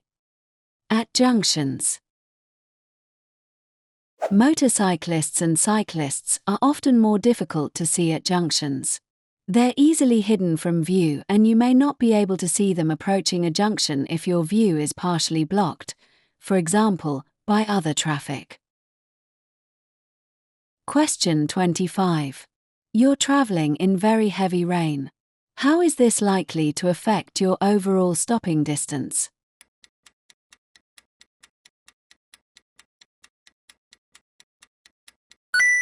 Answer is D. It will be doubled. The road will be very wet and spray from other vehicles will reduce your visibility. Tire grip will also be reduced, increasing your stopping distance. You should at least double your separation distance to make sure you can stop safely in the space you've allowed. Question 26. What should you do when you're overtaking at night?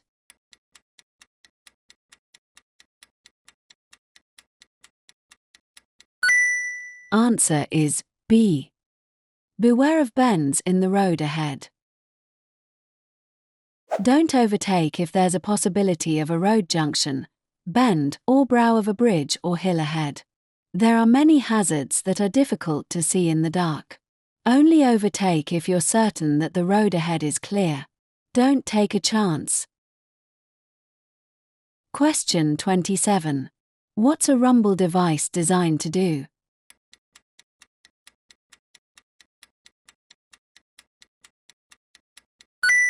Answer is A. Alert you to a hazard. A rumble device consists of raised markings or strips designed to give drivers an audible, visual, and tactile warning. These devices are used in various locations, including in the line separating the hard shoulder and the left-hand lane on the motorway and on the approach to some hazards, to alert drivers to the need to slow down. Question 28. Why is traveling in neutral for long distances, known as coasting, bad driving technique?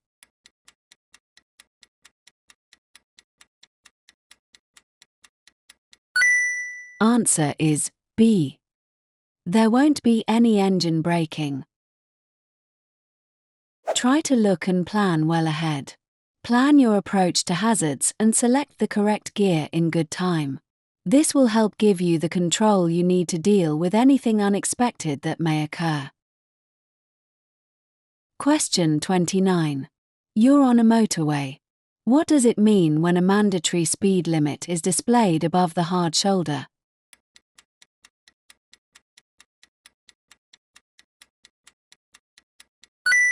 Answer is B.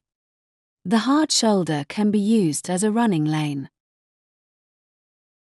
A mandatory speed limit sign above the hard shoulder shows that this part of the road can be used as a running lane between junctions.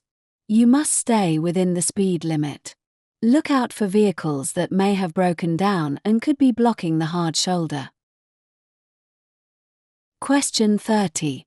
What should you do if you're driving on a motorway and you miss the exit that you wanted to take?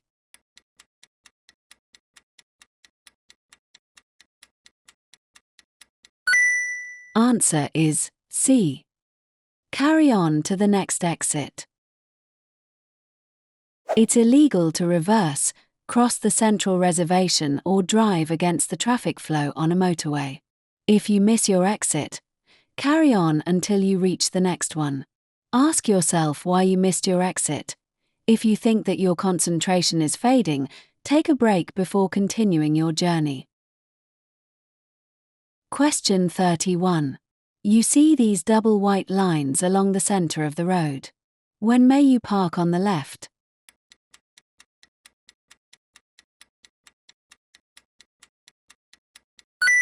Answer is C. To pick up or set down passengers. You mustn't park or stop on a road marked with double white lines, even where one of the lines is broken, except to pick up or set down passengers. Question 32. What's the nearest you may park to a junction?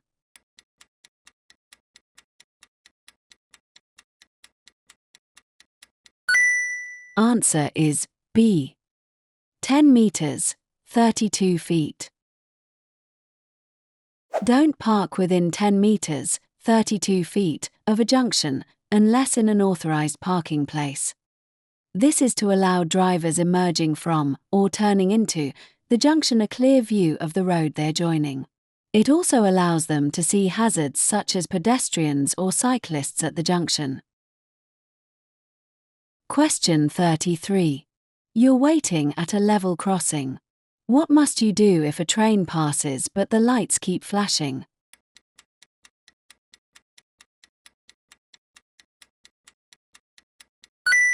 Answer is B.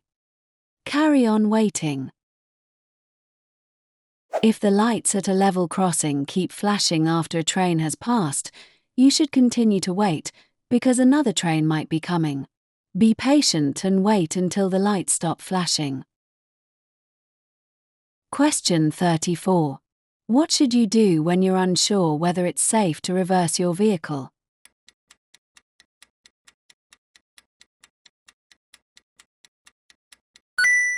Answer is C. Get out and check.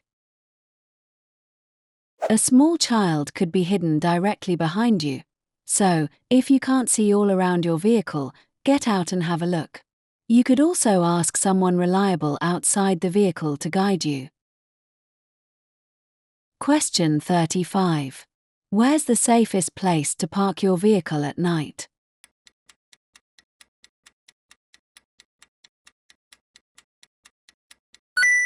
Answer is B. In a garage. If you have a garage, use it. Your vehicle is less likely to be a victim of car crime if it's in a garage. Also, in winter, the windows will be kept free from ice and snow. Question 36. You're driving on a road that has a cycle lane. What does it mean if the lane is marked by a broken white line?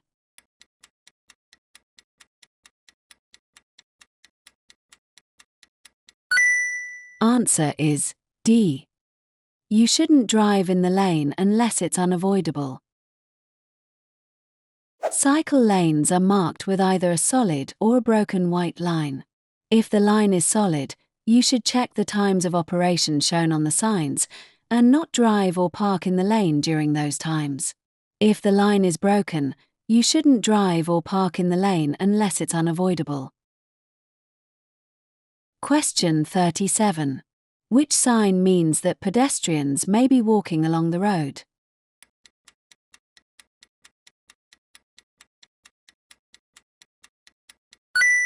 Answer is D. When you pass pedestrians in the road, leave plenty of room. You might have to use the right-hand side of the road, so look well ahead, as well as in your mirrors, before pulling out. Take great care if a bend in the road obscures your view ahead. Question 38. What do these zigzag white lines mean?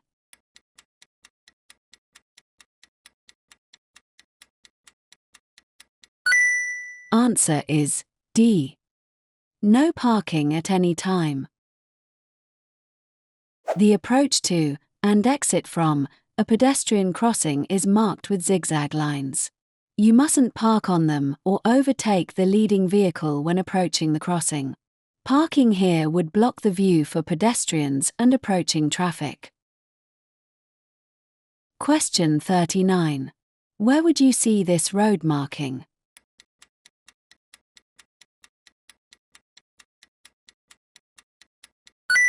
Answer is B. On road humps. Because the road has a dark color, changes in level aren't easily seen. White triangles painted on the road surface give you an indication of where there are road humps. Question 40. What does this motorway sign mean?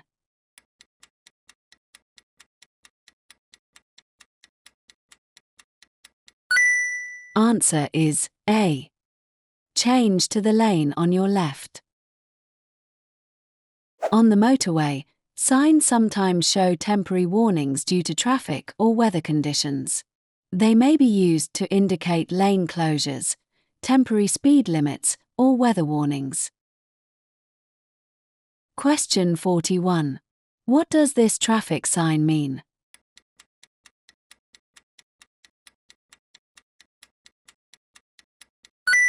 Answer is A. Compulsory maximum speed limit. The sign gives you an early warning of a speed restriction. If you're traveling at a higher speed, slow down in good time.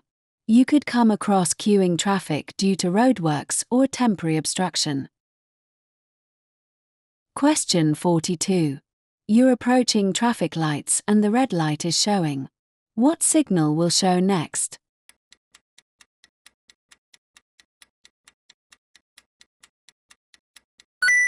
Answer is D.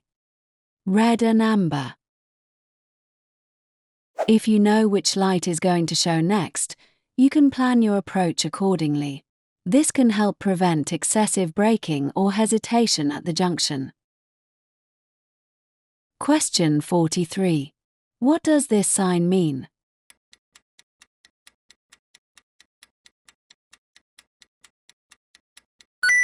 Answer is B. Tunnel ahead.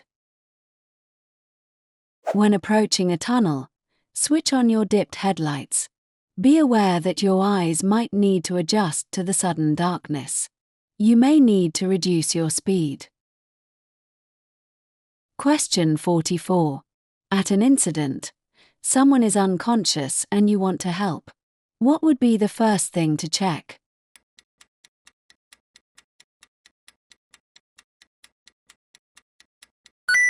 Answer is B. Whether their airway is open. Remember this procedure by saying DRABC. This stands for danger, response, airway, breathing, circulation. Give whatever first aid you can and stay with the injured person until a medical professional takes over. Question 45. Which sign shows that a tanker is carrying dangerous goods?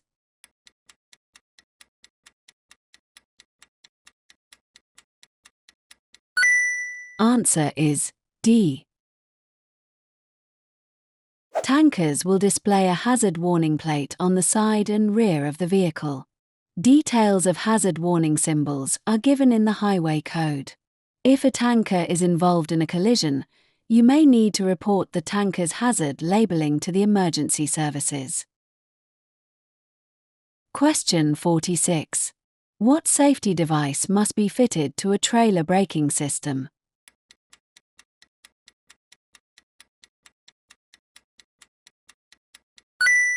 Answer is B. Breakaway cable. In the event that the trailer becomes detached from the towing vehicle, the breakaway cable activates the trailer brakes before snapping. This allows the towing vehicle to get free of the trailer and out of danger. Question 47. What does this sign tell you?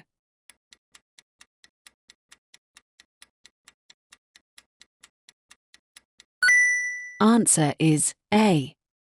Waiting prohibited between times shown on the sign. This sign tells you that waiting is prohibited between times shown.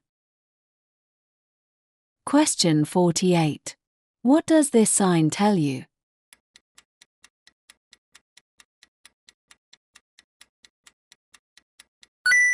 Answer is C. Level crossing with a gate or barrier. This sign tells you that there is a level crossing with a gate or barrier. Question 49. You're driving and see bells ahead. What do these bells warn you about?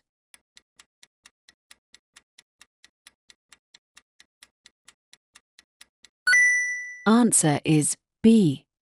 Height of vehicle.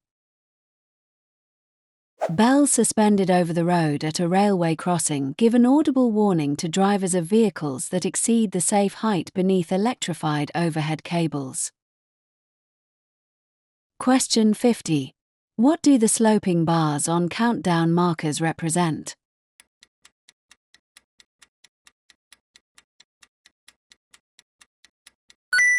Answer is B.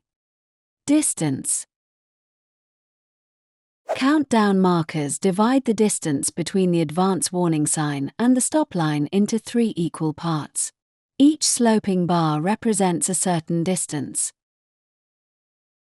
Hey, if you find this video helpful, please give it a like, subscribe to our channel and hit bell icon so you don't miss any updates. And you want to support us, you just go to our channel and click on the join button to join our channel membership, link in the description.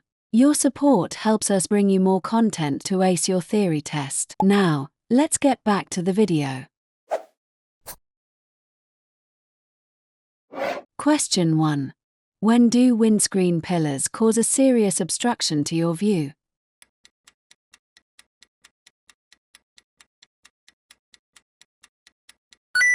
Answer is C. When you're approaching bends and junctions. Windscreen pillars can obstruct your view, particularly at bends and junctions.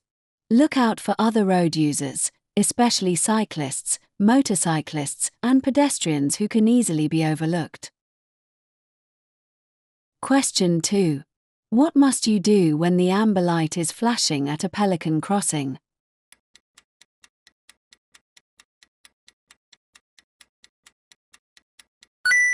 Answer is C. Give way to pedestrians already on the crossing. Pelican crossings are signal-controlled crossings operated by pedestrians.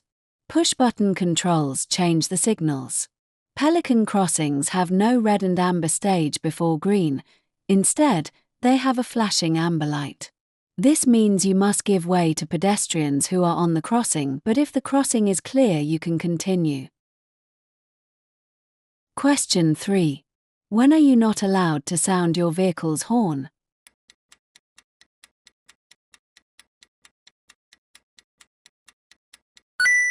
Answer is C. Between 11:30 p.m. and 7 o'clock a.m. in a built-up area. Every effort must be made to prevent excessive noise, especially in built-up areas at night. Don't rev your engine or sound the horn unnecessarily. It's illegal to sound your horn in a built-up area between 11:30 p.m. and 7 o'clock a.m., except when another road user poses a danger. Question 4. When should tire pressures be checked?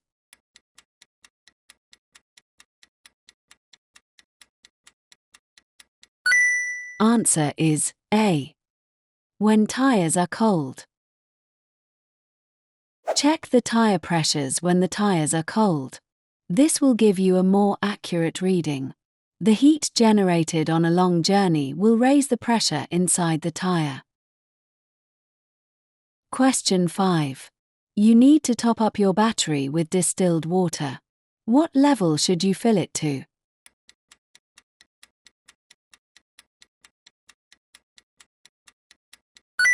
Answer is C. Just above the cell plates. Top up the battery with distilled water and make sure each cell plate is covered. Question 6. What makes your tires illegal?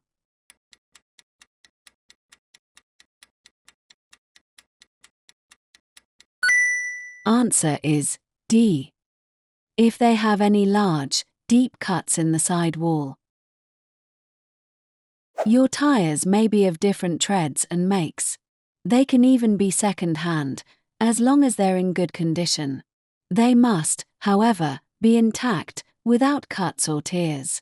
When checking the side walls for cuts and bulges, don't forget to check the side of the tire that's hidden from view, under the car. Question 7. What's most likely to waste fuel?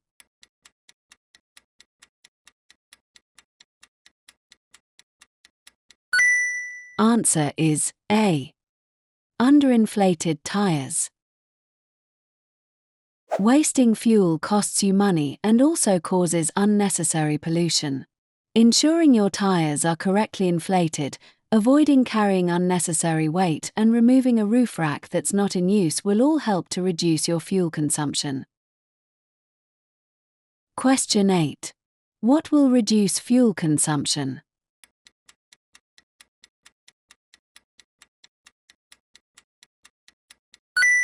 Answer is D. Driving more slowly. Harsh braking, frequent gear changes and harsh acceleration increase fuel consumption. A car uses less fuel when traveling at a constant low speed in an appropriate high gear. You need to look well ahead so you're able to anticipate hazards early. Easing off the accelerator and timing your approach at junctions, for example, can reduce the fuel consumption of your vehicle. Question 9. What should you do when you leave your car unattended for a few minutes?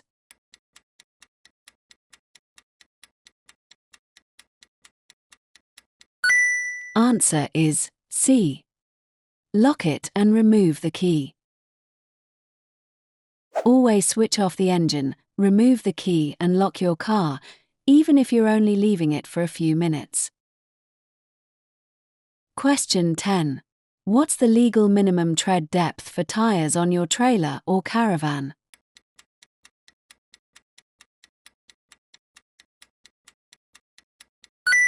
Answer is C.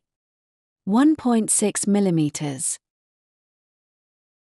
Trailers and caravans may be left in storage over the winter months, and tires can deteriorate. It's important to check their tread depth and also their pressures and general condition. The legal tread depth of 1.6 mm applies to the central 3/4 of a tire's breadth over its entire circumference. Question 11. You're about to go down a steep hill. What should you do to control the speed of your vehicle?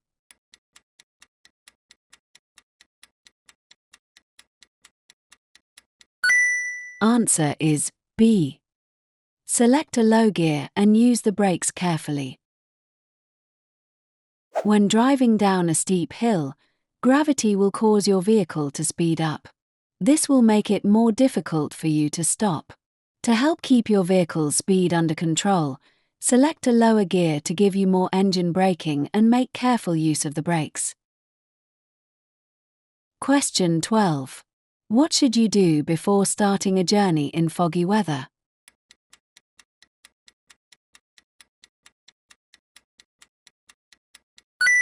Answer is D. Allow more time. Don't venture out if your journey isn't necessary. If you have to travel and someone is expecting you at the other end, let them know that you'll be taking longer than usual for your journey. This will stop them worrying if you don't turn up on time and will also take the pressure off you, so you don't feel you have to rush.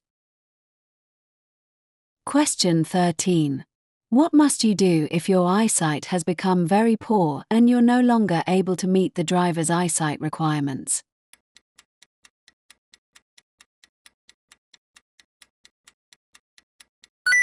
Answer is A. Tell the driver licensing authority.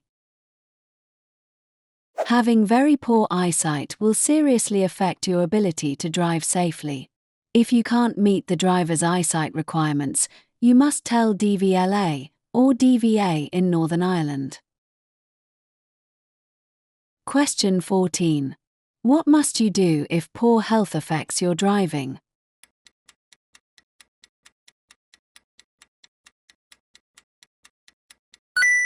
Answer is B. Inform the licensing authority. You must tell DVLA or DVA in Northern Ireland if your health is likely to affect your ability to drive. The licensing authority will investigate your situation and then make a decision on whether you're fit enough to drive safely. Question 15. What's the purpose of these road markings?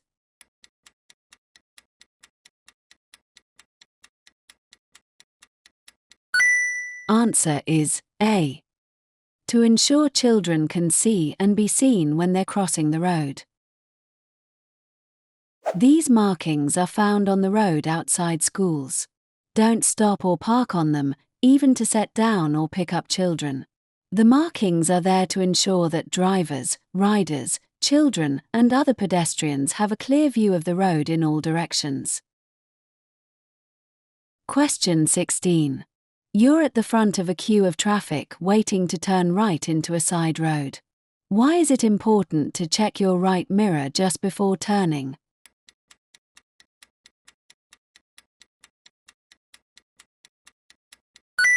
Answer is A.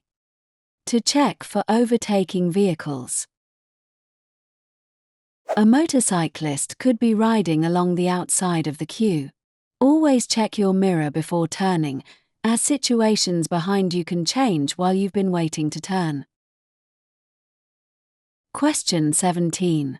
You've stopped at a pelican crossing. What should you do if a disabled person is crossing slowly in front of you and the lights change to green?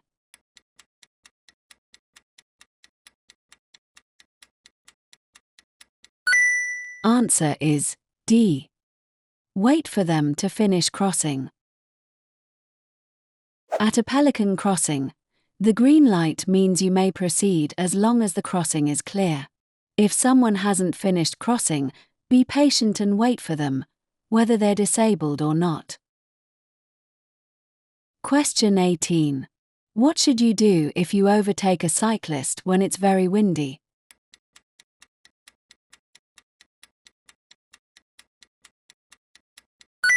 Answer is A. Allow extra room. Cyclists and motorcyclists are very vulnerable in high winds. They can easily be blown well off course and veer into your path. Always allow plenty of room when overtaking them. Passing too close could cause a draft and unbalance the rider. Question 19. Why could it be dangerous to keep the clutch down or select neutral for long periods of time while you're driving.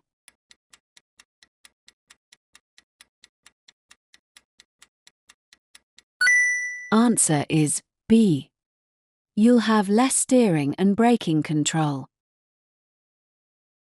Letting your vehicle roll or coast in neutral reduces your control over steering and braking.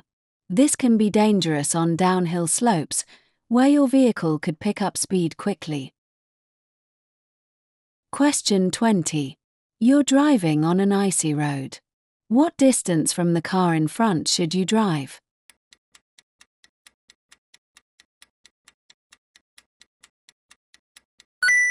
Answer is B. 10 times the normal distance. Don't travel in icy or snowy weather unless your journey is essential. Drive extremely carefully when roads are or may be icy. Stopping distances can be 10 times greater than on dry roads. Question 21. What color are the reflective studs between a motorway and a slip road?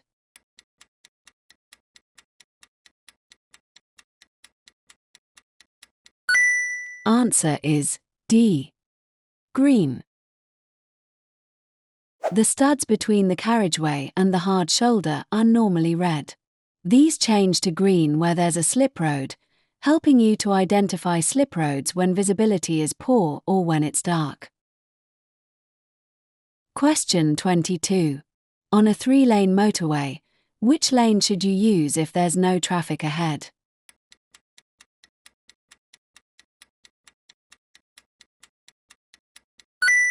Answer is D. Left. On a 3-lane motorway, you should travel in the left-hand lane unless you're overtaking. This applies regardless of the speed at which you're traveling. Question 23. You're in the right-hand lane of a 3-lane motorway. What do these overhead signs mean?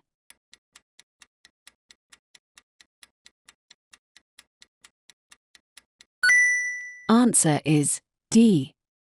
Move to the left and reduce your speed to 50 miles per hour. You must obey these signs even if there appear to be no problems ahead. There could be queuing traffic or another hazard that you can't see yet. Question 24. Which vehicle might have to take a different course from normal at a roundabout?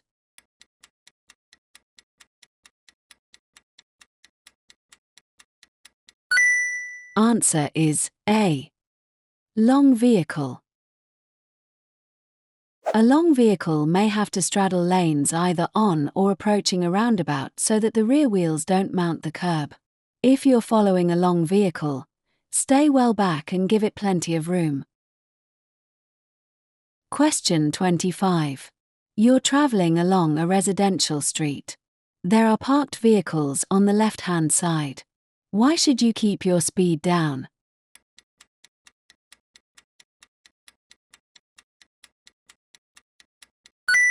Answer is D. Children may run out from between the vehicles. Travel slowly and carefully near parked vehicles. Beware of vehicles pulling out, especially bicycles and motorcycles or pedestrians, especially children, who may run out from between cars or drivers opening their doors. Question 26. What should you do if the amber lights come on and a warning sounds while you're driving over a level crossing?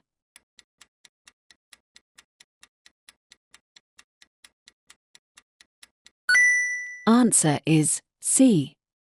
Keep going and clear the crossing. Keep going. Don't stop on the crossing. If the warning sounds and the amber lights come on as you're approaching the crossing, you must stop unless it's unsafe to do so. Red flashing lights together with the audible warning mean you must stop. Question 27. What does this sign mean?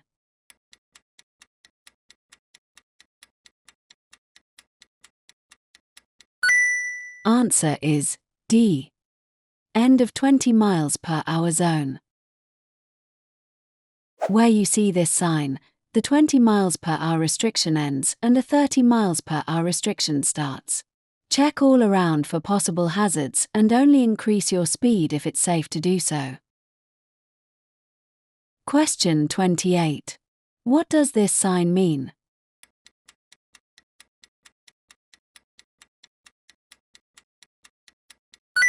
Answer is B. Level crossing with gate or barrier. Some crossings have gates but no attendant or signals. You should stop, look both ways, listen and make sure that no train is approaching. If there's a telephone, contact the signal operator to make sure it's safe to cross. Question 29. What does this sign mean?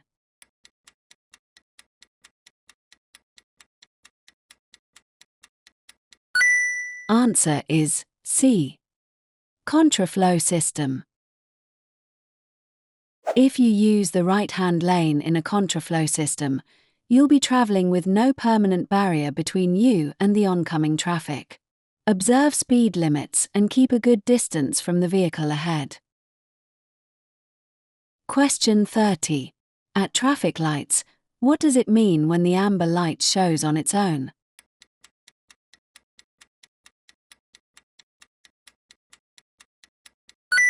Answer is C. Stop at the stop line. When the amber light is showing on its own, the red light will follow next. The amber light means stop, unless you've already crossed the stop line or you're so close to it that stopping may cause a collision. Question 31. You're in the left-hand lane at traffic lights, waiting to turn left. Which signal means you must wait?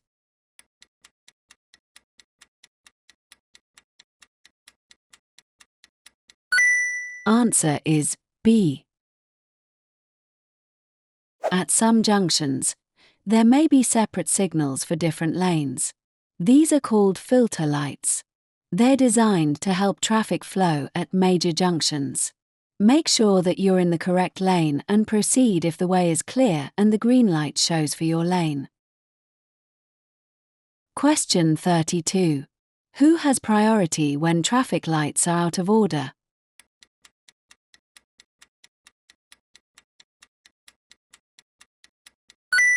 Answer is D.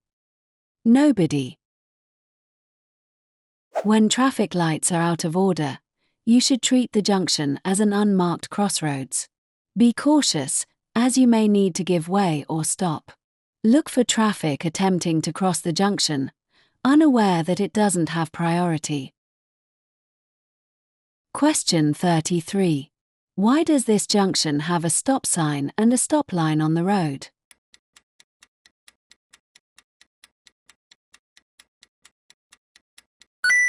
Answer is C. Visibility along the major road is restricted. Where emerging traffic has a very restricted view of the main road, you may find a stop sign and a solid white stop line. You must stop at the line and then check carefully before you emerge. Question 34. Where would you find green reflective studs on a motorway?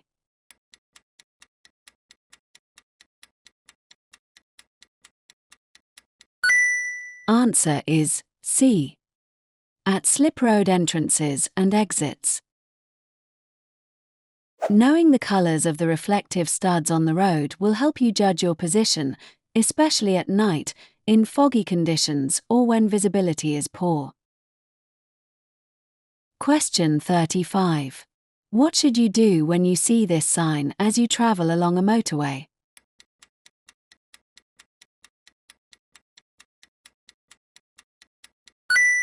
Answer is B. Leave the motorway at the next exit. You'll see this sign if the motorway is closed ahead. Pull into the left-hand lane as soon as it's safe to do so. Don't wait until the last moment before you move across, because the lane may be busy and you'll have to rely on another driver making room for you. Question 36. What does this sign mean?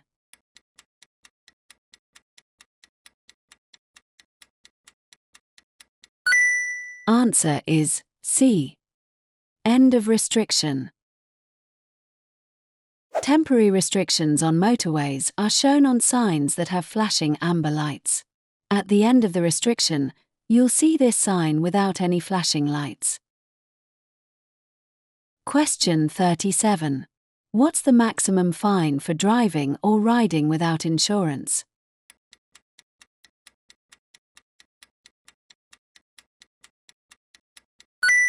Answer is D. Unlimited. Driving or riding without insurance is a serious offence. As well as an unlimited fine, you may be disqualified or incur penalty points. Question 38. Who's responsible for paying the vehicle tax?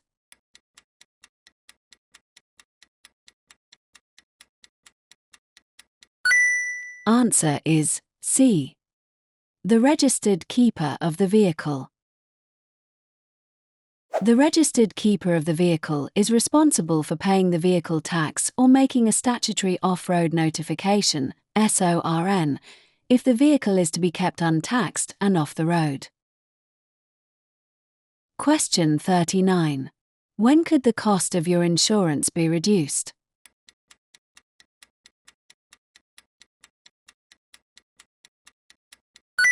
Answer is D. When you complete the Pass Plus scheme. The cost of insurance varies with your age and how long you've been driving. Usually, the younger you are, the more expensive it is, especially if you're under 25. Pass Plus provides additional training to newly qualified drivers. The scheme is recognized by many insurance companies, and taking this extra training could give you reduced insurance premiums, as well as improving your skills and experience. Question 40. There's been a collision. How can you help a driver who's suffering from shock?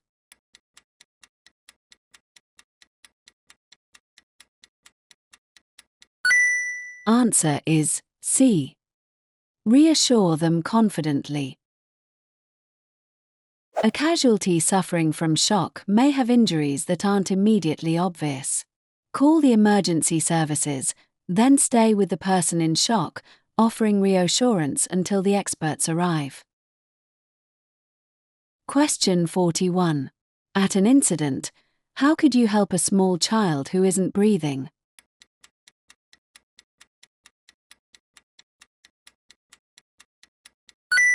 Answer is B.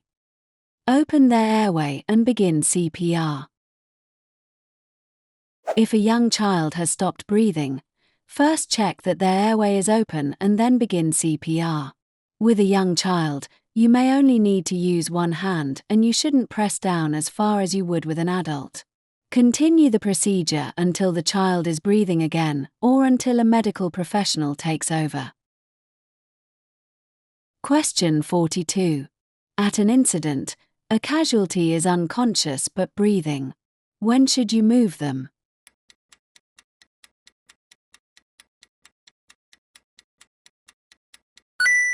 Answer is C.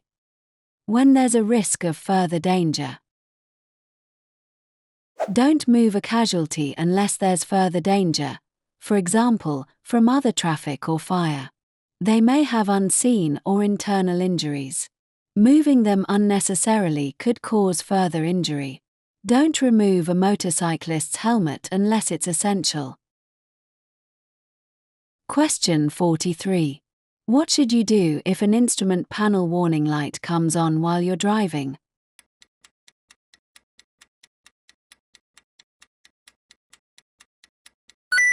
Answer is A. Check out the problem quickly and safely. Make sure you know what the different warning lights mean. An illuminated warning light could mean that your car is unsafe to drive. If you aren't sure about the problem, get a qualified mechanic to check it. Question 44. What's the first thing you must do if you have a collision while you're driving your car?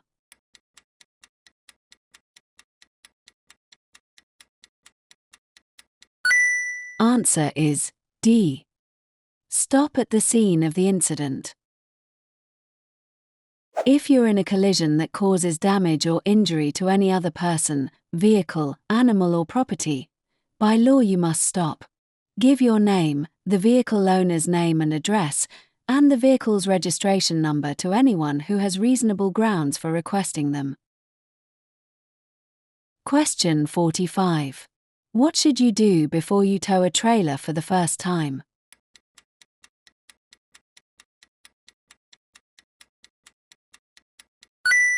Answer is A. Take professional training.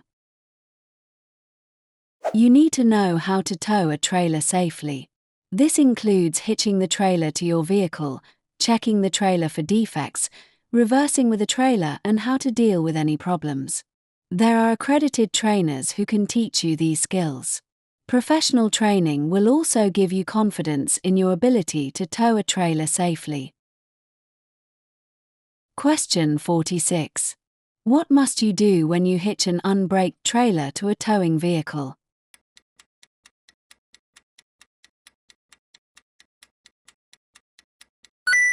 Answer is C. Fit a secondary coupling device. If a tow hitch fails, the trailer must stay connected to the towing vehicle. This is achieved by using a secondary coupling device, such as a safety chain. Question 47. What does this sign mean?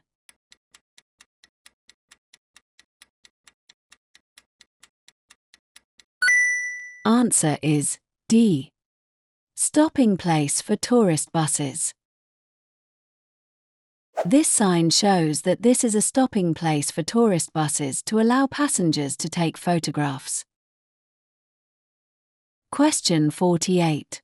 What does this yellow panel indicate?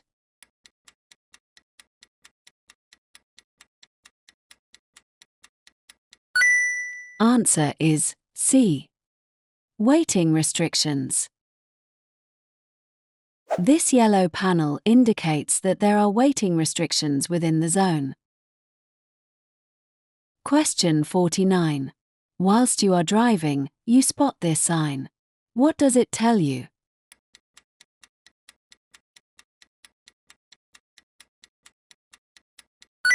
Answer is C. An upcoming bridge. This triangular sign warns you about an upcoming hump bridge. Question 50. What does this sign tell you?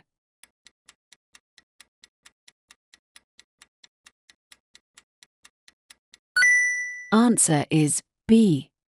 No vehicles over the height shown may pass the sign. No vehicles over the height shown may pass the sign, height shown in metric and imperial units. For more practice and updates, click on the video you're watching on the screen. Keep building your confidence and get closer to passing your theory test. Thanks for watching and see you in the next video.